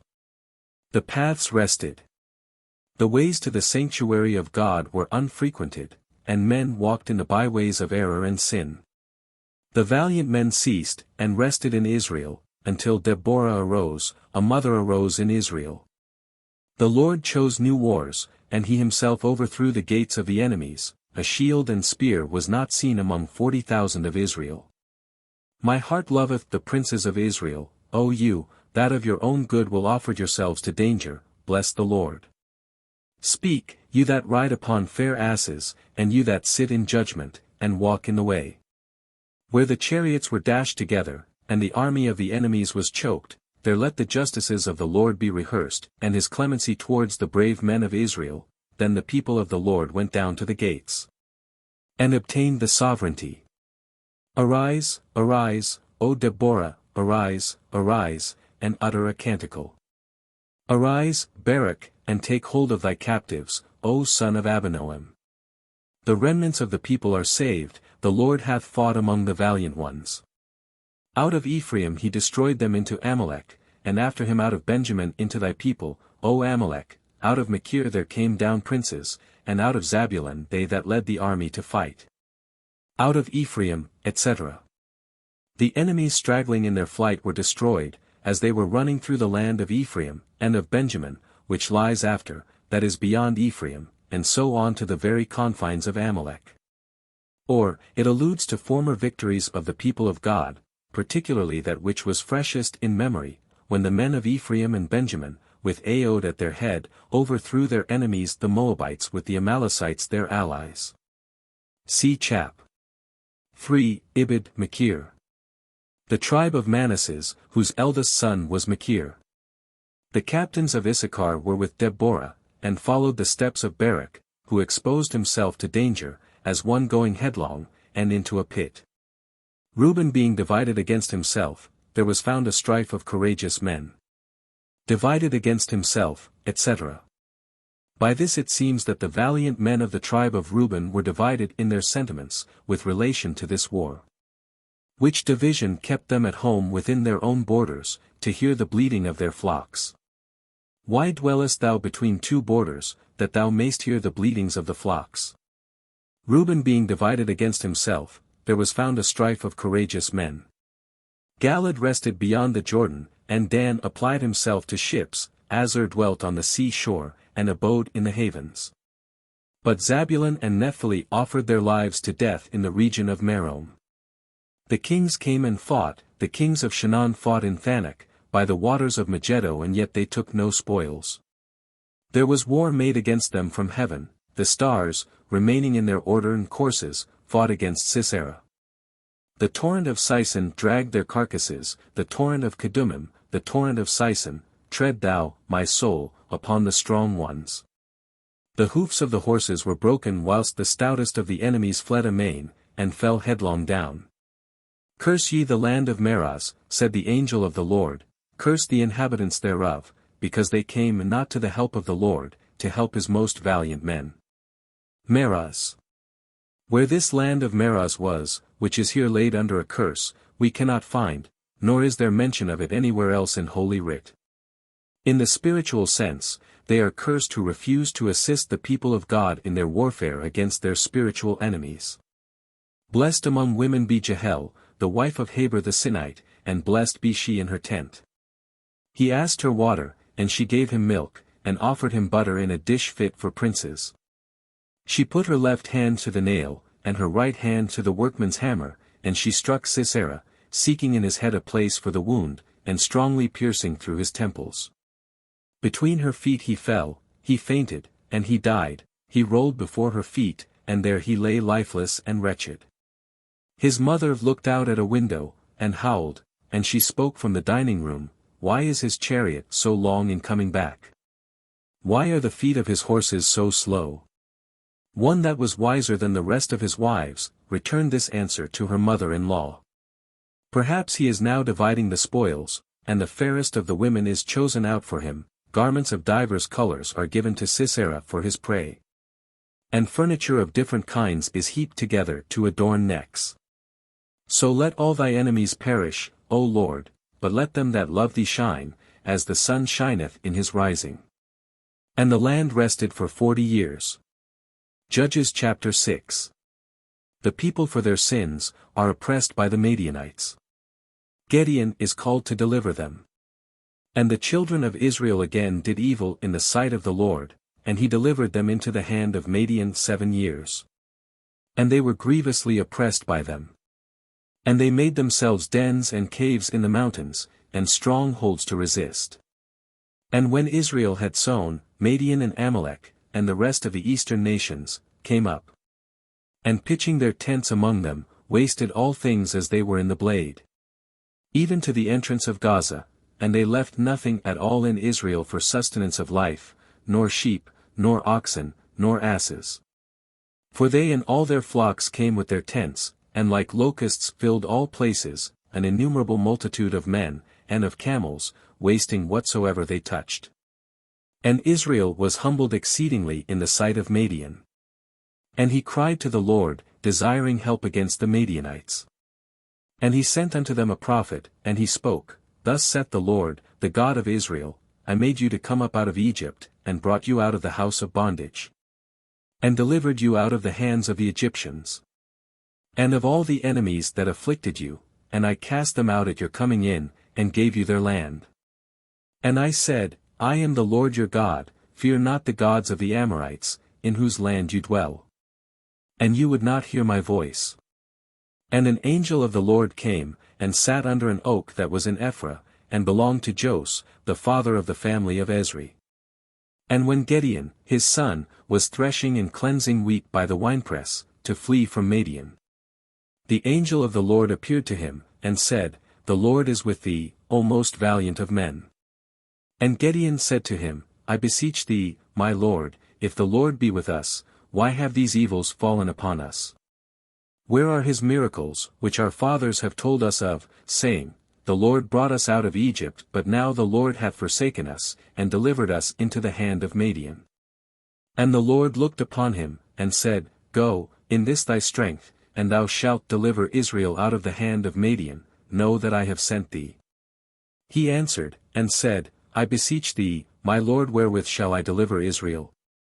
Behold, my family is the meanest in Manasseh, and I am the least in my father's house. The meanest in Manasseh, etc. Mark how the Lord chooseth the humble, who are mean and little in their own eyes, for the greatest enterprises. And the Lord said to him, I will be with thee, and thou shalt cut off Madian as one man. And he said, If I have found grace before thee, give me a sign that it is thou that speakest to me. And depart not hence, till I return to thee, and bring a sacrifice, and offer it to thee. And he answered, I will wait thy coming. So Gideon went in, and boiled a kid, and made unleavened loaves of a measure of flour, and putting the flesh in a basket, and the broth of the flesh into a pot, he carried all under the oak, and presented to him. And the angel of the Lord said to him, Take the flesh and the unleavened loaves, and lay them upon that rock, and pour out the broth thereon. And when he had done so, the angel of the Lord put forth the tip of the rod, which he held in his hand, and touched the flesh and the unleavened loaves, and there arose a fire from the rock, and consumed the flesh and the unleavened loaves, and the angel of the Lord vanished out of his sight. And Gideon, seeing that it was the angel of the Lord, said, Alas, my Lord God, for I have seen the angel of the Lord face to face. And the Lord said to him, Peace be with thee, fear not, thou shalt not die. And Gideon built there an altar to the Lord, and called it the Lord's Peace, until this present day. And when he was yet in Ephraim, which is of the family of Ezri, that night the Lord said to him, Take a bullock of thy fathers, and another bullock of 7 years, and thou shalt destroy the altar of Baal, which is thy father's, and cut down the grove that is about the altar. And thou shalt build an altar to the Lord thy God, in the top of this rock, whereupon thou didst lay the sacrifice before, and thou shalt take the second bullock, and shalt offer a holocaust upon a pile of the wood, which thou shalt cut down out of the grove. Then Gideon, taking 10 men of his servants, did as the Lord had commanded him. But fearing his father's house, and the men of that city, he would not do it by day, but did all by night. And when the men of that town were risen in the morning, they saw the altar of Baal destroyed, and the grove cut down, and the second bullock laid upon the altar, which then was built. And they said one to another, Who hath done this? And when they inquired for the author of the fact, it was said, Gideon, the son of JOSUE, did all this. And they said to JOSUE, Bring out thy son hither, that he may die, because he hath destroyed the altar of Baal, and hath cut down his grove. He answered them, Are you the avengers of Baal, that you fight for him? He that is his adversary, let him die before tomorrow light appear. If he be a god, let him revenge himself on him that hath cast down his altar. From that day Gideon was called Jerubbaal, because JOSUE had said, Let Baal revenge himself on him that hath cast down his altar. Now all Madian, and Amalek, and the eastern people, were gathered together, and passing over the Jordan, camped in the valley of Jezreel. But the Spirit of the Lord came upon Gideon, and he sounded the trumpet, and called together the house of Abiezer, to follow him. And he sent messengers into all Manasses, and they also followed him, and other messengers into Aser and Zabulon, and Naphtali, and they came to meet him. And Gideon said to God, If thou wilt save Israel by my hand, as thou hast said, I will put this fleece of wool on the floor, if there be dew in the fleece only, and it be dry on all the ground beside, I shall know that by my hand, as thou hast said, thou wilt deliver Israel. And it was so. And rising before day, wringing the fleece, he filled a vessel with the dew. And he said again to God, Let not thy wrath be kindled against me, if I try once more, seeking a sign in the fleece. I pray that the fleece only may be dry, and all the ground wet with dew. And God did that night as he had requested, and it was dry on the fleece only, and there was dew on all the ground. Judges chapter 7. Gideon, with 300 men, by stratagem defeateth the Madianites. Then Jerubbaal, who is the same as Gideon, rising up early, and all the people with him, came to the fountain that is called Harad. Now the camp of Madian was in the valley, on the north side of the high hill. And the Lord said to Gideon, The people that are with thee are many, and Madian shall not be delivered into their hands, lest Israel should glory against me, and say, I was delivered by my own strength. Lest Israel, etc. By this we see that God will not choose for his instruments in great achievements, which depend purely on his grace, such as, through pride and self-conceit, will take the glory to themselves. Speak to the people, and proclaim in the hearing of all, whosoever is fearful and timorous, let him return. So 22,000 men went away from Mount Galad and returned home, and only 10,000 remained. And the Lord said to Gideon, The people are still too many, bring them to the waters, and there I will try them, and of whom I shall say to thee, This shall go with thee, let him go, whom I shall forbid to go, let him return. And when the people were come down to the waters, the Lord said to Gideon, They that shall lap the water with their tongues, as dogs are wont to lap, thou shalt set apart by themselves, but they that shall drink bowing down their knees, shall be on the other side. And the number of them that had lapped water, casting it with the hand to their mouth, was 300 men, and all the rest of the multitude had drunk kneeling. And the Lord said to Gideon, By the 300 men, that lapped water, I will save you, and deliver Madian into thy hand, but let all the rest of the people return to their place. That lapped water. These were preferred that took the water up in their hands, and so lapped it, before them who laid themselves quite down to the waters to drink, which argued a more eager and sensual disposition. So taking victuals and trumpets according to their number, he ordered all the rest of the multitude to depart to their tents, and he with the 300 gave himself to the battle. Now the camp of Madiah was beneath him in the valley. The same night the Lord said to him, Arise, and go down into the camp, because I have delivered them into thy hand.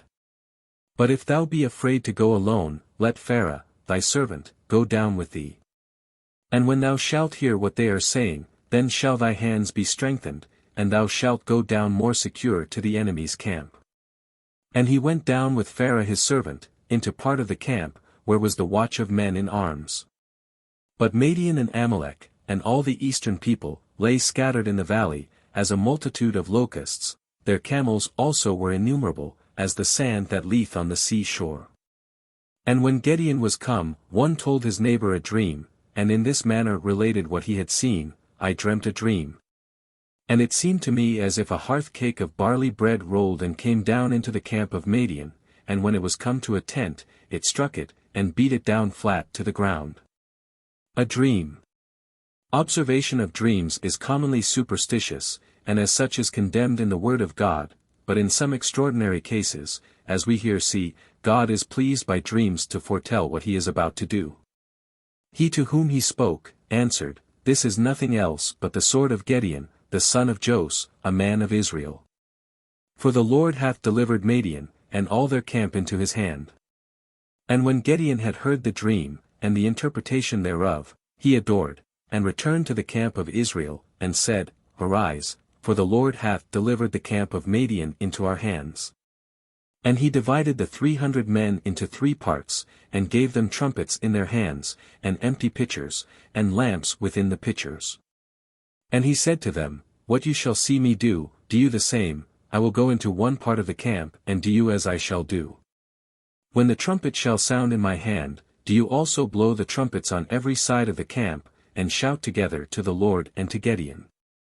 And Gideon, and the 300 men that were with him, went into part of the camp, at the beginning of the midnight watch, and the watchmen being alarmed, they began to sound their trumpets, and to clap the pitchers one against another. Their trumpets, etc. In a mystical sense, the preachers of the gospel, in order to spiritual conquests, must not only sound with the trumpet of the word of God, but must also break their earthen pitchers, by the mortification of the flesh and its passions. And carry lamps in their hands by the light of their virtues. And when they sounded their trumpets in 3 places round about the camp, and had broken their pitchers, they held their lamps in their left hands, and with their right hands the trumpets which they blew. And they cried out, The sword of the Lord and of Gideon. Standing every man in his place round about the enemy's camp. So all the camp was troubled, and crying out and howling, they fled away. And the 300 men nevertheless persisted sounding the trumpets. And the Lord sent the sword into all the camp, and they killed one another. Fleeing as far as Bethsaida, and the border of Abomahila, in Tebeth. But the men of Israel, shouting from Naphtali, and Azer, and from all Manasses, pursued after Madian. And Gideon sent messengers into all Mount Ephraim, saying, Come down to meet Madian, and take the waters before them to Bethbara and the Jordan. And all Ephraim shouted, and took the waters before them and the Jordan as far as Bethbara. And having taken 2 men of Madian, Oreb and Zeb, Oreb they slew in the rock of Oreb, and Zeb in the winepress of Zeb. And they pursued Madian, carrying the heads of Oreb and Zeb to Gideon, beyond the waters of the Jordan. 2 men. That is, 2 of their chiefs. Judges chapter 8. Gideon appeaseth the Ephraimites. Taketh Zebah and Salmanah. Destroyeth Sakis and Phanuel. Refuseth to be king. Mocketh an ephod of the gold of the prey, and dieth in a good old age. The people return to idolatry. And the men of Ephraim said to him, What is this that thou meanest to do, that thou wouldst not call us, when thou wentest to fight against Madian? And they chid him sharply, and almost offered violence. And he answered them, What could I have done like to that which you have done? Is not one bunch of grapes of Ephraim better than the vintages of Abiezer? What could I, etc. A meek and humble answer appeased them. Who otherwise might have come to extremities. So great is the power of humility both with God and man. The Lord hath delivered into your hands the princes of Madian, Oreb and Zeb. What could I have done like to what you have done? And when he had said this, their spirit was appeased, with which they swelled against him. And when Gideon was come to the Jordan, he passed over it with the 300 men that were with him, who were so weary that they could not pursue after them that fled. And he said to the men of Sakis, Give, I beseech you, bread to the people that is with me, for they are faint, that we may pursue Zebah and Salmanah, the kings of Madian. The princes of Sakis answered, Peradventure the palms of the hands of Zebah and Salmanah are in thy hand, and therefore thou demandest that we should give bread to thy army. And he said to them, When the Lord therefore shall have delivered Zebah and Salmanah into my hands, I will thresh your flesh with the thorns and briars of the desert. And going up from thence, he came to Phanuel, and he spoke the like things to the men of that place. And they also answered him, as the men of Sakis had answered. He said, Therefore, to them also, when I shall return a conqueror in peace, I will destroy this tower. But Zebah and Salmanah were resting with all their army. For 15,000 men were left of all the troops of the eastern people, and 120,000 warriors that drew the sword were slain.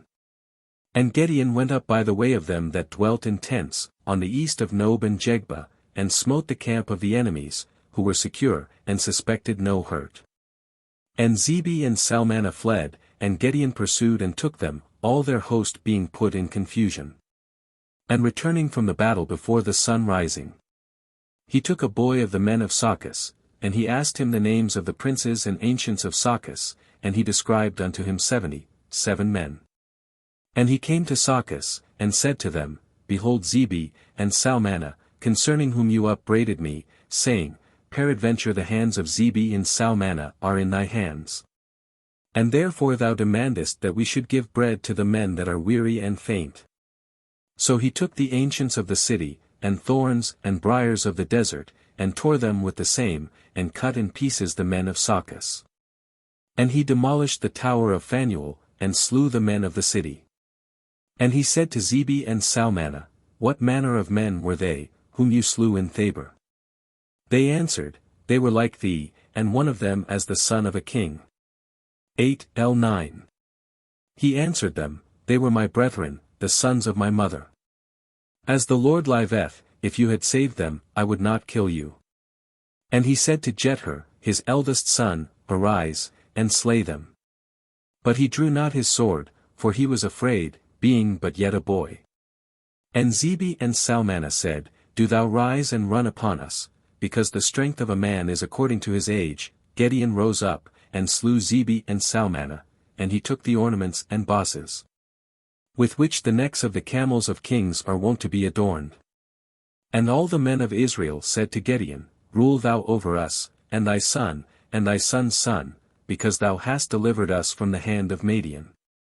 And he said to them, I will not rule over you, neither shall my son rule over you, but the Lord shall rule over you. And he said to them, I desire one request of you, give me the earlets of your spoils. For the Ishmaelites were accustomed to wear golden earlets. They answered, We will give them most willingly. And spreading a mantle on the ground, they cast upon it the earlets of the spoils. And the weight of the earlets that he requested, was 1,700 siklets of gold, besides the ornaments, and jewels, and purple raiment, which the kings of Midian were wont to use. And besides the golden chains that were about the camels' necks. And Gideon made an ephod thereof, and put it in his city Ephra. And all Israel committed fornication with it, and it became a ruin to Gideon, and to all his house. An ephod, a priestly garment which Gideon made with a good design.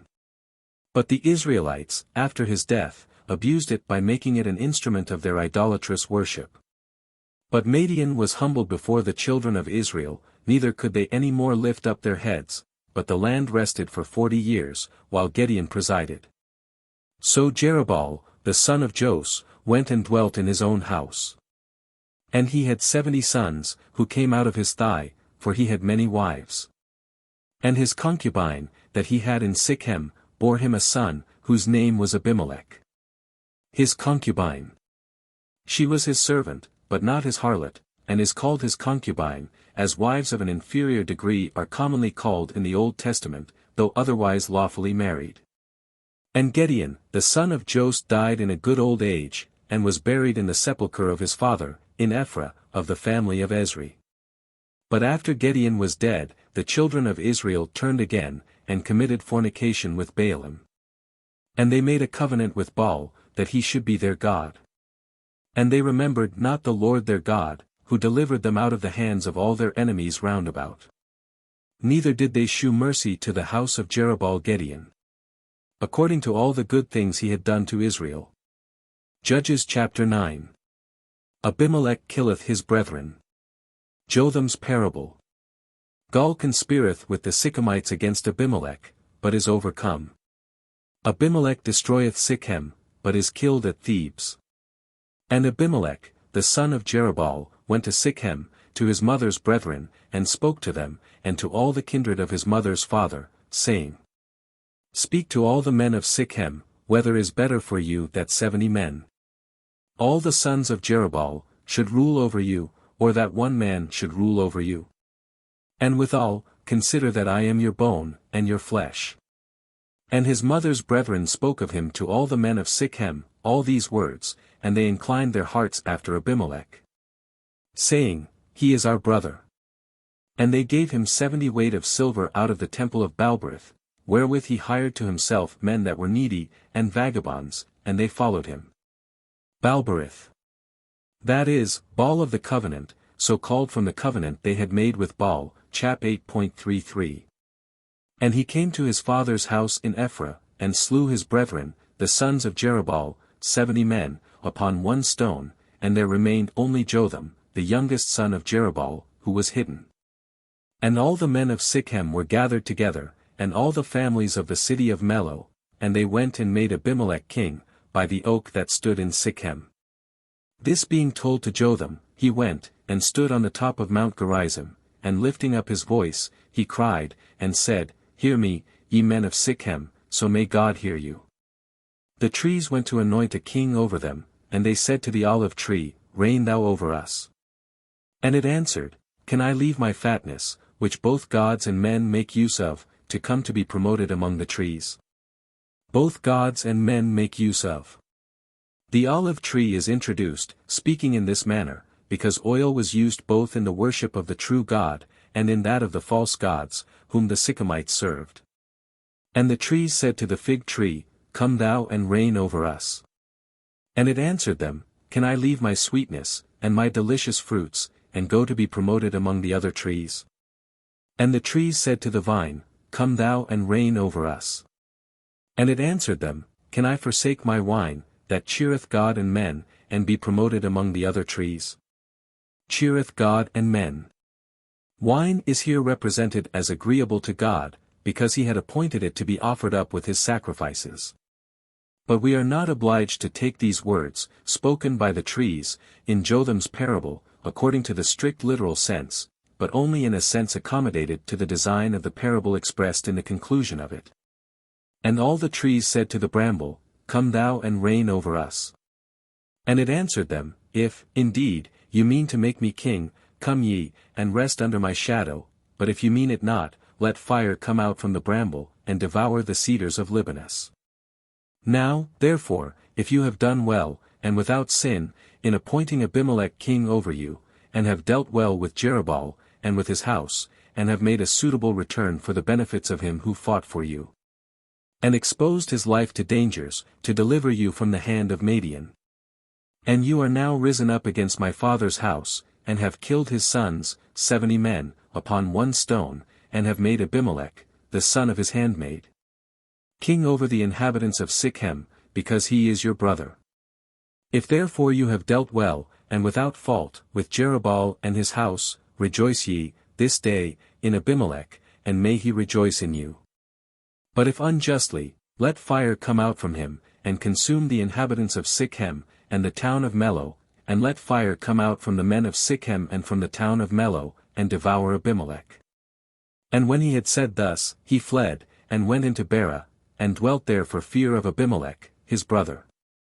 So Abimelech reigned over Israel 3 years. And the Lord sent a very evil spirit between Abimelech and the inhabitants of Sichem, who began to detest him, and to lay the crime of the murder of the 70 sons of Jerubbaal, and the shedding of their blood, upon Abimelech, their brother, and upon the rest of the princes of the Sychemites, who aided him. And they set an ambush against him on the top of the mountains, and while they waited for his coming, they committed robberies, taking spoils of all that passed by, and it was told Abimelech.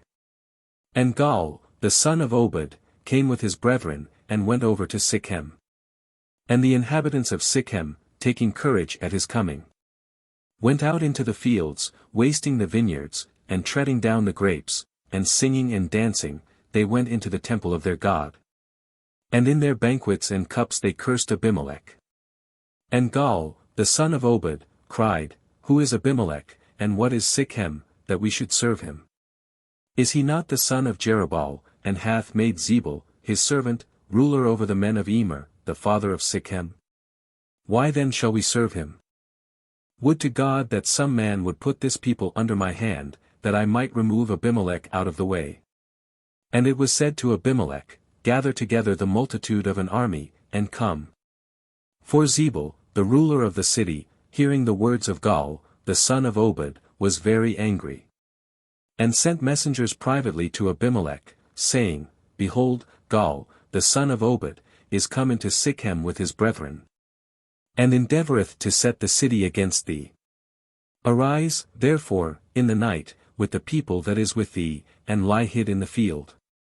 And betimes in the morning, at sun rising, set upon the city, and when he shall come out against thee, with his people, do to him what thou shalt be able. Abimelech, therefore, arose with all his army, by night, and laid ambushes near Sichem in 4 places. And Gaal, the son of Obed, went out, and stood in the entrance of the gate of the city. And Abimelech rose up, and all his army with him, from the places of the ambushes.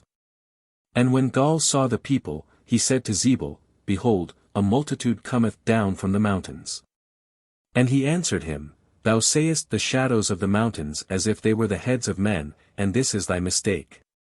Again Gaal said, Behold, there cometh people down from the midst of the land, and one troop cometh by the way that looketh towards the oak.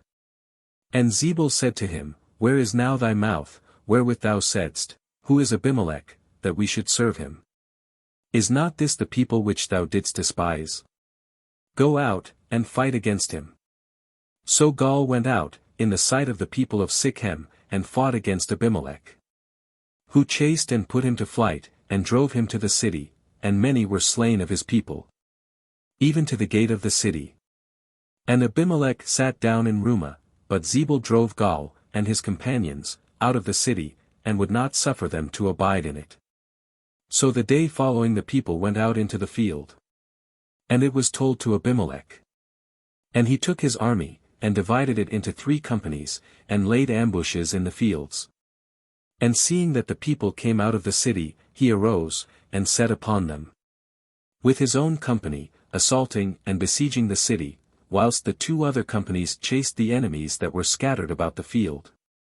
And Abimelech assaulted the city all that day, and took it, and killed the inhabitants thereof, and demolished it, so that he sowed salt in it. Sowed salt, to make the ground barren, and fit for nothing. And when they who dwelt in the tower of Sichem had heard this, they went into the temple of their god Berith, where they had made a covenant with him, and from thence the place had taken its name, and it was exceeding strong. Abimelech also hearing that the men of the tower of Sichem were gathered together, went up into Mount Selman, he and all his people with him, and taking an axe, he cut down the bough of a tree, and laying it on his shoulder, and carrying it, he said to his companions, What you see me do ye out of hand. So they cut down boughs from the trees, every man as fast as he could, and followed their leader. And surrounding the fort, they set it on fire, and so it came to pass, that with the smoke and with the fire 1,000 persons were killed, men and women together, of the inhabitants of the town of Sichem. Then Abimelech, departing from thence, came to the town of Thebes, which he surrounded and besieged with his army. And there was in the midst of the city a high tower, to which both the men and the women were fled together, and all the princes of the city, and having shut and strongly barred the gate, they stood upon the battlements of the tower to defend themselves. And Abimelech, coming near the tower, fought stoutly, and, approaching to the gate, endeavored to set fire to it. And behold, a certain woman casting a piece of a millstone from above, dashed it against the head of Abimelech, and broke his skull. And he called hastily to his armor-bearer, and said to him, Draw thy sword, and kill me, lest it should be said that I was slain by a woman. He did as he was commanded, and slew him. And when he was dead, all the men of Israel that were with him, returned to their homes. And God repaid the evil that Abimelech had done against his father, killing his 70 brethren. The Sichemites also were rewarded for what they had done, and the curse of Jotham, the son of Jerubbaal, came upon them. Judges chapter 10. Thola ruleth Israel 23 years, and Jair 22. The people fall again into idolatry, and are afflicted again by the Philistines and Ammonites. They cry to God for help, who upon their repentance hath compassion on them. After Abimelech, there arose a ruler in Israel, Thola, son of Phua, the uncle of Abimelech, a man of Issachar, who dwelt in Samir of Mount Ephraim. Uncle of Abimelech, i.e. half-brother to Gideon, as being born of the same mother, but by a different father, and of a different tribe. And he judged Israel 23 years, and he died, and was buried in Samir. To him succeeded Jair, the Galadite, who judged Israel for 22 years. Having 30 sons, that rode on 30 ass colts, and were princes of 30 cities, which from his name were called Havoth Jair, that is, the towns of Jair. Until this present day, in the land of Galad. Havoth Jair. This name was now confirmed to these towns, which they had formerly received from another Jair. Number 32.41. And Jair died, and was buried in the place which is called Common. But the children of Israel, adding new sins to their old ones, did evil in the sight of the Lord, and served idols, Baalim and Ashtaroth, and the gods of Syria, and of Sidon, and of Moab, and of the children of Ammon, and of the Philistines, and they left the Lord, and did not serve him. And the Lord being angry with them, delivered them into the hands of the Philistines, and of the children of Ammon. And they were afflicted, and grievously oppressed for 18 years, all they that dwelt beyond the Jordan in the land of the Amorite, who is in Galad. Insomuch that the children of Ammon, passing over the Jordan, wasted Judah, and Benjamin, and Ephraim, and Israel was distressed exceedingly. And they cried to the Lord, and said, We have sinned against thee, because we have forsaken the Lord our God, and have served Baalim. And the Lord said to them, Did not the Egyptians, and the Amorites, and the children of Ammon, and the Philistines, the Sidonians also, and Amalek, and Shinar, oppress you, and you cried to me, and I delivered you out of their hand? And yet you have forsaken me, and have worshipped strange gods, therefore I will deliver you no more. Go, and call upon the gods which you have chosen, let them deliver you in the time of distress. And the children of Israel said to the Lord, We have sinned, do thou unto us whatsoever pleaseth thee, only deliver us this time. And saying these things, they cast away out of their coasts all the idols of strange gods, and served the Lord their God, and he was touched with their miseries. And the children of Ammon shouting together, pitched their tents in Galad, against whom the children of Israel assembled themselves together, and camped in Maspha. And the princes of Galad said one to another, Whosoever of us shall first begin to fight against the children of Ammon, he shall be the leader of the people of Galad. Judges chapter 11. Jephthah is made ruler of the people of Galad. He first pleads their cause against the Ammonites, then making a vow obtains a signal victory, he performs his vow. There was at that time Jephthah, the Galadite, a most valiant man, and a warrior, the son of a woman that was a harlot, and his father was Galad. Now Galad had a wife of whom he had sons, who, after they were grown up, thrust out Jephthah, saying, Thou canst not inherit in the house of our father, because thou art born of another mother. Then he fled and avoided them, and dwelt in the land of Tob, and there were gathered to him needy men and robbers, and they followed him as their prince. In those days the children of Ammon made war against Israel. And as they pressed hard upon them, the ancients of Galad went to fetch Jephthah out of the land of Tob to help them. And they said to him, Come thou, and be our prince, and fight against the children of Ammon. And he answered them, Are not you the men that hated me, and cast me out of my father's house, and now you are come to me, constrained by necessity? And the princes of Galad said to Jephthah, For this cause we are now come to thee, that thou mayst go with us, and fight against the children of Ammon, and be head over all the inhabitants of Galad. Jephthah also said to them, If you be come to me sincerely, that I should fight for you against the children of Ammon, and the Lord shall deliver them into my hand, shall I be your prince? They answered him, The Lord, who heareth these things, he himself is mediator and witness that we will do as we have promised. Jephthah therefore went with the princes of Galad, and all the people made him their prince. And Jephthah spoke all his words before the Lord in Maspha. And he sent messengers to the king of the children of Ammon, to say in his name, What hast thou to do with me, that thou art come against me, to waste my land? And he answered them, Because Israel took away my land, when he came up out of Egypt, from the confines of the Arnon unto the Jabbok and the Jordan, now, therefore, restore the same peaceably to me. And Jephthah again sent word by them, and commanded them to say to the king of Ammon, Thus saith Jephthah, Israel did not take away the land of Moab, nor the land of the children of Ammon. But when they came up out of Egypt, he walked through the desert to the Red Sea, and came into Cades. And he sent messengers to the king of Edom, saying, Suffer me to pass through thy land. But he would not condescend to his request. He sent also to the king of Moab, who, likewise, refused to give him passage. He abode, therefore, in Cades, and went round the land of Edom at the side, and the land of Moab, and came over against the east coast of the land of Moab, and camped on the other side of the Arnon, and he would not enter the bounds of Moab. So Israel sent messengers to Sihon, king of the Amorites, who dwelt in Heshbon, and they said to him, Suffer me to pass through thy land to the river. But he, also despising the words of Israel, suffered him not to pass through his borders, but gathering an infinite multitude, went out against him to JOSUE, and made strong opposition.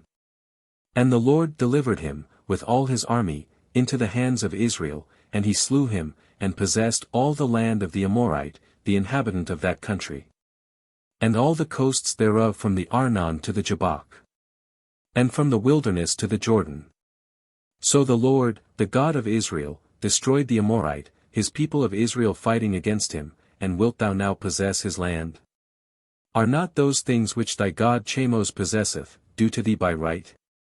But what the Lord our God hath obtained by conquest, shall be our possession. Chamos, the idol of the Moabites and Ammonites. He argues from their opinion, who thought they had a just title to the countries which they imagined they had conquered by the help of their gods, how much more then had Israel an indisputable title to the countries which God, by visible miracles, had conquered for them.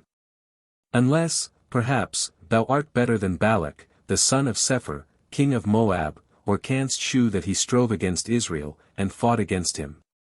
Whereas he hath dwelt in Heshbon, and the villages thereof, and in Aroer, and its villages, and in all the cities near the Jordan, for 300 years. Why have you for so long a time attempted nothing about this claim? Therefore I do not trespass against thee, but thou wrongest me by declaring an unjust war against me. The Lord be judge, and decide this day, between Israel and the children of Ammon. And the king of the children of Ammon would not hearken to the words of Jephthah, which he sent him by the messengers. Therefore the Spirit of the Lord came upon Jephthah, and going round Galad, and Manasses, and Maspha of Galad, and passing over from thence to the children of Ammon, he made a vow to the Lord, saying, If thou wilt deliver the children of Ammon into my hands, whosoever shall first come forth out of the doors of my house, and shall meet me, when I return in peace from the children of Ammon, the same will I offer a holocaust to the Lord. Whosoever, etc. Some are of opinion, that the meaning of this vow of Jephthah, was to consecrate to God whatsoever should first meet him, according to the condition of the thing, so as to offer it up as a holocaust, if it were such a thing as might be offered by the law, or to devote it otherwise to God, if it were not such as the law allowed to be offered in sacrifice. And therefore they think the daughter of Jephthah was not slain by her father, but only consecrated to perpetual virginity. But the common opinion followed by the generality of the holy fathers and divines is, that she was offered as a holocaust, in consequence of her father's vow, and that Jephthah did not sin, at least not mortally, neither in making, nor in keeping his vow, since he is no ways blamed for it in Scripture, and was even inspired by God himself to make the vow, as appears from ver. 29:30, in consequence of which he obtained the victory. And therefore he reasonably concluded that God, who is the master of life and death, was pleased on this occasion to dispense with his own law, and that it was the divine will he should fulfill his vow. And Jephthah passed over to the children of Ammon to fight against them, and the Lord delivered them into his hands. And he smote them from Aroer till you come to Meneth, 20 cities, and as far as Abel, which is set with vineyards, with a very great slaughter, and the children of Ammon were humbled by the children of Israel. And when Jephthah returned into Maspha, to his house, his only daughter met him with timbrels and with dances, for he had no other children. And when he saw her, he rent his garments, and said, Alas! My daughter, thou hast deceived me, and thou thyself art deceived, for I have opened my mouth to the Lord, and I can do no other thing. And she answered him, My father, if thou hast opened thy mouth to the Lord, do unto me whatsoever thou hast promised, since the victory hath been granted to thee, and revenge of thy enemies. And she said to her father, Grant me only this, which I desire, let me go, that I may go about the mountains for 2 months, and may bewail my virginity with my companions. Bewail my virginity. The bearing of children was much coveted under the Old Testament, when women might hope that from some child of theirs, the Savior of the world might one day spring. But under the New Testament virginity is preferred. 1 Cor 7.35. And he answered her, Go. And he sent her away for 2 months. And when she was gone with her comrades and companions, she mourned her virginity in the mountains. And the 2 months being expired, she returned to her father, and he did to her as he had vowed, and she knew no man. From thence came a fashion in Israel, and a custom has been kept. That, from year to year, the daughters of Israel assemble together, and lament the daughter of Jephthah the Galadite, for 4 days. Judges chapter 12. The Ephraimites quarrel with Jephthah, 42,000 of them are slain, Abe's son, Ahialan, and Abdon, are judges. But behold, there arose a sedition in Ephraim. And passing towards the north, they said to Jephthah, When thou wentest to fight against the children of Ammon, why wouldst thou not call us, that we might go with thee? Therefore we will burn thy house. And he answered them, I and my people were at great strife with the children of Ammon, and I called you to assist me, and you would not do it. And when I saw this, I put my life in my own hands, and passed over against the children of Ammon, and the Lord delivered them into my hands. What have I deserved, that you should rise up to fight against me? Then calling to him all the men of Galad, he fought against Ephraim, and the men of Galad defeated Ephraim, because he had said, Galad is a fugitive of Ephraim, and dwelleth in the midst of Ephraim and Manasseh. And the Galadites secured the fords of the Jordan, by which Ephraim was to return. And when any one of the number of Ephraim came thither in the flight, and said, I beseech you let me pass, the Galadites said to him, Art thou not an Ephraimite? If he said, I am not. They asked him, Say then, Sibboleth, which is interpreted, an ear of corn.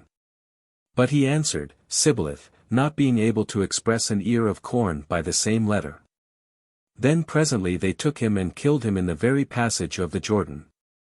And there fell at that time of Ephraim, 42,000. And Jephthah, the Galadite, judged Israel 6 years, and he died, and was buried in his city of Galad. After him Abe son of Bethlehem judged Israel. He had 30 sons, and as many daughters, whom he sent abroad, and gave to husbands, and took wives for his sons, of the same number, bringing them into his house. And he judged Israel 7 years. And he died, and was buried in Bethlehem. To him succeeded Ahialan, a Zabulonite, and he judged Israel 10 years. And he died, and was buried in Zabulon. After him, Abdon, the son of Illel, a Pharathonite, judged Israel. And he had 40 sons, and of them 30 grandsons, mounted upon 70 ass colts, and he judged Israel 8 years.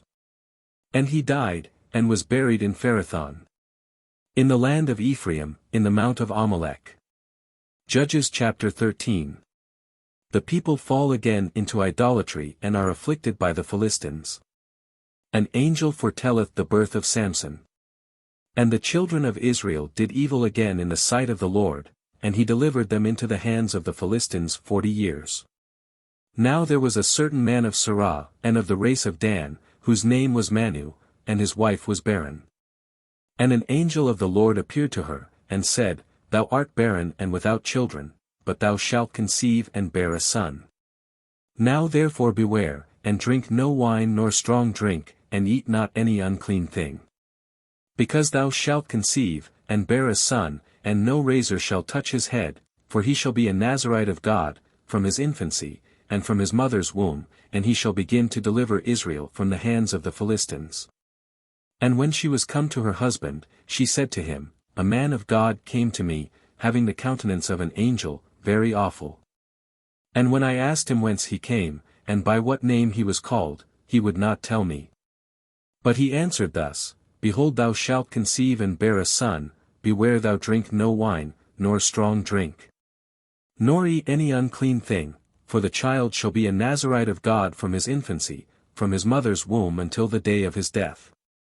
Then Manu prayed to the Lord, and said, I beseech thee, O Lord, that the man of God, whom thou didst send, may come again, and teach us what we ought to do concerning the child that shall be born. And the Lord heard the prayer of Manu, and the angel of the Lord appeared again to his wife, as she was sitting in the field. But Manu her husband was not with her. And when she saw the angel, she made haste, and ran to her husband, and told him, saying, Behold, the man hath appeared to me, whom I saw before. He rose up, and followed his wife, and coming to the man, said to him, Art thou he that spoke to the woman? And he answered, I am. And Manu said to him, When thy word shall come to pass, what wilt thou that the child should do? Or from what shall he keep himself? And the angel of the Lord said to Manu, From all the things I have spoken of to thy wife, let her refrain herself. Let her refrain, etc. By the Latin text it is not clear whether this abstinence was prescribed to the mother, or to the child, but the Hebrew, in which the verbs relating thereto are of the feminine gender, determineth it to the mother. But then the child also was to refrain from the like things, because he was to be from his infancy a Nazarite of God, ver. 5, that is, one set aside, in a particular manner, and consecrated to God. Now the Nazarites by the law were to abstain from all these things. And let her eat nothing that cometh of the vine, neither let her drink wine or strong drink, nor eat any unclean thing, and whatsoever I have commanded her, let her fulfill and observe. And Manu said to the angel of the Lord, I beseech thee to consent to my request, and let us dress a kid for thee. And the angel answered him, If thou press me I will not eat of thy bread, but if thou wilt offer a holocaust, offer it to the Lord. And Manu knew not it was the angel of the Lord. And he said to him, What is thy name, that, if thy word shall come to pass, we may honor thee? And he answered him, Why askest thou my name, which is wonderful? Then Manu took a kid of the flocks, and the libations, and put them upon a rock, offering to the Lord, who doth wonderful things, and he and his wife looked on. And when the flame from the altar went up towards heaven, the angel of the Lord ascended also in the same. And when Manu and his wife saw this, they fell flat on the ground. And the angel of the Lord appeared to them no more. And forthwith Manu understood that it was an angel of the Lord. And he said to his wife, We shall certainly die, because we have seen God. Seen God. Not in his own person, but in the person of his messenger. The Israelites, in those days, imagined they should die if they saw an angel, taking occasion perhaps from those words spoken by the Lord to Moses, Ex 33.20, No man shall see me and live. But the event demonstrated that it was but a groundless imagination. And his wife answered him, If the Lord had a mind to kill us, he would not have received a holocaust and libations at our hands. Neither would he have shewed us all these things, nor have told us the things that are to come. And she bore a son, and called his name Samson. And the child grew, and the Lord blessed him. And the Spirit of the Lord began to be with him in the camp of Dan, between Sarah and Eshtal. Judges chapter 14. Samson desireth a wife of the Philistines. He killeth a lion, in whose mouth he afterwards findeth honey. His marriage feast, and riddle, which is discovered by his wife. He killeth, and strippeth 30 Philistines. His wife taketh another man.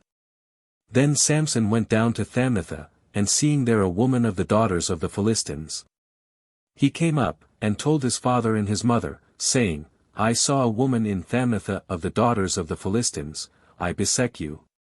Take her for me to wife.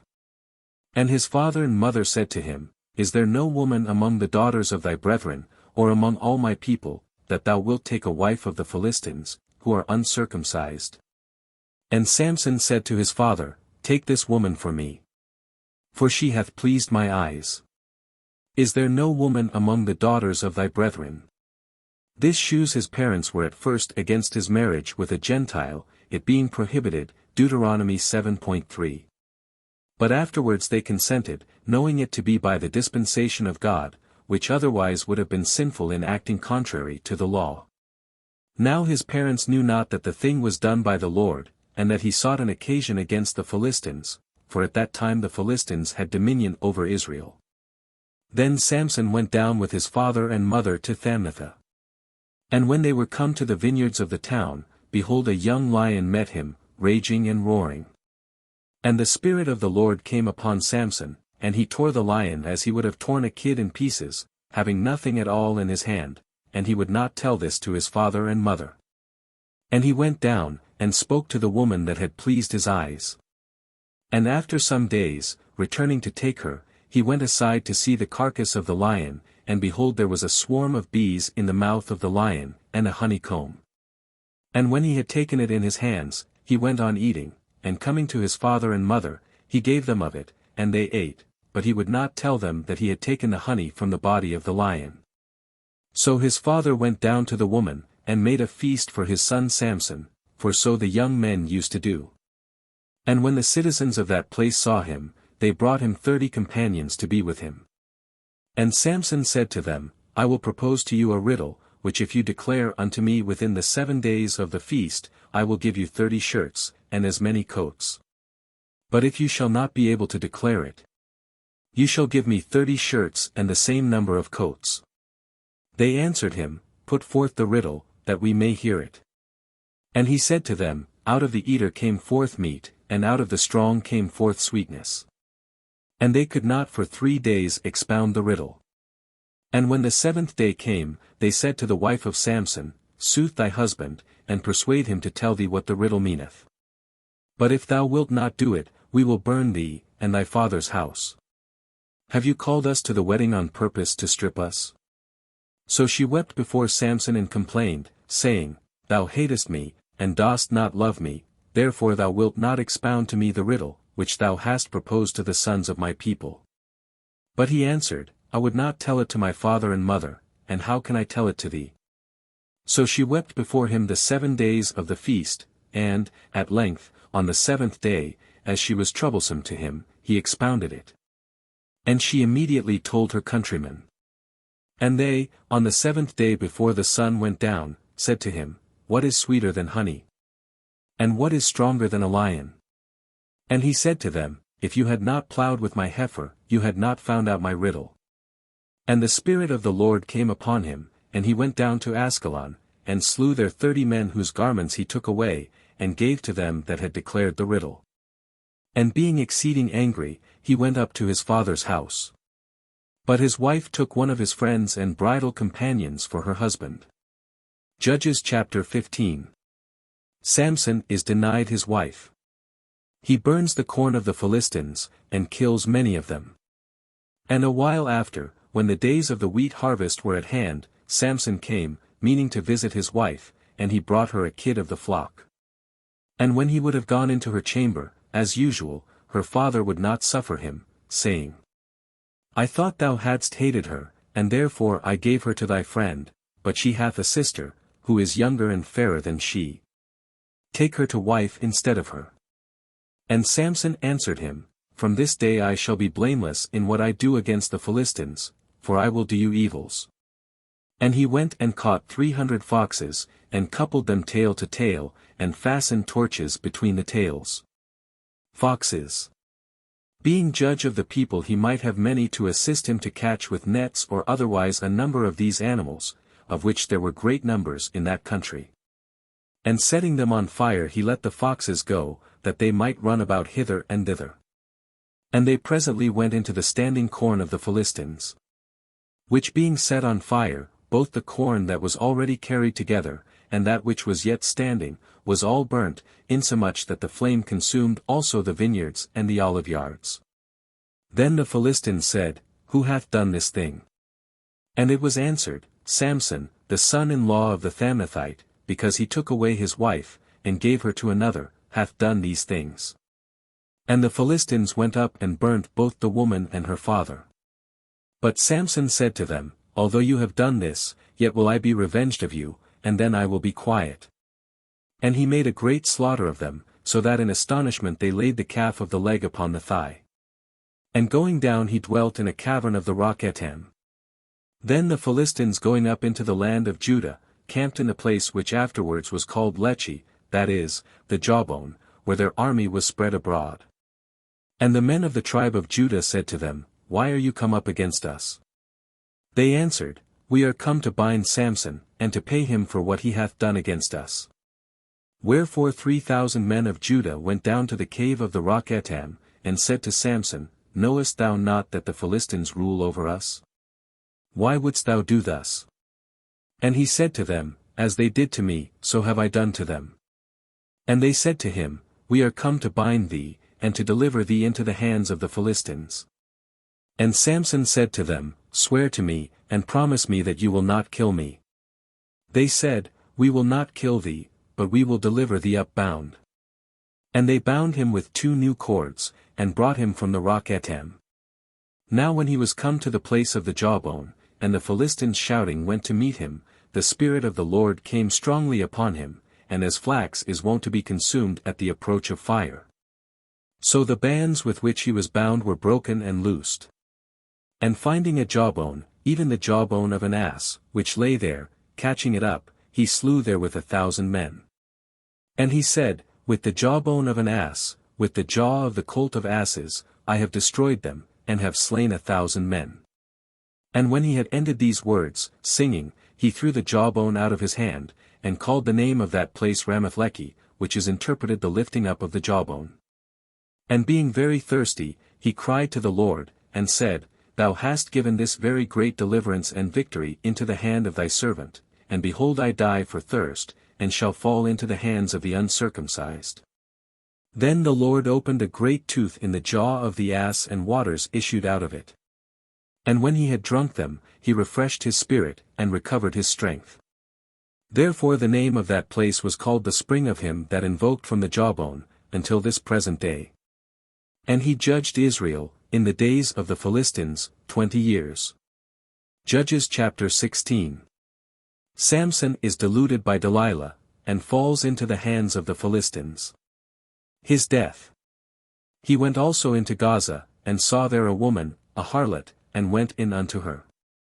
And when the Philistines had heard this, and it was noised about among them, that Samson was come into the city, they surrounded him, setting guards at the gate of the city, and watching there all the night in silence, that in the morning they might kill him as he went out.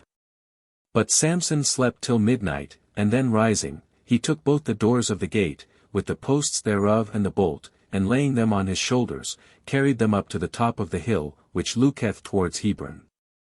After this he loved a woman, who dwelt in the valley of Sorek, and she was called Delilah. Delilah.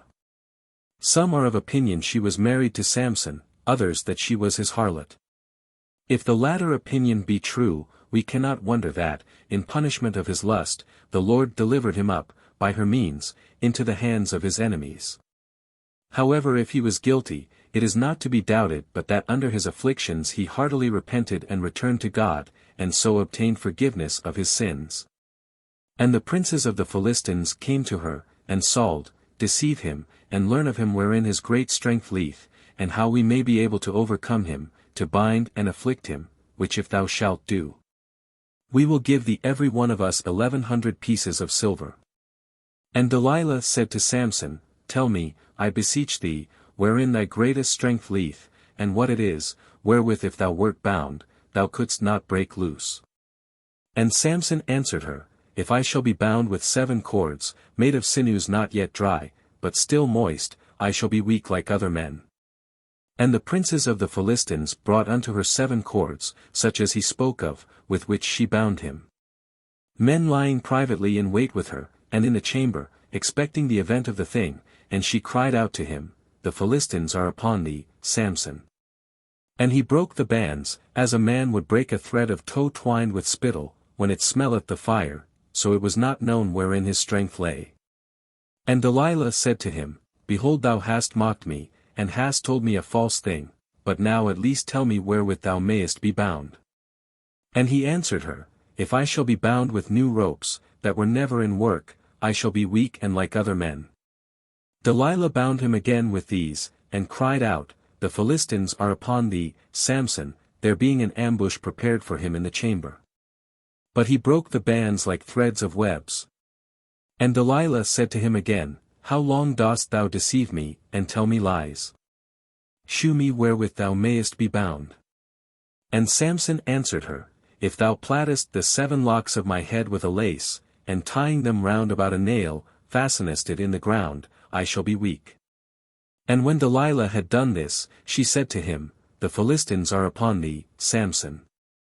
And awaking out of his sleep, he drew out the nail with the hairs and the lace. And Delilah said to him, How dost thou say thou lovest me, when thy mind is not with me? Thou hast told me lies these 3 times, and wouldst not tell me wherein thy greatest strength lieth. And when she pressed him much, and continually hung upon him for many days, giving him no time to rest, his soul fainted away, and was wearied even unto death. Then opening the truth of the thing, he said to her, The razor hath never come upon my head, for I am a Nazarite, that is to say, consecrated to God from my mother's womb. If my head be shaven, my strength shall depart from me. And I shall become weak, and shall be like other men. Then seeing that he had discovered to her all his mind, she sent to the princes of the Philistines, saying, Come up this once more, for now he hath opened his heart to me. And they went up, taking with them the money which they had promised. But she made him sleep upon her knees, and lay his head in her bosom. And she called a barber and shaved his 7 locks, and began to drive him away, and thrust him from her, for immediately his strength departed from him. And she said, The Philistines are upon thee, Samson. And awaking from sleep, he said in his mind, I will go out as I did before, and shake myself, not knowing that the Lord was departed from him. Then the Philistines seized upon him, and forthwith pulled out his eyes, and led him bound in chains to Gaza, and shutting him up in prison made him grind. And now his hair began to grow again. And the princes of the Philistines assembled together, to offer great sacrifices to Dagon their god, and to make merry, saying, Our God hath delivered our enemy Samson into our hands. And the people also seeing this, praised their God, and said the same, Our God hath delivered our adversary into our hands, him that destroyed our country, and killed very many. And rejoicing in their feasts, when they had now taken their good cheer, they commanded that Samson should be called, and should play before them. And being brought out of prison, he played before them, and they made him stand between 2 pillars. And he said to the lad that guided his steps, Suffer me to touch the pillars which support the whole house, and let me lean upon them, and rest a little. Now the house was full of men and women, and all the princes of the Philistines were there. Moreover about 3,000 persons of both sexes, from the roof and the higher part of the house, were beholding Samson's play. But he called upon the Lord, saying, O Lord God, remember me, and restore to me now my former strength, O my God, that I may revenge myself on my enemies, and for the loss of my 2 eyes I may take one revenge. Revenge myself. This desire of revenge was out of zeal for justice against the enemies of God and his people, and not out of private rancor and malice of heart. And laying hold on both the pillars on which the house rested, and holding the one with his right hand, and the other with his left, he said, Let me die with the Philistines. And when he had strongly shook the pillars, the house fell upon all the princes, and the rest of the multitude, that was there, and he killed many more at his death, than he had killed before in his life. Let me die. Literally, let my soul die. Samson did not sin on this occasion, though he was indirectly the cause of his own death. Because he was moved to what he did, by a particular inspiration of God, who also concurred with him by a miracle, in restoring his strength upon the spot, in consequence of his prayer. Samson, by dying in this manner, was a figure of Christ, who by his death overcame all his enemies. And his brethren and all his kindred, going down took his body, and buried it between Sirah and Esthal, in the burying place of his father Manu, and he judged Israel 20 years. Judges chapter 17. The history of the idol of Michus, and the young Levite.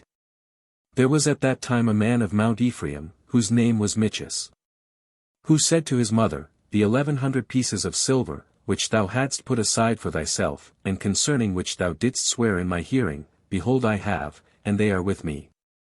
And she said to him, Blessed be my son by the Lord. So he restored them to his mother, who said to him, I have consecrated and vowed this silver to the Lord, that my son may receive it at my hand, and make a graven and a molten god, so now I deliver it to thee. And he restored them to his mother, and she took 200 pieces of silver and gave them to the silversmith, to make of them a graven and a molten god, which was in the house of Michas. And he separated also therein a little temple for the god, and made an ephod, and teraphim, that is to say, a priestly garment, and idols, and he filled the hand of one of his sons, and he became his priest. Filled the hand.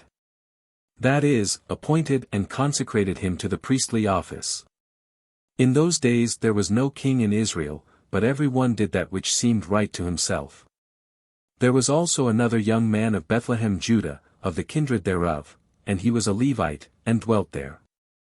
Now he went out from the city of Bethlehem, and desired to sojourn wheresoever he should find it convenient for him. And when he was come to Mount Ephraim, as he was on his journey, and had turned aside a little into the house of Michas, he was asked by him whence he came. And he answered, I am a Levite of Bethlehem Judah, and I am going to dwell where I can, and where I shall find a place to my advantage.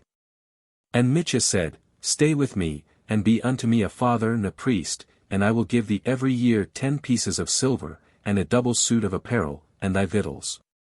He was content, and abode with the man, and was unto him as one of his sons. And Michas filled his hand, and had the young man with him for his priest, saying, Now I know God will do me good, since I have a priest of the race of the Levites. Judges chapter 18.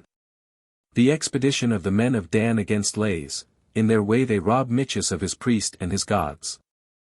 In those days there was no king in Israel, and the tribe of Dan sought them an inheritance to dwell in, for unto that day they had not received their lot among the other tribes. Not received, etc. They had their portions assigned them, Jos 19:40, but, through their own sloth, possessed as yet but a small part of it. See Judges 1.34. So the children of Dan sent 5 most valiant men, of their stock and family, from Serah and Eshtaol, to spy out the land, and to view it diligently, and they said to them, Go, and view the land. They went on their way, and when they came to Mount Ephraim, they went into the house of Michas, and rested there.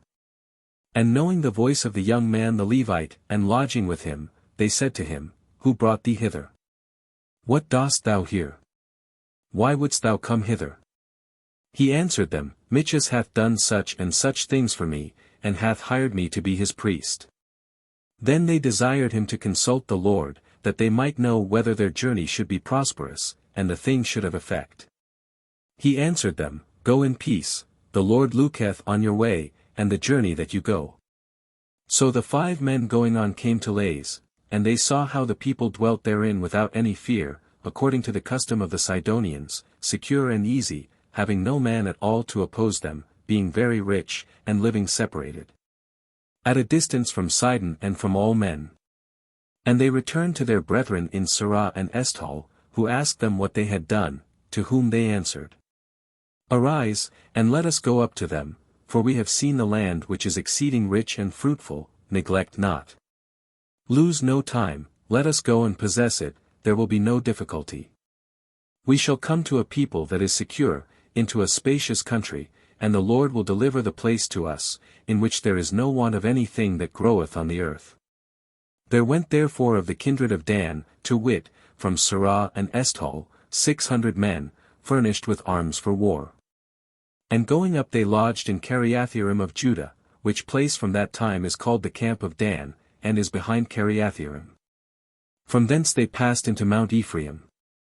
And when they were come to the house of Michas, the 5 men, that before had been sent to view the land of Lais, said to the rest of their brethren, You know that in these houses there is an ephod and teraphim, and a graven and a molten god, see what you are pleased to do. And when they had turned a little aside, they went into the house of the young man the Levite, who was in the house of Michas, and they saluted him with words of peace. And the 600 men stood before the door, appointed with their arms. But they that were gone into the house of the young man, went about to take away the graven god, and the ephod, and the teraphim, and the molten god, and the priest stood before the door, the 600 valiant men waiting not far off. So they that were gone and took away the graven thing, the ephod, and the idols, and the molten god, and the priest said to them, What are you doing? And they said to him, Hold thy peace, and put thy finger on thy mouth, and come with us, that we may have thee for a father, and a priest. Whether is better for thee, to be a priest in the house of one man, or in a tribe and family in Israel? When he heard this, he agreed to their words, and took the ephod, and the idols, and the graven god, and departed with them. And when they were going forward, and had put before them the children and the cattle, and all that was valuable, and were now at a distance from the house of Michas, the men that dwelt in the houses of Michas gathering together followed them, and began to shout out after them. They looked back, and said to Michas, What aileth thee? Why dost thou cry? And he answered, You have taken away my gods which I have made me, and the priest, and all that I have, and do you say, What aileth thee? And the children of Dan said to him, See thou say no more to us, lest men enraged come upon thee, and thou perish with all thy house. And so they went on the journey they had begun. But Michas, seeing that they were stronger than he, returned to his house. And the 600 men took the priest, and the things we spoke of before, and came to Lais, to a people that was quiet and secure, and smote them with the edge of the sword, and the city they burnt with fire. There being no man at all who brought them any succor, because they dwelt far from Sidon, and had no society or business with any man. And the city was in the land of Rohab, and they rebuilt it, and dwelt therein. Calling the name of the city Dan, after the name of their father, who was the son of Israel, which before was called Lais. And they set up to themselves the graven idol, and Jonathan the son of Gersam, the son of Moses, he and his sons were priests in the tribe of Dan, until the day of their captivity. And the idol of Michas remained with them all the time that the house of God was in Silo. In those days there was no king in Israel. Judges chapter 19. A Levite bringing home his wife, is lodged by an old man at Gabaa in the tribe of Benjamin. His wife is there abused by wicked men, and in the morning found dead. Her husband cutteth her body in pieces, and sendeth to every tribe of Israel, requiring them to revenge the wicked fact. There was a certain Levite, who dwelt on the side of Mount Ephraim, who took a wife of Bethlehem Judah. And she left him, and returned to her father's house in Bethlehem, and abode with him 4 months. And her husband followed her, willing to be reconciled with her, and to speak kindly to her, and to bring her back with him, having with him a servant and 2 asses, and she received him, and brought him into her father's house. And when his father-in-law had heard this, and had seen him, he met him with joy, and embraced the man. And the son-in-law tarried in the house of his father-in-law 3 days, eating with him and drinking familiarly. But on the 4th day, arising early in the morning, he desired to depart. But his father-in-law kept him, and said to him, Taste first a little bread, and strengthen thy stomach, and so thou shalt depart. And they sat down together, and ate and drank. And the father of the young woman said to his son-in-law, I beseech thee to stay here today, and let us make merry together. But he rising up, began to be for departing. And nevertheless his father-in-law earnestly pressed him, and made him stay with him. But when morning was come, the Levite prepared to go on his journey. And his father-in-law said to him again, I beseech thee to take a little meat, and strengthening thyself, till the day be farther advanced, afterwards thou mayest depart. And they ate together. And the young man arose to set forward with his wife and servant. And his father-in-law spoke to him again, Consider that the day is declining, and draweth toward evening, tarry with me today also, and spend the day in mirth, and tomorrow thou shalt depart, that thou mayest go into thy house. His son-in-law would not consent to his words, but forthwith went forward, and came over against Jebus, which by another name is called Jerusalem, leading with him 2 asses loaden, and his concubine. Concubine. She was his lawful wife, but even lawful wives are frequently in Scripture called concubines. See above, chapter 8. Ver. 31, ver. 16. Gemini. That is, Benjamin. And now they were come near Jebus, and the day was far spent, and the servant said to his master, Come, I beseech thee, let us turn into the city of the Jebusites, and lodge there. His master answered him, I will not go into the town of another nation, who are not of the children of Israel, but I will pass over to Geba. And when I shall come thither, we will lodge there, or at least in the city of Ramah. So they passed by Jebus, and went on their journey, and the sun went down upon them when they were by Geba, which is in the tribe of Benjamin. And they turned into it to lodge there. And when they were come in, they sat in the street of the city, for no man would receive them to lodge. And behold, they saw an old man, returning out of the field and from his work in the evening, and he also was of Mount Ephraim, and dwelt as a stranger in Geba, but the men of that country were the children of Gemini. And the old man lifting up his eyes, saw the man sitting with his bundles in the street of the city, and said to him, Whence comest thou? And whither goest thou? He answered him, We came out from Bethlehem Judah, and we are going to our home, which is on the side of Mount Ephraim, from whence we went to Bethlehem, and now we go to the house of God. And none will receive us under his roof. We have straw and hay for provender of the asses, and bread and wine for the use of myself and of thy handmaid, and of the servant that is with me, we want nothing but lodging. And the old man answered him, Peace be with thee, I will furnish all things that are necessary, only I beseech thee, stay not in the street. And he brought him into his house, and gave provender to his asses, and after they had washed their feet, he entertained them with a feast. While they were making merry, and refreshing their bodies with meat and drink, after the labor of the journey, the men of that city, sons of Belial, that is, without yoke, came and beset the old man's house, and began to knock at the door. Calling to the master of the house, and saying, Bring forth the man that came into thy house, that we may abuse him. And the old man went out to them, and said, Do not so, my brethren, do not so wickedly, because this man is come into my lodging. And cease I pray you from this folly.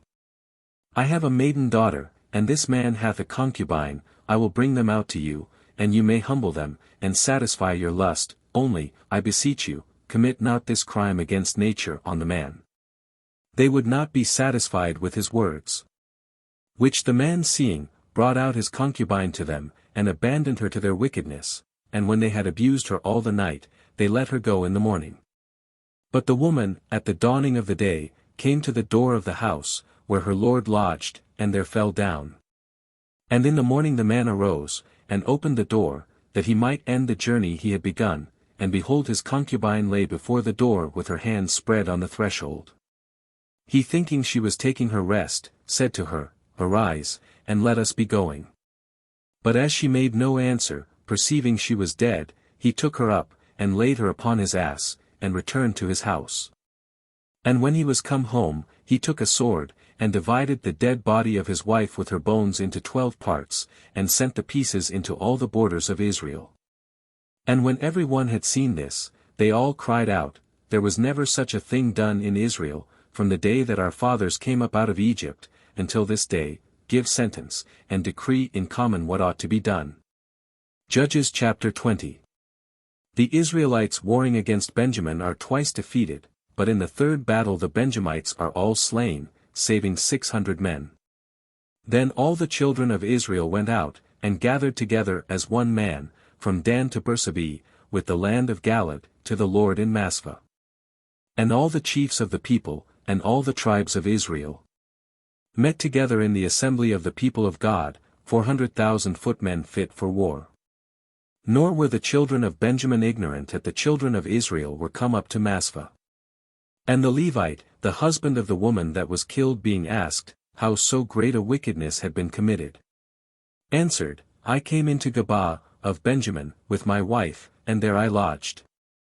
And behold the men of that city in the night beset the house wherein I was, intending to kill me, and abused my wife with an incredible fury of lust, so that at last she died. And I took her and cut her in pieces, and sent the parts into all the borders of your possession, because there never was so heinous a crime, and so great an abomination committed in Israel. You are all here, O children of Israel, determine what you ought to do. And all the people standing, answered as by the voice of one man, We will not return to our tents. Neither shall any one of us go into his own house. But this we will do in common against Gabaa. We will take 10 men of 100 out of all the tribes of Israel, and 100 out of 1,000, and 1,000 out of 10,000. To bring victuals for the army, that we may fight against Gabaa of Benjamin, and render to it for its wickedness, what it deserveth. And all Israel were gathered together against the city, as one man, with one mind, and one counsel. And they sent messengers to all the tribe of Benjamin, to say to them, Why hath so great an abomination been found among you? Deliver up the men of Gabaa, that have committed this heinous crime, that they may die, and the evil may be taken away out of Israel. But they would not hearken to the proposition of their brethren the children of Israel. But out of all the cities which were of their lot, they gathered themselves together into Gabaa, to aid them, and to fight against the whole people of Israel. And there were found of Benjamin 25,000 men that drew the sword, besides the inhabitants of Gabaa, who were 700 most valiant men, fighting with the left hand as well as with the right, and slinging stones so sure that they could hit even a hair, and not miss by the stones going on either side. Of the men of Israel also, beside the children of Benjamin, were found 400,000 that drew swords and were prepared to fight. And they arose and came to the house of God, that is, to Shiloh, and they consulted God, and said, Who shall be in our army the first to go to the battle against the children of Benjamin?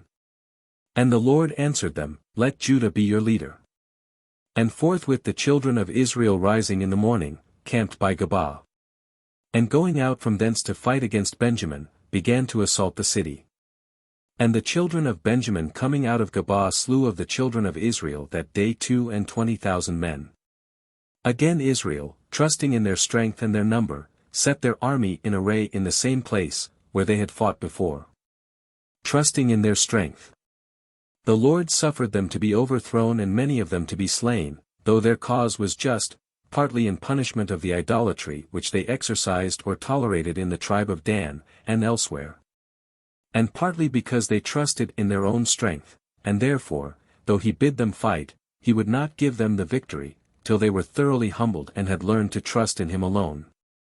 Yet so that they first went up and wept before the Lord until night, and consulted him and said, Shall I go out any more to fight against the children of Benjamin my brethren or not? And he answered them, Go up against them, and join battle. And when the children of Israel went out the next day to fight against the children of Benjamin, the children of Benjamin sallied forth out of the gates of Gabaa, and meeting them, made so great a slaughter of them, as to kill 18,000 men that drew the sword. Wherefore all the children of Israel came to the house of God, and sat and wept before the Lord, and they fasted that day till the evening, and offered to him holocausts, and victims of peace offerings, and inquired of him concerning their state. At that time the ark of the covenant of the Lord was there. And Phinehas, the son of Eleazar, the son of Aaron, was over the house. So they consulted the Lord, and said, Shall we go out any more to fight against the children of Benjamin, our brethren, or shall we cease? And the Lord said to them, Go up, for tomorrow I will deliver them into your hands. And the children of Israel set ambushes round about the city of Gabaa. And they drew up their army against Benjamin the third time, as they had done the first and second. And the children of Benjamin boldly issued out of the city, and seeing their enemies flee, pursued them a long way, so as to wound and kill some of them, as they had done the first and second day, whilst they fled by 2 highways. Whereof one goeth up to Bethel and the other to Gabaa, and they slew about 30 men. For they thought to cut them off as they did before. But they artfully feigning a flight, designed to draw them away from the city, and by their seeming to flee, to bring them to the highways aforesaid. Then all the children of Israel rising up out of the places where they were, set their army in battle array, in the place which is called Balthamar. The ambushes also, which were about the city, began by little and little to come forth, and to march from the west side of the city. And other 10,000 men chosen out of all Israel, attacked the inhabitants of the city. And the battle grew hot against the children of Benjamin, and they understood not that present death threatened them on every side. And the Lord defeated them before the children of Israel, and they slew of them in that day 25,000, and 100, all fighting men, and that drew the sword. But the children of Benjamin, when they saw themselves to be too weak, began to flee. Which the children of Israel seeing, gave them place to flee, that they might come to the ambushes that were prepared, which they had set near the city. And they that were in ambush arose on a sudden out of their coverts, and whilst Benjamin turned their backs to the slayers, went into the city, and smote it with the edge of the sword. Now the children of Israel had given a sign to them, whom they had laid in ambushes, that after they had taken the city, they should make a fire, that by the smoke rising on high, they might shew that the city was taken. And when the children of Israel saw this in the battle, for the children of Benjamin thought they fled, and pursued them vigorously, killing 30 men of their army. And perceived, as it were, a pillar of smoke rise up from the city. And Benjamin looking back, saw that the city was taken, and that the flames ascended on high. They that before had made as if they fled, turning their faces, stood bravely against them. Which the children of Benjamin seeing, turned their backs. And began to go towards the way of the desert, the enemy pursuing them thither also. And they that fired the city came also out to meet them. And so it was, that they were slain on both sides by the enemies, and there was no rest of their men dying. They fell and were beaten down on the east side of the city of Gabaa. And they that were slain in the same place, were 18,000 men, all most valiant soldiers. And when they that remained of Benjamin saw this, they fled into the wilderness, and made towards the rock that is called Remmon. In that flight also, as they were straggling, and going different ways, they slew of them 5,000 men. And as they went farther, they still pursued them, and slew also other 2,000. And so it came to pass, that all that were slain of Benjamin, in divers places, were 25,000 fighting men, most valiant for war. And there remained of all the number of Benjamin only 600 men that were able to escape, and flee to the wilderness, and they abode in the rock Remmon 4 months. But the children of Israel returning, put all the remains of the city to the sword, both men and beasts, and all the cities and villages of Benjamin were consumed with devouring flames. Judges chapter 21. The tribe of Benjamin is saved from being utterly extinct, by providing wives for the 600 that remained. Now the children of Israel had also sworn in Massah, saying, None of us shall give of his daughters to the children of Benjamin to wife. And they all came to the house of God in Silo, and sitting before him till the evening, lifted up their voices, and began to lament and weep, saying, O Lord God of Israel, why is so great an evil come to pass in thy people? That this day one tribe should be taken away from among us. And rising early the next day, they built an altar, and offered their holocausts, and victims of peace, and they said, Who is there among all the tribes of Israel that came not up with the army of the Lord? For they had bound themselves with a great oath, when they were in Massah, that whosoever were wanting should be slain. And the children of Israel being moved with repentance for their brother Benjamin, began to say, One tribe is taken away from Israel. Whence shall they take wives? For we have all in general sworn, not to give our daughters to them. Therefore they said, Who is there of all the tribes of Israel, that came not up to the Lord to Massah? And, behold, the inhabitants of Jabes Galad were found not to have been in that army. At that time also when they were in Silo, no one of them was found there. So they sent 10,000 of the most valiant men, and commanded them, saying, Go and put the inhabitants of Jabes Galad to the sword, with their wives and their children. And this is what you shall observe, every male, and all women that have known men, you shall kill, but the virgins you shall save. And there were found of Jabes Galad 400 virgins, that had not known the bed of a man, and they brought them to the camp in Silo, into the land of Shinar. And they sent messengers to the children of Benjamin, that were in the rock Remmon, and commanded them to receive them in peace. And the children of Benjamin came at that time, and wives were given them of Jabes Galad, but they found no others, whom they might give in like manner. And all Israel was very sorry, and repented for the destroying of one tribe out of Israel. And the ancient said, What shall we do with the rest, that have not received wives? For all the women in Benjamin are dead. And we must use all care, and provide with great diligence, that one tribe be not destroyed out of Israel. For as to our own daughters we cannot give them, being bound with an oath and a curse, whereby we said, Cursed be he that shall give Benjamin any of his daughters to wife. So they took counsel, and said, Behold, there is a yearly solemnity of the Lord in Silo, which is situate on the north of the city of Bethel, and on the east side of the way, that goeth from Bethel to Sichem, and on the south of the town of Lebonah. And they commanded the children of Benjamin and said, Go, and lie hid in the vineyards. And when you shall see the daughters of Silo come out, as the custom is, to dance, come ye on a sudden out of the vineyards. And catch you every man his wife among them, and go into the land of Benjamin. And when their fathers and their brethren shall come, and shall begin to complain against you, and to chide, we will say to them, Have pity on them, for they took them not away as by the right of war or conquest, but when they asked to have them. You gave them not, and the fault was committed on your part. And the children of Benjamin did as they had been commanded, and, according to their number, they carried off for themselves every man his wife of them that were dancing, and they went into their possession, and built up their cities, and dwelt in them. The children of Israel also returned by their tribes, and families, to their dwellings. In those days there was no king in Israel, but every one did that which seemed right to himself. Book 08 Ruth. The Book of Ruth. This book is called Ruth, from the name of the person whose history is here recorded, who, being a Gentile, became a convert to the true faith, and marrying Boaz, the great-grandfather of David, was one of those from whom Christ sprung according to the flesh, and an illustrious figure of the Gentile church. It is thought this book was written by the prophet Samuel. Ruth chapter 1. Elimelech of Bethlehem going with his wife Noemi, and 2 sons, into the land of Moab, dieth there.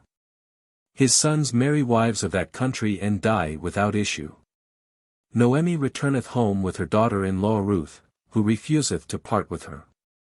In the days of the judges, when the judges ruled, there came a famine in the land. And a certain man of Bethlehem Judah, went to sojourn in the land of Moab with his wife and his 2 sons. He was named Elimelech, and his wife Noemi, and his 2 sons, the one Mahlon, and the other Chalion, Ephrathites of Bethlehem Judah. And entering into the country of Moab, they abode there. And Elimelech the husband of Noemi died, and she remained with her sons. And they took wives of the women of Moab, of which one was called Orpah, and the other Ruth. And they dwelt there 10 years. And they both died, to wit, Mahlon and Chalion, and the woman was left alone, having lost both her sons and her husband. And she arose to go from the land of Moab to her own country, with both her daughters-in-law, for she had heard that the Lord had looked upon his people, and had given them food. Wherefore she went forth out of the place of her sojournment, with both her daughters-in-law, and being now in the way to return into the land of Judah. She said to them, Go ye home to your mothers, the Lord deal mercifully with you, as you have dealt with the dead and with me. May he grant you to find rest in the houses of the husbands whom you shall take. And she kissed them. And they lifted up their voice, and began to weep, and to say, We will go on with thee to thy people. But she answered them, Return, my daughters, why come ye with me? Have I any more sons in my womb, that you may hope for husbands of me? Return again, my daughters, and go your ways, for I am now spent with age, and not fit for wedlock. Although I might conceive this night, and bear children. If you would wait till they were grown up, and come to man's estate, you would be old women before you marry. Do not so, my daughters, I beseech you, for I am grieved the more for your distress, and the hand of the Lord is gone out against me. And they lifted up their voice, and began to weep again. Orpah kissed her mother-in-law, and returned. Ruth stuck close to her mother-in-law. And Noemi said to her, Behold, thy kinswoman is returned to her people, and to her gods, go thou with her. To her gods, etc. Noemi did not mean to persuade Ruth to return to the false gods she had formerly worshipped, but by this manner of speech, insinuated to her, that if she would go with her, she must renounce her false gods and return to the Lord the God of Israel. She answered, Be not against me, to desire that I should leave thee and depart, for whithersoever thou shalt go, I will go, and where thou shalt dwell, I also will dwell. Thy people shall be my people, and thy God my God. The land that shall receive thee dying, in the same will I die, and there will I be buried. The Lord do so and so to me, and add more also, if aught but death part me and thee. The Lord do so and so, etc. A form of swearing usual in the history of the Old Testament, by which the person wished such and such evils to fall upon them, if they did not do what they said. Then Noemi, seeing that Ruth was steadfastly determined to go with her, would not be against it, nor persuade her any more to return to her friends. 1 L9. So they went together, and came to Bethlehem. And when they were come into the city, the report was quickly spread among all, and the women said, This is that Noemi. But she said to them, Call me not Noemi, that is, beautiful, but call me Mara, that is, bitter, for the Almighty hath quite filled me with bitterness. I went out full and the Lord hath brought me back empty. Why then do you call me Noemi, whom the Lord hath humbled, and the Almighty hath afflicted? So Noemi came with Ruth, the Moabitess, her daughter-in-law, from the land of her sojournment, and returned into Bethlehem, in the beginning of the barley harvest. Ruth chapter 2. Ruth gleaneth in the field of Boaz, who sheweth her favor. Now her husband Elimelech had a kinsman, a powerful man, and very rich, whose name was Boaz. And Ruth, the Moabitess, said to her mother-in-law, If thou wilt, I will go into the field, and glean the ears of corn that escape the hands of the reapers, wheresoever I shall find grace with a householder, that will be favorable to me. And she answered her, Go, my daughter. She went, therefore, and gleaned the ears of corn after the reapers. And it happened that the owner of that field was Boaz, who was of the kindred of Elimelech. And behold, he came out of Bethlehem, and said to the reapers, The Lord be with you. And they answered him, The Lord bless thee. And Boaz said to the young man that was set over the reapers, Whose maid is this? And he answered him, This is the Moabitess, who came with Noemi, from the land of Moab. And she desired leave to glean the ears of corn that remain, following the steps of the reapers, and she hath been in the field from morning till now. And hath not gone home for one moment. And Boaz said to Ruth, Hear me, daughter, do not go to glean in any other field, and do not depart from this place, but keep with my maids. And follow where they reap. For I have charged my young men, not to molest thee, and if thou art thirsty, go to the vessels, and drink of the waters whereof the servants drink. 2 L0. She fell on her face, and worshipping upon the ground, said to him, Whence cometh this to me, that I should find grace before thy eyes, and that thou shouldst vouchsafe to take notice of me, a woman of another country? And he answered her, All hath been told me, that thou hast done to thy mother-in-law after the death of thy husband, and how thou hast left thy parents, and the land wherein thou wast born, and art come to a people which thou knewest not heretofore. The Lord render unto thee for thy work, and mayst thou receive a full reward of the Lord the God of Israel, to whom thou art come, and under whose wings thou art fled.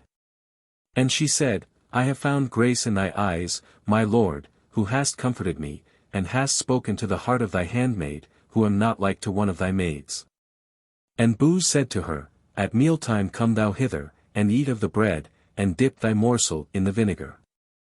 So she sat at the side of the reapers, and she heaped to herself frumenty, and ate and was filled, and took the leavings. And she arose from thence, to glean the ears of corn as before. And Boaz commanded his servants, saying, If she would even reap with you, hinder her not. And let fall some of your handfuls of purpose, and leave them, that she may gather them without shame, and let no man rebuke her when she gathereth them. She gleaned therefore in the field till evening, and beating out with a rod, and threshing what she had gleaned, she found about the measure of an ephah of barley, that is, 3 bushels. Which she took up, and returned into the city. And shewed it to her mother-in-law, moreover, she brought out, and gave her of the remains of her meat, wherewith she had been filled. And her mother-in-law said to her, Where hast thou gleaned today, and where hast thou wrought? Blessed be he that hath had pity on thee. And she told her with whom she had wrought, and she told the man's name, that he was called Boaz. And Noemi answered her, Blessed be he of the Lord, because the same kindness which he shewed to the living, he hath kept also to the dead. And again she said, The man is our kinsman. And Ruth said, He also charged me, that I should keep close to his reapers, till all the corn should be reaped. And her mother-in-law said to her, It is better for thee, my daughter, to go out to reap with his maids, lest in another man's field some one may resist thee. So she kept close to the maids of Boaz, and continued to glean with them, till all the barley and the wheat were laid up in the barns. Ruth chapter 3. Ruth instructed by her mother-in-law leath at Boaz's feet, claiming him for her husband by the law of affinity, she receiveth a good answer, and 6 measures of barley. After she was returned to her mother-in-law, Noemi said to her, My daughter, I will seek rest for thee, and will provide that it may be well with thee. This Boaz, with whose maids thou wast joined in the field, is our near kinsman, and behold this night he winnoweth barley in the threshing floor.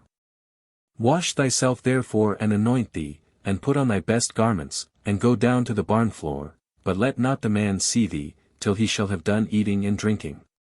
And when he shall go to sleep, mark the place wherein he sleepeth, and thou shalt go in, and lift up the clothes wherewith he is covered towards his feet, and shalt lay thyself down there, and he will tell thee what thou must do. She answered, Whatsoever thou shalt command, I will do. And she went down to the barn floor, and did all that her mother-in-law had bid her. And when Boaz had eaten, and drunk, and was merry, he went to sleep by the heap of sheaves, and she came softly, and uncovering his feet, laid herself down.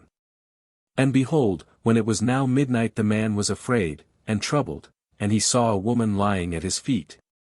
And he said to her, Who art thou?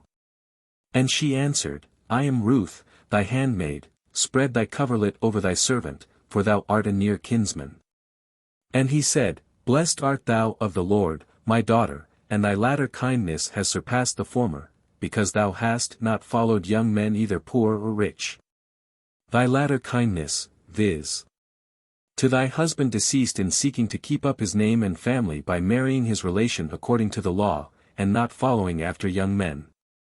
For Boaz, it seems, was then in years. Fear not therefore, but whatsoever thou shalt say to me I will do to thee. For all the people that dwell within the gates of my city, know that thou art a virtuous woman.